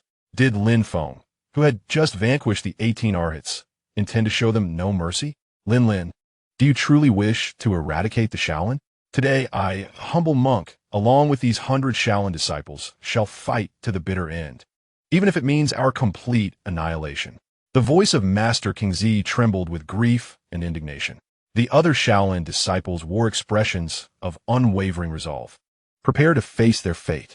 If Shaolin were to depart, Lin Feng would not detain them. However, there was a matter of utmost importance regarding the righteousness of the martial world, concerning the truth behind the unnecessary bloodshed between the Ming sect and the 6 major sects, which must be clarified today. Lin Feng's voice was calm, yet imbued with an undeniable authority, his gaze piercing as it swept across the gathered Shaolin monks, finally resting upon the pale and incredulous face of King Zi. What matter? King Zi furrowed his brow. Lin Feng's tone suddenly turned icy. The esteemed monk Yuan Jun of your temple, known in the secular world as Qiankun. This individual is the hidden hand behind the instigation of conflict between the 6 major sects and the Ming sect. He has long since allied himself with the Yuan court, becoming a favored guest of the Riyang Wangfu, willingly serving as a pawn for the imperial regime. Shouldn't Shaolin provide an explanation to the heroes of the world regarding such a culprit? What? The implication of involvement with the Yuan court sent shockwaves through the assembly. The martial world of the Central Plains had always harbored discontent towards the Yuan, resisting the court's authority, yet now it was revealed that Qiankun, sheltered by Shaolin, was indeed a dog of the Yuan. As this revelation unfolded, the 5 major sects erupted in a cacophony of whispers, while the Ming sect seethed with righteous indignation, casting scornful glances toward Shaolin. Preposterous! Lin Feng, you dare to slander. King Zi's face flushed with fury, akin to a cat whose tail had been stepped on. He retorted vehemently, Yuan Jun is a revered high monk of our Shaolin, embodying compassion. How dare you defile his name? Not to mention such baseless accusations of allegiance to the Yuan court. Are you intent on utterly destroying the reputation of Shaolin? Slander? A high monk? Lin Feng scoffed repeatedly, his eyes alight with derision. Whether this is truth or falsehood, let Yuan Jun emerge and confront me face to face. Then all shall be made clear. Master King Zi, do you dare to summon him? Let's confront. Master Kong Xing, known for his straightforward nature, though intimidated by Lin Feng's prowess, immediately raised his voice. Yuan Yin, go summon our esteemed disciple Yuan Jun. Let him confront these allegations to prove his innocence. The monk Yuan Yin, singled out, suddenly turned pale, hastening towards King Zi and Kong Xing, his voice tinged with trepidation and sorrow. Masters, Yuan Jun, he has already attained nirvana. What? Both King Zi and Kong Xing gasped in unison, their expressions stricken with shock. Yuan Yin lamented in the chaos earlier to protect our Shaolin disciples. Yuan Jun was beset by the minions of the demonic sect, sustaining grievous injuries, and has now passed away. His remains have been collected behind. Nonsense. From the ranks of the Tianying sect, Yin Tianzheng stepped forward, his voice booming like thunder. Though still suffering from internal injuries, his spirit remained unyielding. I, along with my son Yin Yuang, witnessed it firsthand. That bald monk Yuan Jun seized the opportunity to ambush our Ming disciples. Though he was injured and spat blood, he was clearly not dead. Where's his body? Bring it forth for the heroes of the world to see. Yin Yuang also advanced, asserting loudly, indeed. My father and I saw it clearly. After being struck by my father, Yuan Jun immediately vanished into the crowd, clearly attempting to escape. What talk of nirvana is this? Where is the body? Surely it has not been destroyed to eliminate evidence. Yuan Yin was rendered speechless, his face flushed, struggling to articulate a response. Without a body to present, how could they explain this? King Zi's countenance grew increasingly grim. He was acutely aware of Yuan Jun's, Qiankun's, dubious whereabouts. But at this juncture, he could not acknowledge that Shaolin harbored a traitor, nor could he concede that Yuan Jun might still be alive. He could only defend vehemently. You conspired together to frame us. Yuan Jun perished protecting his fellow disciples. His remains have been respectfully cremated by his brethren who are devoted to the Dharma. Returning to our Buddha, do not persist in your senseless accusations. Cremated? Lin Feng burst into laughter, his mirth laced with scorn. What a splendid devotion to the Dharma. What a marvelous pretext for cremation. With no witnesses, how convenient. His gaze swept across the 6 major sects, and he proclaimed loudly, you all have witnessed. Shaolin cannot produce a living soul, nor a body. The whereabouts and fate of their so-called high monk Yuan Jun remain a mystery. Yet his underhanded scheming, sowing discord, and his treachery in aligning with the Yuan court are certainly no groundless accusations. Today's assault on the Bright Summit has resulted in innocent blood being shed. The root cause of this turmoil lies with him. I, Lin Feng, stand forth to resolve this enmity, not to shield the Ming sect, nor to claim dominion over the martial world. I merely hope for clarity amidst the chaos, urging all not to be deceived and manipulated by treacherous individuals, nor fall into the traps laid by the Yuan. Lin Feng's words struck the hearts of many within the 6 major sects like a heavy hammer. Reflecting upon the events that transpired during the assault on the Bright Summit, sentiments had shifted from initial outrage to growing suspicion as they unearthed numerous inconsistencies, culminating in Shaolin's evasive responses, which only served to further erode their credibility. The gazes directed toward Shaolin were now tinged with scrutiny and doubt. Yang Xiao and the other high-ranking members of the Ming sect felt a sudden jolt. What did this Lin Xiaoxia imply? Did he not desire to become the leader of the Ming sect? Hearing Lin Feng's declaration, King Zi trembled with rage, pointing at Lin Feng. You can no longer muster a compelling counterargument. He realized that Shaolin had suffered not only a devastating defeat in martial prowess, but had also lost the moral high ground. Continuing to argue would only deepen their disgrace, letting the conspiracy of Qiankun, Yuan Jun, be exposed to the light, allowing the 6 major sects to reflect upon the origins of this conflict, and enlightening the martial world of the Central Plains to the Yuan court schemes. This was Lin Feng's fulfillment of his promise to Yang Dingtian, to protect the flame of the Ming sect. Waving his hand dismissively, as if swatting away flies, he declared, enough. Since your esteemed temple cannot produce a living person, nor clarify the circumstances, I shall not waste further breath. Take your people and descend the mountain, but I implore your temple to exercise caution, lest you fall prey to treacherous individuals, tarnishing the sanctity of the Buddhist order.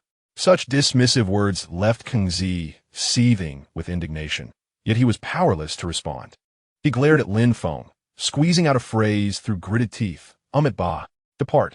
He turned without a backward glance, leading the disheveled Shaolin monks away from the bright summit under the scrutinizing gazes of the crowd. Lin Feng observed their retreating figures, a cold smile gracing his lips. According to the original storyline, you shall soon be invited to the Ruyang Wangfu as guests. And perhaps you will soon encounter your esteemed disciple Yuanzhen. The fates of these Shaolin monks held no concern for him. Chapter 49. Recognizing kin with Shaolin-esque departure. The remaining sects lost both heart and will to linger. The expression of the Master of Extinction was grim as she directed a disdainful snort at Lin Feng and the members of the Ming sect. Demonic sect scum. Skilled in deceitful rhetoric, the humiliation of today shall be etched in the annals of Yimei. Under the Yijin sword, there shall come a day of reckoning. With that, she declared, depart. Filled with deep resentment, the disciple of Yimei departed in anger. Zhou cast a glance towards the Tianying Jiao, only to find Zhang Wuji engulfed in the crowd, leaving her with no choice but to turn away. Before her departure, she shot a fierce glare at Lin Feng, her eyes filled with malice. As a most cherished disciple of Miju Shirtai, she was destined to inherit the leadership of Yimei. Yet now, the humiliation of having her sword seized and returned by Lin Feng led to her being treated with indifference by Miju. All her resentment was directed towards Lin Feng.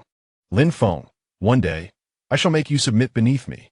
Zhiruo vowed inwardly. The 5 elders of Kongtong exchanged complex glances with Lin Feng, and Zhong Wixia clasped his fists but ultimately said nothing, leading the others away. The Huashan sect carried the severely injured Xian Yutong and the disheveled 2 elders, trailing behind in a defeated manner. The couple from Kunlun, He Kong and his wife, kept their heads down, fearing further trouble from Lin Feng, and hurriedly departed. The once bustling square was suddenly half empty, leaving only the Wu Dang sect yet to depart. Song Daxia, Yu Urxia, Zhang Xixia, In Liaxia, and Mo Kixia. Lin Feng turned his gaze towards the Wu Dang camp, his tone significantly more tranquil, questioning why they had not yet taken their leave. Did they perhaps have further guidance to offer? Filled with jealousy, yet fearful, Song Qingshu was about to speak when Song Yuanqiao stepped forward, cupping his hands and remarking, Lin Xiaoxia's unparalleled skills and wisdom have resolved today's catastrophe. I am in admiration. Our intention in remaining is not ulterior, but he cast a glance at Bai Meiying Wang Yin Tianzin, a hint of emotion in his eyes. The Eagle King is my 5th brother Qiushin's father-in-law, as well as a relative of Wu Dang. Witnessing the Eagle King safe today and seeing the Ming Jiao persist under Lin Xiaoxia's intervention brings me great comfort. Fulfilling my master's wishes, I merely wish to exchange a few words with the Eagle King, nothing more. Zhang Sanfen, above the worldly affairs, instructed Song Yuanqiao and the others to discreetly allow the Ming Jiao to endure, recognizing the greater trends of the world. The Ming Jiao's open defiance of the Yuan court resonated with the people's will, a natural course of events. Since the battle at Yashan during the Southern Song, the Central Plains had been under Yuan rule for nearly a century. It seemed the time had run out. If the 6 major sects were to assault the Guangming Ding and extinguish the Ming Jiao's sacred fire, would that not be an act against heaven? Who then would save the countless Han people from peril? Furthermore, due to the relationship between Zhang Qiushin and the Ming Jiao, the Wu Dang sect must maintain this delicate balance. Now that Lin Feng had emerged to safeguard the Ming Jiao, he was indeed fulfilling Zhang Sanfen's desires. Upon hearing this, Yin Tianzin was also filled with emotion. Stepping forward to clasp his hands, Song Daxia speaks too highly. I am grateful for Wu Dang's righteous words today, and I deeply appreciate the virtue of Zhang Zhenren. It is indeed fortunate to see an old friend today. I shall certainly visit Wu Dang to pay respects to Zhang Zhenren. Well said, well said. If the Eagle King wishes to visit, Wu Dang will surely welcome him with open arms, Song Yuanqiao replied. The two engaged in a warm conversation. Suddenly, a voice, laden with immense pain and fury, broke the fleeting tranquility. Yang Xiao, villain, return Ziofu to me. It was Yin Lighting of the Wu Dang's 6 heroes, her eyes bloodshot. Charging out of the crowd like a madwoman, her sword aimed directly at Yang Xiao, who was being supported by Yang Buhui, his face pale, trembling. Her voice hoarse as if she had expended all her strength, she cried, Yang Xiao, "You scoundrel! Where's Ziofu? Where have you hidden her? Hand her over!" This sudden turn of events left everyone stunned. Only Lin Feng understood that Lighting had been suppressing her feelings for the greater good since the moment they left Guangmingding. Seeing the Wu Dang and Ming Jiao so close now overwhelmed her with sorrow, and she could no longer hold back. Yang Xiao gazed at the seemingly frantic Lighting, a flicker of complex emotions crossing his eyes, guilt, pity, but mostly exhaustion. Before he could speak, Yang Buhui abruptly lifted her head, her face strikingly reminiscent of Ji Ziofu. Filled with hatred and anguish, as she shouted at Lighting, "My mother died long ago. She was killed by that cruel Miju old nun. If you want to find her, go to hell." "What?" Lighting felt as if struck by lightning, standing frozen in place, the sword falling from her hands with a clatter. She gazed incredulously at Yang Buhui, then at Yang Xiao, her eyes locking onto Yang Buhui once more. Her voice trembling uncontrollably. "What did you say? Ziofu is dead? Killed by Miju Shirtai?" "No, it cannot be. You are lying. It was Yang Xiao who caused Ziofu's death." She abruptly picked up her sword again, pointing it at Yang Xiao, her eyes filled with obsessive madness. "You lie." Yang Bui's tears flowed freely, her voice quivering with anger. "My mother was indeed struck dead by that old thief Miju with a palm to the crown. When she died, I and Wuji elder brother were hiding nearby. We witnessed it with our own eyes. If you seek vengeance, go after Miju. Do not unjustly accuse my father here." "Wuji elder brother?" Lighting was reeling from the overwhelming information in Yang Bui's words, her gaze trailing to the young peasant boy in coarse clothing, head bowed. Amongst the Tianying Jiao, all eyes suddenly focused on Zhang Wuji. "You are the son of Qiankun. Zhang Wuji? Is it truly you?" Song Yuan Qiao and the others were taken aback, recognizing him upon closer inspection. When Zhang Wuji was young, Zhang Sanfen had used his powers to alleviate each of their suffering from the cold poison. "Wuji, has your cold poison been resolved?" The Wudang's 6 heroes were overjoyed, rushing forward to offer warmth and comfort, while Song Qingshue's expression darkened. Meanwhile, on the Ming Jiao side, Tianzin and Yuang were moved to the brink of tears by this reunion, glancing back at Li, whose shock was accompanied by shyness, as if her wishes had been fulfilled. Such ties would only strengthen their bonds. Nestled against Lin Feng, Zhao seemed to recall her own family, shedding silent tears. Seeing this, Lin Feng felt a surge of affection and held her even closer. With the matters of the 6 major sects and the Ming Jiao resolved, and having fulfilled his promise to Yang Dingian, he now prepared to take Zhao to find Granny Hua. Zhang Wuji understood that he could no longer conceal his identity. He slowly raised his head, meeting Lighting's gaze filled with pain, confusion, yet a hint of hope, and he nodded with difficulty, his voice solemn and assured. "Sixth Master Uncle, what Buhui said is true. Aunt Ji, she was indeed killed by Miju Shirtai. I and Buhui witnessed it with our own eyes." Boom! The truth pierced through Lighting's final illusions and support like the most brutal of swords. "Buhui? Is that what you were called?" Lighting, suppressing her pain, managed to ask Yang Buhui a heart-wrenching question. "I am called Yang Buhui, a name given by my mother. She said she had no regrets." Lighting felt the world spinning, darkness enveloping her vision, a wave of sweetness surging in her throat. With a sudden gasp, she spat a mouthful of blood, her body swaying as if all her bones had been pulled away, collapsing backward. The sword in her hand fell again, emitting a mournful cry. Sixth brother! Sixth brother!" Song Yuan Qiao, Yulian Zhou, Zhang Songzi, and Mo Shinga rushed forward, catching the unconscious Lighting. Once more, the Guangmingding fell into a deep silence. The only sounds echoing in the wind were Yang Bui's stifled sobs and the anxious calls of the Wudang heroes. The bloody battle had come to an end, yet new sorrows and entanglements were only just beginning. Chapter 50. Please ascend, leader. Atop Guangmingding, the Wudang heroes surrounded the unconscious Lighting, enveloped in sorrow and chaos. Song Yuan Qiao swiftly began to regulate her blood flow, while Yulian Zhou and the others anxiously protected her. Zhang Wuji's whispered explanations added to the weight of the moment. Sixth brother's anger has caused his vital energy to surge. He is not in immediate danger, but he requires rest. Song Yuan Qiao ceased his efforts, his expression grave as he rendered his judgment. He looked up at Lin Feng, gratitude and complexity evident in his eyes. "Lin Xiaoxia, I thank you for today. Had you not revealed the truth, My sixth brother might have lived his life shrouded in hatred and misunderstanding. While Yang Xiao is indeed detestable, Ji Ziofu also bore a deep affection for my sixth brother. Now that she is gone, all should be left to the winds. We shall console the sixth brother, urging him to remain untroubled by matters of the heart.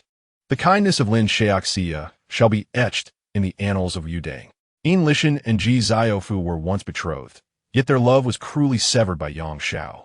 Nevertheless, Ji Ziofu willingly chose to follow Yang Xiao, leaving Yin Lishan in a state of blissful ignorance, pining away in longing.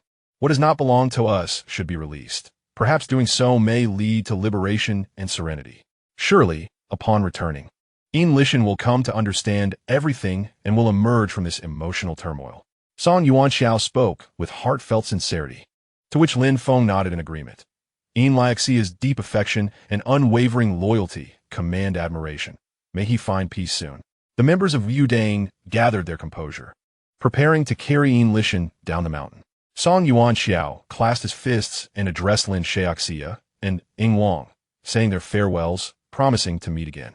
Just as the Yudang group turned to depart, Lin Feng's voice resonated once more, tinged with a subtle seriousness. Song Daxia, esteemed Yudang heroes, I implore you to pause for a moment. The Yudang heroes halted in confusion, turning their gazes towards Lin Feng.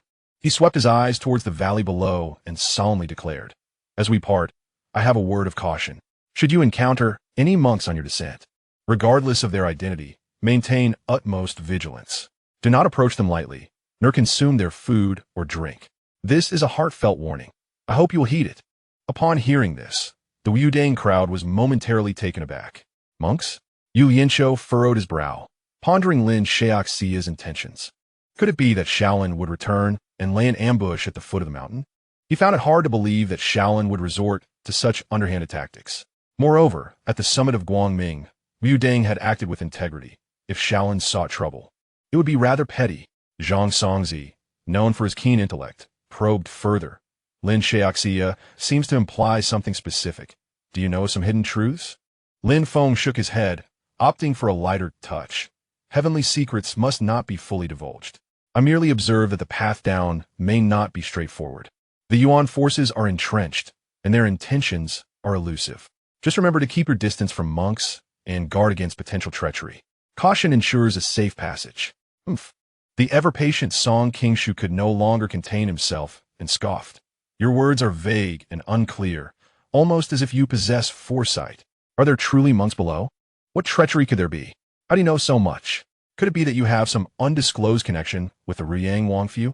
He harbored jealousy towards Lin Feng's exceptional martial skills and the spotlight he commanded today, further fueled by resentment toward Zhang Wuji for overshadowing him. Lin Feng merely cast a calm glance at Song Qingshu, his expression serene yet imposing, which rendered Song Qingshu momentarily speechless.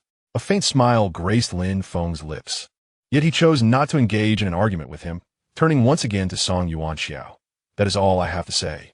Whether you choose to believe it or not is entirely up to you. Song Daxia, travel safely. Song Yuanxiao regarded Lin Feng with a profound gaze. This young man possessed unparalleled martial prowess and exceptional wisdom, often acting in unexpected yet meaningful ways. Though he did not fully comprehend the situation, he sensed that Lin Feng's warning was not without merit.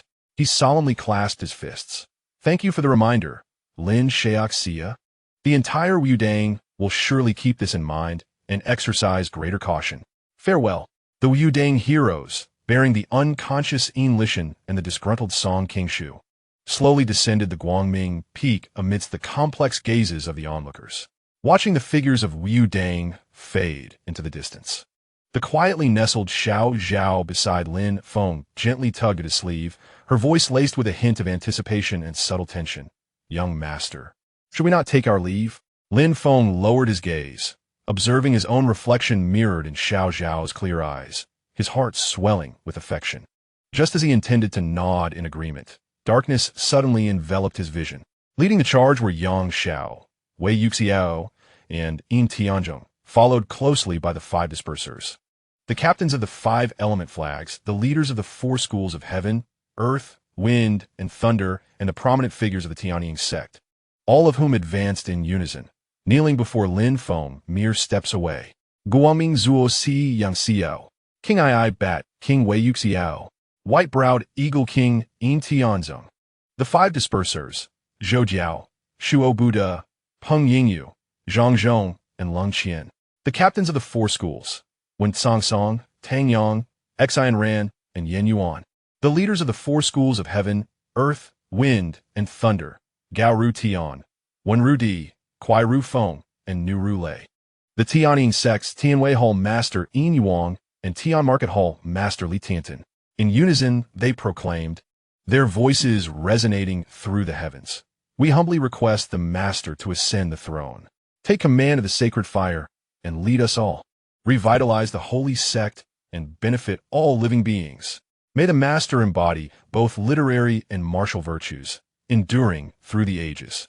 As the high-ranking official shouted, all surviving disciples of the Ming sect on Guangming Peak, whether elite members of the five-element flags, the four schools, or followers of the Tianying sect, fell to their knees en masse, resembling a cascade of falling dominoes, like waves of wheat swaying in the wind. We humbly request the Master to ascend the throne. The sacred fire blazes brightly, illuminating all directions. Long live the Master! Long live the Ming sect!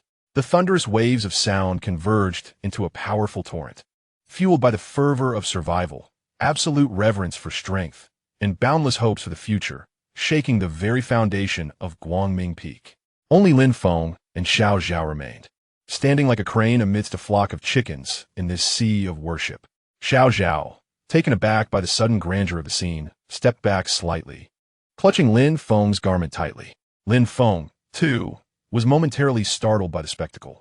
He gazed at the multitude kneeling before him, their eyes ablaze with expectation, before lowering his gaze to the sacred fire token in his hand, still radiating a warm glow, and fell into silence for a moment.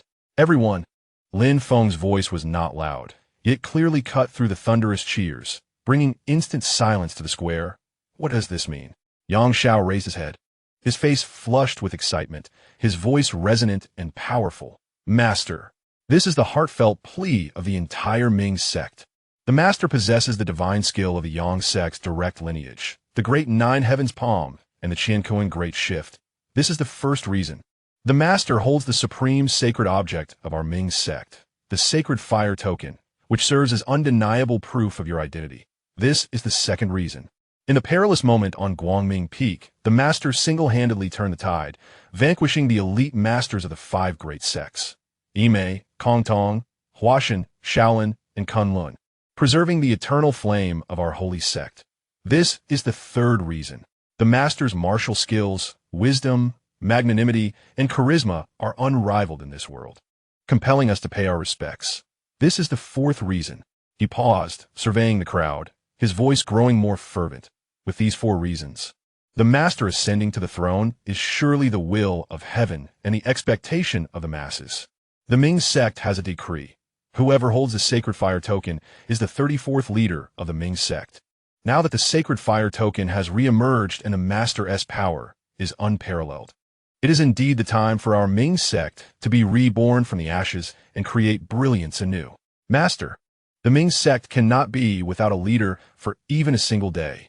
This position of leadership belongs solely to you. If the Master does not accept, we shall remain kneeling. Only you shall suffice. We shall remain kneeling. The chorus of voices rose in unison, like a tidal wave. In Chapter 51, with greater power comes greater responsibility. Lin Feng's gaze gradually swept across the faces filled with fervor and loyalty. Yang Yao, Yao, Ying Tianzing, Zhou Diao, Suo Bude, Peng Yingyu, Zhang Zhong, Lung Qian, Yin Yuang, Wen Song, Tang Yang, Xian Ran, Yin Yuan, as well as Zhang Wuji, Yin Li, and Yang Buhui. Not to mention the countless ordinary followers, a sea of faces that had endured the baptism of blood and fire, now placing all their hopes upon him. Ascending as the leader of the Ming sect meant wielding immense power while also bearing the weighty mantle of responsibility. From this day forth, upon his shoulders rested the hopes of countless followers and the oppressed common folk of the Han dynasty. He would truly stand at the forefront of the struggle against the Yuan court, ensnared in the maelstrom of worldly conflict, to expel the invaders and restore the Han. This path is fraught with both opportunity and challenge, illuminated by light, yet also marked by adversity. The promise he made before the remains of Yang Dingtian in the sacred chamber of the Ming sect, to protect the Ming sect from annihilation, seemed to have taken a different turn. However, gazing upon the kneeling congregation and feeling the fervent faith and anticipation akin to a volcanic eruption, Lin Feng was overwhelmed by an indescribable surge of heroism. With great power comes great responsibility. Possessing the divine perspective that unveils the plot of Yijin Jing and the mastery of a system that transcends this world. Should he not take action? Merely fulfilling the promise made to Yang Dingtian to preserve the existence of the Mingjiao is not sufficient. Having traversed into this realm of Yijin Jing, endowed with a formidable corpse-touching system, his path to strength lies in touching the corpses of the mighty and courting the beauties of Yijin. Though he has attained the 6th tier of the Qiankun and Yo-E technique, mastered the Yijin Jing, and possesses skills such as the 7 Injuries Fist and the Cloud Dragon 3 Full Body, he still has not confronted the likes of Zhang Sanfen, the Xiaming Elders, or the revered monk Sandu. He has yet to stand atop the pinnacle of this world. The revolution has not yet succeeded. Comrades must strive onward. To dominate the Yijin world, solitary combat is inadequate. One must also command influence and possess an army. Zhao seemed to sense the tumult within Lin Feng's heart. She gently squeezed his hand and whispered, "No matter what decision you make, I will always stand by your side."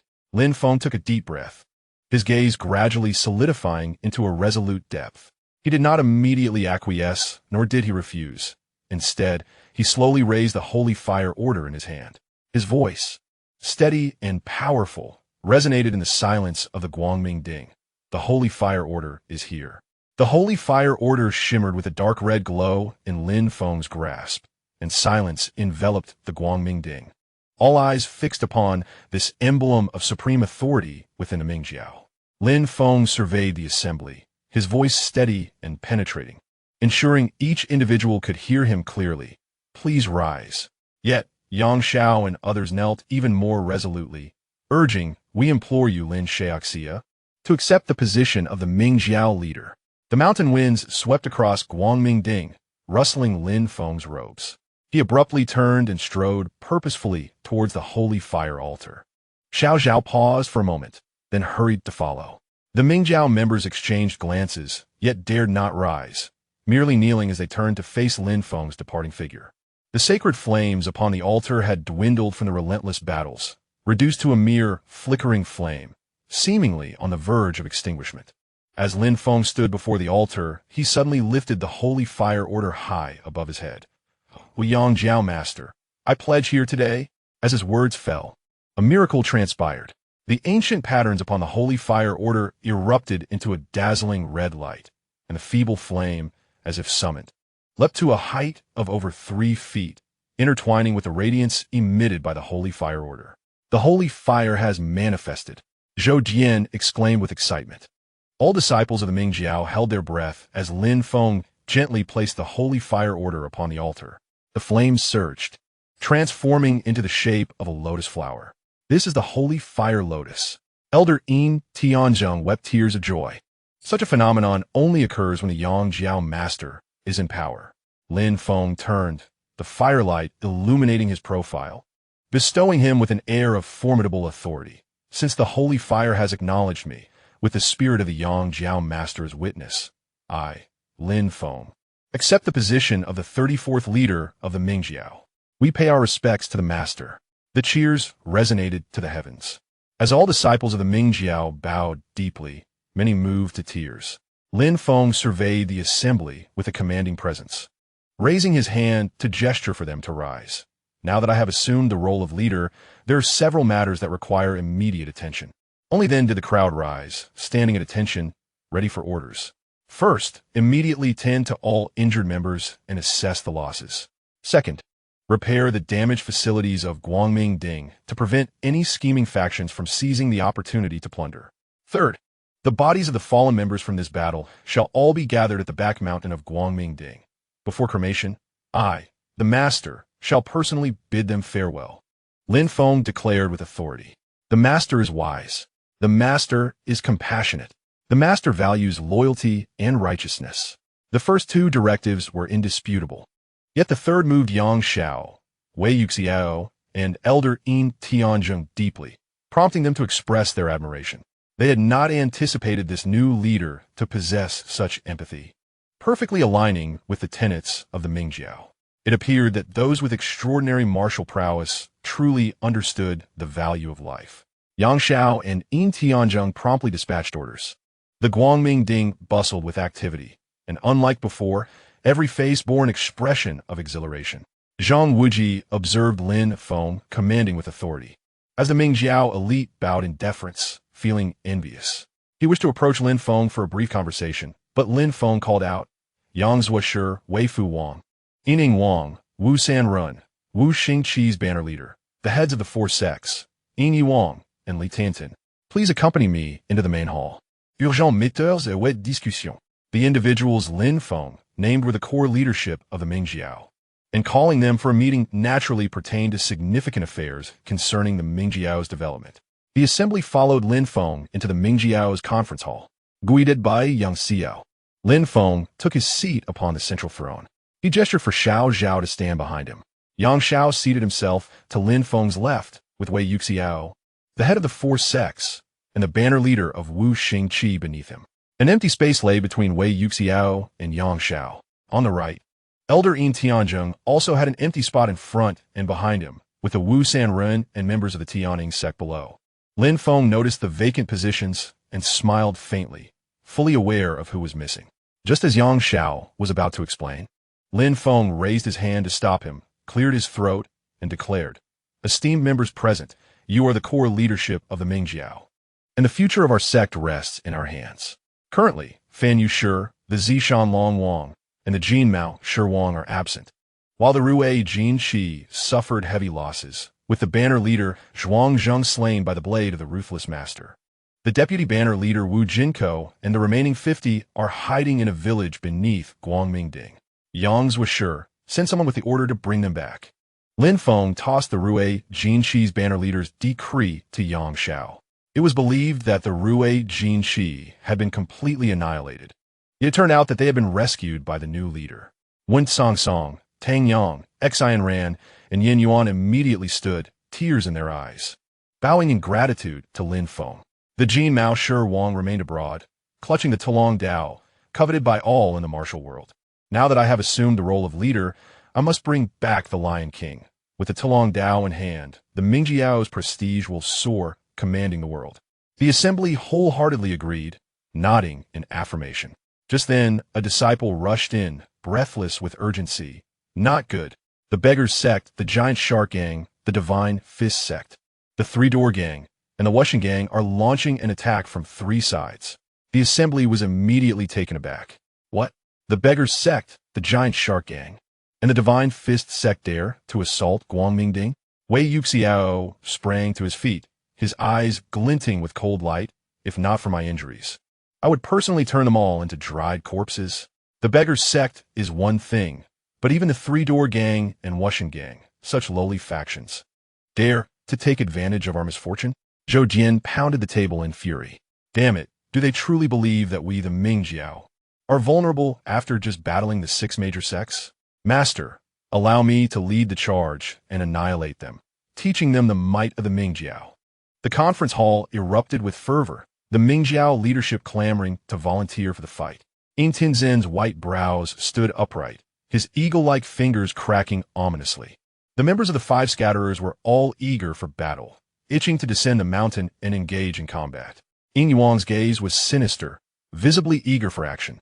The leaders of the 4 gates and the 5 elements flag wore expressions of frost, their murderous intent palpable.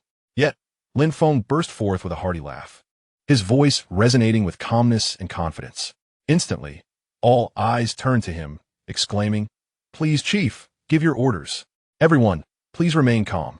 Just now, when I clashed with the masters of the 6 major sects, I was mindful of preserving the reputation of the Central Plains martial arts community and recognizing that the Mingjiao needs to unite various forces for the great cause of resisting the Yuan. Thus, I held back. Now, with these petty miscreants presenting themselves, it is indeed the perfect opportunity to make an example of them. His words struck a chord, invigorating the spirits of those present. Yang Xiao's eyes sparkled with insight as he clasped his hands, declaring, Chief, your wisdom is unparalleled. I have already dispatched more personnel to secure our checkpoints as you instructed.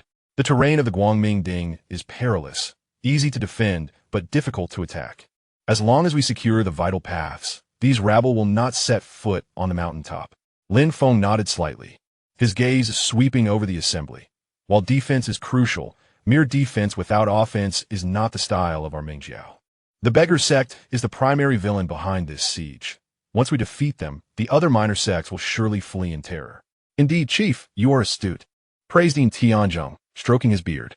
To capture the bandit, first capture the leader.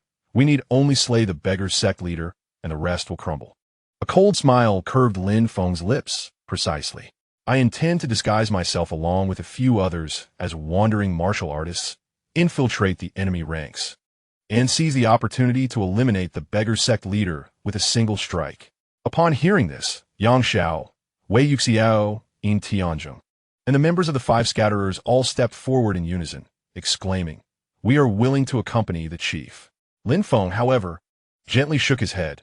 "You are all the pillars of my Mingjiao and renowned figures in the martial world, who would not recognize you upon descending the mountain. I require some unfamiliar faces. My Tuning sect has many members from Jiangnan who would be unrecognizable, but their martial skills are lacking and may hinder you, Chief." Yin Tianzhong quickly interjected. Yang Xiao sighed. "The same goes for my Four Winds and Thunder sects. Our Five Elements flag emphasizes teamwork. Acting alone would not be ideal either." Lamented the four representatives of the Five Elements flag. "I already have suitable candidates," Lin Feng replied with a slight smile. "Yang Zhuo Si, you have taught your daughter Yang Buhui martial arts. I believe her abilities are commendable." "Thank you, Chief. I will ensure Buhui accompanies you." Yang Xiao exclaimed joyfully. If Yang Buhui were by Lin Feng's side, her future would be limitless. Yin Tianzhen's thoughts stirred just as he was about to speak. Lin Feng turned his gaze towards him, smiling as he asked, "Eagle King, what about your grandson Zhang Wuji and granddaughter Yinli? Would they be willing to join me on this venture?" "Thank you for your guidance. They would be eager to do so," Yin Tianzhong responded. Seeing Lin Feng's mention of Yang Buhui prompted his interest in Zhang Wuji and Yinli. Noticing Lin Feng had already called them out, Yin Tianzhong and Yin Yuang exchanged glances and hastily concurred. "Then, let us summon the three of them," Lin Feng called out. Li Tiantin, seated at the back, quickly rose to summon the trio outside. Zhang Wuji, Yang Buhui, and Yinli entered, looking bewildered. Upon Yang Xiao's loud explanation of their purpose for coming in, Zhang Wuji's expression became complex, filled with both admiration for Lin Feng and a hint of unnoticeable disappointment. Yang Buhui was eager to participate, but upon seeing Zhao at Lin Feng's side, a wave of jealousy surged within her. Yinli's gaze remained fixed on Zhang Wuji, as if she would follow him anywhere. The three remained silent, with Yang Buhui and Yinli seemingly waiting for Zhang Wuji to express his intentions. After all, Yinli was utterly devoted to Zhang Wuji, while Zhang Wuji had saved Yang Bui's life. Without him, she might have met a grim fate. Lin Feng was fully aware of the dynamics, and he approached Zhang Wuji, kindly patting his shoulder. "Brother Zhang, your adoptive father Xiesun is the Golden Lion King, and your mother Yin Susu is the daughter of our Eagle King. Here, you have your grandfather and uncle, as well as your cousin. It can be said that the Mingjiao is your true family. Would you, Brother Zhang, be willing to lend your strength to the Mingjiao?" Zhang Wuji looked up into Lin Feng's penetrating gaze, a jolt coursing through him. He recalled Lin Feng's heroic stance earlier on Guangming Ding and his own regrets for not being able to save the Mingjiao despite possessing the 9 Yang divine skill. At last, he resolutely nodded. "Chief Lin, I am at your service, willing to face any peril." As soon as Zhang Wuji spoke, Yang Buhui and Yinli promptly echoed. "Yang Buhui is ready to heed the chief's command. I will follow the chief's arrangements." Yinli added, "Excellent." Lin Feng replied with a slight smile. Yinli and Zhang Wuji were in harmony, while Yang Buhui was motivated by gratitude. However, in time, Lin Feng would gradually transform Yang Buhui into a loyal ally. Time is of the essence. Let us make our preparations and depart immediately. Zhao, please prepare 5 sets of white garments and 2 banners. Lin Feng instructed Zhao without delay. 5 sets? Zhao initially thought Lin Feng had neglected to include her. Feeling disheartened, upon realizing his intention, she quickly responded, "Of course. I shall attend to it right away." With joy illuminating her face, she turned. her skirts fluttering like a delicate butterfly. The defense of Guangmingding would be handled by Yang Zuoshi, Eagle King, and Monk Peng, who would discuss strategies together, with Yang Zuoshi issuing commands on behalf of the chief. Lin Feng solemnly entrusted the Sacred Fire Order to Yang Xiao, declaring that it bore the weight of the chief's presence. Any defiance would result in punishment or expulsion from the Mingjiao.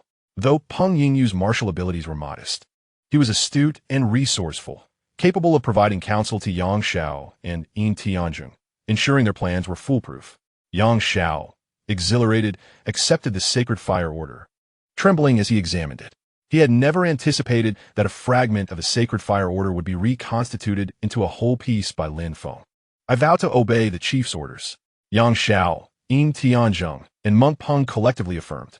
Yang Zuoshi, have all the bodies of our fallen brethren been gathered? Before we depart, I wish to pay my respects. They've been collected at the plaza behind Guangmingding and await your inspection before cremation. Take me there. Lin Feng nodded solemnly. In the plaza behind the mountain, an atmosphere of sorrow and solemnity prevailed. Hundreds of bodies lay neatly arranged, covered with cloth. As Lin Feng passed each corpse, he gently arranged their features, closing their eyes and murmuring softly. The Mingjiao members accompanying Yang Xiao felt a heavy weight in their chests, as if suffocated by cotton, their eyes moist with tears as they witnessed their chief bidding farewell to their fallen brothers. As Lin Feng moved past the hundreds of corpses, he noted that the treasures he acquired were rather mundane. He then addressed Yang Xiao. I assume Zhang Wuji and the others are prepared and ready to depart. I cannot attend to each brother's farewell. Please handle this on my behalf. Yang Xiao, a handsome and charismatic middle-aged man, was deeply moved by Lin Feng's actions, his eyes turning red. Rest assured, Chief, I will ensure every brother is honored on their journey. Lin Feng nodded solemnly as he left the rear mountain. Watching Lin Feng's towering figure retreat, Yang Xiao sighed. If only the heavens had not birthed Chief Lin, the ages would be as long as the night. He turned to the surrounding members, resolutely instructing, from now on, any brothers who fall in battle must be personally sent off by the chief. Host, Lin Feng, Sect, Mingjiao, cultivation level, pinnacle of 7th rank. Internal skills, Yijin Jing full. Qiankun and Yo 6 layers, full. External skills, Kuan Luan Yun Long, Sanja Shun Fa full. Huashan Sword Technique 1100, Kong Tong Chi Shan Quan 37100. Kue Hua Dian Shui Shou 1100, De Jiu Tianzhong 1100, Weapons, none. Living skills, Alchemy 1100 items, Fragment of Mysterious Treasure Map 1, Bag of Bewitching Incense 1. Several silver coins, experience points, 2,500 points. Having just bid farewell to the brothers of Ming Jiao who had perished in battle, Lin Feng had collected a number of items. Among them were ordinary martial arts techniques and a modest amount of experience. Nevertheless, even small accumulations can lead to significant growth, and Lin Feng decided to enhance his proficiency into Jiu Tianzhong. You have used 1,000 experience points to upgrade the Jiu Tianzhong proficiency 10 times. Proficiency 43100. You have used 1,000 experience points to upgrade the Jiu Tianzhong proficiency 10 times. Proficiency 89100. You have used 500 experience points to upgrade the Jiu Tianzhong proficiency 5 times. Proficiency full. Lin Feng focused his true qi and executed the Jiu Tianzhong to test the might of his fully mastered skill. He suddenly directed a palm strike towards a massive boulder nearby, sending scorching air sweeping over it. Yet the stone remained unperturbed. However, when Lin Feng distanced himself, a gust of wind stirred a cloud of dust around the boulder, which vanished without a trace. Upon reaching the end of the steps leading to the Guangmingding, Xiao Zhao, Zhang Wuji, Inli, and Yang Buhui were already waiting there, all done in white garments.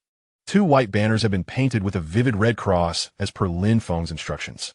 Zhang Wuji and Yin Li had previously witnessed Lin Feng's audacity at the foot of the mountain, where he had claimed to be a member of the Hong Shi Zihui, leaving the 5 major sects and the ruthless Shi tied dumbfounded. Little did they know he was about to return to his old ways. Master, you have arrived.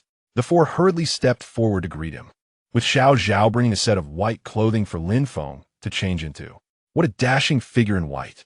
Upon donning the attire, Xiao Zhao, Yang Buhui, And Yin Li's eyes sparkled with admiration. Although Zhang Wuji was also quite handsome, he seemed to pale in comparison to Lin Feng. Remember, once we descend, should anyone inquire, we shall say we are members of the Hong Shi Zi Hui, with me as your leader, and all of you as members. Our purpose is to perform good deeds and collect the remains of the fallen.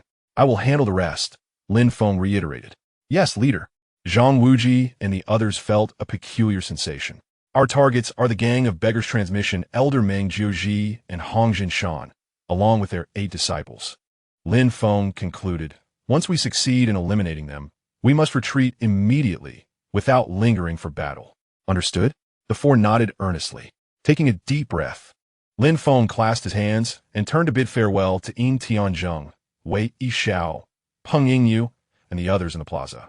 The fading rays of the setting sun cast a golden outline around the 5 figures. Yin Tianzheng, Wei Xiao, and the others stood back, watching them vanish into the narrow path. Zhou Jian scratched his head, murmuring, do you think the master can accomplish something with these youngsters? Yin Tianzheng stroked his beard and smiled. Master Lin is a man of great foresight. His arrangements surely reflect his confidence. We need only to guard the Guangming Ding and await good news. The new generation appears poised to dominate the martial world, it seems. As night fell, 5 silhouettes swiftly traversed the winding path. Lin Feng led the way, with Zhao closely behind. Yang Buhui and Yin Li walked in the middle, their youthful steps light and agile, clearly possessing commendable lightness of foot. Zhang Wuji brought up the rear, vigilantly observing the surroundings. Reports from Ming Jiao scouts indicated that over 3,000 members of the Gang of Beggars, Giant Shark Gang, and Divine Fist sect had gathered at the foot of the mountain, encircling Guangming Ding on 3 sides. As dusk approached, they set up camp on the main road below, preparing to launch an attack at dawn. Nearly 1,000 members of the Gang of Beggars camped to the east of Guangming Ding. Once we navigate through this forest, we will reach the end of the road. Zhao whispered, we are almost at the Gang of Beggars encampment. Lin Feng signaled for everyone to tread lightly, and the 5 emerged into an open area, discovering themselves in a concealed valley. To the east, a pine forest flickered with distant campfires, accompanied by the faint sounds of raucous voices. Let us proceed. Lin Feng's expression darkened as he moved along the mountain path toward the pine forest. The setting sun elongated their shadows dramatically.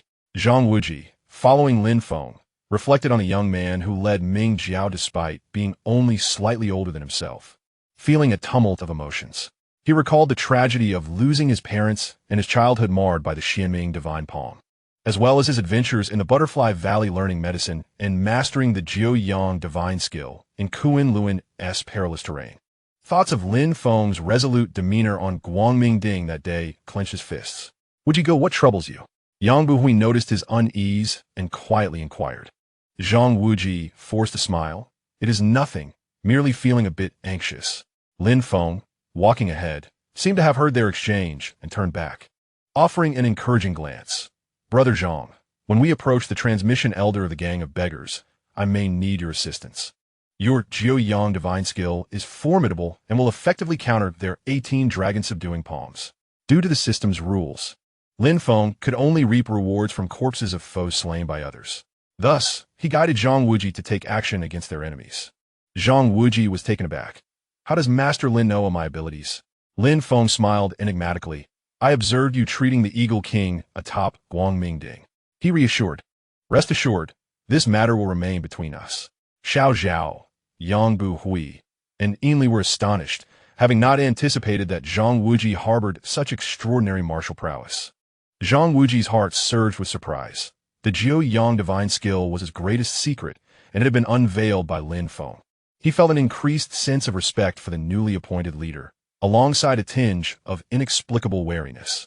As the 5 approached closer, the cacophony of voices grew clearer. Lin Feng suddenly raised his hand, signaling everyone to halt, and whispered, there are sentries ahead. Everyone, remain natural. Chapter 54. Elder Qinyaliang of the 8 Bags the Night deepened like ink as the 5 of them silently advanced along the mountain path. In the distance, the campfires of the Gang of Beggars flickered like a swarm of fireflies in the darkness. Remember, I am Lin Bai, the leader of the Hong Shi Zi Hui, and you are my members. Lin Feng lowered his voice for the final reminder. Our targets are Hong Zhanshan and Meng Jiuji. The others should act as the situation dictates. Zhang Wuji felt a slight sweat on his palms as the Jiu Yang divine skill flowed steadily through his meridians. He stole a glance at Lin Feng, who appeared composed, his eyes shimmering with calm resolve, as though what lay ahead was not a den of danger, but merely a routine meeting. Stop! Who goes there? For disciples from the gang of beggars suddenly emerged, bamboo sticks in hand, blocking their path. The leader, a six-bag disciple with a face full of pockmarks, scrutinized the unusual group warily. Lin Feng stepped forward, his white robe billowing in the night breeze, the Red Cross emblem on the banner stark against the firelight. He cupped his hands in greeting, his voice clear. I am Lin Bai Yi, the leader of the Hong Shi Hui, having heard of the gathering of the gang of beggars and esteemed heroes here. I have come to pay my respects. Hong Shi Zivi? The pockmarked disciple furrowed his brow. I have not heard of this sect. Zhao smiled slightly, her voice as melodious as a clear spring. Dear brother, we are a humble group dedicated to saving lives. Upon hearing that the gang of beggars intends to attack the demon cult, we have come to offer our assistance. The disciples of the Qi Bang finally noticed the peculiarities of this group. 5 individuals donned identical white uniforms, bearing 2 banners embroidered with a vivid red cross. Exudant en extraordinary aura. Lin Feng stood tall and handsome. Zhao was strikingly graceful. Zhang Wuji radiated a warm charm, while Yang Buhui and Yinli were equally captivating. Such figures were hardly reminiscent of ordinary Jianghu individuals. The disciple with a scarred face swallowed hard, his demeanor unconsciously turning respectful. Please wait a moment. I shall inform the elders. As the disciple hurriedly departed, Yinli leaned closer to Lin Feng and whispered, Master, the Qi Bang camp likely has over 1,000 people. Lin Feng subtly shook his head, signaling her to be silent. His gaze swept over the camp's layout, already formulating a plan. Hong Zhanshan excels in the 18 dragon-subduing palms. Fierce and unmatched, Meng Jiuzi's dog-beating stick technique is unpredictable. When Wuji confronts Hong Zhanshan, I shall deal with Meng Jiuzi. Remember, strike to kill. Do not linger in battle. Zhang Wuji felt a tightening in his chest, the 9 Yang divine skill circulating within him at an accelerated pace. Although he had honed his skills in the Kunlun Abyss, he had never truly fought for his life. Now, Lin Feng was instructing him to take a life, causing his breath to quicken. Do not be afraid. Lin Feng seemed to see through his thoughts, lightly patting his shoulder. Think of those innocent civilians harmed by the Qi Bang. To eliminate evil is to do good. At that moment, within the largest tent at the center of the camp, 2 elders of the Qi Bang were discussing the attack plans for the next day with the leaders of the allied forces besieging the Guangming Peak. Though the 6 major sects have retreated, the Ming cult must be greatly weakened, shouted Sha Tong Tian, the leader of the Great Shark Gang. Let us storm the Guangming Peak. We shall divide the gold and silver treasures equally, and the women shall be enjoyed before being killed. Indeed, echoed Qiankun Li, the leader of the Divine Fist sect. I have heard that the purple-shirt Dragon King Daikisi is the most beautiful woman in the martial world. Though she may be a bit older, her charm remains. Ha ha! The tent erupted with lewd laughter. Hong Zhanshan, the Qi Bang's elder in charge of transmission, around 50 years of age and robust in stature, frowned in silence at their words. Beside him, the law enforcement elder Meng Jiuzi, missing his right little finger, had a grim countenance, his eyes glinting with greed. Gentlemen, a clear voice suddenly interrupted the laughter. A man in his 30s, an elder with 8 bags, stood up, his face well-defined and his eyes bright. Did we come to Guangming Peak for such trifling gains? What insights do you have, Elder Chen? Hong Zhanshan inquired, raising his eyes. This man was named Chen Yaoliang, possessing an extraordinary appearance and sharp intellect. Having joined the Qi Bang only a year prior, he had already achieved notable feats and ascended to the rank of an elder with 8 bags. Chen Yaoliang surveyed the crowd and solemnly declared, The Ming cult's golden-haired Lion King, Xie Sun, wields the dragon-slaying saber and knows the secrets of the martial world as supremacy. Now that the Ming cult has been recently defeated, it is the perfect opportunity to interrogate Xie Sun about his whereabouts. The tent fell silent. The allure of the dragon-slaying saber made everyone's breath grow heavier. Hong Zhanshan and Meng Jiuzi exchanged glances, just as they were about to speak when a report came from outside. Reporting to the elders, 5 individuals have arrived, claiming to be from the Hong Shizi Association. requesting to meet with the elders. Hong Shizi Association? Meng Juzi frowned. What is their origin? Qin Yaoliang's eyes gleamed with interest. That name is quite strange. I have never heard of such a gang in the Jianghu. He turned to Hong Zhanshan. Elder Hong, it may be worthwhile to meet them and discern their intentions. Hong Zhanshan nodded. Let them in. Shortly thereafter, the tent flap was lifted, and Lin Feng and his companions entered in single file. Their white attire stood out starkly against the dimness of the tent, as if 5 beams of moonlight had suddenly illuminated the murky world. Qin Yaoliang's pupils constricted, and his gaze sliced through the 5 individuals. When his eyes met Lin Feng's, both paused imperceptibly, each perceiving something deeply concealed within the other's gaze. I am Lin Bai, the president of the Hong Shizi Association, and I greet you, esteemed heroes. Lin Feng bowed slightly, his voice neither servile nor arrogant. Hong Zhanshan appraised the remarkably composed young man. President Lin is quite young, yet leads a faction. May I inquire as to your purpose for being here? To save lives and heal the wounded, to perform good deeds. Lin Feng responded with a smile. I have heard that the Qi Bang is rallying to combat the evil cult, and I have come to assist. Though our Hong Shizi Association may lack martial prowess, our medical skills are commendable. We wish to tend to the injuries of the esteemed heroes. Meng Juzi scoffed. What a grandiose statement. How do we know you are not spies of the Ming cult? The atmosphere in the tent suddenly turned tense. Zhang Wuji felt a cold sweat trickle down his back. The 9-yang divine skill already gathered in his palm, ready to strike. However, Lin Feng remained unflustered, producing a small vial from his bosom.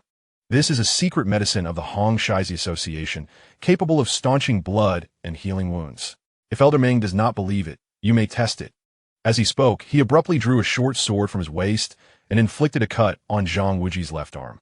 Blood immediately welled forth, dripping down his fair arm. Ah, Brother Inyo, Inli exclaimed, her eyes filled with concern. Zhang Wuji stood frozen, motionless. Lin Feng remained impassive as he sprinkled the powder on the wound. Remarkably, the blood flow ceased, and the wound began to scab over at a visible rate. Everyone in the tent gasped in awe, yet Qin Yaoliang narrowed his eyes. Deep in thought. Excellent medicine.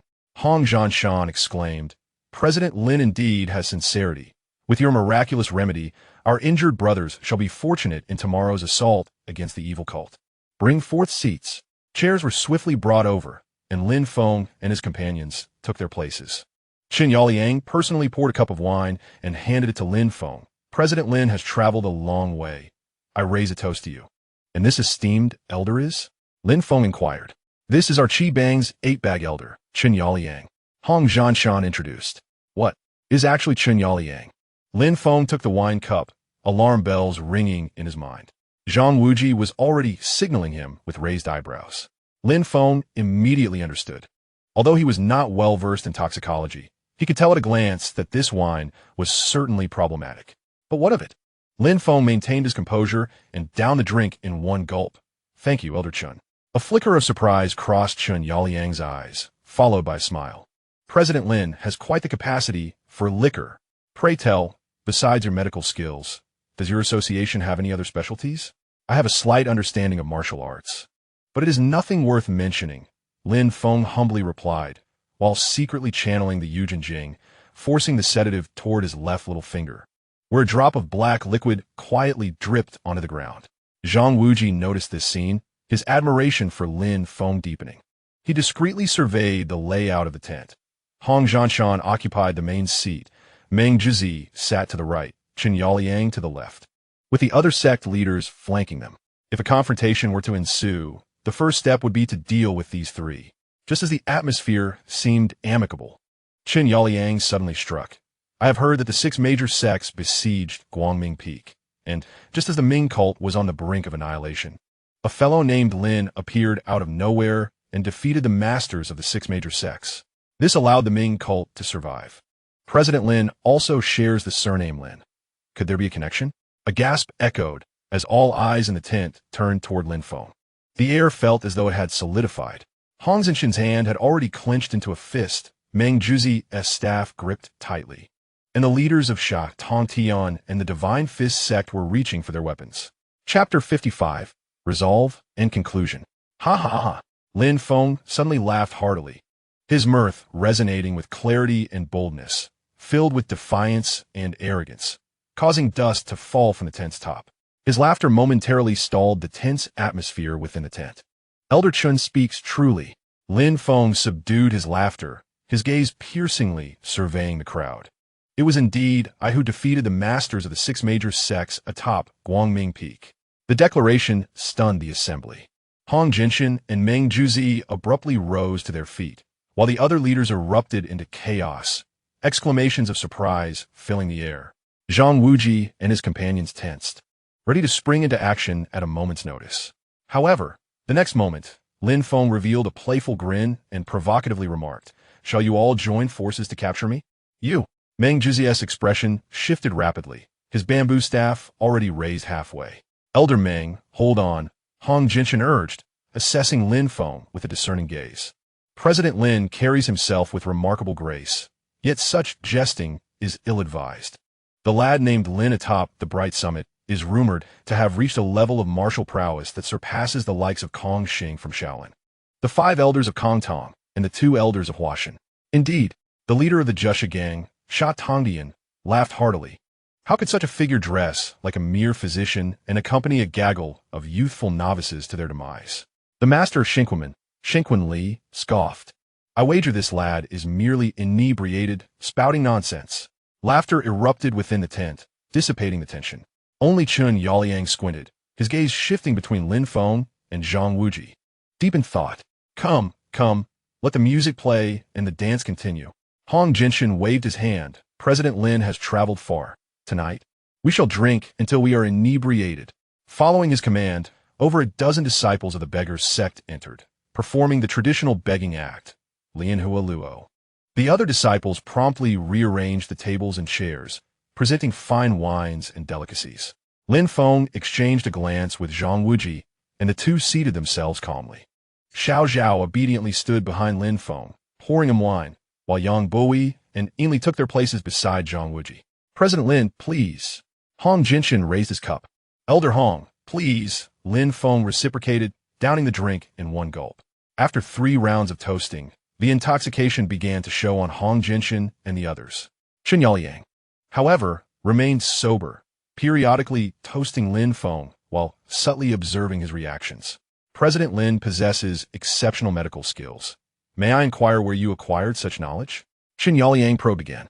Setting down his cup, Lin Feng smiled. "My master is a wandering physician who dwells in seclusion, his name unworthy of mention. Yet, Elder Chun, your youth and position as an 8th bag elder are truly commendable."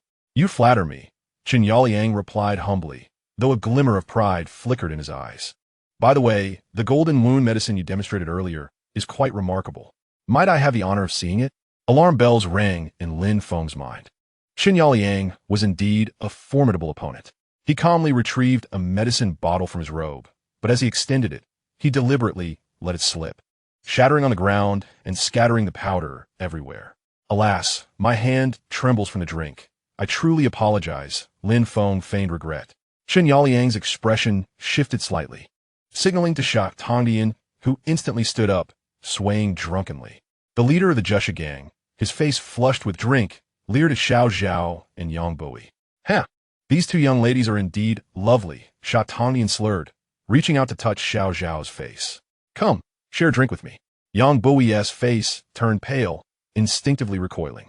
Yinli's eyes flashed with cold light, her hand morphing into a claw, poised with the 1,000-spider, 10,000 venoms technique. "Master Sha, please maintain your decorum." Lin Feng's voice suddenly turned icy. He had already noticed the subtle expressions of Chen Yaoliang and Sha Tongdian. Chen Yaoliang was indeed no ordinary character, employing such tactics to test him. Zhao was his Achilles heel. It seemed he could no longer play along. Lin Feng began to channel his inner strength into his palm, the Dejushin palm brimming with power. Seeing Lin Feng's sudden change in demeanor, Sha Tongdian felt emboldened, thinking that to tease Zhao would unmask Lin Feng. And he brazenly taunted, "Maintain decorum? Such a beautiful young lady. Not letting the gentleman enjoy a dance with her is a pity. Ha." Just as he finished speaking, Lin Feng's eyes blazed with fury, and a commanding voice resonated through the tent. "Wuji, take them down." Almost instantaneously, Lin Feng had already flashed before Sha Tandian, delivering the Jushin palm with unadorned ferocity to his chest. A sharp crack echoed, and Sha Tantian's sternum shattered, sending him hurtling away like a broken kite, crashing through the tent and disappearing into the night. The air was thick with the acrid scent of burnt fabric and flesh from Sha Tandian's torn clothing. Damn it, he's indeed a spy, Meng Juzi shouted furiously, directing his staff like a venomous snake toward Lin Feng's throat. This attack, known as striking the dog's head, was a lethal move from the dog strike staff technique. Lin Feng did not flinch or evade, raising his right hand to unleash the Jushin palm once more. The palm wind scorching like lava. Meng Jizi felt a wave of heat wash over him and hastily shifted to the seal technique, his staff dancing before him, radiating a green light. With a resounding clash, the palm met the staff, causing Meng Jizi to retreat 10 paces, his hands numb with shock. He was horrified to discover that his staff had developed multiple cracks from Lin Feng's strike. Meanwhile, Zhang Wuji had also taken action. Channeling the full power of the Jiang divine skill, a faint golden aura enveloped him as he threw a punch straight at Hong Jinshin's face.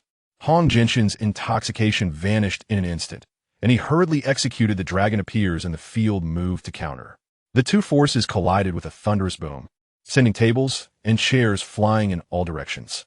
Hong Jinshin staggered back 5 steps, a trickle of blood escaping his lips, while Zhang Wuji merely stepped back 1 pace, his chest slightly heaving. The 18 dragon-subduing palms truly live up to their reputation. Zhang Wuji thought, astonished. What formidable internal energy, so pure and radiant. Hong Jinshin was equally stunned. I did not expect this seemingly simpleton to possess such hidden depth. At that moment, Xiao Yang Buhui and Yinli also sprang into action, unleashing a torrent of violence upon the leaders within the tent. To their astonishment, the 5 seemingly harmless youths revealed themselves to be ruthless fighters. Cries of distress echoed, filled with wails of despair. Qiankun, ever cunning, quietly retreated to the tent entrance amidst the chaos, his eyes glinting with cunning. He suddenly blew a copper whistle, the sharp sound piercing the night. Come quickly. There are spies from the Ming cult.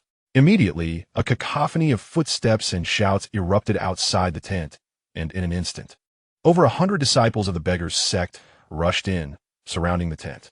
Zhao, Yang Buhui, and Yinli stood back to back, vigilantly scanning their surroundings. Lin Feng faced Meng Jizi, their energies clashing, causing splinters of wood on the ground to dance without a breeze. Zhang Wuji and Hong Jinshin exchanged wary glances, poised to strike again. The Beggar's sect was the largest gang in the land, with a profound foundation. The capabilities of its 9 generations elders were not to be underestimated, rivaling the top masters of the 6 major sects atop the Bright Summit. Lin Feng had evidently underestimated the strength of the 2 elders of the Beggar's sect, failing to unleash his full power for a decisive blow. Meanwhile, Zhang Wuji, possessing the Jiang divine skill, likely hesitated to kill, merely repelling Hong Jinshin without inflicting serious harm. President Lin truly has an intricate plan, Qiankun sneered, disguising as a physician to infiltrate our ranks with nefarious intentions. Unfortunately for you, there is no escape today. Lin Feng's lips curled into a slight smirk. Elder Chun, your insight is indeed sharp. I merely sought to gauge the strength of your Beggar's sect. However now, before he could finish, his figure suddenly split into 3, simultaneously attacking Meng Jizi, Hong Jinshin, and Qiankun. This technique, known as Cloud Dragon's 3 turns, moved with the swiftness of lightning, and the Jushin palm struck with full force. In a moment of panic, Meng Jizi could only raise his staff to block. Hong Jinshin bellowed, unleashing the Kong Long Yu Hui from the 18 dragon-subduing palms in response. Qiankun, however, seemed prepared, twisting his body in an uncanny manner to evade Lin Feng's palm wind, swiftly retreating far away. With a resounding crash, the tent collapsed under the surging energy, debris and fabric swirling chaotically in the air. Amidst the swirling smoke and dust, Lin Feng stood at the center, clad in a flowing white garment, resembling a celestial deity. Observing Lin Feng's formidable prowess, Zhang Wuji hurriedly positioned himself before Zhao and the others, channeling his Jiang true energy to form an invisible barrier that thwarted Lin Feng's formidable force. As the smoke dissipated swiftly, Hong Zhenshan and Meng Jizi lay sprawled on the ground like lifeless dogs, utterly motionless. Their already tattered garments were scorched and emitted curling wisps of smoke. Initially, Lin Feng had hoped to use Zhang Wuji's hand to eliminate Hong Zhenshan, in hopes of acquiring the legendary dragon subduing 18 palms. Regrettably, compassion had prevailed, leaving Lin Feng with a sense of disappointment. All settled, let us withdraw. Lin Feng clapped his hands and strode out of the large tent, with Zhang Wuji and the others hastily following suit. However, outside the tent, hundreds of disciples from the beggar sect had lit torches, illuminating the area as bright as day. Armed with poisoned arrows, the disciples occupied elevated positions, their green-tinted arrows aimed at the 5 individuals within the tent. Chun Yaliang bellowed, "He has killed our elder. Quickly, loose the arrows." In an instant, arrows rained down like a torrential downpour. The sound of arrows piercing through the air was incessant. Like a deluge, hundreds of poison arrows shot towards the 5 individuals from all directions. Under the flickering flames, the arrowheads gleamed with an eerie blue light, undoubtedly coated with lethal poison. "Brother Zhang," Lin Feng shouted, his true energy surging forth to create an invisible barrier in front of him. Zhang Wuji responded, activating his Zhuyang divine skill to its utmost. Enveloped in a faint golden glow, 2 barriers of true energy stood in front and behind, protecting the 5 at their core. The arrows clanged against their protective shields, akin to striking iron walls, shattering and falling to the ground.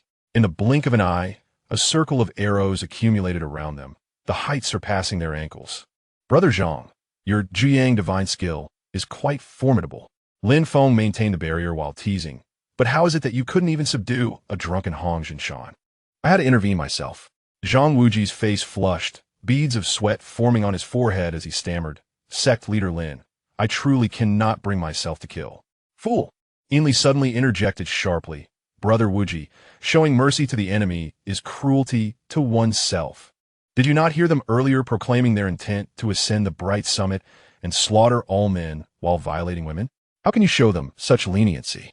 Her eyes blazed with fury, her Qianzhua Wan Du show glowing with a green hue. "From now on, I shall practice with you daily until you rid yourself of this soft-hearted flaw." Having mastered such a vicious technique, capable of even slaying a stepmother, Inli was understandably dissatisfied with Zhang Wuji's timid disposition. Yang Buhui also chimed in, "Indeed, Brother Zhang, you are far too indecisive. I recall you once used poisonous mushrooms to eliminate a villain in your youth. Why do you now hesitate to take a life?" Zhang Wuji found himself speechless, compelled to channel his Zhuyang divine skill with greater urgency. Zhao scoffed at Zhang Wuji, contrasting his decisive nature with Lin Feng's. Among the young leaders, those who had insulted the Purple Sure Dragon King had already met their demise at Zhao's hands. The one who attempted to harass Zhao, Sha Tongtian, had also been swiftly slain by Lin Feng. At this moment, outside the true energy barrier, the relentless rain of poisoned arrows showed no sign of abating. Nearby, Chen Yaliang's expression grew increasingly grim as he observed the situation. He had initially believed that after several rounds of arrows, the opponent's true energy would inevitably deplete. However, he was astonished to find Lin Feng and Zhang Wuji's internal strength seemingly inexhaustible. "Elder Chun, this cannot continue." An elder with 8 bags whispered, "Let us employ the beggar's sect's dog extermination formation to trap them. With nightfall upon us, no one from the Bright Summit can come to their aid. No matter how skilled these individuals are, they too must tire eventually." A gleam of brilliance flashed in Chen Yaliang's eyes. "Excellent idea. Relay the command to set up the dog extermination formation." With the order given, the disciples of the beggar's sect quickly rearranged their formation. The archers retreated as hundreds of disciples armed with bamboo rods and iron chains surged forth, encircling the 5 individuals in 3 concentric circles. The innermost disciples crouched, the middle layer stood, while the outer layer occupied elevated positions on crates and stones, forming a 3-dimensional encirclement. Lin Feng peered through the gaps in the arrows, his heart sinking. The disciples of the beggar's sect had not faltered in the wake of their elder's injuries. Instead, under Chen Yaliang's command, they operated with remarkable orderliness. While they appeared disorganized, with groups scattered east and west, they strategically advanced step by step, blocking the enemy's escape routes and coordinating their weapons to form a tight encirclement. This was the Beggar's Sect's dog extermination formation, renowned in the world of Jin Yang's martial arts alongside the Shaolin 18 Arhats formation and the King Kong suppression circle, specifically designed to counter skilled fighters. In the past, Yijin Jing and Huang Rong had been ensnared by this very formation. Had it not been for the intervention of the Iron Palm sect, they likely would have perished. Lin Feng's expression grew grave. In the darkness, the crowd swelled, torches twinkling like stars. At a glance, there were at least 700 or 800 people. Indeed, Qiankun is no trivial adversary. Lin Feng's forehead beaded with cold sweat. No wonder he became Zhou Yuanzhang's strongest opponent in history, nearly unifying the realm. Just then, 2 faint groans emanated from the ground. Everyone turned to see that Hong Jinshan and Meng Jizi, previously thought to be lifeless, were struggling to rise. Not dead yet. A flicker of delight crossed Lin Feng's eyes. Brother Zhang, go deliver a finishing blow. Zhang Wuji hesitated. Sect leader Lin, they are gravely wounded and on the brink of death. Would it not be? You. Lin Feng was nearly incensed. This is compassion gone awry. Zhao, you all go. Before his words had fully left his lips, Yin Li and Yang Buhui shot forth like arrows released from a bow, bursting from the true energy barrier. Yin Li's Qianzhua Wandu Shou aimed directly for Meng Juzi's throat, while Yang Bui's sword flashed like a rainbow, plunging towards Hong Jinshan's heart. Stop! Qiankun's voice rang out from afar, but it was too late. Meng Juzi feebly raised his bamboo stick in defense, only to have his throat shattered by Yin Li's claw, the poison spreading across his face in a horrifying manner. In a desperate attempt, Hong Jinshan summoned his remaining internal energy, but Yang Bui's sword pierced through his palm, driving straight into his heart. The 2 elders of the Beggar's Sect stared wide-eyed, unable to comprehend how they had fallen to these young individuals. Blood gushed forth from beneath them, appearing particularly vivid under the glow of the flames. Well done! Lin Feng exclaimed with exuberance, swiftly moving to the side of the 2 corpses. Continue your defense. I shall tend to their final appearances. Under the curious gazes of the others, Lin Feng pretended to close the eyes of the 2 elders while discreetly searching their bodies. Ding. Obtain the Dragon Subduing 18 Palms Manual. Ding. Acquire the Dog Extermination Stick Technique Manual. Ding. Gained 1,000 experience points. The system notifications echoed in succession, filling Lin Feng with ecstatic joy. These 2 esteemed techniques of the Beggar's Sect, particularly the Dragon Subduing 18 Palms, represented the pinnacle of external martial arts in the realm. In the past, whenever Qiao Feng unleashed the Dragon Subduing 18 Palms, he was unmatched in the world. Young master, what are you doing? Come back. Zhao called out anxiously. In that moment, while Lin Feng was searching the corpses, the disciples of the Beggar's Sect had seized the opportunity to advance several steps closer. Now within a mere 3 zhang, Lin Feng quickly retreated into the true energy barrier, his face betraying an unmistakable joy. No worries, just bidding farewell to the 2 elders. As soon as he finished speaking, Qiankun's furious shout echoed from afar. The demon of the Ming cult has slain our elder. This crime cannot go unpunished.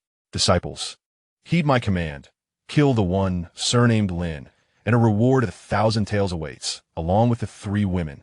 Kill, with a substantial reward.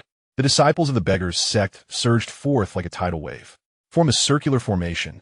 Lin Feng commanded swiftly. Zhao, Miss Buhui, Miss Yin stay within. Brother Zhang, and I will guard the outside.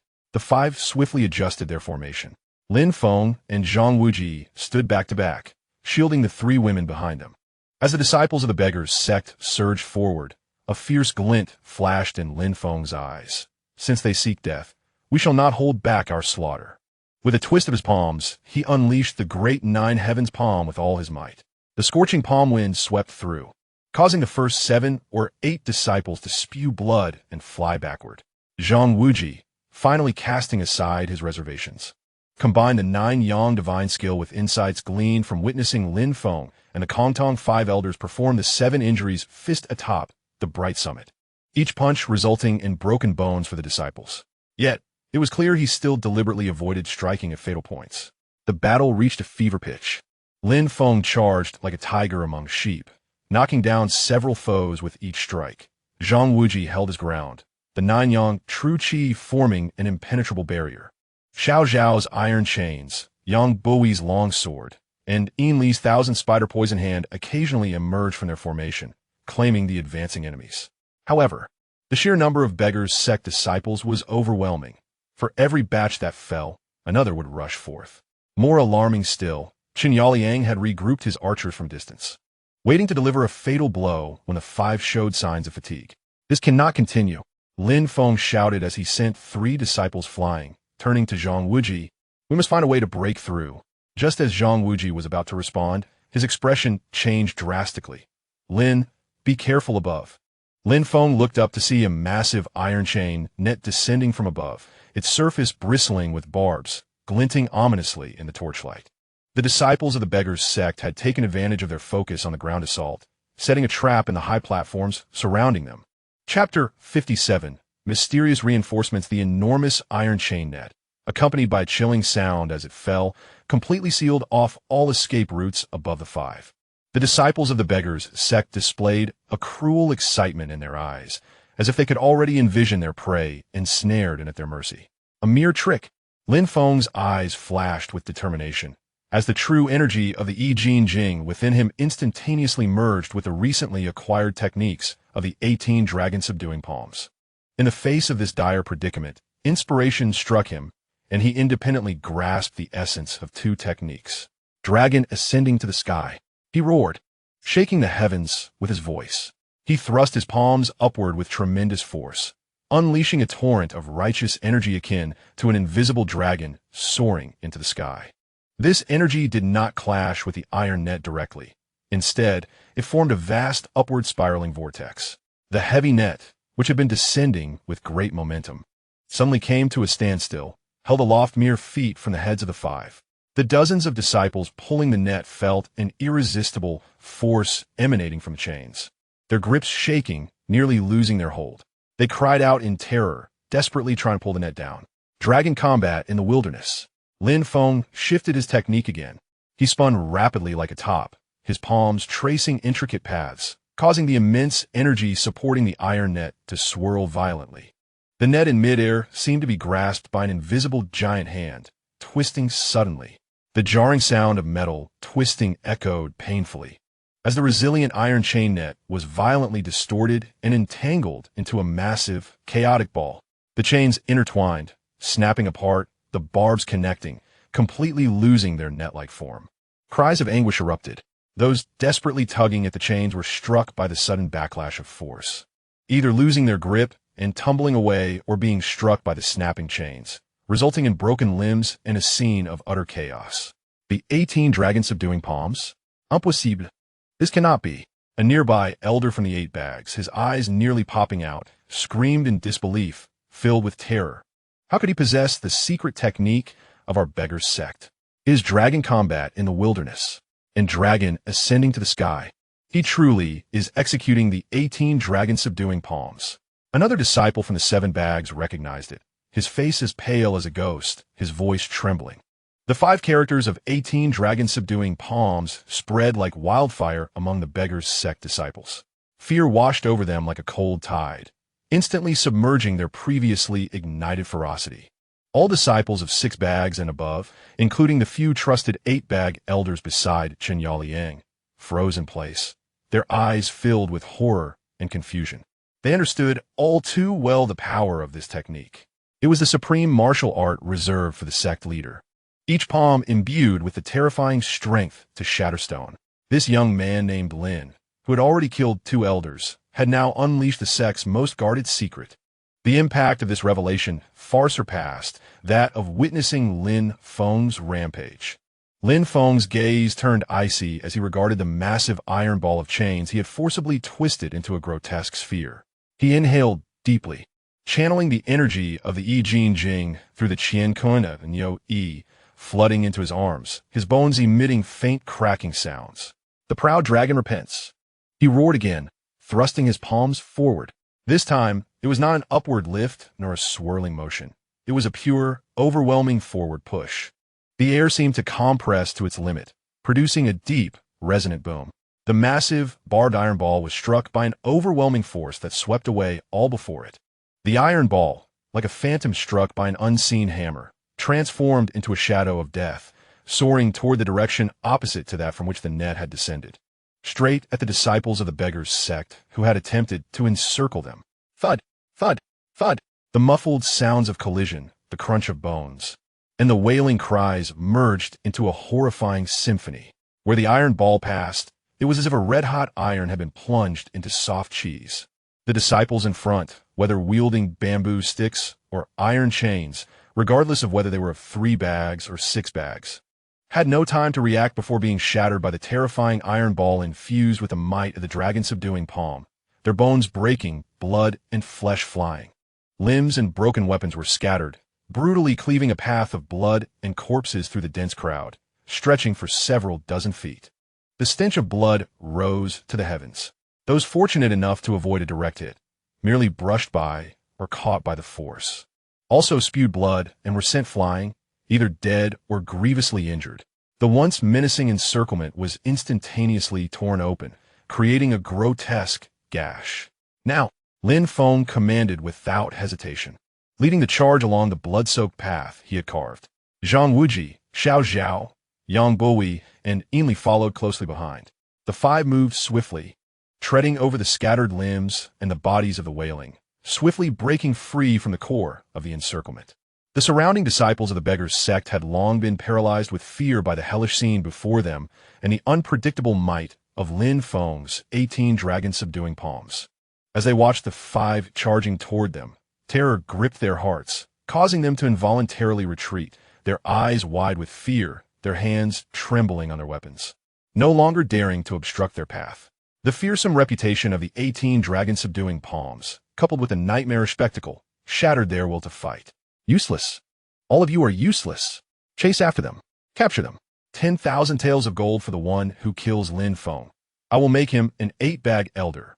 Chun Yaoliang, standing at a distance, trembled with rage, his handsome face twisted in fury as he shouted madly. His meticulously laid trap was on the verge of collapse. Lin Feng not only possessed extraordinary martial prowess, but also wielded the secret techniques of the beggars' sect, escalating his trepidation and murderous intent to new heights. With the promise of heavy rewards and Chun Yaoliang's established authority, the over 100 trusted disciples surrounding him finally overcame their fear, their eyes rekindling with greed and ferocity. Pursue! The leader among the 8 elders bellowed fiercely, charging forward with 100 or so men like a pack of wolves that had caught the scent of blood. Recklessly pursuing the retreating Lin Feng and his companions, they circumvented the gruesome death corridor, flanking the chase from the sides. Although Lin Feng and his group had broken free from the core encirclement, their internal energy was severely depleted. He had expended considerable inner strength executing the dragon, subduing 18 palms, which, despite his proficiency level of 1100, had drained him significantly, leaving his breath unsteady. Zhang Wuji had also consumed a great deal of energy. As the footsteps of their pursuers grew ever closer, arrows began to rain down sporadically. Relentless. Lin Feng's gaze turned cold as he spotted a relatively straight piece of hardwood by the roadside, swiftly picking it up with his toes. It was time to test the effectiveness of the dog-beating stick technique on them. Just as he prepared to turn back and confront the enemy, suddenly, a deafening battle cry erupted from the darkness ahead. Kill! Protect the master! In an instant, flames burst forth. A force of approximately 100 individuals surged forth, as if emerging from the very ground, charging down the slopes and through the trees on either side of the road. Their movements were swift, and their discipline was impeccable, far surpassing that of the ragtag group of beggars. This squad quickly formed a solid defensive circular formation in the center of the road. The front line consisted of dozens of stout men wielding heavy wooden shields, the edges reinforced with iron, crashing down with a resounding thud as they formed a wall of shields. Behind them stood poliarm wielders, their sharp, long spears glinting ominously as they protruded through the gaps in the shields, reminiscent of a hedgehog. Further back were dozens of fierce men armed with sabers, their eyes sharp and filled with murderous intent. The pursuing forces of Chun Yaoliang were caught off guard, crashing headlong into this sudden hedgehog formation. Puffed, puffed. The foremost disciples of the beggar sect, unable to halt their momentum, collided directly with the long spears that jutted out from the shield wall, instantly pierced through. Steady! Break through them! Chun Yaoliang's trusted elder, the 8-bag elder, was both astonished and furious as he commanded his subordinates to fiercely assault the shield formation. However, the shield wall was remarkably sturdy, with the shield bearers holding firm against the onslaught, while the polirum wielders executed precise thrusts. And the Saber men waited for opportunities to cleave from the flanks. Although the beggar sect disciples were not weak, their advantages in individual combat evaporated in the face of this military-like formation, resulting in dozens being stabbed or cut down. Withdraw. Alternate cover. Protect the master first. In the center of the shield formation, a burly man with a thick beard, wielding a broadsword, commanded in a voice as booming as a bell. It was evident he was the leader of this contingent. The 5 individuals of Lin Feng were sheltered in the heart of this unexpected reinforcement, and the pressure on them was significantly alleviated. Seizing the opportunity while the enemy was entangled with their reinforcements, Lin Feng and his companions, under the cover of this mysterious force, fought and retreated swiftly to a safer distance.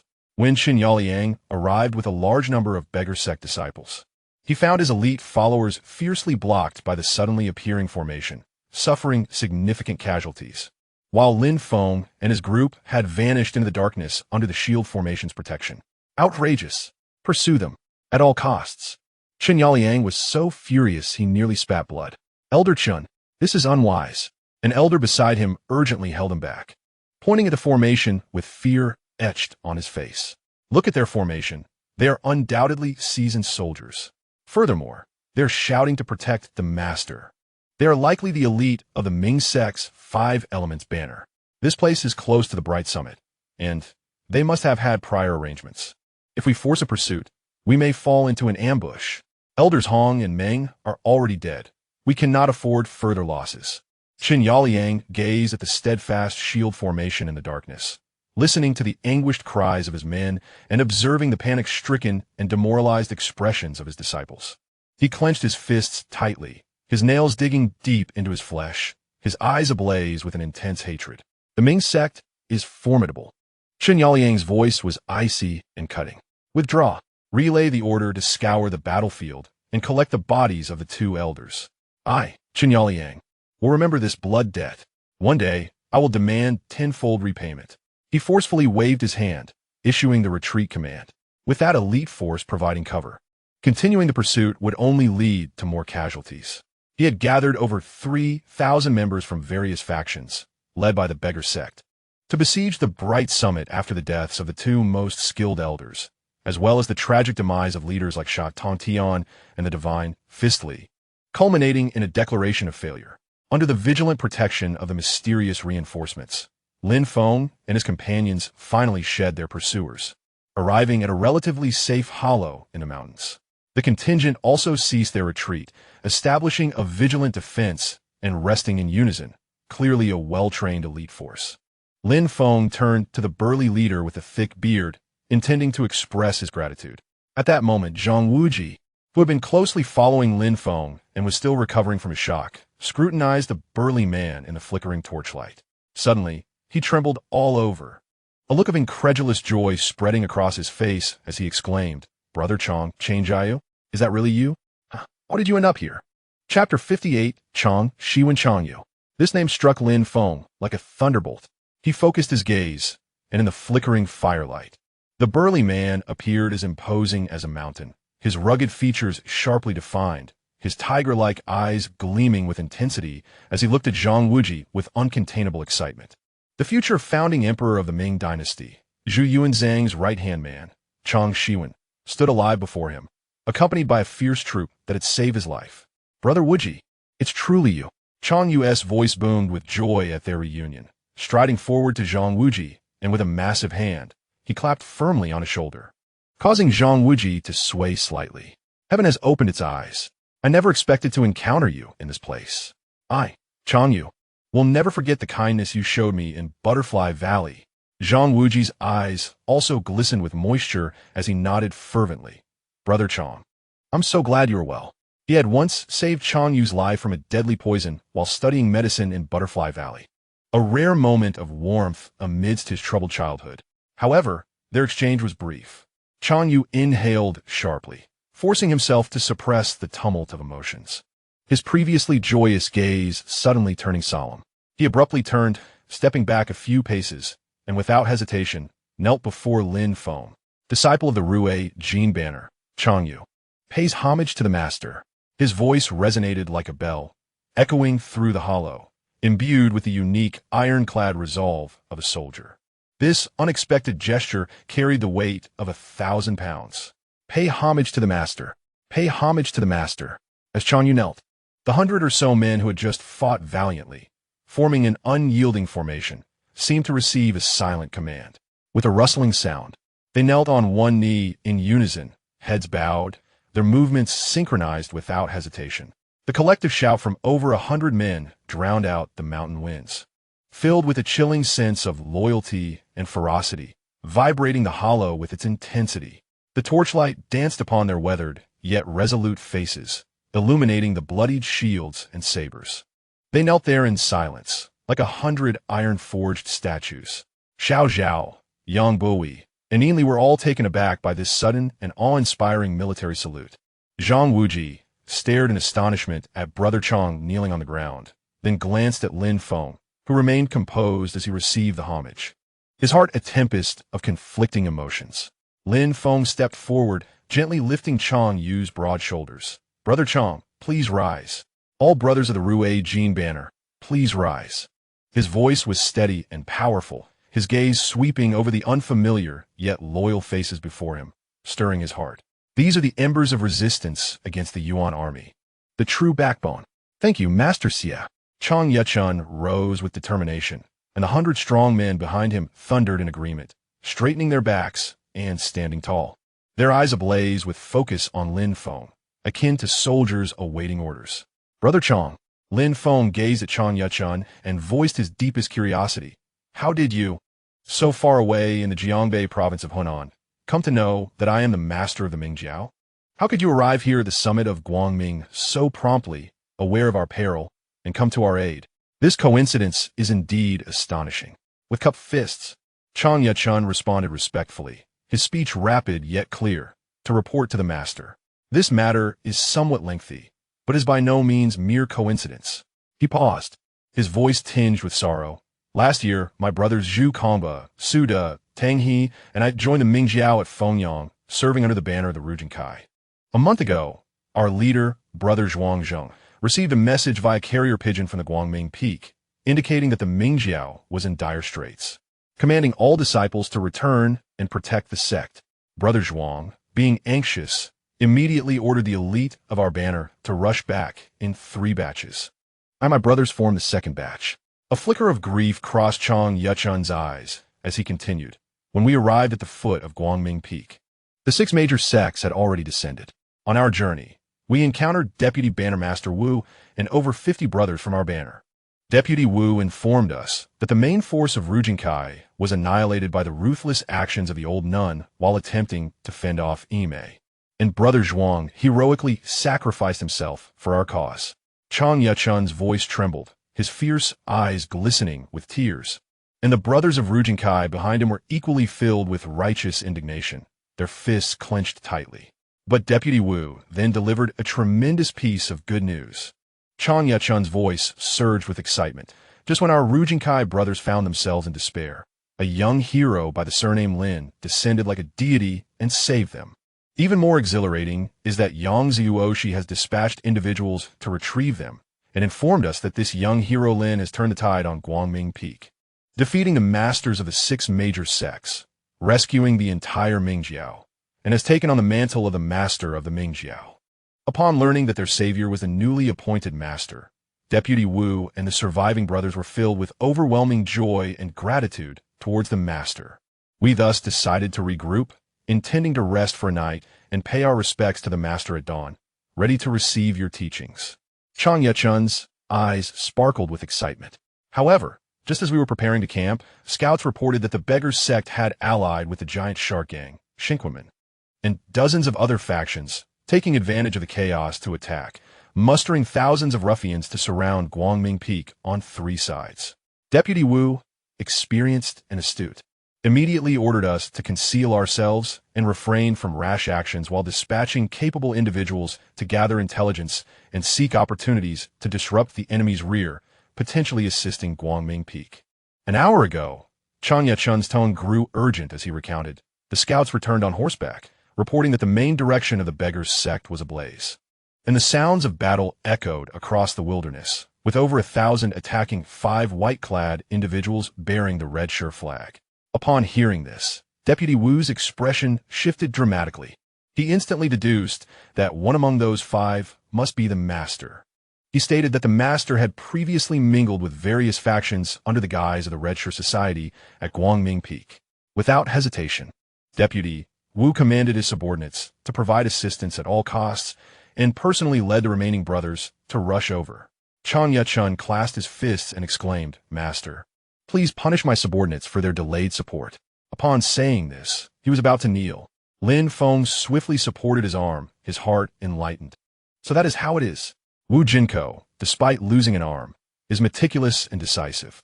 And Chang Yechun recounts events with clarity and efficiency, truly deserving of being a future general of the Ming dynasty. What wrongs do you bear, Brother Chang? Were it not for your and Deputy Wu's decisive actions and keen insight, leading your troops in haste, we 5 might now be trapped within the clutches of the beggars' sect, with unimaginable consequences. Lin Feng's voice resonated with certainty, carrying an unassailable approval. Brothers of Rujinkai, your loyalty and bravery are commendable. This is a remarkable achievement.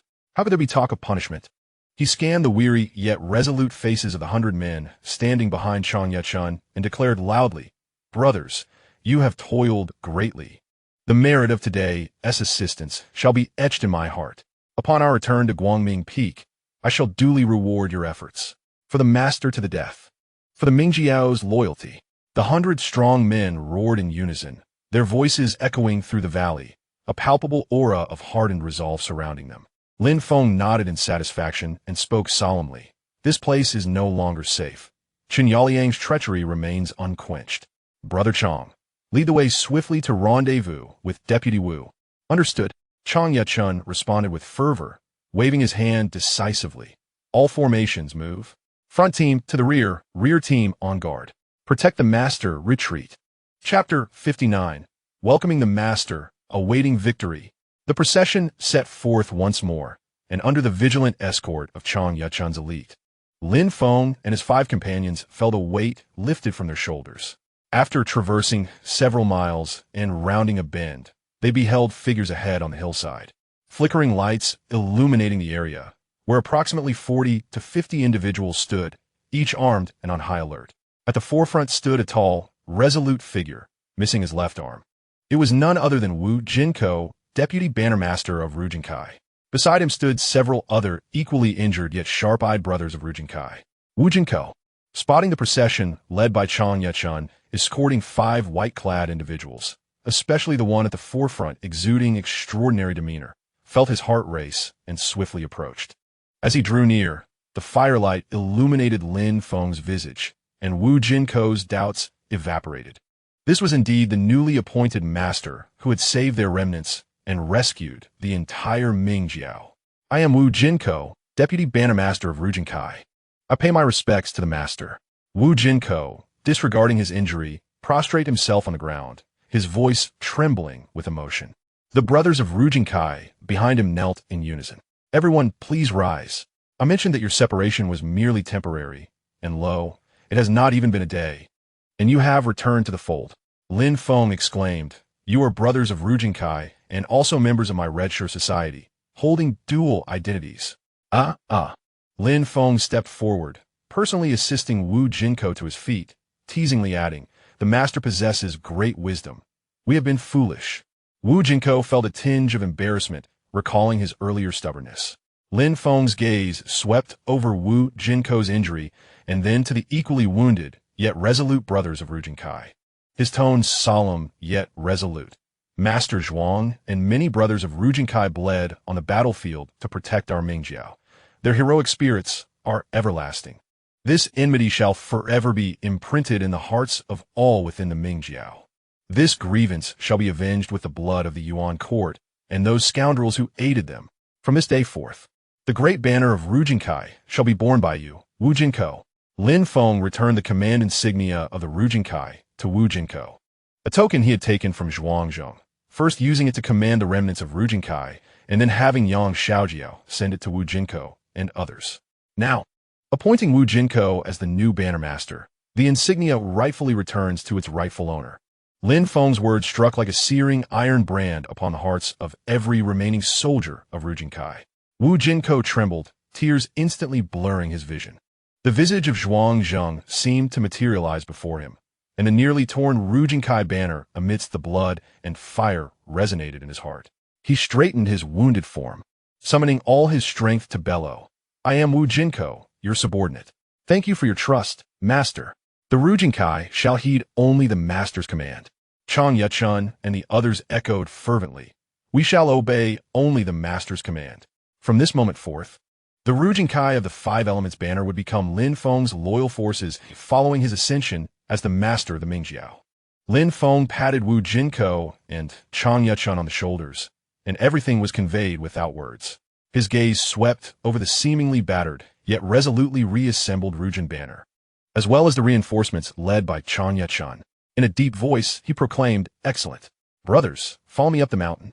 More comrades await us atop Guangmingding. As per the command of the master, responded Chang Yechun and Wu Jinko in unison. At the peak of Guangmingding, raging flames blazed, illuminating the area as brightly as day. From the mountainside, the stone steps wound upward, flanked by torches that blazed fiercely every few paces, resembling two fire dragons coiling through the mountains, casting light upon the rugged path. The flickering flames highlighted the solemn figures standing on the steps, armed with weapons. Their expressions were tense and focused, their gazes fixed intently on the dark descent below, akin to geese waiting for the lead bird to return home. At the end of the mountain path, at the entrance to the Guangmingding Square, a multitude of figures was gathered. Yang Xiao, Yin Tianzeng, Wei Yixia, Wu Sanren, the leaders of the four gates, Yin Yuang, and Li Tiantin. All the high-ranking members of the Ming sect stood solemnly in attendance. Their expressions mirrored the gravity of the situation. Their eyes locked on the direction of the mountain path, the air thick with an anxious and heavy silence. The sounds of battle that had persisted throughout the night, along with the flickering flames, struck their hearts like a hammer. Were it not for Lin Feng's strict orders to guard the various checkpoints of Guangmingding without leaving their posts, with the impulsive natures of Wei Yuxiao and Zhou Dian, they would have surely charged down the mountain by now. Time passed in agonizing anticipation. At last, a scout from the sect tumbled down the mountain path, breathless and excited, his voice rising in pitch. They are coming. The master is back. The master is back. And there are many more behind. This shout ignited a powder keg of excitement. Yang Xiao's eyes sparkled with unrestrained joy as he darted to the forefront. Yin Tianzhong, Wei Yuxiao, and others followed closely, all eyes instantly fixed on the bend in the mountain path. The sound of footsteps grew nearer, clearer with each moment. In the fiery glow, the first figure to emerge was Lin Feng, standing tall. Though his white garments bore traces of dust and dark red blood, they did not diminish his composed demeanor. Rather, they added an air of lethal determination from his bloody return. Beside him were Xiao Zhao, Zhang Wuji, Yang Buhui, and Yin Li, who, though visibly fatigued, still shone with bright eyes. Following closely was Chang Yechun, a robust figure wielding a mountain-cleaving saber, standing as a guardian beside Lin Feng. Behind them trailed over 100 elite soldiers of the Rujin banner. Many bore wounds, stained with blood, yet their strides were steady, their gazes sharp as eagles, instinctively maintaining a military cadence, their shields, spears, and knives glinting with cold, hard light in the torchlight. The fierce aura born from countless battles was strikingly different from that of ordinary Jianghu sect members. Bringing up the rear were Wu Jinko, bandaged and resolute, alongside dozens of seasoned soldiers from the Rujin banner. The arrival of this troop, steeped in the scent of gunpowder and blood, instantly hushed the entire Guangmingding Square. Yang Xiao's gaze quickly swept over Lin Feng and the others, and seeing that they were merely weary but unharmed, the tension that had gripped his heart finally eased, quickly replaced by overwhelming joy. Taking a deep breath, he gathered his inner strength and declared loudly, "Welcome back, Master." Victorious in battle, a thunderous cheer erupted instantly. from the sect members flanking the mountain path to the high-ranking officials at the square entrance, and all the expectant disciples of the Ming sect within the square. Everyone raised their arms in exuberant calls. The roars surged like ocean waves, each swell louder than the last, echoing among the peaks.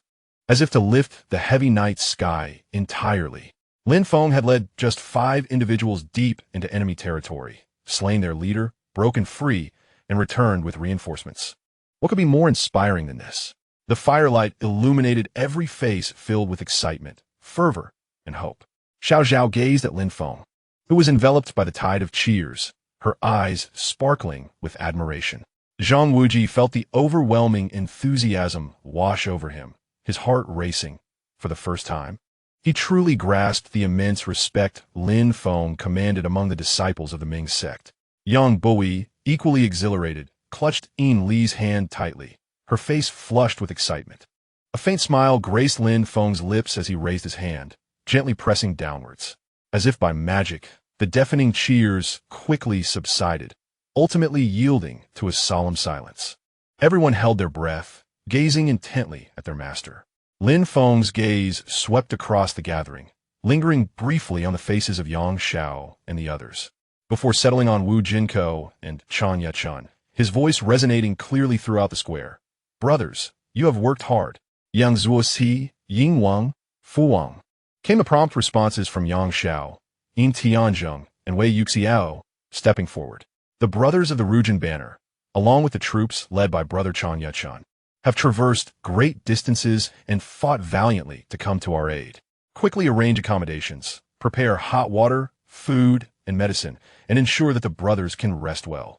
As per the master's command, Yang Xiao and the others replied in unison, and immediately some attending sect members stepped forward to guide them. Lin Feng turned and, surrounded by the crowd, made his way towards the brightly lit conference hall. After taking a few steps, he suddenly paused, not turning back but adding clearly, Wu Jinko, Chan Yechun, after settling your subordinates, come to the conference hall immediately. This seemingly casual remark stirred something within Yang Xiao, Yin Tianzheng, and Wei Yuxiao, causing them to glance once more at Wu Jinko and the unfamiliar, towering Chan Yechun. Wu Jinko was the last remaining deputy leader of the Rujin banner, making his presence at the meeting a given. Yet, the newly emerged Chan Yechun was specifically summoned by the master for core discussions. Who exactly was this Chan Yechun, whom a master referred to as a brother? What did the arrival of his troop, with their distinct aura of iron and blood, signify? A sense of curiosity and gravity quietly surfaced in the eyes of Yang Xiao and the others. Chapter 60. The Ming sect's counterattack against the Yuan within the conference hall. The massive whale oil candles crackled, illuminating the grand space as brightly as day, yet failing to dispel the pervasive atmosphere of tension and solemnity.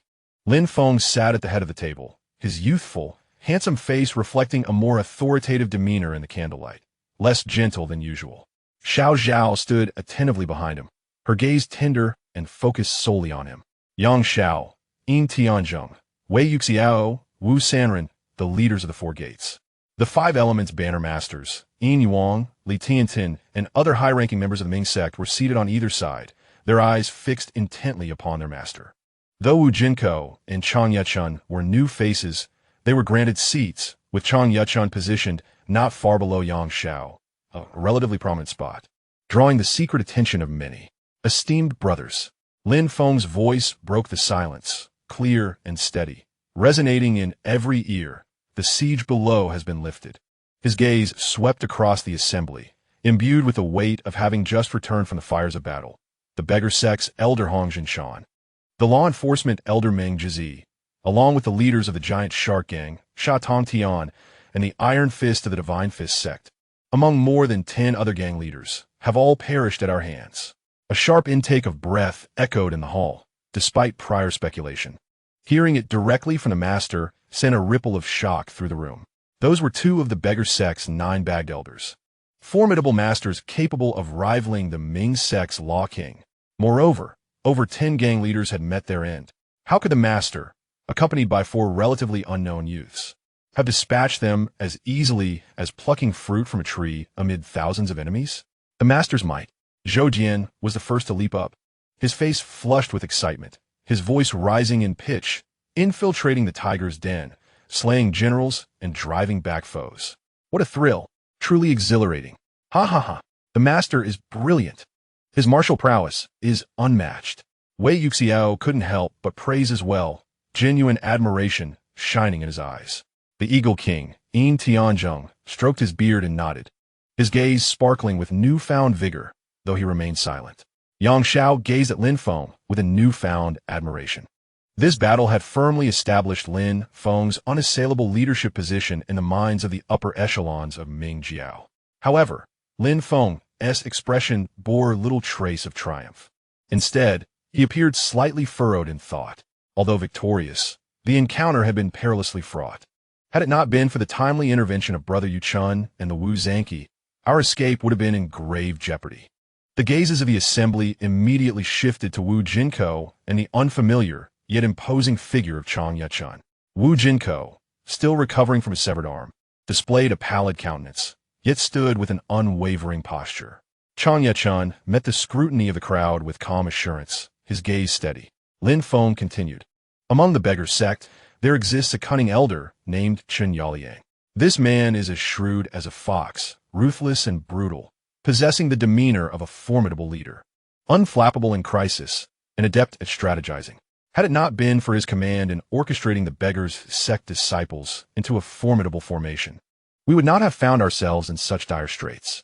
He succinctly described how Chang Yechun led his men to form a defensive array, steadfastly confronting the elite forces of the beggar's sect, thereby shielding their retreat. Though his words were few, vivid images emerged in the minds of the listeners. Over 100 robust men forming a bulwark of flesh and blood, standing resolute against the onslaught of enemies in the darkness. Their gazes toward Chang Yechun transformed from mere inquiry to awe and respect. To resist the elite forces of the beggar sect with a mere 100 men required a remarkable audacity and leadership skills far beyond that of ordinary wanderers of the martial world. It was no wonder the leader valued him so highly, summoning him to participate in core discussions immediately upon his arrival at the mountain. Brother Chang is indeed a valiant general. Peng Yingyu could not help but exclaim, her gaze toward Chang Yechun brimming with admiration. Chang Yechun clasped his fists, his voice resonant. It is all thanks to the blessings of the leader and the decisive actions of Deputy Zanki Wu. The brothers fought valiantly. I dare not claim credit. Lin Feng nodded slightly, indicating for Chang Yechun to take a seat. Seizing the moment, Peng Yingyu rose, her slightly plump figure emanating an unusual solemnity. She surveyed the assembly, her voice imbued with a grand sense of mission. Leader, esteemed brothers, today, our Ming Jiao has established a formidable new leader, vanquishing the villainous 6 major sects and thwarting the beggar's sect from taking advantage of the turmoil, thereby asserting our might. This is a divinely bestowed opportunity. Though I am unworthy, I have spent years traversing the lands, connecting with righteous heroes, and have laid a foundation. Her eyes sparkled with fervor. I've already made contact with Han Shantong, Lu Futong, Su Xiaorui, and Zhou Pushin. They are all men of great ambition, harboring a deep hatred for the tyranny of the Yuan court, and have gathered many willing to fight under their banners. Currently, in Jianghuai and Jingxiang, currents of discontent are surging, awaiting but a call to action. Please, leader, guide us on how we should strategize for our great endeavor against the Yuan. Peng's words fell like a stone cast into a tranquil lake, rippling outward with profound implications. Expel the invaders and restore the Han. This mission was etched into the very essence of Ming Jiao. Under the leadership of Yang Dingtian, this ambition had already been envisioned. Now, with the new leader's swift succession to victory and the news of the sharp gold banner's favorable developments in Hunan and Jiangbei, coupled with the many heroes connected by Master Peng, the long-dormant flames of ambition seemed poised to blaze anew. All present felt their breaths quicken, their eyes fixed on Lin Feng, awaiting the leader's grand vision. Lin Feng remained seated, his fingers gently tapping against the smooth Zittenwood armrest, producing a soft, rhythmic sound. His gaze was profound, as though peering beyond the flickering candlelight into a distant future. As a time traveler, he was well acquainted with the narrative of Tian and had a clearer understanding of the historical trajectory, fully aware that the currently obscure Zhu Kongbo would, in time, wield formidable power. If Ming Jiao wished to truly ascend to greatness, and not merely serve as a stepping stone for another. Zhu Yuanzhang must be brought under control or quietly neutralized as a threat. He turned his gaze to Chang Yechan, his tone calm, yet imbued with undeniable authority. Brother Chang, I recall you mentioned that Zhu, Kongba, Suda, and Tang, he were part of the third contingent to come to our aid at the Guangming Peak. Chang Yechan immediately rose, respectfully responding, reporting to the leader. Indeed, Brother Kongba, along with Suda, Tang He, and others, are all from my hometown in Hezhou, bonded like brothers, and were part of the third contingent. However, we of the second contingent arrived first. According to a recent message from a carrier pigeon, Brother Kongba and the others are currently still in the Guangzhou region, and it may take them several more days to reach Guangming Peak. Lin Feng nodded slightly, formulating plans within his mind. There was still time. He gradually stood and approached the enormous sheepskin map suspended in the center of the conference hall. This was a comprehensive map of the realm meticulously crafted by Ming Jiao over many years. The candlelight cast his tall figure onto the map, overshadowing mountains, rivers, cities, and passes. The heroes you have contacted, Han, Lu, Su, and Zhou, are all renowned figures of our time. Lin Feng's voice was steady and powerful, carrying the weight of someone who surveyed the world. Yet, despite the Yuan court's decay, its foundation still remained, like a centipede that, though mortally wounded, refused to die. If Ming Jiao seeks to achieve great things, we must emulate the strategies of the former Han Zhou. Build high walls, amass grain, and delay claiming kingship. We must not act with undue haste and become targets for all. Build high walls, amass grain, delay claiming kingship? Peng Yingyu murmured, her eyes gleaming with insight. These 9 characters struck her like a profound revelation, illuminating the essence of accumulating strength and plotting for advancement during chaotic times. Young Xiao, Yin Tianzeng, and others were equally moved, their gazes toward Lin Feng filled with admiration. Such insight transcended the ordinary wanderers of the martial world, exhibiting the talent and strategy of an emperor. Lin Feng's fingers traced the map. Thus I decree as follows. Everyone's demeanor shifted, their expressions turning grave as they straightened in unison, all eyes fixed on Lin Feng. Lung Xian, Shuo Buddha, the leaders of the 4 banners, Jimu, Hong Shui, Lo, and Hutu, shall remain at Guangming Peak's Central Hall. The Central Hall is the foundation of Ming Jiao and must not falter. Lung Xian's impartiality and Shuo Buddha's cunning, along with the loyalty and reliability of the 4 banners, give me great confidence. Ling Yan, Suo Buddha, and the leaders of the 4 banners immediately bowed in acceptance of their orders. Beng Yiyu, Zhang Zhong, Lin Yong, Li Tiantan. Lin Feng pointed toward the vast expanse of the South and Central Plains. Master Peng shall continue his journeys across the Central Plains, liaising with righteous warriors against the Yuan and coordinating our efforts to accumulate strength. Zhang Zhong shall meticulously study strategies, assisting Master Peng in consolidating intelligence from all quarters. Yin Yuang and Li Tiantin, you shall lead the Tianying sect to cooperate with the actions of the Wuxing banner. The Tianying sect has deep roots in Jiangnan, making our operations more convenient. Peng Yingyu, Zhang Zhong, Yin Yuang, and Li Tiantin, you 4 shall rise and solemnly receive your commands. The leaders of the Wuxing banner. Lin Feng's gaze fell upon the leaders of the Jimu banner, Wen Song Song, the Hongshui banner, Tang Yang, the Lihuo banner, Xian Ran, the Hutu banner, Yin Yuan, and the Sharp Gold banner, Wu Jinko. The Sharp Gold banner had sustained heavy losses in this recent skirmish, yet the spirit of battle remained unyielding. Wu Zhenqi, you are to reorganize the Sharp Gold banner, utilizing Brother Chang Yechan and his men as the backbone, incorporating fresh blood to restore our combat capabilities. Brother Chang, you are well acquainted with the situation in Hunan and Jiangbei and possess knowledge of military formations. Assist Wu Zhenqi in ensuring the Sharp Gold banner becomes a formidable Iron Army. The leaders of the Jimu, Hongshui, Lo, and Hutu banners must also expedite their training, widely recruit new members, and secretly amass provisions and weaponry, embedding our foundation deeply within the populace. Your missions bear great weight. You are the backbone of Ming Jiao's resistance against the Yuan and the sparks that will ignite the flames of rebellion. The 5 banner leaders and Chang Yechan appeared solemn, acutely aware of the gravity of their responsibilities. Yang Xiao, Yin Tianzeng, Wei Yixia, Dian. The four of you have yet to fully recover from your injuries and shall remain at the central hall to recuperate. Once you have healed, you will stealthily depart, proceeding in batches to the vicinity of Shaolin at Mount Song in Hunan, awaiting further orders. Shaolin? At this proclamation, astonishment swept through the assembly. Confusion etched across their faces. Would the leader truly lead the four foremost masters of Ming Jiao to annihilate Shaolin? Yang Xiao, Yin Tianzeng, Wei Yixia, and Zhou Jian all turned their gazes toward Lin Feng. Lin Feng's gaze suddenly sharpened like a blade. The ragtag groups of the Beggars sect and the giant shark gang at the foot of the mountain appeared to be seizing the opportunity to loot, but in reality, there must be someone behind the scenes stirring the pot. I suspect this is related to Qiankun and the Ruyang Wang. In truth, the original plot is connected. Qin Yaoliang and Qiankun have colluded in private. That treacherous Qiankun, who has transformed into Yuan Jun, has lurked in Shaolin for many years, cunning and insidious. His scheme to incite the 6 major sects to besiege the Bright Summit has now collapsed, and this villain will not rest easy. He spoke with unwavering conviction, his tone imbued with a chilling clarity. Based on my deductions, Qiankun is highly likely to strike against Shaolin next.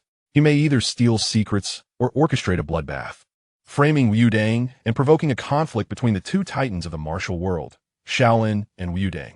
This would serve to weaken the martial forces of the Central Plains on behalf of the Ruyang Wang. It is a cunning plan that strikes at the root and achieves 2 goals with 1 action. Framing Wudang? Yin Tianzheng furrowed his brow, wondering why the leader was so certain. Lin Feng stood with his hands clasped behind his back, the candlelight casting deep shadows on his face. This villain's nature I have discerned as if through fire. He hates the Ming sect, and he despises the entirety of the martial world in the Central Plains. This is the inevitable logic of his actions. Yang Zuoshi, Ying Wang, Fu Wang, Zhou Jian, you four are all top figures in the martial world, experienced and possessing both wisdom and courage. By lurking near Shaolin, you can secretly monitor their movements and guard against Qiankun's schemes. Furthermore, if anything occurs with Wudang, you can promptly assist Zhang Zhenren. This matter concerns the fate of the martial world in the Central Plains and is of utmost importance. Lin Feng's explanation was meticulous, thoroughly analyzing Qiankun's malevolence and potential actions. Although the others did not know why he was so certain, his formidable persuasiveness and insight compelled them to instinctively choose to believe. Especially when recalling Qiankun's previous actions, they found the leader's deductions to be reasonable. The subordinates obey. Yang Xiao, Yin Tianzheng, Wei Xiao, and Zhou Jian rose solemnly to accept their orders. Being entrusted with such an important task to monitor Shaolin and assist Wudang was a significant recognition of their abilities by the leader. As for me, Lin Feng's gaze turned profound as he looked towards the southeast, intending to first head to the East Sea's Lingxi Island. Lingxi Island? The others were momentarily taken aback. That place is at sea, far from the Central Plains. What does the leader intend to do there? Lin Feng offered no explanation, merely stating, this journey pertains to an old matter of our sect and is also related to future plans. Once the affairs of Lingxi Island are settled, I shall proceed to Songshan to meet with you all. The grand plan has been established, clearly organized, taking into account the safety of the main sect, the accumulation of strength, future arrangements, and the prevention of potential crises. The others had no further objections and responded in unison. The hall filled with fervor and anticipation for the future. As night deepened, the once boisterous Bright Summit gradually fell into silence. Lin Feng's residence was a quaint and elegant courtyard. Zhao had long prepared warm water, attending to Lin Feng as he bathed and changed, washing away the blood and fatigue. In the candlelight, the young girl wore only a form-fitting gauzy garment, her delicate curves subtly visible, her fair skin radiating a gentle glow. As she carefully combed Lin Feng's slightly damp black hair, the unique fragrance of the Central Plains and Persian mixed together with the freshness after bathing lingered in the air. Young master, after a long day, let Zhao serve you to rest. Her voice was as soft as water, imbued with an undeniable affection, her fingertips gently brushing against Lin Feng's skin. Lin Feng grasped her cool little hand, gently drawing her into his embrace, feeling the warmth and slight tremor of her form. Zhao, you have worked hard too. He lowered his head, placing a kiss on her smooth forehead, his breath grazing her ear. Zhao let a soft sound. her cheeks blooming with a rosy hue, burying her flushed face into Lin Feng's sturdy chest, listening to the powerful heartbeat, feeling an overwhelming sense of comfort and sweetness. Just as the atmosphere grew intimate, Lin Feng's hand began to wander restlessly under the gauzy garment, caressing the delicate waist, when suddenly, an inappropriate sound of footsteps and an awkward cough broke the moment. Lin Zhao, have you rested? It was Zhang Wuji's voice, tinged with youthful shyness. Lin Feng paused his movements and sighed helplessly, while Xiao, like a startled deer, jumped out of his embrace, hurriedly adjusting her slightly disheveled garment. Her cheeks as red as ripe cherries. Gumin, Lin Feng straightened his robe and returned to his seat. The door opened, and Zhang Wuji, Yang Buhui, and Yin Li entered in succession. Zhang Wuji appeared somewhat embarrassed, while Yang Buhui blinked her large eyes, curiously examining Xiao's flushed cheeks and slightly tousled hair. Yin Li crossed her arms, glancing between the two with a knowing smile. What brings you here? Lin Feng inquired. Zhang Wuji mustered his courage. Lin Zhao. I heard you plan to descend the mountain tomorrow to go to Ling Shi Island? Indeed, the leader. Yang Buhui immediately chimed in, her voice bright. I, along with Wuji Gij and Ali Jija, would also like to accompany you. We have nothing to do on the mountain and wish to follow you into the martial world to broaden our horizons. As she spoke, she stealthily tugged at Zhang Wuji's sleeve. Zhang Wuji quickly nodded. Yes, leader. Though our martial arts are lacking, we will not be a burden to you. We wish to serve you. Genuine hope sparkled in his eyes. After the battle at Bright Summit, Lin Feng's martial prowess, wisdom, and demeanor had thoroughly captivated this youth, who possessed extraordinary skills, yet had a pure heart. He yearned to follow and become stronger. Lin Li Lazili interjecta. Her gaze sharp. Are you going to Ling Shi Island to find my master, Granny Jinhua? That place is quite remote, with complicated sea routes and treacherous reefs, making it difficult for ordinary people to locate. Coincidentally, I lived on that island with my master for a while when I was young and know it well. With me as your guide, it will be far more reliable than any sea chart. Lin Feng regarded the three before him, pondering briefly before a smile crept onto his lips. Very well. The martial world is perilous. Taking you all out for training is a good thing. We shall gather at Bright Summit tomorrow at the hour of the rabbit. Do not be late. Thank you, leader. The three were instantly overjoyed, with Zhang Wuji and Yang Buhui practically bubbling with excitement. Yin Li, however, smugly raised her chin, casting a challenging glance at Xiao. Xiao simply smiled gently, unfazed. Having heard Lin Feng's intention to go to Ling Shi Island during the meeting of the Ming sect's higher-ups, her heart swelled with emotion. She never expected that the young master, who cared for the world, would hold her affairs in such regard. Although Yin Li was indeed Granny Jinhua's disciple, she was unaware that the young girl before her, Xiao, was actually Granny Jinhua's daughter. When it comes to familiarity with Ling Shi Island, Yin Li could hardly compete with Xiao. The three left joyfully, and, as the door closed, sealing off the outside world, Xiao nestled back against Lin Feng, softly saying, Young master, are you truly going to take them along? That Zhang Gongzi has a kind heart, but he may be a bit too benevolent. Ling Shi Island may not be entirely tranquil. Lin Feng wrapped his arm around her slender waist, relishing the astonishing elasticity and softness, leaning down to whisper in her ear, his warm breath teasing her earlobe. Benevolence has its merits, and ruthlessness has its uses. This trip to Ling Shi Island, fraught with danger, is an excellent opportunity for tempering. As long as your young master is present, what is there to fear? His hand began to slide down her enticing waist, caressing the alluring curves. Xiao's body softened, letting out a gentle sound, melting into Lin Feng's embrace, her starry eyes half closed, exhaling like orchids. You are Xiao's deity. Her voice dripped with alluring sweetness. The flickering candlelight illuminated the entwined figures on the Persian carpet. Garments fell away like petals, revealing skin as smooth as mutton fat jade. Lin Feng's kiss, imbued with an irresistible dominance and heat, descended upon Xiao's long neck and delicate collarbone, continuing downward.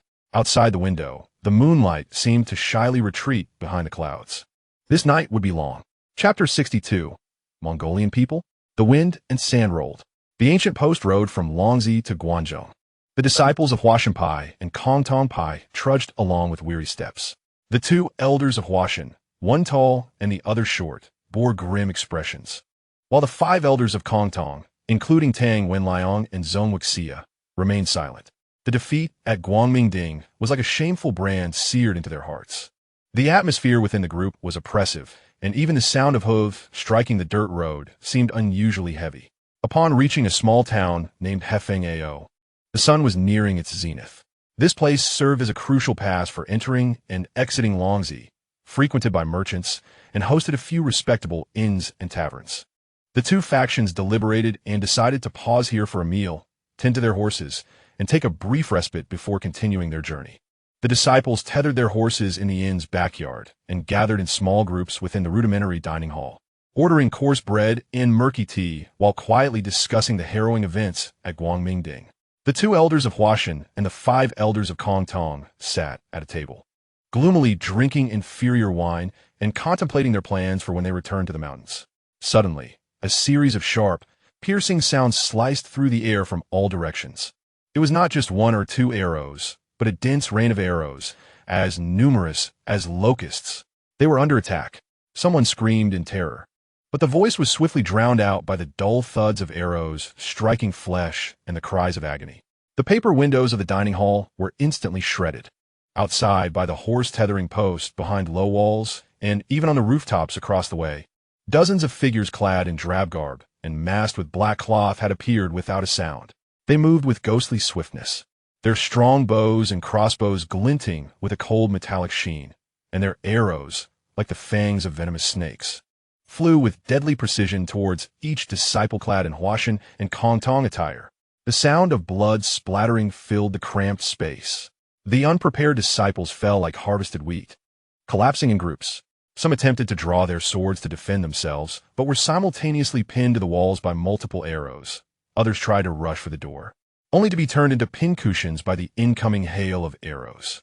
The sounds of screams, breaking furniture, and shattering dishes melded into a cacophony, and the small inn's dining hall was transformed into a hell on earth. Who dares to strike from the shadows? The elder of Huashan, with hair and beard bristled, roared in fury, and he and the shorter elder drew their swords simultaneously, unleashing a fierce wave of sword energy that shattered several of the arrows aimed at them. The five elders of Kongtong reacted swiftly as well. Zhou Wuxia raised his iron shield, Tang Wenliang wielded his judge's pen, and Chang Jingzi unsheathed his twin hooks, protecting their vital areas as they clanged against the arrows. The five formed a small defensive circle, filled with both anger and alarm. However, the attackers were evidently well prepared. As the rain of arrows slowed, 8 exceptionally tall and robust figures, similarly masked, stood like iron towers blocking the entrances and broken windows of the dining hall. They held uniquely shaped longbows that shimmered with a dark, ominous light, and the bowstrings still hummed ominously, indicating that the deadly barrage had largely originated from these 8 individuals.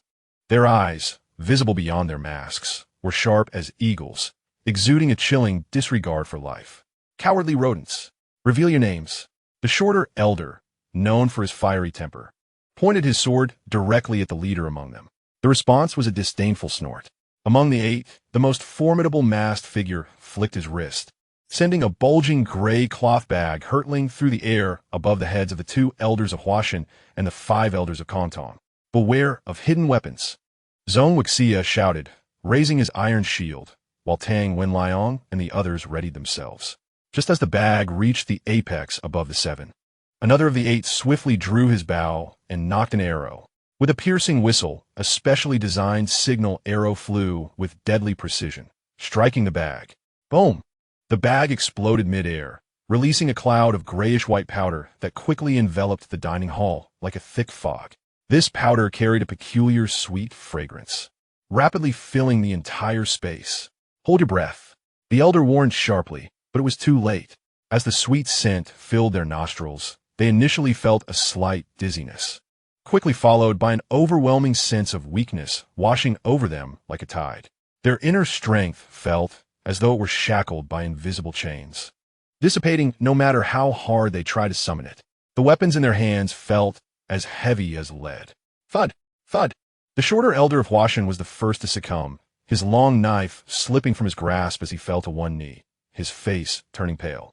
The elder managed to hold on for a moment longer before collapsing, utterly drained of strength. Among the 5 elders of Kongtong, those with relatively weaker abilities, like Chang Jingzi and Hu Bao, also fell limp, while Tang Wenliang and Zhou Wuxia, though possessing deeper internal strength, barely managed to remain standing, swaying precariously, their eyes glazing over, unable to even steady their weapons. Despicable. Poisoning us. Zhou Wuxia's voice cracked with fury. The masked brute at the door let out a short, mocking laugh and stepped forward. As he passed by Zhou Wuxia, the latter summoned the last of his strength to swing his iron shield, only to have it easily brushed aside by a single, forceful palm that bore an overwhelming power, far beyond the techniques of the Central Plains. The masked brute then roughly tore away Zhou Wuxia's clothing, which he had attempted to use to block the noxious fragrance. In a close encounter, their eyes met. Zhou Wuxia widened his eyes in shock, fixated on the distinctively foreign features of the masked man, with sunken eyes and pronounced cheekbones. Trembling, he managed to squeeze out a few words. "Are you Mongolians?" A cruel satisfaction flickered in the masked brute's eyes, and he did not deny it. Barking in halting Mandarin, "Take them away." Immediately, several figures in gray approached and bound the 7 incapacitated martial arts masters with ropes soaked in cow tendons, dragging them away as if they were dead dogs. In the dining hall, only the corpses strewn across the floor and the mingled scents of blood and the strange fragrance remained. Meanwhile, the atmosphere among the Ime faction, led by Miju Shitai, was equally heavy. Her face was as cold as ice, the Tianjian held tightly in her arms, each step stirring up tiny clouds of dust from the ground. A tempest of emotions brewed within her, a mix of indignation over the humiliation at Guangming Ding and thoughts of the newly emerged Mingjiao leader, Lin Feng, intertwined to create an aura that warned others to keep their distance. The disciples, including Zhiruo, walked with their heads bowed, silent and apprehensive. Behind them came the sound of urgent hoofbeats. Song Yuan Xiao of Wudang, accompanied by several junior brothers and disciples, caught up with them. "Shitai, please halt." Song Yuan Xiao cupped his hands on horseback, his tone gentle, suggesting that the journey to the Sichuan region was long and fraught with danger, proposing that the 2 factions travel together for mutual support. Miju Shitai did not pause her steps, nor did she turn back, coldly responding, "No need. My Ime disciples can manage. I appreciate your goodwill, Song Daxia, but I must decline." Her resentment towards Yu Dang's mediating role at Guangming Ding, especially regarding Zhang Wuji's defense, lingered in her heart. With no other option, Song Yuan Xiao slowed his pace, trailing behind at a distance. Yulian Zhou, Zhang Songzi, and the others exchanged glances, shaking their heads slightly. Ime continued for over 10 miles until they reached a relatively secluded fork in the road outside Lanzhou. Suddenly, they spotted a group of around 30 monks slowly approaching them. Clad in earthy yellow garments resembling those of Shaolin monks, the fabric was coarse and the hue darker. Each monk bowed their heads, murmuring prayers, seemingly on a pilgrimage. Miju Shitai, already troubled, assumed they were monks from a branch of the Shaolin sect or wandering monks from another temple. Though she had a tough demeanor, she held a degree of respect for those of the Buddhist faith. Thus, she slightly slowed her pace, waiting for the group of monks to draw near. And with palms pressed together in greeting, she solemnly inquired, "Amit Ba, from whence do you come, esteemed masters? Are you Shaolin?" The 2 middle-aged monks at the forefront raised their heads, revealing unfamiliar faces, their skin dark and rough, their gazes calm and unyielding. One of them returned the gesture, his voice deep. "The female benefactor is courteous. We are monks from the small Zhao temple in the western regions, traveling through this area." "The western regions?" Miju Shitai paused, a flicker of doubt blossoming within her. A faint yet exquisite aroma of sandalwood wafted through the air, carried by the gentle breeze. Upon first inhalation, it brought a profound sense of tranquility, evoking a feeling of comfort. However, mere moments later, Zhiruo, alongside my fellow disciples Ding Minjun and others, suddenly felt the ground beneath us spin, as if all our strength had been instantly siphoned away. Cries of alarm and the sounds of falling bodies echoed in succession. Even the most formidable of us, Jing Xian, experienced a moment of darkness, his limbs turning weak. "This is dire. The scent is poisonous." Master Mieju's reaction was swift. She immediately held her breath.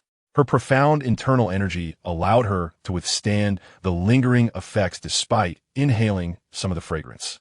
With a swift motion, the Yijin sword emerged half a foot from its sheath, radiating a chilling light. A sand attack. The facade of calm on the leading Western monk's face vanished, replaced by a menacing aura of lethal intent. Two figures darted towards Miezhu like phantoms. One, with fingers like claws, aimed a fierce wind towards her wrist, while the other, with fingers poised like a blade, targeted her vital points. Their attacks were vicious and cunning, executed with an uncanny synchronization that belied their ordinary monk status. Seeking death. Miezhu's voice thundered as the Yijin sword fully unsheathed with a resounding clang, a streak of icy light sweeping forth, its sword chi-chilling to the bone. Despite her poisoning and diminished power, the sharpness of the Yijin sword was not to be underestimated. The monk targeting her wrist seemed greatly wary of the sword's edge, opting to redirect his attack mid-motion, shifting from a claw to a palm, striking towards the sword's spine. The other monk's attack was similarly thwarted by the sword's chi, momentarily halting their onslaught. Yet, Miezhu was indeed poisoned.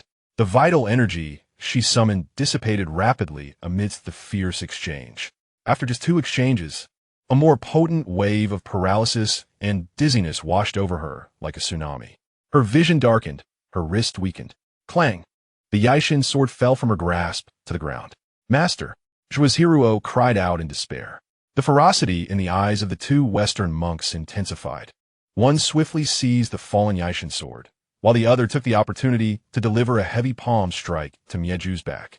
With a sickening cough, she spat blood, her body lurching forward as she lost all capacity for resistance. Take them, commanded the leading monk coldly. Instantly, several monks stepped forward, roughly hauling the incapacitated Ime female disciples, blindfolding them with black cloth and dragging them towards the nearby dense forest. The male disciples of Ime, however, had already fallen victim to silent slaughter during the earlier chaos. Their lifeless bodies sprawled in disarray amidst the grass by the roadside. The Wudang disciples trailed at a distance, with Song Yuanxiao feeling a lingering unease in his heart. As they approached the fork in the road where the Ime sect had been ambushed, the keen-eyed Yin Lighting was the first to sense something amiss. Eldest senior brother. There's a stench of blood. Yin Lighting reined in his horse, pointing towards the grass by the roadside. A shiver ran through the group, and they hastily dismounted to investigate. As they parted the long grass, the sight that met their eyes sent chills down their spines. Over a dozen male Ime disciples lay in pools of blood, their throats cruelly slashed, their deaths horrifying. These are Ime disciples, Zhang Songzi exclaimed.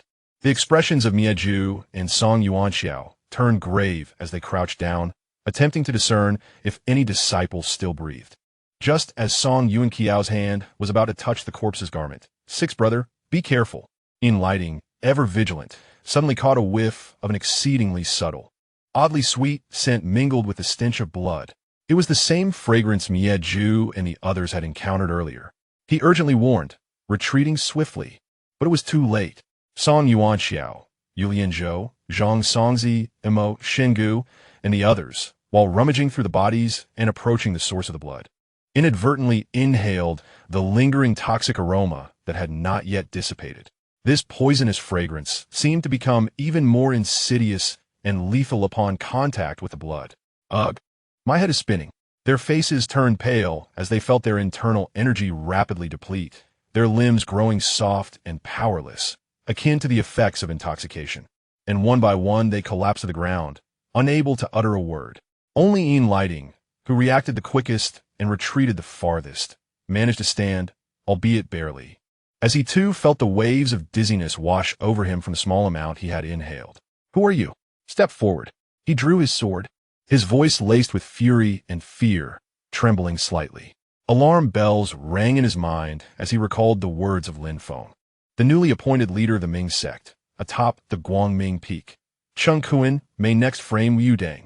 A chill coursed through him from his feet to his head. Umaba! Such great anger from the benefactor. 2 tall figures, clad in earthy yellow monk robes, yet bearing faces starkly different from those encountered before, emerged from behind a tree by the roadside. Behind them followed a dozen Western monks, their eyes glinting ominously, wielding their sabers. The 2 leading monks, one with a visage as parched as tree bark, and the other with deep-set eyes reminiscent of a venomous serpent, emanated a formidable aura of malevolence, unmistakably sinister. Lighting fixed his gaze upon them, especially noting their distinctly foreign skeletal structure and gaze, which extinguished any last flicker of hope within him. "It is you. You conspired with poison. Who are you really?" The monk with the parched visage grinned, revealing yellowed teeth. "We are the ones to send you on your way." No sooner had he spoken than both figures sprang into action simultaneously. The parched monk's fingers splayed wide, producing a sharp sound as they lunged towards Lighting's face. The other, with deep-set eyes, pointed like a spear, aimed a vicious strike at Lighting's ribs. Their moves were savage and direct, imbued with a ferocity that could shatter gold and sever jade. Lighting's pupils constricted. This finger technique, this momentum, the Dali King Kong finger of Shaolin? He gasped in shock, a tempest of emotions rising within him. His third senior brother, Yijin, had been rendered a cripple by this very malevolent technique. The enemies stood before him, igniting the flames of rage and potential within Lighting. He forced down the toxins raging within him, unleashing the full might of Yijin's swordsmanship. His sword danced like mercury spilling, glistening with light, enveloping his body, seeking only to defend, to protect his life, while he fiercely demanded, "Were you the ones who harmed my third brother?" The two Western monks offered no response, only cold laughter. Their powerful finger techniques cut through the air with a hissing sound, as if they were solid metal. The Dali King Kong finger was renowned for decimating internal energy, coupled with its vicious and cunning application, targeting Lighting's vital points with every strike. Lighting's swordplay was exquisite, embodying the essence of Yijin's continuous flow and the principle of yielding to overcome rigidity, managing to withstand the relentless barrage of the two monks' assaults for dozens of exchanges. The sword light flowed, at times like a mighty river, at times like gentle rain, creating an impenetrable barrier around him. However, he had been poisoned from the outset, his internal energy sluggish, relying solely on a surge of righteous fury to sustain him. Yet under prolonged pressure, a flaw eventually emerged. The monk with deep-set eyes seized an opening, launching a lightning-fast strike to Lighting's knee. Lighting attempted to evade by channeling power into his left leg. But in that instant, the paralyzing sensation from the toxins surged. His action was delayed. Crack! A sickening sound of bone snapping resonated. The parched monk's strike arrived first, delivering a crushing blow to Lighting's left knee. The once sturdy kneecap was shattered by the unyielding force of the Dali King Kong finger. The excruciating pain engulfed Lighting in an instant. He let out a heart-wrenching scream, his left leg giving way as he could no longer support his body, collapsing heavily to the ground. The sword flew from his grasp. Chapter 64, Xianming Divine Palm. Kunlun Sen Xing Yao. Deep within the vast Kunlun range, shrouded in perpetual mist, infrequently trodden by human feet, Qiankun and Ban Shuxian, weary and disheartened from their defeat, finally returned to their sect's mountain gate. However, as they stepped onto the familiar mountain path, a strong stench of blood assaulted their senses. The expressions of both individuals changed dramatically as they exchanged a glance, an ominous premonition rising within them. Quickening their pace, the scene before them plunged them into despair. Lying scattered on both sides of the path were the corpses of disciples from the Kunlun school. Blood had stained the bluestone steps, congealing into dark crimson blotches. Among the fallen were both outer disciples tasked with guarding the mountain and numerous elite inner disciples. Their deaths were horrific. Some had been pierced through the heart by sharp blades, while others had their skulls crushed, evidently having endured a brutal massacre. "No, it cannot be." Ban Shuxian's voice trembled. "Quick, to San Sheng Palace." Qiankung's eyes widened with rage as he drew his sword, and together with Ban Shuxian, they dashed towards the main hall at the mountain summit. The grand doors of San Sheng Palace stood wide open. Inside, an eerie silence reigned. The disciples who used to stand vigil were nowhere to be seen. Only the thick, cloying scent of blood hung heavily in the air. The ground was marred by shocking pools of blood and dragging trails. At the seat of highest authority, symbolizing the Kunlun school, sat a lone figure. This person was tall and emaciated, clad in a faded blue long gown, with graying hair casually tied up. In his hand, he held an ancient-style longsword, its tip angled toward the ground. Thick, dark red blood dripped slowly and heavily from the gleaming sword's edge onto the polished bluestone floor. The sound of each drop echoed in the deathly quiet hall, piercingly eerie and terrifying. Upon hearing hurried footsteps behind him, the sword-wielding figure slowly rose and turned. A remarkably ordinary, even somewhat wooden, old face appeared before Qiankun and his wife. The face was devoid of expression, with hollow eyes that seemed soulless, resembling a puppet without life. Yet this very face, combined with the bloodied longsword in his grasp and the vast pool of fresh blood beneath him, emanated a suffocating chill that penetrated to the bone. "Who are you?" Qiankun's voice was hoarse, his sword hand trembling violently with anger and fear. The old man's hollow gaze slowly lifted, coldly locking onto Qiankun and Ban Shuxian. He raised the dripping sword slightly. "Yamada." In a guest house near the ancient Shaoguan Pass in Shaanxi, two eminent monks from the Shaolin school, Kong Ji and Kong Xing, sat with a group of disciples from the Yuan generation, partaking in simple vegetarian fare. The two monks were discussing Lin Feng's martial arts on the Bright Summit, particularly how he managed to learn the Yijin Jing. At that moment, a group entered the guest house, capturing the attention of all the monks. Leading them was a young gentleman, no more than 17 or 18 years old, with a face like polished jade and eyes like dots of ink. He wore a rich blue silk shirt and held a white jade folding fan, which he gently waved, exuding an air of effortless charm. A faint, elusive smile played at the corners of his mouth, and his gaze sparkled with mischief and brilliance. Following the young gentleman were two elders, one tall and one short. The tall elder carried a crutch topped with a fearsome deer head, while the short elder leaned on a crane-headed copper staff. Both bore grim expressions, their eyes flashing with intelligence and strength, their temples bulging, revealing profound internal power. Behind them was a tall, sorrowful-looking monk, carrying a peculiar long knife. This quartet exuded an inexplicable aura of danger and strangeness. The young gentleman scanned the guest house, his gaze finally resting on the Shaolin monks, his smile widening with a condescending scrutiny. He snapped his fan shut and pointed it at Kong Ji and Kong Xing, his voice crisp yet commanding. "Hey, you two big monks over there, are you the Shaolin Kong Ji and Kong Xing?" Master Kong Ji frowned slightly, clasped his hands together, and replied, "Ba. I am indeed Kong Ji, and this is my junior brother Kong Xing. May I ask what brings you here, esteemed sir?" The young gentleman, however, seemed to ignore his question, nodding to himself. Suddenly, his smile vanished, replaced by a chilling coldness. With a swift motion, he thrust the white jade fan forward, his voice sharp as a blade. "That's them. Attack. Capture them." Before he finished speaking, the tall elder with the deer-headed crutch let out a cackling laugh reminiscent of a night owl and leaped forward like a ghost, his bony hand emanating an eerie, bluish-white chill, striking directly at Master Kong Ji's chest. "Ba."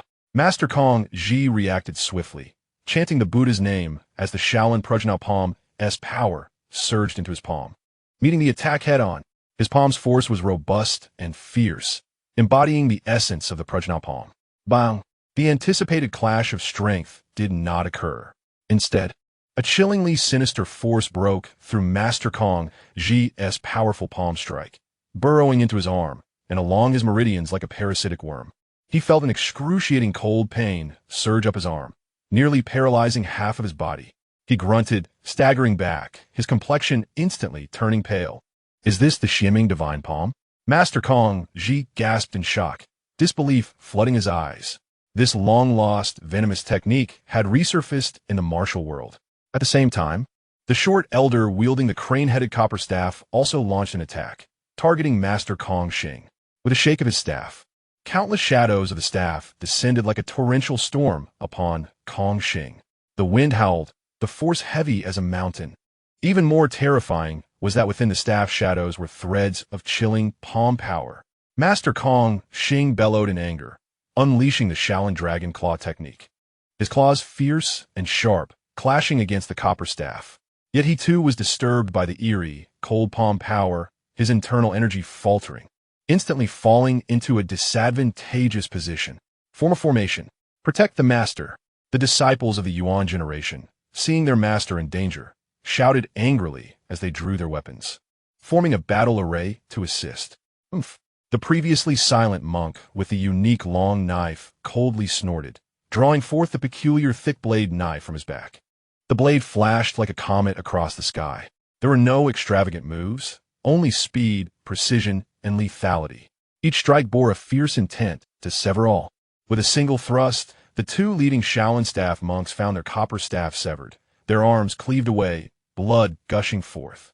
The monk wielding the knife moved like a tiger among sheep, his blade dancing, each cut sending sprays of blood. The Shaolin battle array crumbled before him, as if made of paper, instantly torn apart. The guest house was transformed into a scene of slaughter. The sinister palm power of the Qianming divine palm, the overwhelming might of the crane deer twin staffs, and the domineering blade of the monk intertwined to weave a deadly net. Masters Kong Ji and Kong Xing struggled under the combined assault of the two Qianming elders, retreating step by step. Meanwhile, the remaining Shaolin disciples suffered heavy casualties under the relentless blade of the monk. Within the span of a single incense stick's burning time, the internal energy of both Kong Ji and Kong Xing was eroded by the cold poison of the Qianming divine palm, both succumbing to immobilization, collapsing to the ground. The remaining Shaolin disciples were all defeated and laid powerless at the feet of the monk. The young gentleman, fanning himself, leisurely approached the subdued Kong Ji and Kong Xing. Looking down at them from a position of superiority, a playful smile curling at the corners of his mouth. The revered Shaolin monks? Merely this. Take them away. Chapter 65. The Grand Princess of the Yuan, Zhao Min. Meanwhile, in a secluded valley leading from Longzi to Guanzhong, Chun Yaliang huddled with the remnants of over 100 loyal members of the Beggar's Sect, like lost dogs seeking shelter. The campfire cast flickering shadows upon faces filled with fear and low morale. The tragic deaths of elders Hong Zhunshan and Meng Juzi, along with the terrifying spectacle of the new leader of the Ming sect unleashing the 18 dragon-subduing palms, haunted each person like a nightmare. Leaning against a cold boulder, Chun Yaliang's face was dark and stormy, as if it could drip water. The meticulously orchestrated siege not only ended in failure, but also resulted in the loss of the elite forces within the organization, tarnishing its reputation.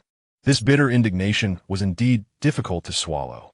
At that moment, a faint, almost imperceptible sound of footsteps echoed in the darkness. A figure, cloaked entirely in black, with its face obscured by the shadow of its hood, appeared like a wraith in the shadows near Chun Yaliang. Chun Yaliang was startled, but upon discerning the figure's attire, he quickly suppressed his fear, rose respectfully, and approached hastily, murmuring, "Master." The masked monk's voice emerged coldly from beneath the hood, suppressing an underlying fury. "What news? Has the Ming sect perished atop the bright summit?" Chun Yaliang's facial muscles twitched as he lowered his head in shame. "Master, your disciple is incompetent. The Ming sect has not been extinguished." "What?" The masked monk's voice sharply escalated, imbued with a chilling intensity. "A waste. With thousands of troops, and with Hong Zhunshan and Meng Juzi stationed, you could not conquer even a severely weakened Ming sect?" Chun Yaliang hurriedly defended himself. "Master, please quell your anger. It is not that the disciples did not exert themselves. It is that the new leader of the Ming sect, he is too formidable." A flicker of fear crossed his eyes as he spoke of Lin Feng, a young man whose martial prowess was astonishingly high. The legendary 18 dragon-subduing palms of Elder Hong and the dog-beating stick technique of Elder Meng were rendered ineffective before him. Both elders had perished at his hands. He detailed Lin Feng's appearance, especially noting the company of Zhao, Zhang Wuji, Yang Buhui, and Yinli. Lin Feng? And a few wet-behind-the-ears children? The masked monk's body trembled violently at the revelation, his voice wavering with disbelief. "It is him. And that little girl? How could they possibly have escaped?" He had personally sealed Lin Feng and Zhao within the secret chamber of the Ming sect's forbidden grounds. With the dragon-ending stone fallen, there was no way out. How could they be alive, and now serve as the leader of the Ming sect? A wave of shock and an indescribable fear gripped Qiankun's heart instantly. This Lin Feng had repeatedly thwarted his plans. He forced himself to quell the tumult within and spoke with a restored, icy tone. Yet even darker, Chun Yaliang. "Listen closely. Keep a close watch on this Lin Feng. From now on, I want to be informed of his every movement. Should there be the slightest disturbance, send a pigeon to report to me immediately. Understand?" "Disciple understands. I shall exert my utmost efforts," Chun Yaliang quickly affirmed. "Humph." The masked monk snorted coldly, saying no more. His form flickered and vanished as if melding into the night. In the ancient pass of Xiao, in the backyard of an inn that had just witnessed a one-sided massacre, a young gentleman reclined leisurely in a grand chair, playing with a Shaolin relic recently confiscated from Master Kong Ji. The two elders of Xianming stood guard on either side, while the monk Ku Tuo loomed like an iron tower at the entrance. A shadow flitted, and the masked monk silently appeared before the young gentleman, bowing respectfully, "Your Highness." It was revealed that this young lady, disguised as a man, was named Min Min Timur, the daughter of the powerful Yuan dynasty Prince Chahan Timur, who wielded supreme military authority. She was conferred the title of Princess Xiamen, a noble of the Yuan dynasty, holding an esteemed position. "Has the master returned?" Zhao Min raised her eyes, her bright gaze sparkling. "How did it go? Did that band of beggars succeed?" The masked monk removed his facial covering, revealing a cunning and malevolent visage. This man was none other than the elusive Shaolin monk Yuan Jun, a secular name, Qiankun. Yet at this moment, he presented himself before the young lady as meek as a kitten, speaking with utmost respect and caution. Qiankun's voice was low and carried an unmistakable gravity. "I report to your highness, Qianliang has failed. The Ming sect has not only survived, but has instated a new leader." "Oh," Zhao Min raised an eyebrow, intrigued. "A new leader? Who is it? Young Xiao? Or Yin Tianzheng?" "Neither." Qiankun's voice took on an odd tone. "It is a young man named Lin Feng. He is merely in his 20s, yet his martial skills are unfathomably high. He managed to slay the two elder leaders of the beggar sect, Hong Zhunshan and Meng Jizi, amidst an assault from thousands. Moreover, astonishingly, Qin Yaliang reported that this individual is capable of executing the beggar's sect's secret technique, the 18 dragon subduing palms." "The 18 dragon subduing palms?" Her eyes suddenly ignited with remarkable brilliance, and the folding fan in her hand ceased to sway. How fascinating! Such exceptional martial prowess at such a tender age, and to wield the ultimate skill of the beggar's sect. This new leader of the Ming sect is indeed a remarkable figure. A challenging smirk graced her lips as she mused. "Master, what do you think? If I were to personally meet this leader Lin, how would it fare?" Qiankun's heart raced at her words, hastily advising, "Your Highness, you must not. This fellow possesses unpredictable martial skills and profound cunning. Even I was momentarily negligent and narrowly escaped a deadly trap at his hands. He has just ascended to his position, with his vigor at its peak, surrounded by skilled allies. Venturing forth now is far too perilous." Moreover, he shifted his tone, his voice turning cold and laced with temptation. "Your Highness, consider this. The two elders of Huashan, the 5 of Kong Tong, the Yime's extermination and their disciples, the 5 heroes of Wudang, and the couple He Taekong of Kunlun, along with Kong Ji and Kong Xing of Shaolin. These formidable figures of the Central Plains martial world are now entrapped within our net. This is a once-in-a-lifetime opportunity. If we thoroughly stir this pot, causing the Central Plains martial world to be fraught with anxiety and suspicion, descending into chaos, how can the Ming sect, situated at the vortex of this storm, remain unscathed? At that juncture, they will undoubtedly be swept away, once they have exhausted each other's strength. Your Highness can then strike with thunderous force, tidying up the aftermath, capturing the Ming sect alongside these so-called righteous sects in one fell swoop. Is this not more efficient, more secure, more intriguing?" As Zhao Min listened to Qiankun's analysis, her eyes sparkled, and her fingers lightly tapped the ivory fan's ribs. She glanced at Kong Ji and Kong Xing, whose faces were ashen, then recalled the other martial experts who had been secretly apprehended, her lips curling into an increasingly playful smile. "Stir the waters and capture them all," she softly repeated, her eyes glistening with the excitement of a hunter witnessing prey fall into a trap. "What the master has said resonates with me. Let us stoke this fire even further. This princess shall see what waves this newly appointed leader of the Ming sect can stir in this grand game." She swiftly unfurled her fan, gently waving it, her gaze shifting towards the northwest, as if piercing through countless mountains to behold the towering bright summit of Kunlun. Chapter 66. The 9 Yang divines skill the wind howled as 5 figures stealthily departed from the tumult and bloodshed of the bright summit. Lin Feng had donned a simple blue long gown, while Zhao was dressed in a water-green village girl's attire, her headscarf concealing much of her face, revealing only her pair of lively eyes.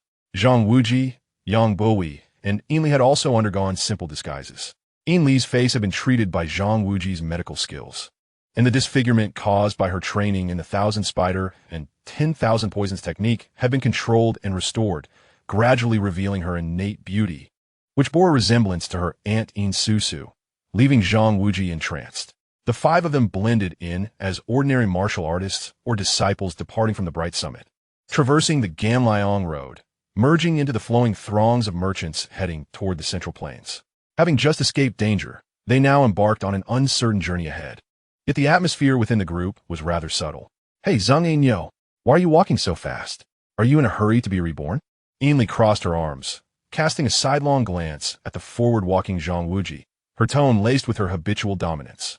Young Buhui, unable to bear the sight of Zhang Wuji being bullied, interjected, "Sister Li, you must not speak to Brother Wuji like that. You're the little girl." Ainli retorted, her tone elongated intentionally, glancing at Lin Feng, who walked calmly in the middle. "You're the little girl. You." Yang Buhui continued to argue, but Zhang Wuji, exasperated, pulled her back, saying, "Sister Buhui, Ali, let us not quarrel. We must focus on our journey." He wore a gentle expression of helplessness, yet his gaze involuntarily flickered towards Lin Feng, imbued with a hint of uncontainable curiosity and eagerness. Zhao quietly followed beside Lin Feng, her presence as silent as a shadow. Occasionally, her eyes would dart to the bickering Yang Buhui and Ainli ahead, before settling softly on Zhang Wuji, ultimately lingering tenderly on Lin Feng's profile. The journey to Ling Shidao seemed to entail more than merely delivering the Qiankun to her mother. There must be other plans in motion. Nevertheless, she concealed these thoughts deep within her heart, allowing only a profound trust and reliance to shine through when she gazed at Lin Feng. Her mother, being the Zishan Long Wang of the Ming Jiao, was technically Lin Feng's subordinate. He surely bore no ill intent toward her. Lin Feng, observing all of this, wore a faint smile at the corner of his mouth. He deliberately slowed his pace, walking alongside Zhang Wuji. "Brother Zhang, previously you utilized your skills at Guangmingding to heal the Eagle King, and then you engaged in combat with the Bagua's 9-bagged elder Hong Jinshan. To what extent have you mastered the Juyang Shengong?" Zhang Wuji promptly replied, "Master, while my Juyang Shengong possesses immense power, it is still only in its initial stages of mastery, lacking in refinement." His eyes sparkled with genuine eagerness for knowledge. "However, I do have an unspoken request. Might you be willing to offer some guidance? I wish to experience firsthand the disparity between the Juyang Shengong and your own formidable skills." Lin Feng paused, regarding Zhang Wuji's youthful and vibrant visage, a flicker of appreciation passing through his eyes. This young man, endowed with extraordinary martial arts, yet possessing a pure heart, indeed required further honing and direction. I am unworthy of such praise. Mutual sparring is merely a path to martial refinement. This place, with its verdant mountains and clear waters, is quite serene. His gaze swept over a valley embraced by lush trees. The bickering between Yang Buhui and Ainli ceased, both curiously turning to look. Zhao quietly stepped back a few paces, allowing space for the two, her eyes reflecting concern. In the valley, the stream babbled gently, and birds chirped softly. Zhang Wuji inhaled deeply, clasping his fists in salute. "Master, please bestow your teachings." No sooner had he spoken than an intense aura erupted around him. A surge of the most vigorous and radiant energy exploded forth. His garments swirled as if propelled by an unseen wind, resonating with sound. His eyes shone with brilliance, unabashed, as the Jiang true energy surged through his meridians like the roaring Yangtze River. "Excellent. Comme fort," Lin Feng praised, his form immovable as a mountain. He simply raised his right hand, palm facing Zhang Wuji, as an invisible vortex began to circulate before him. The sixth layer of the Qiankun Ni's force displacement technique had been activated. Zhang Wuji made his move. He relied not on flashy techniques, but stepped forward, the ground trembling slightly beneath him, delivering a straightforward punch aimed directly at Lin Feng's core. The wind from his fist howled as a searing wave of heat rushed toward Lin Feng, as if a small sun were crashing down upon him. This punch contained the overwhelming might of the Juyang Shengong, powerful enough to split stone. Lin Feng rotated his right hand slightly, allowing the invisible vortex to accelerate instantly. Zhang Wuji's fist, capable of shaking mountains, was effortlessly redirected by the swirling energy, dissipating harmlessly. The tremendous shockwave generated by the Jiyang true energy grazed Lin Feng's body, crashing into the mountainside behind him, producing a thunderous roar as debris cascaded down. A jolt of realization struck Zhang Wuji. Although he understood the master's martial prowess was unfathomable, to see his own concentrated effort, a punch infused with 70% of his strength, so easily neutralized, was a revelation of the vast disparity between them. His fighting spirit surged even higher, and with a fierce shout, he launched both palms forward. The force of his palms was like a tidal wave, layered upon layers, each strike imbued with the scorching and vigorous Jiyang true energy, instantly enveloping Lin Feng. Lin Feng's form danced like a willow in the wind, weaving through the tempest of Zhang Wuji's palm shadows. At times, he would flick his fingers lightly, striking the points of Zhang Wuji's palm power at its peak, redirecting the force. At other times, he would gently wave his hand, as if plucking the strings of an invisible zither, guiding the surging power into the void. The exquisite interplay of the Qiankun was on full display in his hands, as if they were engaged not in combat, but in a graceful dance. Zhang Wuji's Jiyang true energy, potent enough to incinerate gold and melt iron, could not even graze the hem of Lin Feng's attire. Brother Zhang, do not hold back. Give it your all. Let me witness the true might of the Jiyang Shengong. Lin Feng's calm voice resonated, laced with encouragement and anticipation. Zhang Wuji was thoroughly ignited by his competitive spirit. He stepped back suddenly, arms wide, his chest heaving violently, and his skin began to exude a faint reddish-gold hue. The temperature in the valley soared abruptly. Vapor rose from the surface of the stream.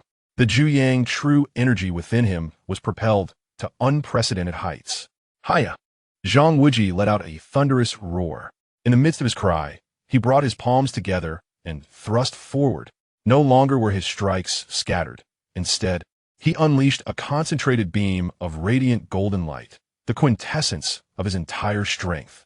Where the beam passed, the air distorted with a piercing shriek. This was the Jiyang's most difficult technique to master, Jiyang Guanri. Its power was unparalleled. This time, Lin Feng did not employ the Qiankun to deflect the force. His eyes blazed with intensity, not flinching nor retreating, his chest slightly thrust forward, as if he intended to meet this blazing strike head-on. Master! Young Master! Young Buhui, Xiao, and Ainli exclaimed in unison. Boom! The radiant golden beam struck solidly against Lin Feng's chest. The violent Jiyang true energy surged into Lin Feng like a torrent breaking through a dam.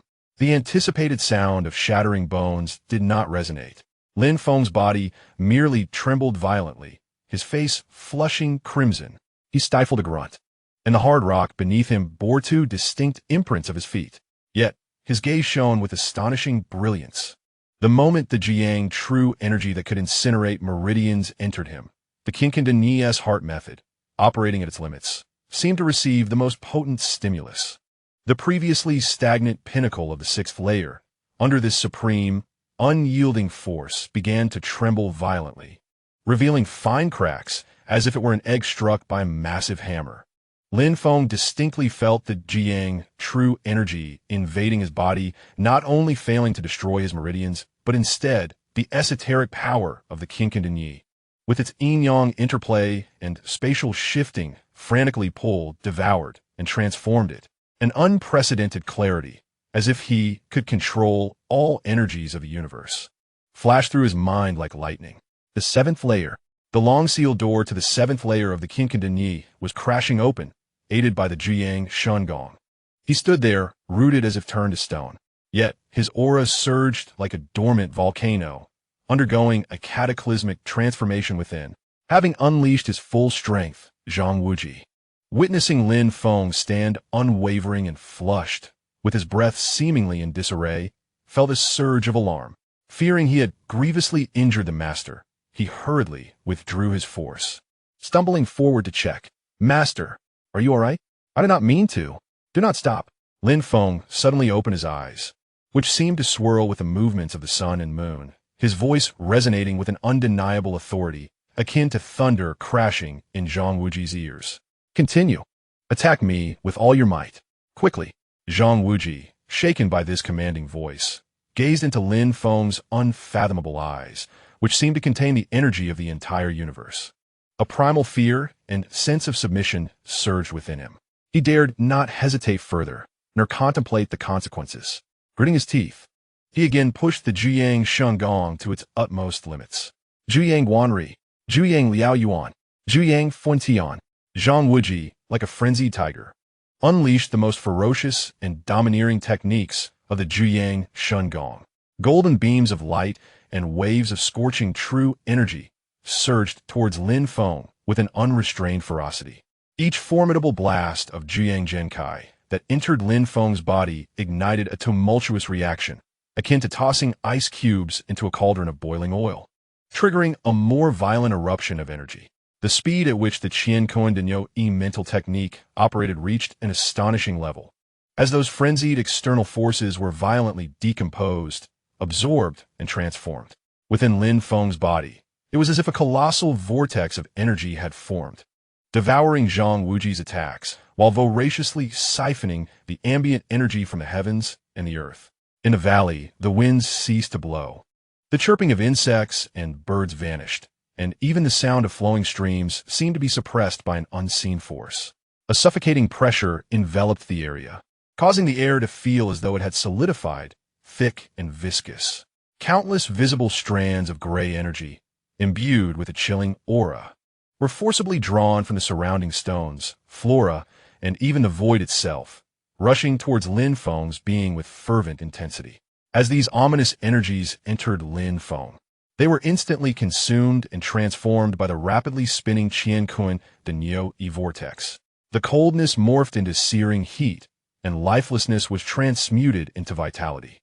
An unprecedented force, both indomitable and destructive, began to coalesce in the palm of Lin Feng's hand, resembling a miniature sun that radiated blinding light and terrifying heat. Brother Zhang, take heed. Lin Feng's voice resonated as though emerging from the depths of the abyss, carrying an indifferent authority.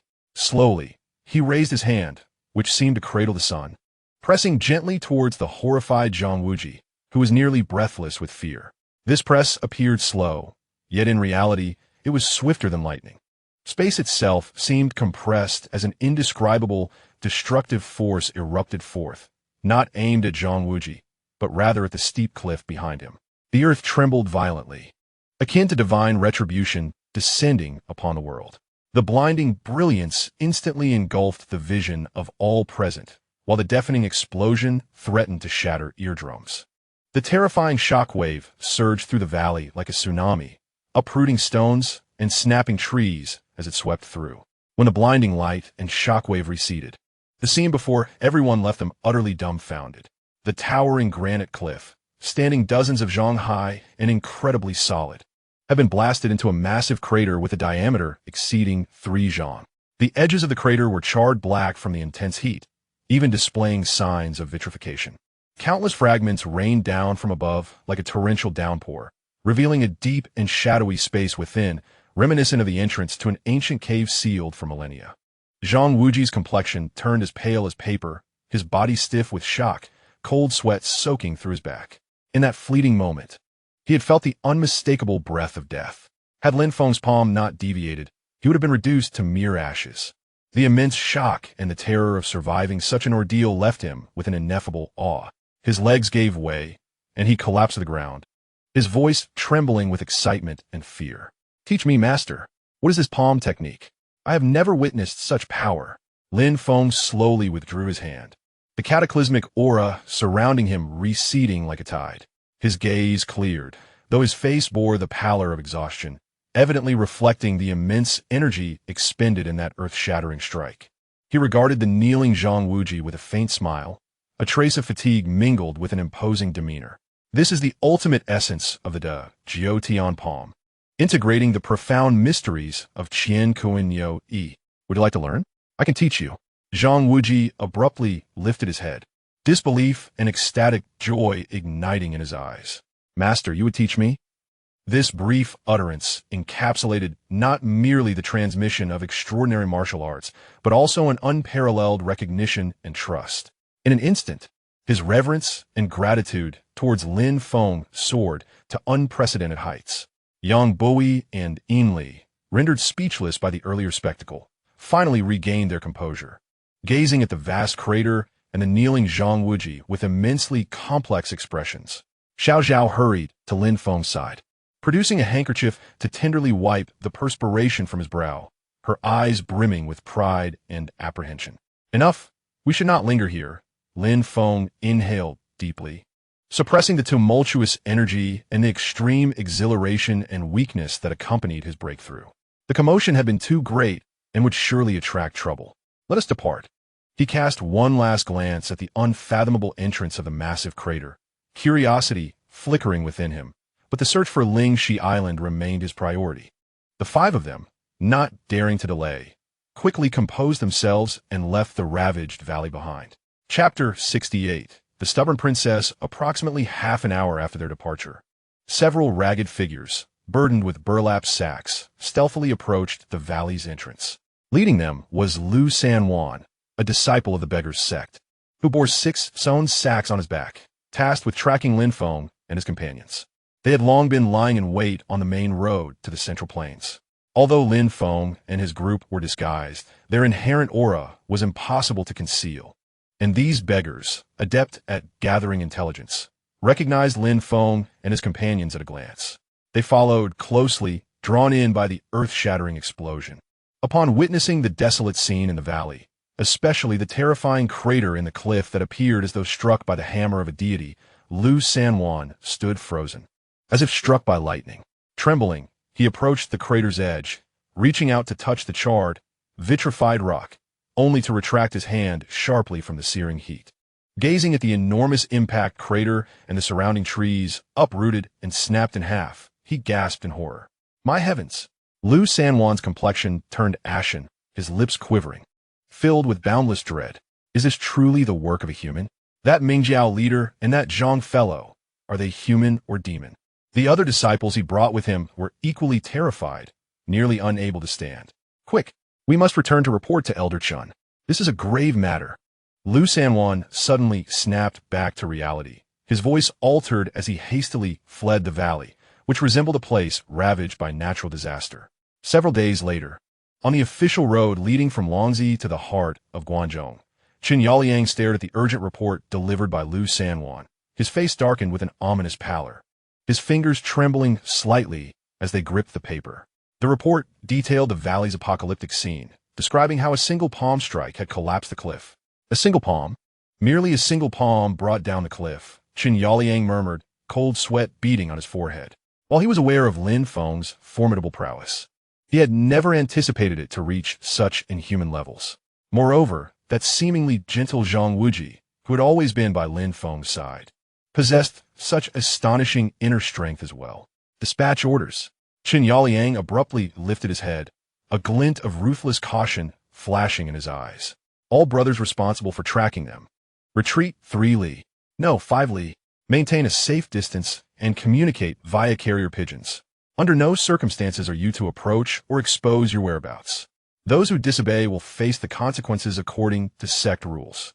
He understood profoundly that, in the face of such a being, any proximity was tantamount to seeking death. 3 days later, Lin Feng and his companions entered the jurisdiction of Guangzhou, settling at a large town by the Weishui River for rest. Qin Yaoliang's spies, stationed in inns and docks, finally gleaned critical information from Lin Feng's sporadic conversations and inquiries to the boatmen about maritime vessels. They intended to head to Zhangzhou Prefecture and then set sail. The news spread like wildfire through the Beggar's Sects clandestine channels, swiftly reaching Qin Yaoliang. He dared not delay for a moment, immediately transmitting the urgent message through discreet means to his superior, Yuan Zhen, Qiankun, in a hidden estate outside Luoyang. Yuan Zhen, Qiankun, scrutinized the confidential letter from Qin Yaoliang, his brow furrowed in concern. Zhangzhou Prefecture? Set sail? Or Lin Feng's intentions? Doubts surged within him. Regardless, Lin Feng's movements must be promptly reported to the princess. He immediately set off for Zhao Min's temporary headquarters in Luoyang. In the exquisitely decorated study, Zhao Min was engrossed in admiring the Yijin sword she had acquired from the hands of the ruthless master Mieju, the 2 elders of Xinming. Ada, the eight-armed divine sword Feng Dongbei, Air, the great strength diamond finger, San, a master of the diamond gate. And Master Ku stood respectfully by her side. Master, what is the urgency? Zhao Min asked lazily without raising her head. Princess. Yuan Zhun bowed deeply, his voice grave. Qin Yaoliang has reported that Lin Feng's party has entered Guangzhou, with their destination being Cangzhou, intending to set sail. Set sail? Zhao Min paused, slowly lifting her head. Her bright eyes suddenly ablaze with an astonishing brilliance, a hint of an aggressive and intrigued smile curling at the corners of her mouth. Interesting. Why abandon the throne of the leader of the Ming sect after a hard-fought battle and rush to the sea? This new leader of the Ming sect indeed acts unexpectedly. She rose to her feet, gracefully unfurling a jade fan and gently waving it. I truly wish to see what treasures lie beyond the seas that compel him to mobilize such forces. Her gaze swept over the Xianming elders and others, her tone imbued with an undeniable determination. Mr. Liu, Mr. He, Adai, Heir, San, Master Ku, pack your belongings and prepare swift horses. This princess will personally set sail to meet this Linda Jiaozhu. Yuan Zhun, Qiankun, was taken aback by her words and quickly stepped forward to advise, Princess, this is utterly inadvisable. The sea is fraught with peril, and Lin Feng's martial prowess is unfathomable, with skilled allies by his side. Your Highness, you cannot recklessly venture into danger. The urgent matter at hand is to seize the opportunity while the masters of the various sects in the Central Plains are captured, leaving them leaderless, to annihilate Shaolin, capture Zhang Sanfen, and utterly destroy the martial world of the Central Plains. This is a once-in-a-thousand-years opportunity. He paused, glancing at the impassive Master Ku, and continued, as for Lin Feng's voyage, it would be wise to have Master Ku lead a group of loyal masters from the Central Plains to secretly follow him. This will serve to monitor his movements and seize any opportunity to strike, whether to capture or kill. In this way, your Highness can remain at the center, controlling the situation, fulfilling the grand task entrusted by the prince, while simultaneously eliminating Lin Feng, a significant threat. Would that not be a perfect solution? Zhao Min, while fanning herself, listened to Qiankun's analysis, her bright eyes flickering as if weighing the pros and cons. The study fell into a momentary silence. The Xianming elders remained expressionless, while Ada, Air, and San stood like wooden statues. Master Ku, upon hearing the name of Lin Feng, exhibited a fleeting glimmer of sharpness in his eyes, quickly concealed. After a moment, the playful smile reappeared on Zhao Min's lips. She snapped her fan shut with a sharp sound and lightly tapped Qiankun's shoulder with the tip of the fan. Master, your wisdom in statecraft is indeed commendable. However, she elongated her tone, her eyes sparkling with mischievous light. This game would lack much enjoyment without this princess personally participating. As for the matter with Shaolin, let us proceed as per your plan. Regarding this journey to the sea, her gaze turned toward the northeast, as if envisioning the turbulent waters of the Buhui Sea. This princess is determined to go, but rest assured, I will have Master Ku lead Ada, Air, San, and the others ahead to lay the groundwork. This princess will wait until the situation with Shaolin settles before venturing out to sea to rendezvous with them, giving that Lin Jiaozhu a grand surprise. Qiankun sighed inwardly, knowing the princess had made her decision. Any further persuasion would be futile. He bowed deeply. Your Highness is wise. I shall proceed to arrange the affairs concerning Shaolin and will not disappoint your expectations. Yet, a shadow of unease flickered deep within his eyes. Lin Feng's voyage and Zhao Min's determination to join him seemed increasingly beyond his control. Chapter 69. Setting Sail. Half a month later, by the shores of the Buhui Sea. At the Cangzhou Pier in the Hejian Prefecture, the briny sea breeze swept over the dock, carrying the crispness of early autumn. The mooring ropes of the anchored vessels creaked mournfully, akin to a low wail. The murky waters shimmered with a grayish-yellow hue, waves crashing against the rocks and decayed wooden piles, sending up murky foam. The air was thick with a pungent blend of fishy odors, brine, and the acrid scent of tung oil. A medium-sized ship lay quietly docked deep within the harbor, its dark brown hull weathered by storms and etched with the scars of time. The large mainsail had yet to be raised, drooping like the wings of a dormant beast. The crew busily shouted as they carried the last few baskets of supplies and fresh water along the gangplank into the hold. their coarse shouts intermittently carried away by the sea breeze.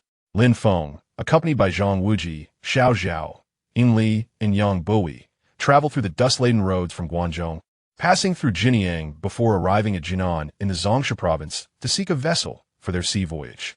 During this time, Zhu Yuanzhang and others received a pigeon message in Guangzhou, learning that the Bright Summit was safe and that the Five Elements flag had a new mission, prompting their withdrawal to Fengyang. Thus, Lin Feng missed meeting with Zhu Yuanzhang, Suda, and Tang He. However, this was of no concern. Lin Feng would eventually confront them. Along the way, the observant Zhao noticed that they were being followed by members of the Beggar's Sect and quickly informed Lin Feng, who dismissed her concerns. Meanwhile, Yang Xiao, Yin Tianzhong, Wei Yuxiao, and Zhou Jian, accompanied by a handful of elite disciples from the Ming sect, had already departed from the Bright Summit and secretly reached the vicinity of Shaolin Temple in Songshan. They had not detected any unusual activity. For the time being, Shaolin Temple remained unscathed. Yet, the 6 major sect masters who had previously gone to the Bright Summit had seemingly not returned to their respective sections. It appeared that Zhao Min's subordinates had already acted against the masters returning from the Bright Summit. However, they had yet to make a move against Shaolin Temple. There was still time to act before Zhao Min carried out a bloodbath at Shaolin and framed it on Wudang. Lin Feng stood at the bow of the ship, gazing at the vast gray-yellow sea ahead, his demeanor calm and composed. The dichotomy of good and evil was inescapable. The prejudices within the hearts of men were like insurmountable mountains. Although Lin Feng seemed to have resolved the conflict atop the Bright Summit, it was largely due to his unparalleled martial prowess temporarily prevailing.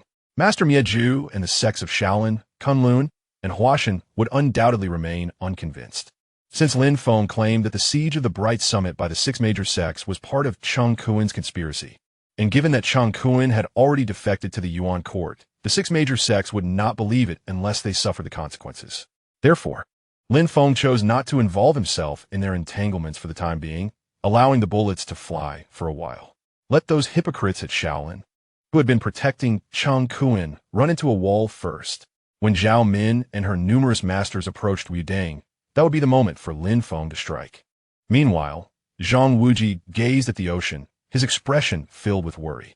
It seemed he was reminded of his adoptive father, Xie, far away on the ice and fire island.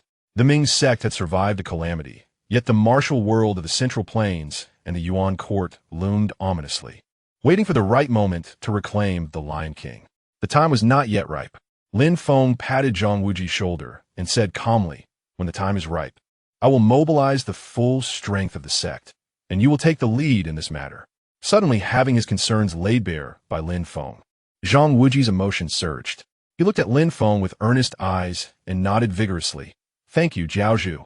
On another side, Yang Buhui excitedly clung to the ship's railing, half her body leaning out as she pointed at the circling seagulls at the horizon, calling out cheerfully, "Look, those birds are flying so high.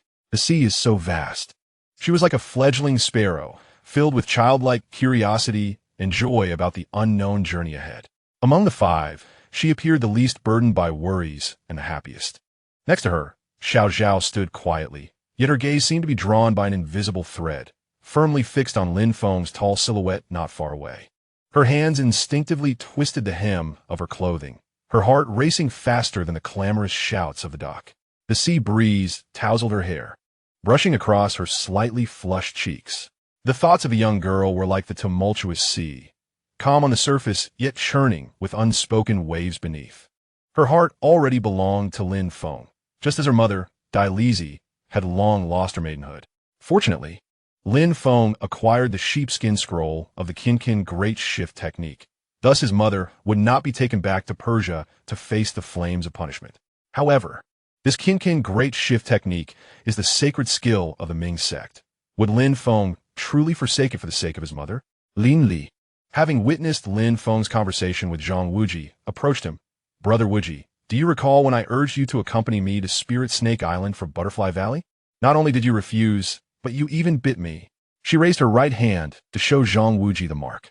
"Cousin, did we not ultimately go to Spirit Snake Island together?" Zhang Wuji blushed and hurriedly reassured her. "But can the present compare to then? I will remember this for a lifetime. You must treat me well, or I will report to Leader Lin and have him give you a sound beating," Yin Li declared fiercely to Zhang Wuji. All right, I will treat you well. Zhang Wuji hastily replied. Yet in his mind, the image of Zhou's Zhiruo flickered past. Lin Feng smiled as he cast a glance at Zhang Wuji and the others, then rested one hand on the rough ship's railing. His gaze calmly directed towards the chaotic gray-yellow of the sea and sky. The harbor of Sangzhou had receded behind him, temporarily separating him from the clamor and intrigues of the central plains, obscured by the murky waters. He instinctively raised his hand, gently pressing it against his chest through his outer robe. There, the sheepskin scroll of the Qiankun Great Shift, wrapped in oilcloth, lay close to his skin, a slight chill seeping through the fabric. This scroll held the crucial secret to attaining the 7th level of the Qiankun Great Shift technique. Yet Lin Feng had effortlessly crossed into it during his spar with Zhang Wuji, although his cultivation level remained at the peak of the 7th rank. Lin Feng distinctly felt his strength had surged. Dealing with the formidable golden metal enforcers, the Xianming elders under Zhao Min, should pose little challenge now. Every move he made was likely relayed through the Beggars Guild's spies to Zhao Min, which he first had to Shaolin or come after him. And what of Spirit Snake Island? The purple, sure Dragon King Dai Qi and the Persian envoy. A barely perceptible smirk tugged at Lin Feng's lips, forming a cool and resolute arc raised the sails. Weigh anchor. The captain's rough shout abruptly tore through the clamor of the dock. The heavy chains rattled as the anchor was slowly lifted from the murky waters. The sailors called out, straining to pull the thick ropes. The massive mainsail, which had been hanging low, unfurled like a great bird spreading its wings, suddenly billowed with the forceful sea breeze, producing a deep and powerful boom. The ship jolted, as if a slumbering beast had been awakened. The wooden hull began to move slowly amidst the snapping of the rope and the crashing of the waves. The bow sliced through the murky waters, carving a frothy white trail as it sailed deeper into the vast Buhui Sea. Meanwhile, outside Sangzhou at the Shi Lu Villa, in the study, the fragrance of sandalwood lingered. It could not disperse the palpable tension in the air. Zhao Min reclined in a spacious rosewood chair draped with snow-white fox fur, her delicate white jade fan fluttering gracefully between her fingers. With each movement of her fair hand, the fan traced arcs in the dimly lit study, illuminating her elegantly sculpted chin and her fathomless eyes. The Kutuo stood nearby, as still as a statue. The Xianming elders, Hebai Wang and Lu Zhangke, stood to either side, their faces adorned with habitual flattery, yet their gazes sharp as eagles. A air, and a san, several masters of the Golden Bell sect, loomed like iron towers by the door, their presence heavy with a fierce aura. Suddenly, a dove swooped from the sky into the villa, and Zhao Yukin, one of the 8 divine archers, hurried in, kneeling to present the bamboo tube from the dove's leg to Zhao Min. Zhao Min unfurled the paper, her eyes brightening like the moon, her brows arching. It is time for us to act. Chapter 70. The Persian storm of 3 messengers in a vast expanse of azure waves, where the sea meets the sky. A remnant sun gradually sank into the dark blue waters, painting the western sky and the shimmering surface with a scene of tragic crimson. An island, isolated in the boundless sea, resembled the dark back of a colossal beast, quietly lying in the blood-colored twilight. This was Spirit Snake Island. Deep within the island, in a secluded area far from the foreshore, a few gnarled old trees whispered in the briny sea breeze, casting grotesque and swaying shadows. A solitary grave lay hidden in the depths of the shadows, lacking a headstone. Only a few rough stones were haphazardly piled, covered in damp moss and clusters of wild grass bent by the sea wind. Granny Jean Hua, or rather, the purple-shirt Dragon King Dai Qi, stood silently before the grave. She had shed her tattered disguise, donning a finely crafted yet somber purple garment. The sea breeze tousled her slightly curled sideburns, revealing a pale, almost translucent profile. Time and profound sorrow etched deep lines at the corners of her eyes, yet could not conceal the extraordinary beauty that once captivated the bright summit. She held no iconic cane, allowing it to hang by her side, her delicate fingers unconsciously curling. In her other hand, she grasped a small bouquet of freshly picked, white wildflowers, damp with sea dew. Qian Yi, she softly called, as light as a sigh, instantly carried away by the weeping sea wind. Her gaze fell upon the nameless grave, vacant and distant. It seemed to penetrate the cold earth, recalling the defiant figure from many years ago atop the bright summit. 21 years have passed. Dai Qi's voice was hoarse and weary, each word seemingly forced from her chest. It was on this very day, atop the bright summit, that I drove a sword into you, and you tore my veil. Her fingers tightened suddenly, crushing the delicate white wildflowers in her palm, their juices staining her pale knuckles. You always claimed my heart soared higher than the heavens, but what has it led to? She tugged at the corners of her mouth, attempting a mocking smile, but only managed to move her stiff facial muscles, appearing exceedingly sorrowful. Trapped on this lonely island, guarding your grave, I cannot even dare to acknowledge my daughter. She slowly crouched down, disregarding the damp chill of the earth, resting her forehead against the cold rocks, her shoulders trembling slightly with suppressed grief. Xiao, my Xiao. Her voice choked, laden with a mother's deepest longing and guilt. I am sorry, my dear, for sending you into the dragon's lair at such a tender age. Suddenly, she raised her head, a fierce desire to survive and deep-seated worry igniting in her eyes. Today, it is the final deadline for the wind, cloud, and moon, 3 messengers to come for my life. If the Qiankun Great Shift is not in my Zhao's grasp, and if I'm taken back to Persia. Her voice was violently interrupted by a harsh cough, tearing through her heart. She bent over, her frail body trembling in the twilight like the last withered leaf in an autumn breeze. She painfully closed her eyes, and when she opened them again, the resolute fierceness belonging to the purple-shirt dragon king reassembled within her. She pushed against her knees, struggling to rise, wiping away a faint trace of blood from her lips. No, she inhaled deeply, the salty air tinged with rust, her gaze sharpening with determination, as if her previous fragility had merely been an illusion. I cannot concede like this. Forsha, you must. Before she could finish her thought, a piercing and sharp horn sounded suddenly from the eastern shore of the island, shattering the evening's tranquility. The sound carried the wildness and chill of foreign lands, akin to a call from the depths of hell, instantly fracturing the serenity of Spirit Snake Island at dusk. Dai Qi trembled violently, her complexion turning as pale as paper, the light that had just gathered in her eyes consumed by overwhelming terror and despair. She abruptly turned her gaze toward the source of the horn, her body tensed as if drawn taut like a bowstring. They have come. At last they have come. The wind, cloud, and moon, 3 messengers. The relentless harbingers of death from the Persian Ming sect.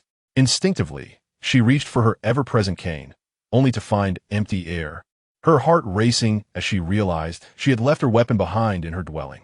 Cold sweat instantly soaked her back. She forcibly suppressed the turbulent blood and the overwhelming fear threatening to burst forth, casting one last deep gaze at the unmarked solitary grave. Her eyes filled with the anguish of farewell and reluctance. In an instant, she turned sharply, her purple figure darting like a wounded bolt of violet lightning towards the direction of her humble stone dwelling. No matter what, she had to obtain a weapon, even if it meant a final struggle. The clearing in front of the stone house was bathed in the blood-red glow of the setting sun. 3 tall and imposing figures materialized like rocks out of thin air, emanating a chilling scent of the sea, blocking the only entrance to the stone house. Clad in bizarre Persian robes, not made of silk or linen, they reflected a metallic hardness. Their faces were obscured by menacing masks, revealing only their cold eyes, which glimmered ominously in the crimson sunset. They were indeed the 3 emissaries of the Persian Mingjiao, Miao Feng, Lu Yun, and Hui Yu.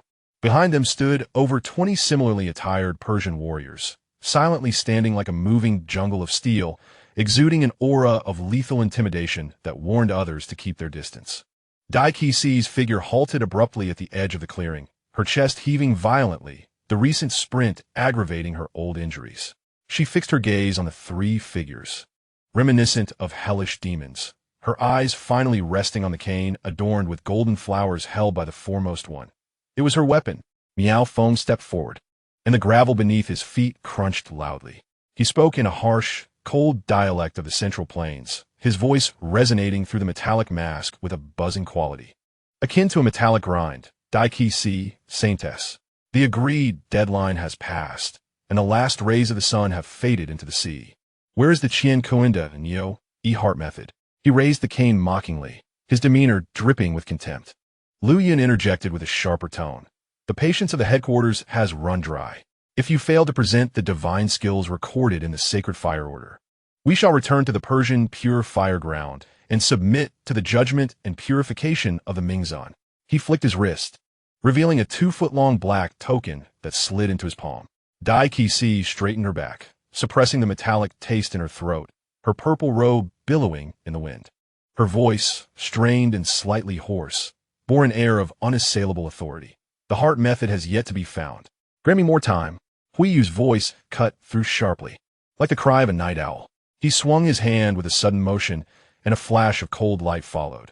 With a crack, rocks flew up at Dai Qi's feet. Heretic, only the purifying flames can cleanse your sins. Take her down. The last 2 words fell like a chilling hammer. With the command issued, murderous intent surged forth.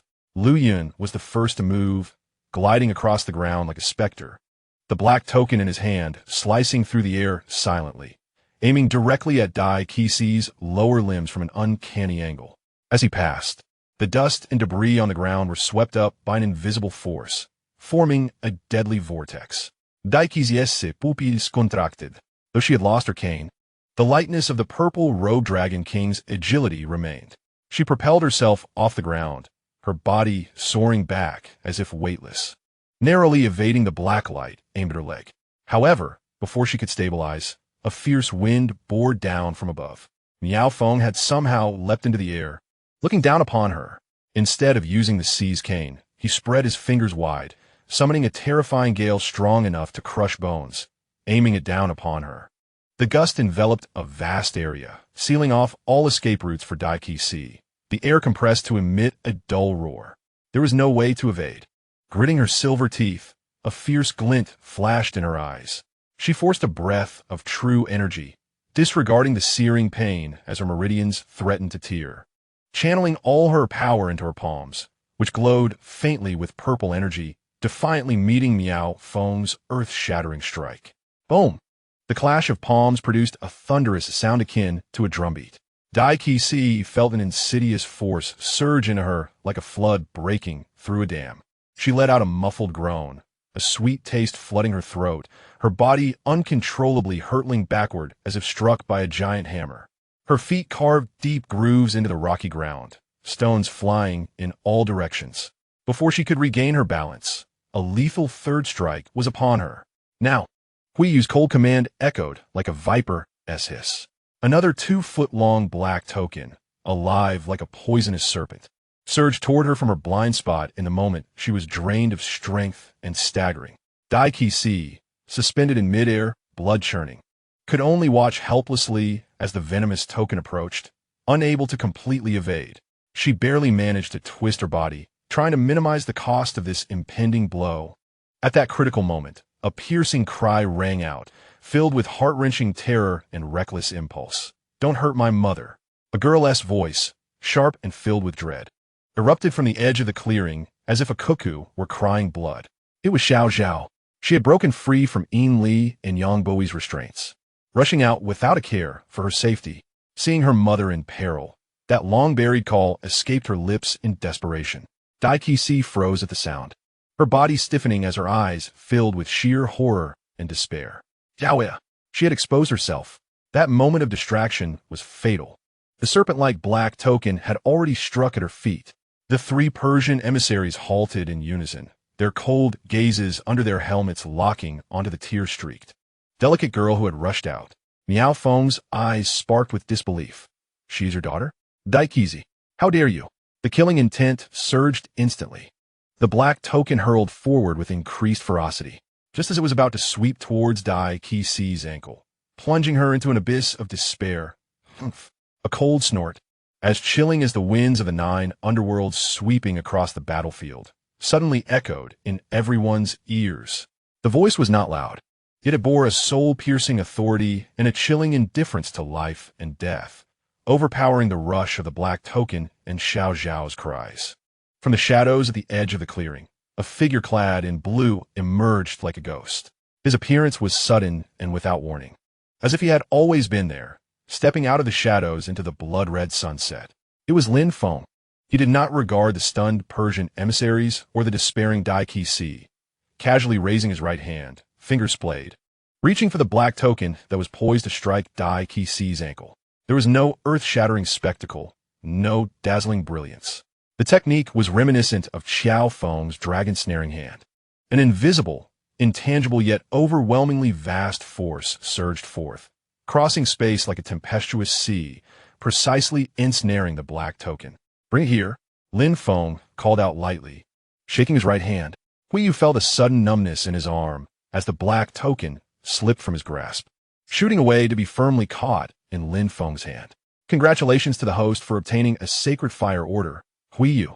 Hearing the system's rare notification, Lin Feng felt unfazed. The acquisition of special items always came with system prompts. Previously, he had received notifications when obtaining fragments of the sacred fire order from the corpse of the boy who died in Yang Boi's boudoir, and when he defeated Zhao to acquire a fragment as well. Even when Yang Xiao presented him with a piece of the sacred fire order to counter the sharpness of a Yijin sword, there was a system prompt. Yet, when he seized the Yijin sword from Zhiruo, there was no such notification. This indicated that the Yijin sword was not yet suitable for him to possess. Moreover, keeping the sword would undoubtedly attract the envy of martial artists across the world, forging an irreconcilable enmity with Yimei. From a broader perspective, Lin Feng's decision not to take the Yijin sword was indeed prudent. However, the Xingguo Ling was different. It was a sacred artifact of the Mingjiao. Upon arriving at Lingxi Island, Lin Feng encountered 3 Persians whose bizarre martial arts had completely subdued Jinhua Papa, and he instantly recognized them as the legendary Sanshi from Persia.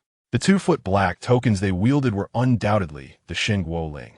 The piece Lin Feng had synthesized remained atop the Guangming Ding. How could Lin Feng possibly let go of the 3 Xingguo Lings held by the Sanshi? What? The Xingguo Ling was effortlessly snatched away from a distance. Huiyu let out a muffled grunt, his expression behind the helmet shifting dramatically, his tall frame stumbling backwards, taking 3 unsteady steps before barely regaining his balance.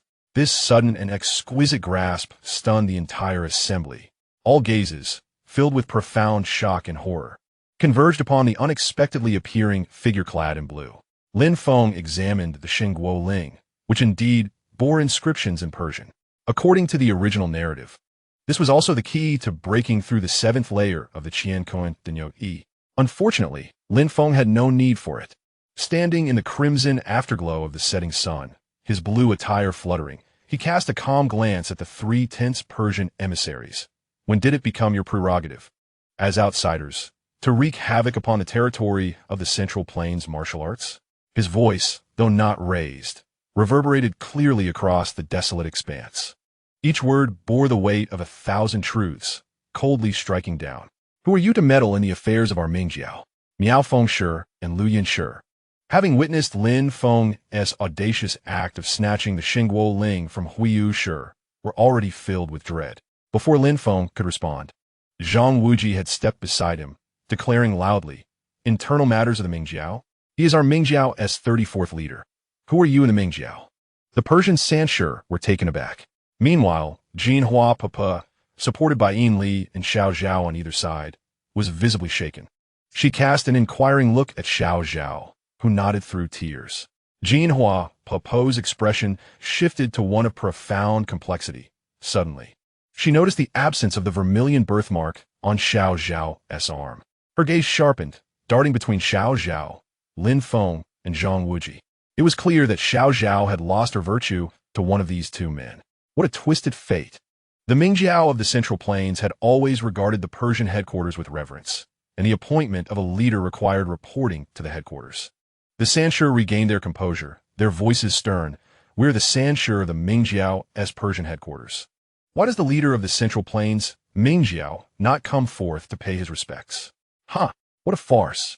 Lin Feng scoffed at their audacity to demand that he approach them. These Persians, let alone the Tang dynasty, had been ravaged by Mongolian cavalry a century ago. Though the Mingjiao had originated from Persia, its substantive ties had long since dissipated over the century. How could 3 mere emissaries demand my obeisance? Do you not realize that the citizens of the great nation of Huaxia do not bow to the rulers of foreign lands, let alone you barbarians from Persia? As Lin Feng's words fell, the Sanshi erupted in fury. However, wary of Lin Feng's previous display of power, they pondered their next move. Do you dare show disrespect to the headquarters? Our warships are en route, and the 12 Besu kings of Persia will soon arrive. We advise you to recognize your situation. If the Sanshur were akin to the carefree immortals of the Mingjiao, then the 12 Besu kings would represent the protectors of the faith. All experts of the 7th rank or higher.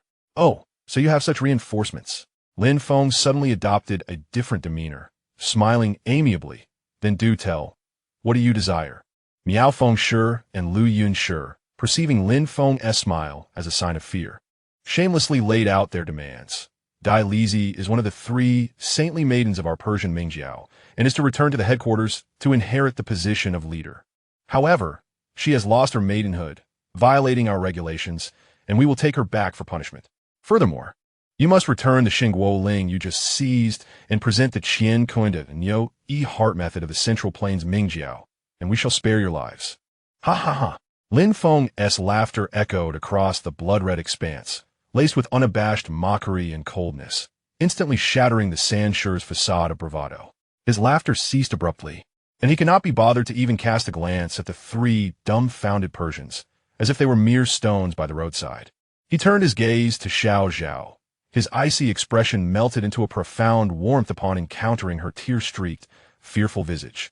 He withdrew a carefully wrapped sheepskin scroll from his bosom. Zhao.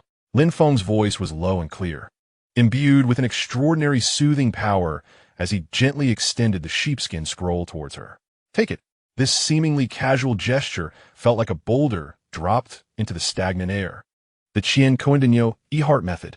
Miao Feng Shi gasped in astonishment, his eyes behind the helmet fixated greedily on the scroll, nearly piercing through the cold metal. Lu Yun Shi and Huiyu Shi similarly gasped, their muscles tensing instantly. That was the ultimate goal of their mission. Zhao froze, staring blankly at the sacred object Lin Feng offered, then at his calm and gentle gaze, momentarily hesitant to reach out.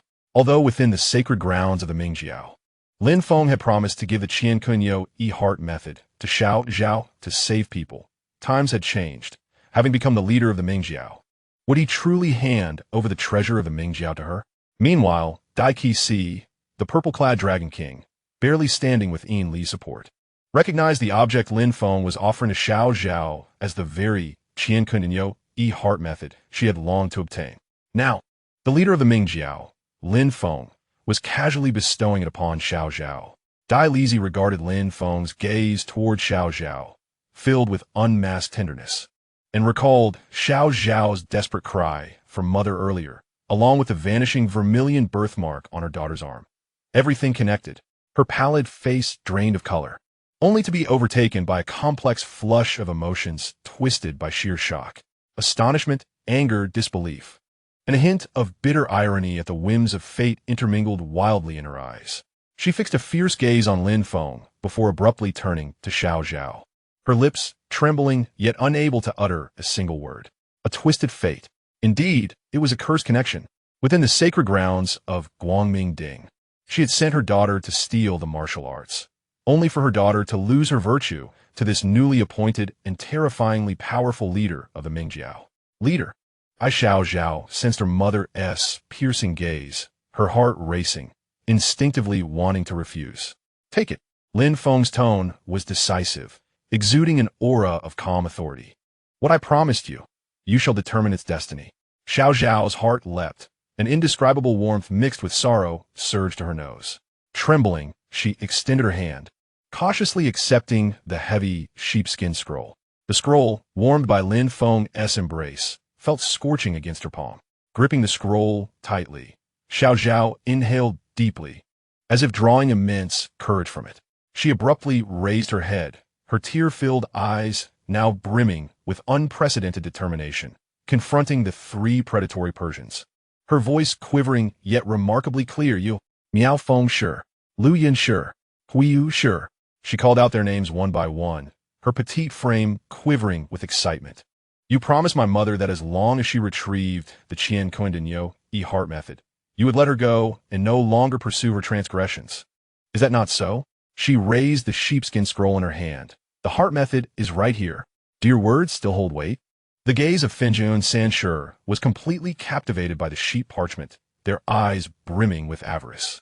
Miao Feng's Adam's apple bobbed slightly as he suppressed the fervor in his eyes, his voice tinged with excitement as he exclaimed, "Of course, it counts. Little saintess.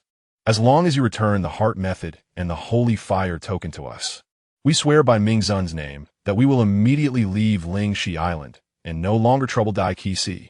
Lu Yinshi promptly added, his voice urgent indeed, "Hand over the heart method and the holy fire token, and we will depart at once. We shall not harm the saintess in the slightest." Although Hui Yushi remained silent, her intense gaze was firmly fixed on the items in Xiao Zhao's hands, revealing everything. Xiao Zhao bit her lip in anxiety. Turning to Lin Feng with eyes filled with a plea for support and affirmation. "Can I give it to them, young master?" Lin Feng met her gaze, a faint smile gracing his lips, exuding a confidence that looked down upon the world. He nodded gently, his tone as steady as stating an undeniable fact. "Of course you can. I have fully mastered this heart method. The 7th layer is complete, and it is of no use to keep it. Since your mother needs it to gain her freedom, take it." He paused, his gaze meaningfully sweeping over the 3 Persian envoys, as long as they kept their promise. This declaration resonated like thunder in everyone's ears.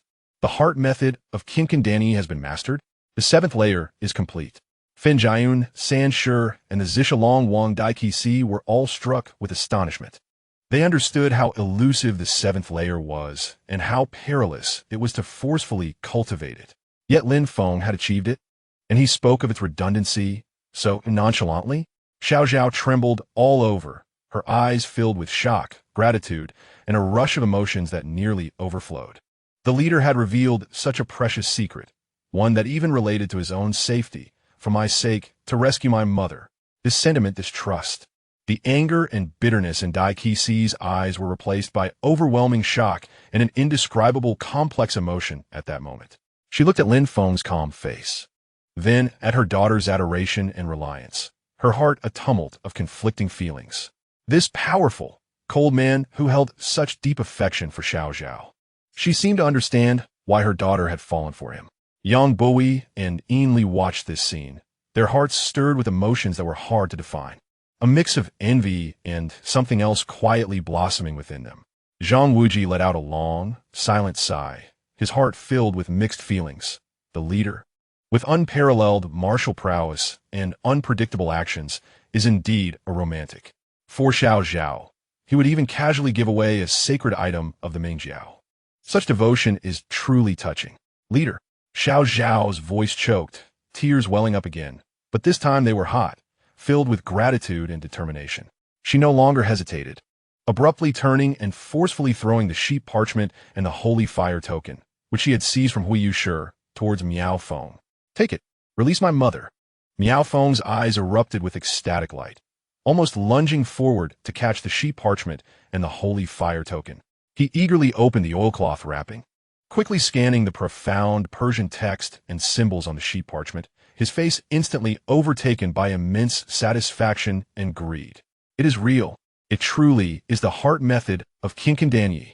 Lu Yunshi and Hui Yushi immediately crowded closer, their heads adorned with metal helmets huddled together, whispering excitedly, unable to contain their exhilaration as if they had already envisioned their return to the headquarters in unparalleled glory.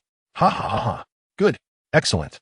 Miao Feng held the sheep parchment and the holy fire token tightly to his chest, as if embracing the entire world. He raised his head, looking at Xiao Zhao and Dai Qi with a gaze filled with feigned benevolence. "The little saintess has kept her promise, and we Finjun San Shi shall naturally uphold ours. Dai Qi, do take care. We shall depart." With a grand wave of his hand, he turned to leave Lingxi Island with his band of warriors.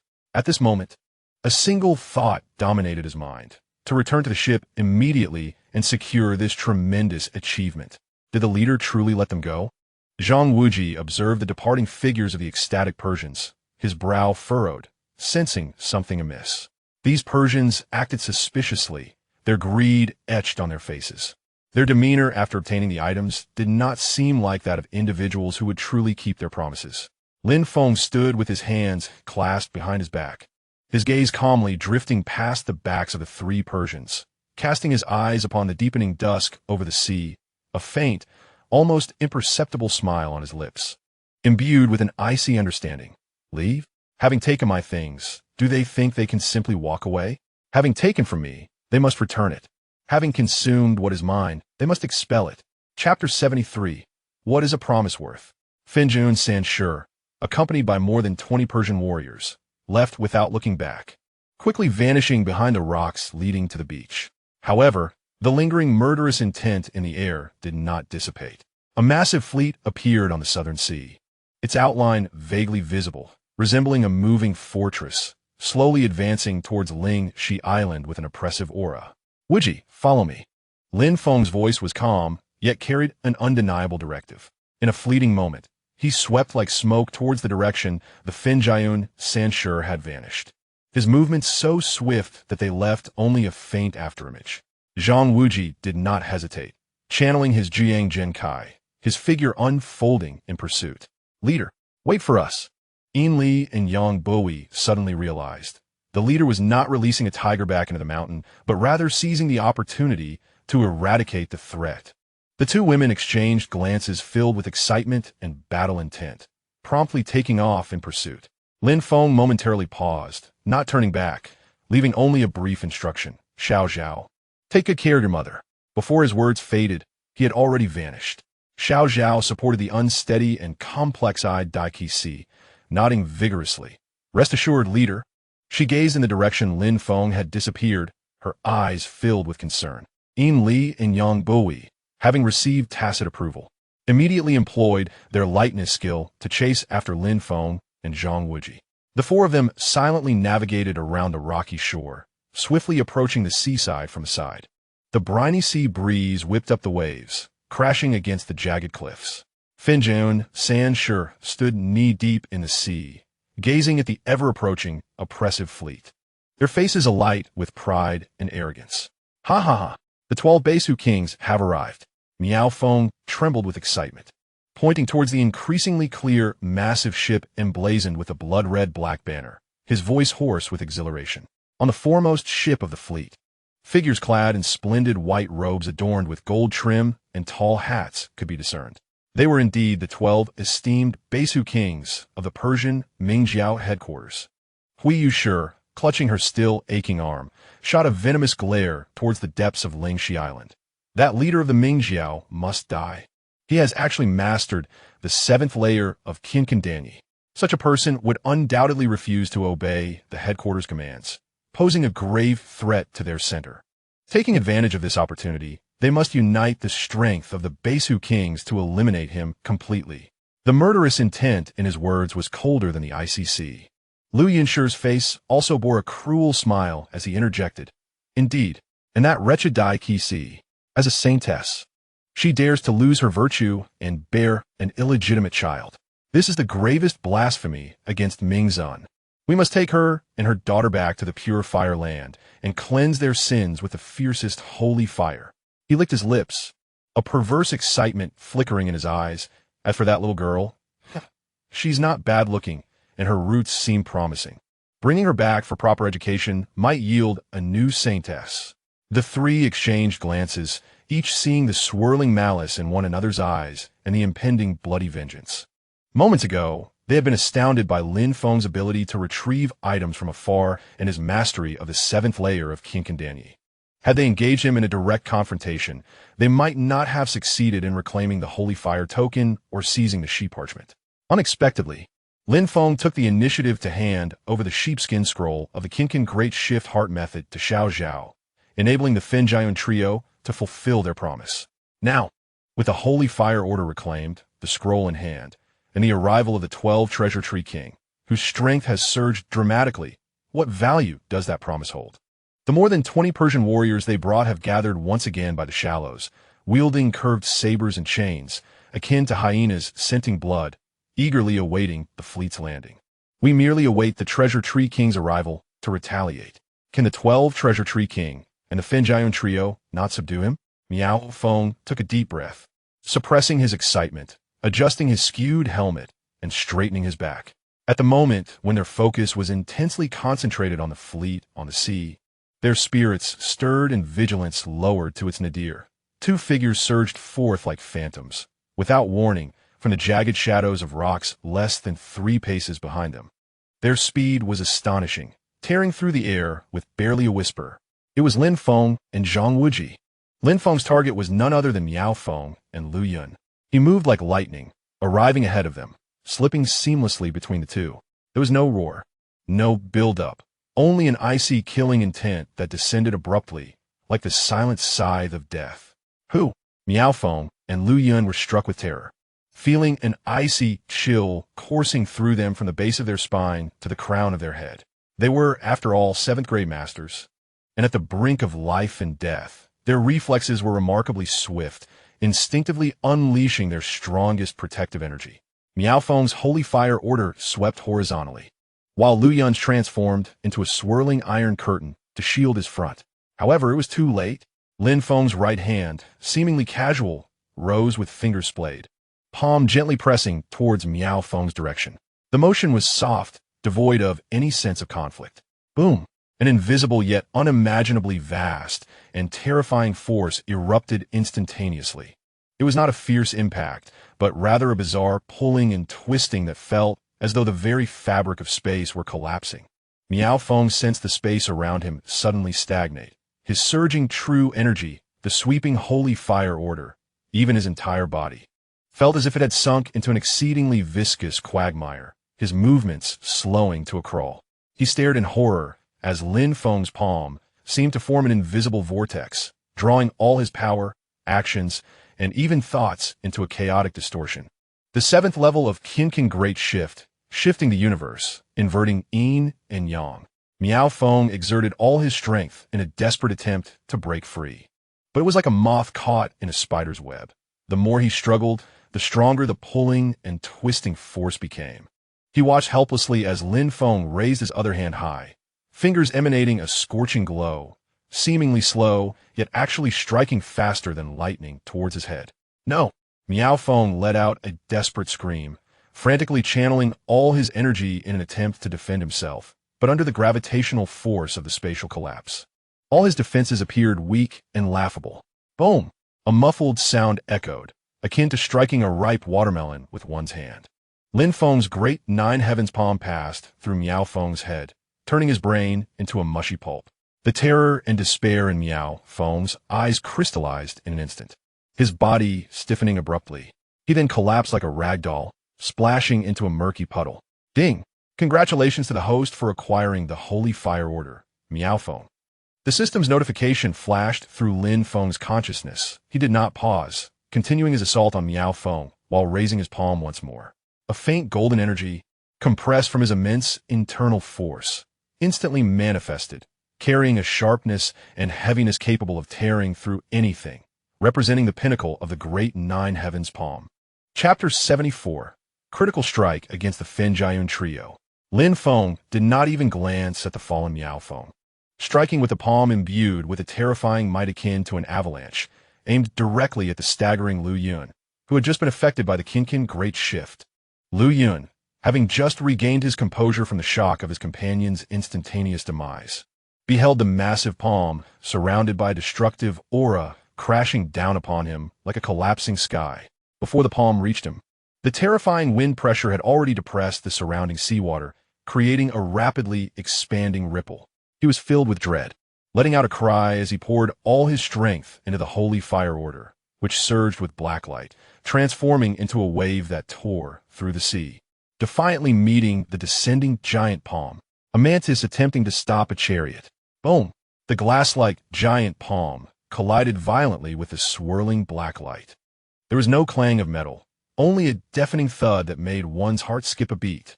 The Holy Fire Order, infused with Lu Yun's bizarre, true energy, was like decayed wood striking against divine iron, unable to withstand even a moment before flying from his grasp. The glass-like giant palm pressed down unimpeded upon Lu Yun's hastily raised arms. Crack! Crack! The sickening sound of shattering bones echoed clearly. Lu Yun's arms twisted and contorted like brittle twigs.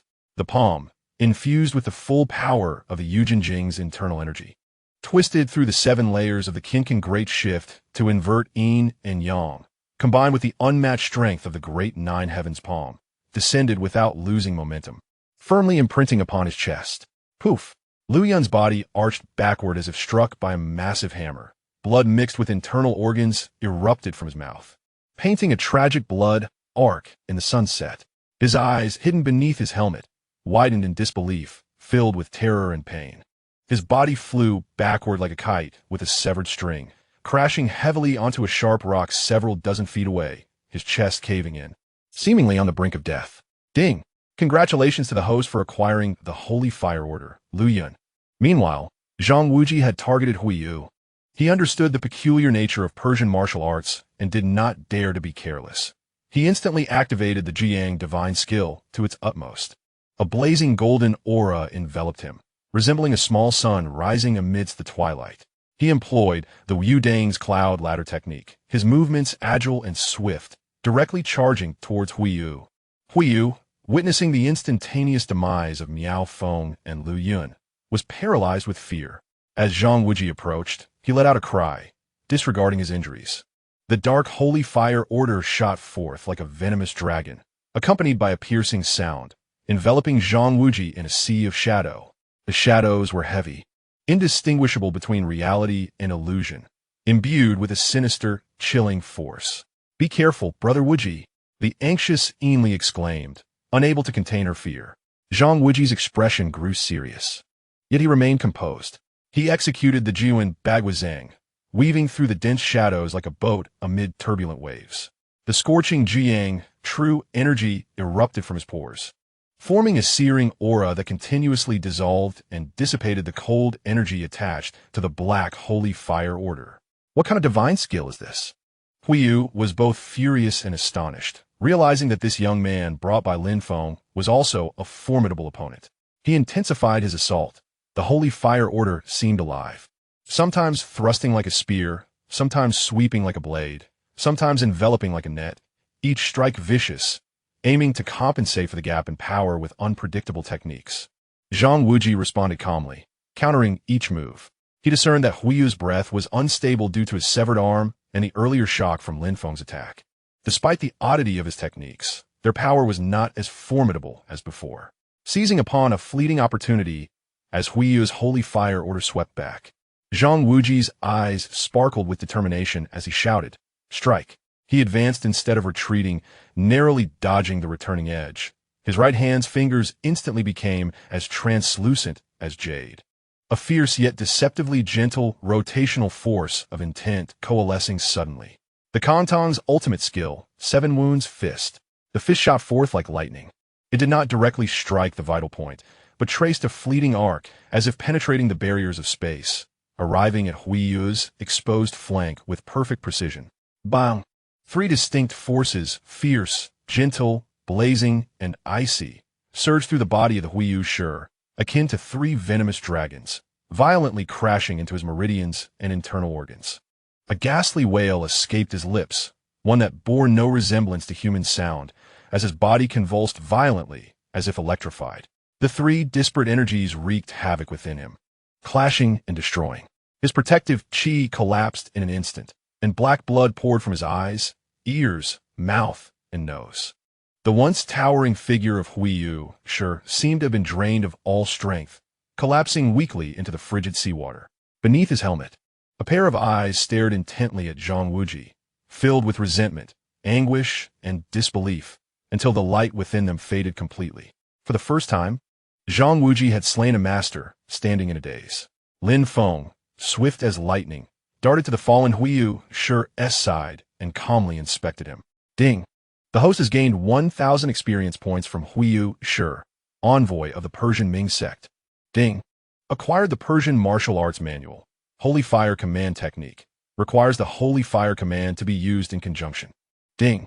Obtained a fragment of a mysterious treasure map.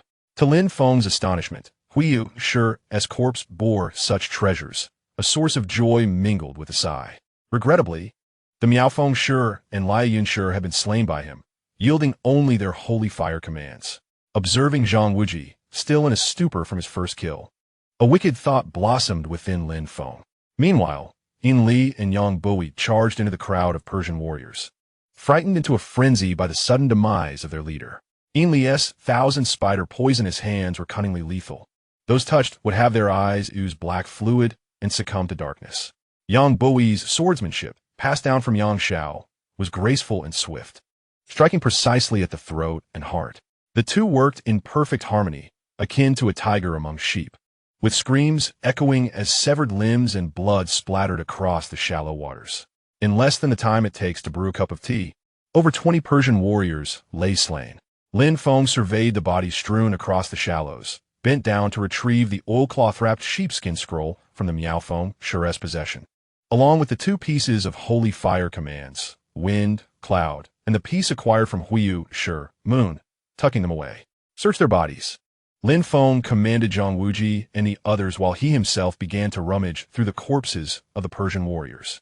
He chose to skip over a dozen bodies already tainted by the venom of thousands spider poisonous hands, not out of fear, but due to their grotesque appearance. Ding. The host has gained 10 experience points from the Persian warrior. Ding. The host has discovered a Persian cat from the Persian warrior. Ding. The host has found a Persian carpet from the Persian warrior. What is this? Lin Feng immediately lost interest. He cast a glance at the blood-red giant ship visible on the surface of the sea, a cold light gleaming in his eyes. Let us go. He made no further delay, turning to leave. Zhang Wuji, Enli, and Yang Buhui quickly followed. The 4 vanished silently into the shadows of the jagged rocks, leaving behind a scene of chaos and the pungent scent of blood, which stood out starkly under the looming shadow of the approaching fleet. Chapter 75. The Purple-Robed Dragon King, please return. Inside the simple stone dwelling of Jinhua Pupu, known as the Purple-Robed Dragon King deadliest, the atmosphere was heavy. Zhao meticulously wiped the blood from her mother's mouth, while Dai Chi Si remained pale, her gaze coldly fixed on the doorway. Initially, deadliest had seen Lin Feng imparting the Qiankun de Nyo E heart technique to Zhao, allowing the Fenjian 3 envoys to spare her. However, Lin Feng had followed them after their departure. It was evident he intended to reclaim the Qiankun de Nyo E technique with interest. Such boldness exceeded deadliest's expectations. Could the Persian Ming sect as headquarters be something Lin Feng could provoke, even if he had fortuitously slain the Fenjian 3 envoys? How could he contend with the 12 Besu kings, each a powerhouse akin to the sect's law kings? Deadliest was not elated by Zhao handing over the Qiankun de Nyo E technique to the Fenjian 3 envoys, nor by her verbal assurances of sparing the mother and daughter. Rather, she was engulfed in concern. At that moment, footsteps echoed, and Lin Feng and his companions returned safely. Young master, you've returned. Are you unharmed? Zhao rushed forward, her eyes filled with concern and inquiry. Lin Feng nodded slightly, signaling all was well. He approached Dai Chi Si, returning the golden flower cane that had been discarded on the beach. His gaze calm as he looked upon this once great adoptive daughter of Yang Ding Tian, now the Purple-Robed Dragon King. The Fenjian 3 envoys have been slain by us. No one shall disturb you and your daughter henceforth. However, it seems the Persian fleet is approaching, and the 12 Besu kings are also rumored to be on their way. It is unwise to linger here. Lin Feng made no mention of deadliest's clandestine entry into the Ming sect's forbidden passage, seeking the Qiankun de Nyo E technique in vain, or of sending Zhao to infiltrate for the same purpose. Dai Chi Si trembled at the revelation that the 12 Besu kings were also coming. She silently accepted the cane, its cold touch causing her fingers to quiver slightly. After a moment of silence, a flicker of conflict crossed her eyes, ultimately dissolving into a somber stillness. Though you have fortuitously slain the Fenjian 3 envoys, how can the 12 Besu kings possibly spare us? Lin Zhou, even if you have mastered the 7th level of Qiankun de Nyo E, the 12 Besu kings are unparalleled in their martial prowess. You are no match for them. Lin Feng smiled faintly, remaining silent. Lin Zhou alone may not suffice. But what if I join as well? Zhang Wuji interjected, feeling indignant. And I as well. Yang Buhui ditslated loudly. Deadliest looked at Zhang Wuji and Yang Buhui with a puzzled expression. Since their arrival on the island, she had not inquired about Zhao as companions. Assuming they were merely Lin Feng's subordinates, she had not anticipated their audacity to speak so boldly, truly the fearless youth. Mother, Brother Zhang possesses the 9 Yang divine skill. He is the son of Zhang Wu San, the legendary Yudang hero, and the adopted son of Xie Wang, the grandson of Yingwan. Sister Buhui is the daughter of Yang Zuo. Zhao explained eagerly from the side. Dai Lizi was taken aback, realizing these two young ones were of significant status. Their martial arts not to be underestimated. Lin Zhou keeping them close, instead of allowing Yang Xiao, Yin Tianzheng, or Wei Yuxiao to accompany him, held deeper significance. Lin Feng noted Dai Lizi shedding her initial disdain, offering an invitation. Lingxi Island is not a place to linger. Return with me to the Central Plains. The Ming sect is in need of capable individuals. I implore the purple robe Dragon King to return to her rightful place. Dai Lizi raised her head, meeting Lin Feng's gaze. His eyes were deep and serene, exuding an air of unyielding confidence and authority, tempered with sincerity and earnestness. Yet within her heart, an unresolved knot remained. You wish for me to return to the Ming sect? Dai Qi's voice suddenly grew fervent. Years ago, my husband fell victim to a strange poison, his life hanging by a thread. I journeyed thousands of miles to seek aid from the healer, Hu Qingyu in Dai Valley. Yet, that cold-hearted man watched my husband succumb to the poison simply because he was not of the Ming sect. His despicable oath of not saving those outside the sect condemned my Qianyi to death. Her voice rose sharply, filled with profound resentment. It was the Ming sect. It was Hu Qingyu. They killed my Qianyi. She coughed violently, her body trembling with emotion, her eyes reflecting 30 years of anguish and hatred. From that moment on, I, Dai Qi, vowed to sever all ties with the Ming sect. In this life, I shall never set foot within the Ming sect again. What purple-robed Dragon King, what Law King position, are but fleeting illusions. I only wish for my husband to live. The last words were nearly a scream, tears streaming down her still beautiful face. Silence enveloped the stone dwelling. Lin Feng remained unperturbed, while Zhang Wuji, Yin Li, and Yang Buhui were struck with astonishment. They had not anticipated that this once illustrious purple-robed Dragon King bore such deep-seated pain and hatred. Zhao was already in tears, rushing to her mother's side. Tightly grasping her cold hand, her voice choked with sobs, yet unwavering. Mother, please wake up. We cannot change the past. What about the present? Had it not been for the master revealing the Qiankun heart method and intervening to save you, we, mother and daughter, would have long been captured by those vile Persians, destined to suffer the flames of punishment in that wretched place. The master has bestowed upon us a life-saving grace. Mother, let go. Release the past hatred. I implore you, my daughter. The master possesses unparalleled martial prowess and exceptional leadership. Under his guidance, the Ming Jiao shall surely regain its former glory. Please heed the master's words. I, your daughter, am willing to serve him for eternity. As she spoke, her tearful gaze bravely fixed upon Lin Feng, her eyes brimming with affection and determination, revealing her heart's intent without reservation. Dai Qi beheld her daughter's tear-streaked, yet resolutely determined face, listening to her impassioned defense and earnest plea for Lin Feng, her heart akin to a vessel overflowing with mixed emotions. Her gaze, sharp as a blade, suddenly turned to Zhao, her voice laden with a near-cruel inquiry, each word striking like a hammer.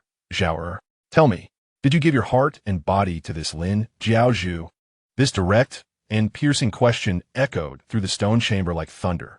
All eyes instantly converged upon Zhao. Yin Li covered her mouth. Yang Bui's expression was complex, and Zhang Wuji appeared embarrassed. Lin Feng remained calm, merely observing Zhao. Zhao's body trembled violently, her cheeks flushed as if engulfed in flames. She bit her lip, a flicker of shame crossing her eyes, yet was overshadowed by a resolute courage. She lifted her head, bravely meeting her mother's gaze, which seemed capable of piercing through the soul. There was no retreat, no evasion. Her voice, though soft, resonated with unwavering courage. Yes, mother, I have given my heart and body to the master. I am willing and have no regrets for this lifetime. The silence in the stone chamber was palpable. Dai Qi gazed into her daughter's candid and affectionate eyes, then into Lin Feng's serene yet all-encompassing gaze. In that moment, all anger, resentment, and inquiries seemed to freeze. She opened her mouth, but could utter no sound. A fateful entanglement? A predestined destiny? Or perhaps liberation? Just as this suffocating silence was about to solidify, A voice laden with profound doubt, as if lost in distant memories, abruptly shattered the stillness. Dai Qi, Senior.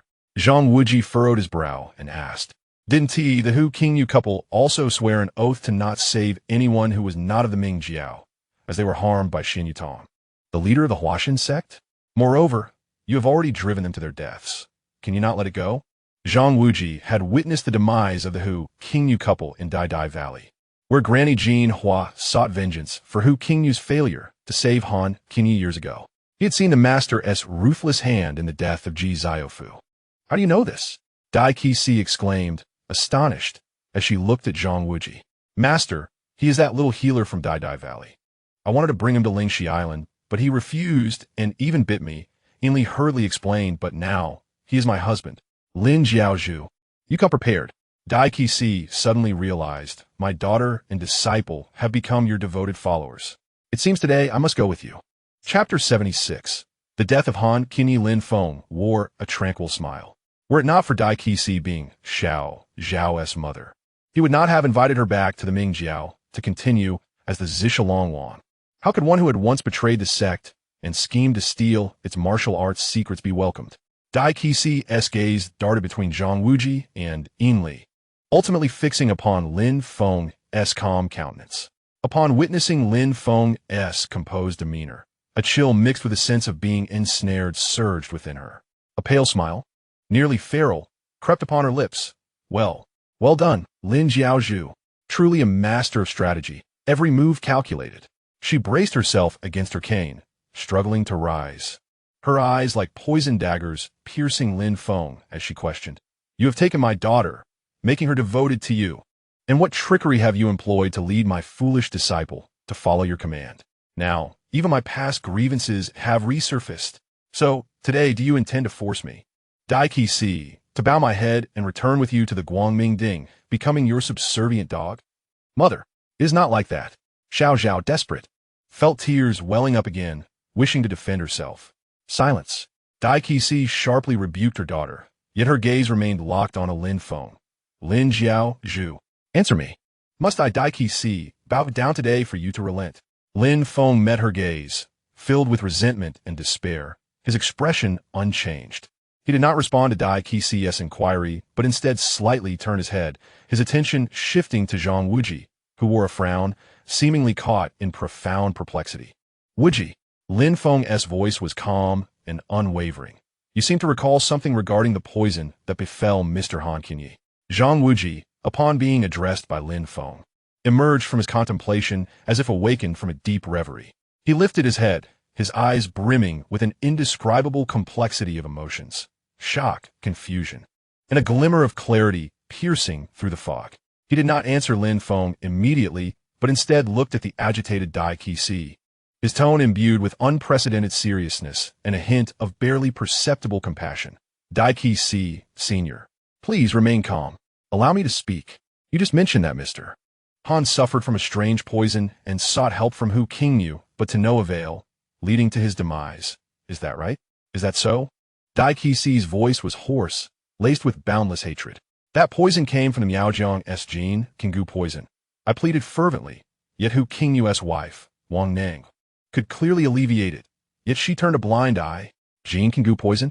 Zhang Wuji repeated, his brow furrowing deeper. He slowly shook his head, his gaze sharpening. "Senior, are you certain that Mr. Han was poisoned with gene Qinggu poison?" "Certainly," Dai Qi answered sharply. "I witnessed it with my own eyes." Qinyi convulsed, blood oozing from his 7 orifices, racked with agony. The symptoms were identical to those of gene Qinggu poison. Even Hu Qingyu himself confirmed it. Had it been otherwise, would I harbor such hatred toward him? Such hatred toward the Ming Jiao? She nearly roared, as if unleashing 30 years of pent-up resentment. "Similar symptoms," Zhang Wuji murmured, his eyes brightening as if grasping a crucial insight. He suddenly raised his head, his gaze piercing through Dai Qi. "Senior, do you recall whether Mr. Han had engaged in combat with anyone or come into contact with something unusual shortly before being poisoned?" Dai Qi was taken aback by his probing gaze and question. Memories from 30 years ago surged forth like a tidal wave. She struggled to recall, her eyes filled with a gradually fading madness. Engaged in combat suddenly, Her body jolted. A nearly forgotten detail struck her mind like lightning. Indeed, he had engaged in combat. Dai Qi's voice trembled with disbelief, her eyes wide with astonishment. Several days before Qin Yi was poisoned, he had dueled with a Shaolin monk named Yijin Jing, who had casually sliced his sleeve with a fingertip. The wound was shallow, merely oozing a drop of blood. We had dismissed it at the time. Could it be? The more she pondered, the colder she felt. Could that seemingly insignificant wound be the source of the poison? Qiankun. Zhang Wuji's voice was resolute, laced with a chilling clarity that pierced the conspiracy. It was he, Dai Qi, Sr. You and Mr. Han have been deceived. Mr. Han was not poisoned by Jin Qiangun poison at all. What? Dai Qi felt as if struck by lightning, her body swaying unsteadily, barely supported by Xiao. She cried out in disbelief. Impossible. The symptoms, the agony, it is the illusionary heart mandala. Zhang Wuji resolutely interrupted her, his eyes glimmering with the wisdom and insight of a healer. This poison, originating from the western regions and specially concocted, exhibited a delayed onset of toxicity. Yet its symptoms bore an uncanny resemblance to the effects of the golden silkworm gu poison, specifically the Huangzhen manchuluo. This toxin was colorless and tasteless. Just a trace entering the bloodstream could lie dormant for several days, before erupting with symptoms of extreme agitation, convulsions, and bleeding from all orifices, ultimately leading to heart failure and death. The symptoms were so similar to those of the golden silkworm gu poison that confusion was almost inevitable. He took a deep breath, his gaze sweeping over the astonished crowd, finally resting upon the pale-faced Dai Qi. Qiankun. He was an expert in venomous schemes. Years ago, he had orchestrated the demise of my adoptive father, Xiao's family, inciting my father to indiscriminately kill with various insidious poisons. He must have been aware of Mr. Han's connection to the Ming sect and the vow made by Master Hu Qingyu regarding Xianyutong. He deliberately inflicted Mr. Han with this Huangzhen manchuluo, ensuring that when the poison manifested, its symptoms would closely mimic those of the golden silkworm gu poison. At first glance, Master Hu Qingyu would naturally misjudge it as the golden silkworm gu poison, and according to the vow he had made, he would not intervene to save anyone outside the Ming sect. He intended to use Master Hu Qingyu's hand and the Ming sect's rules to bring about Mr. Han's demise. Furthermore, he sought to incite your hatred towards the Ming sect. Boom! Zhang Wuji's words struck like thunder from the heavens, shattering the foundation of hatred that Dai Qi had unwaveringly held for 30 years. Impossible, absolutely impossible. Dai Qi shook her head in a daze, her body swaying like a candle flickering in the wind, her golden cane clattering to the hard stone floor. Her eyes were hollow, devoid of focus, her lips unconsciously repeating the words impossible. The hatred that had sustained her for half a lifetime was, from the very beginning, merely a meticulously crafted deception. How laughable that she had misdirected her hatred. All her suffering, struggles, and the separation from her daughter over these 30 years were nothing but a farce. Mother, what is wrong? Xiao looked at her mother, whose spirit seemed to have been drained in an instant, and fear gripped her heart. She clung to her tightly, tears cascading like pearls from a broken string. The stone house fell into a profound silence. Only the heavy breathing of Dai Qi and Xiao's stifled sobs could be heard. The impact of Zhang Wuji's revelations left everyone speechless, stunned by the earth-shattering truth. Just then, woo, woo, woo, 3 mournful, resonant cries, more piercing and powerful than before, echoed from the eastern sea near Lingxi Island, reminiscent of an ancient beast's dying roar. Chapter 77. The 12 Treasure Tree Kings. The sound penetrated the stone walls, causing dust to cascade down. Following closely was the dull rumble of warships cleaving through the towering waves, like distant thunder rolling closer. It bore a terrifying might that struck at the hearts of all present. The fleet of the Persian Grand Hall had arrived. The 12 Treasure Tree Kings were about to set foot on the island. This dreadful horn and the crashing waves acted as the final death knell, instantly rousing Dai Qi from her stupor of shock and sorrow. Her vacant gaze suddenly sharpened, a primal fear of the Persian Grand Hall gripping her very soul. She instinctively looked towards Lin Feng, the man who had just unveiled the greatest deception of her life. At that moment, Lin Feng stood calmly, seemingly unaffected by the thunderous chaos of the fleet outside. His profound gaze was fixed upon her, free of coercion or pity, embodying a serene understanding and patient waiting. Should she continue to drown in despair from the deception and fear of the Persians? Or should she seize this singular, perhaps final opportunity? Mother! Zhao's urgent call, tinged with fear, gripped her arm tightly. Dai Qi's gaze swept over her daughter's tear-streaked face, then over Lin Feng's unfathomable eyes, and finally to Zhang Wuji, Yin Li, Yang Buhui, and the others, whose expressions were grave and vigilant.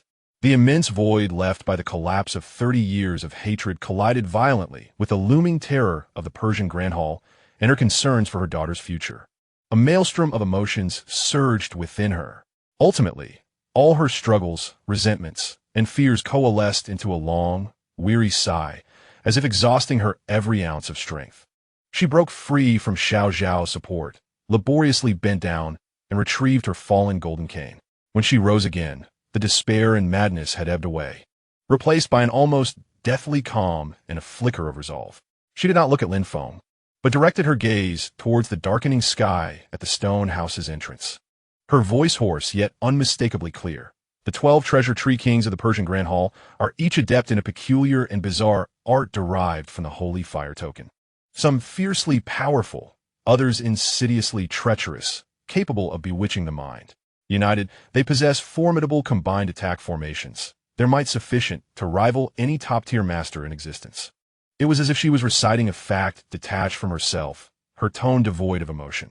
Their warship, named Blood Flame Warship, is equipped with a steel ram at the prow, and its hull is clad in iron armor, with mechanisms capable of spewing blazing oil across the deck. Once closed, a sea of fire would engulf everything, leaving nothing but ashes. She paused, slowly turning her head, for the first time meeting Lin Feng's gaze with calm eyes. Master Lin, do you have confidence? This was no longer an inquiry but a trust, a question of whether she could wholly entrust her and her daughter's fate to him. Lin Feng met her gaze, a cold yet resolute smile gracing his lips. He did not respond to Dai Qi's question, but simply uttered 2 words, "Give it a try." With that, he turned and stepped out of the dim stone house. Outside, the setting sun bled into the horizon, having fully submerged beneath the deep blue sea. Twilight enveloped the land, the sea breeze laden with a heavy scent of brine and an air of impending doom. On the eastern sea, a fleet of giant ships, adorned with massive blood-red banners, surged forth as if emerging from the depths of hell. Their silhouettes loomed ominously in the dim light, cleaving through the surging waves, charging full speed towards the shores of Lingxi Island. From the foremost ships, figures clad in resplendent white robes with golden trimmings and crowned with towering diadems became discernible. Their presence radiated an aura deep as the ocean, their icy gazes like knives, piercing through the dusk, fixating firmly on the solitary stone house upon the island. A crushing pressure swept over them, akin to a towering tsunami. Zhang Wuji, Yin Li, and Yang Buhui felt their breaths hitch, their expressions grave to the utmost. Xiao, terrified, clung to her mother, her face pale. Dai Qi gripped her cane tightly, her knuckles whitening from the strain. She gazed at Lin Feng's upright figure, standing defiantly against the overwhelming pressure of the fleet, and the last vestige of her hesitation was utterly crushed by this dire circumstance. Taking a deep breath, she grasped Zhao's hand and followed closely behind Lin Feng as they stepped out of the stone house. On the beach, the turbulent waves surged. The immense shadow of the Persian fleet loomed over much of the shore. The 3 leading blood flame warships bore down upon them, their massive steel rams glinting ominously in the dim light, now less than 10 paces from shore. On the decks, the 12 figures of the Treasure Tree Kings were clearly visible, each one either towering and robust, emaciated as a bamboo stalk, dignified in appearance, or grim in countenance. Yet all exuded an overwhelming aura that quickened the heart. At the forefront stood an elder with snow-white hair and beard, his face rugged and ancient, adorned with a crown representing the sun, moon, and stars. His gaze was like lightning, instantly locking onto the few figures on the beach. When his eyes fell upon Dai Qi, a flash of cold disdain and judgment flickered within them. However, when his gaze settled on the young man in a green robe standing firm against the fleet's might, his brow subtly furrowed. Report to the Wisdom King. The 3 envoys alongside our companions were the ones they killed. The young man in the middle is none other than the leader of the Zong to Mingjiao. The Xingguo Ling and the Qiankun Neo heart technique reside within him. A tattered and battered Persian warrior gritted his teeth in anger. He had feigned death on the beach to deceive young Buhui and, upon the arrival of the Persian fleet, rushed to report. I wondered why the 3 envoys of Fengjun had not come to see us. It turns out they had been killed. The face of the Wisdom King changed dramatically. The prowess of the Fengjun trio was not inferior to theirs, yet they had been slain collectively, indicating that their adversaries possessed extraordinary strength. The Changxing Wang, the most formidable among the 12 treasure kings, exhibited an expression of disbelief. The Lion envoy and his companions, masters of the Xingguo Ling techniques, are the pinnacle experts of our sect. It is inconceivable that they could be so easily vanquished. It must be deadliest, who betrayed the weaknesses of the Lion envoy and his companions. Upon hearing this, the other treasure kings clamored in outrage. That wretched deadliest, having lost her purity and betrayed the main sect, must be sent to the purifying fire grounds for punishment. Aside from deadliest, we must also deal with the others on the island. Leave no one unscathed. The Wisdom King nodded, then bellowed towards the shore where Lin Feng and the others stood. Surrender the traitorous Saintess deadliest and her offspring. Hand over the Xingguo Ling. Surrender the Qiankun Neo heart technique. Kneel in submission and await your fate. Perhaps we will spare your corpses. His voice was ancient and resounding, articulating the Central Plains dialect with perfect clarity, exuding an air of supreme authority as if a divine decree, clear amidst the tumult of wind and waves, reached Lin Feng and the others' ears. The voice contained an uncanny spiritual force, like a heavy hammer striking the hearts of the crowd, compelling them to succumb. Zhang Wuji and the others immediately focused their energy to resist, their faces paling slightly. Yet Lin Feng appeared entirely unaffected. He slowly lifted his eyelids, meeting the 12 godlike gazes from above the ship with calmness. The icy curve of his lips stood out starkly against the dusk. Nuisance. The 2 characters floated lightly, yet carried an air of indifference that disregarded the heavens and mocked the divine. If a battle is to ensue, let us engage. Spare us your incessant yapping. Lin Feng's voice was deep and penetrating. The Wisdom King, skilled in diplomacy and well-versed in Central Plains culture, immediately darkened his expression upon hearing Lin Feng's words. Esteemed guests, this man is arrogant and has insulted our esteemed leader. We must use force to compel his submission. The Qingxiu Wang and the Pingdang Wang could no longer contain themselves and shouted, "Let us confront him." Chapter 78. The Leader's Attendant Zhang Wuji. In accordance with the Wisdom King's command, 2 figures swooped down from the ship like great birds, landing on the damp, cold beach less than 10 paces from Lin Feng and the others. It was indeed the Qingxiu Wang and the Pingdang Wang. The Qingxiu Wang was a towering figure, his skin dark and shining, muscles coiling like iron, and his hands, as large as fans, radiated a metallic gray sheen, indicating that his external power had reached an extraordinary level. The Pingdang Wang, on the other hand, was slender and pale, with fingers resembling dry twigs. Yet his nails glimmered with an eerie blue light, exuding a chilling and sinister aura. Zong to Jiaozhu, come forth and meet your demise. The voice of the Qingxiu Wang boomed like thunder, causing the small stones on the beach to rattle. He clapped his palms together with a resounding crash, defiantly glaring at Lin Feng. The Pingdang Wang let out a sinister laugh, his fingertips flickering with blue light, like a venomous snake circling around Lin Feng. Surrender the sacred artifact, kneel and beg for mercy, or you shall not keep your life. Lin Feng could scarcely be bothered to lift an eyelid, as if he regarded the 2 as mere jesters. Nonchalantly, he picked at his ear with his pinky and remarked, "How loud you are! It hurts the ears of this leader." Wuji. He turned to Zhang Wuji, speaking as casually as if instructing a servant to swat a fly. Go. Eliminate these 2 noisy flies, lest they continue to be a nuisance. Zhang Wuji, whose face had paled slightly under the Wisdom King's mental pressure, was momentarily taken aback by Lin Feng's almost playful command, but then his eyes burst forth with astonishing brilliance. Having slain the Huiyu envoy and personally ended the life of a Persian envoy, the long-standing shackles of fear and hesitation regarding killing were shattered by that punch. A fierce confidence and fighting spirit surged within him. Yes, leader, Zhang Wuji responded loudly, stepping forward to stand proudly on the beach, the Jiang, true qi circulating around him, emanating a faint golden glow in the dusk. He forced back the chilling and aggressive aura brought by the two treasure kings by several feet. His gaze was sharp as he locked onto the Qingxiu Wang and the Pingding Wang, his voice clear. I am Zhang Wuji, attendant to Leader Lin. You wish to challenge my master? First, you must pass through me. Attendant? The Qingxiu Wang laughed in anger, feeling deeply humiliated that a mere attendant dared to speak so boldly. Pingding Wang, you take the front. I will crush this little one in 3 moves. Before he finished speaking, his massive body erupted with terrifying speed, as if a frenzied bull, with an overwhelming momentum, aimed to crush everything. His palms slicing through the air with a deafening roar, aimed directly at Zhang Wuji's head. The wind from his palms had not yet arrived, yet the sheer force had already pressed a shallow pit into the sand beneath Zhang Wuji's feet. The Pingding Wang, with a sinister grin, rapidly flicked his fingers like plucking a pipa, sending slender blue winds, as fine as cow hair, darting silently towards Zhang Wuji's vital points. Deceptively sinister and lethal, they were nearly impossible to defend against.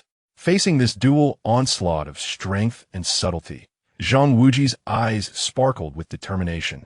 He did not evade. Instead, he shouted, "Come at me!"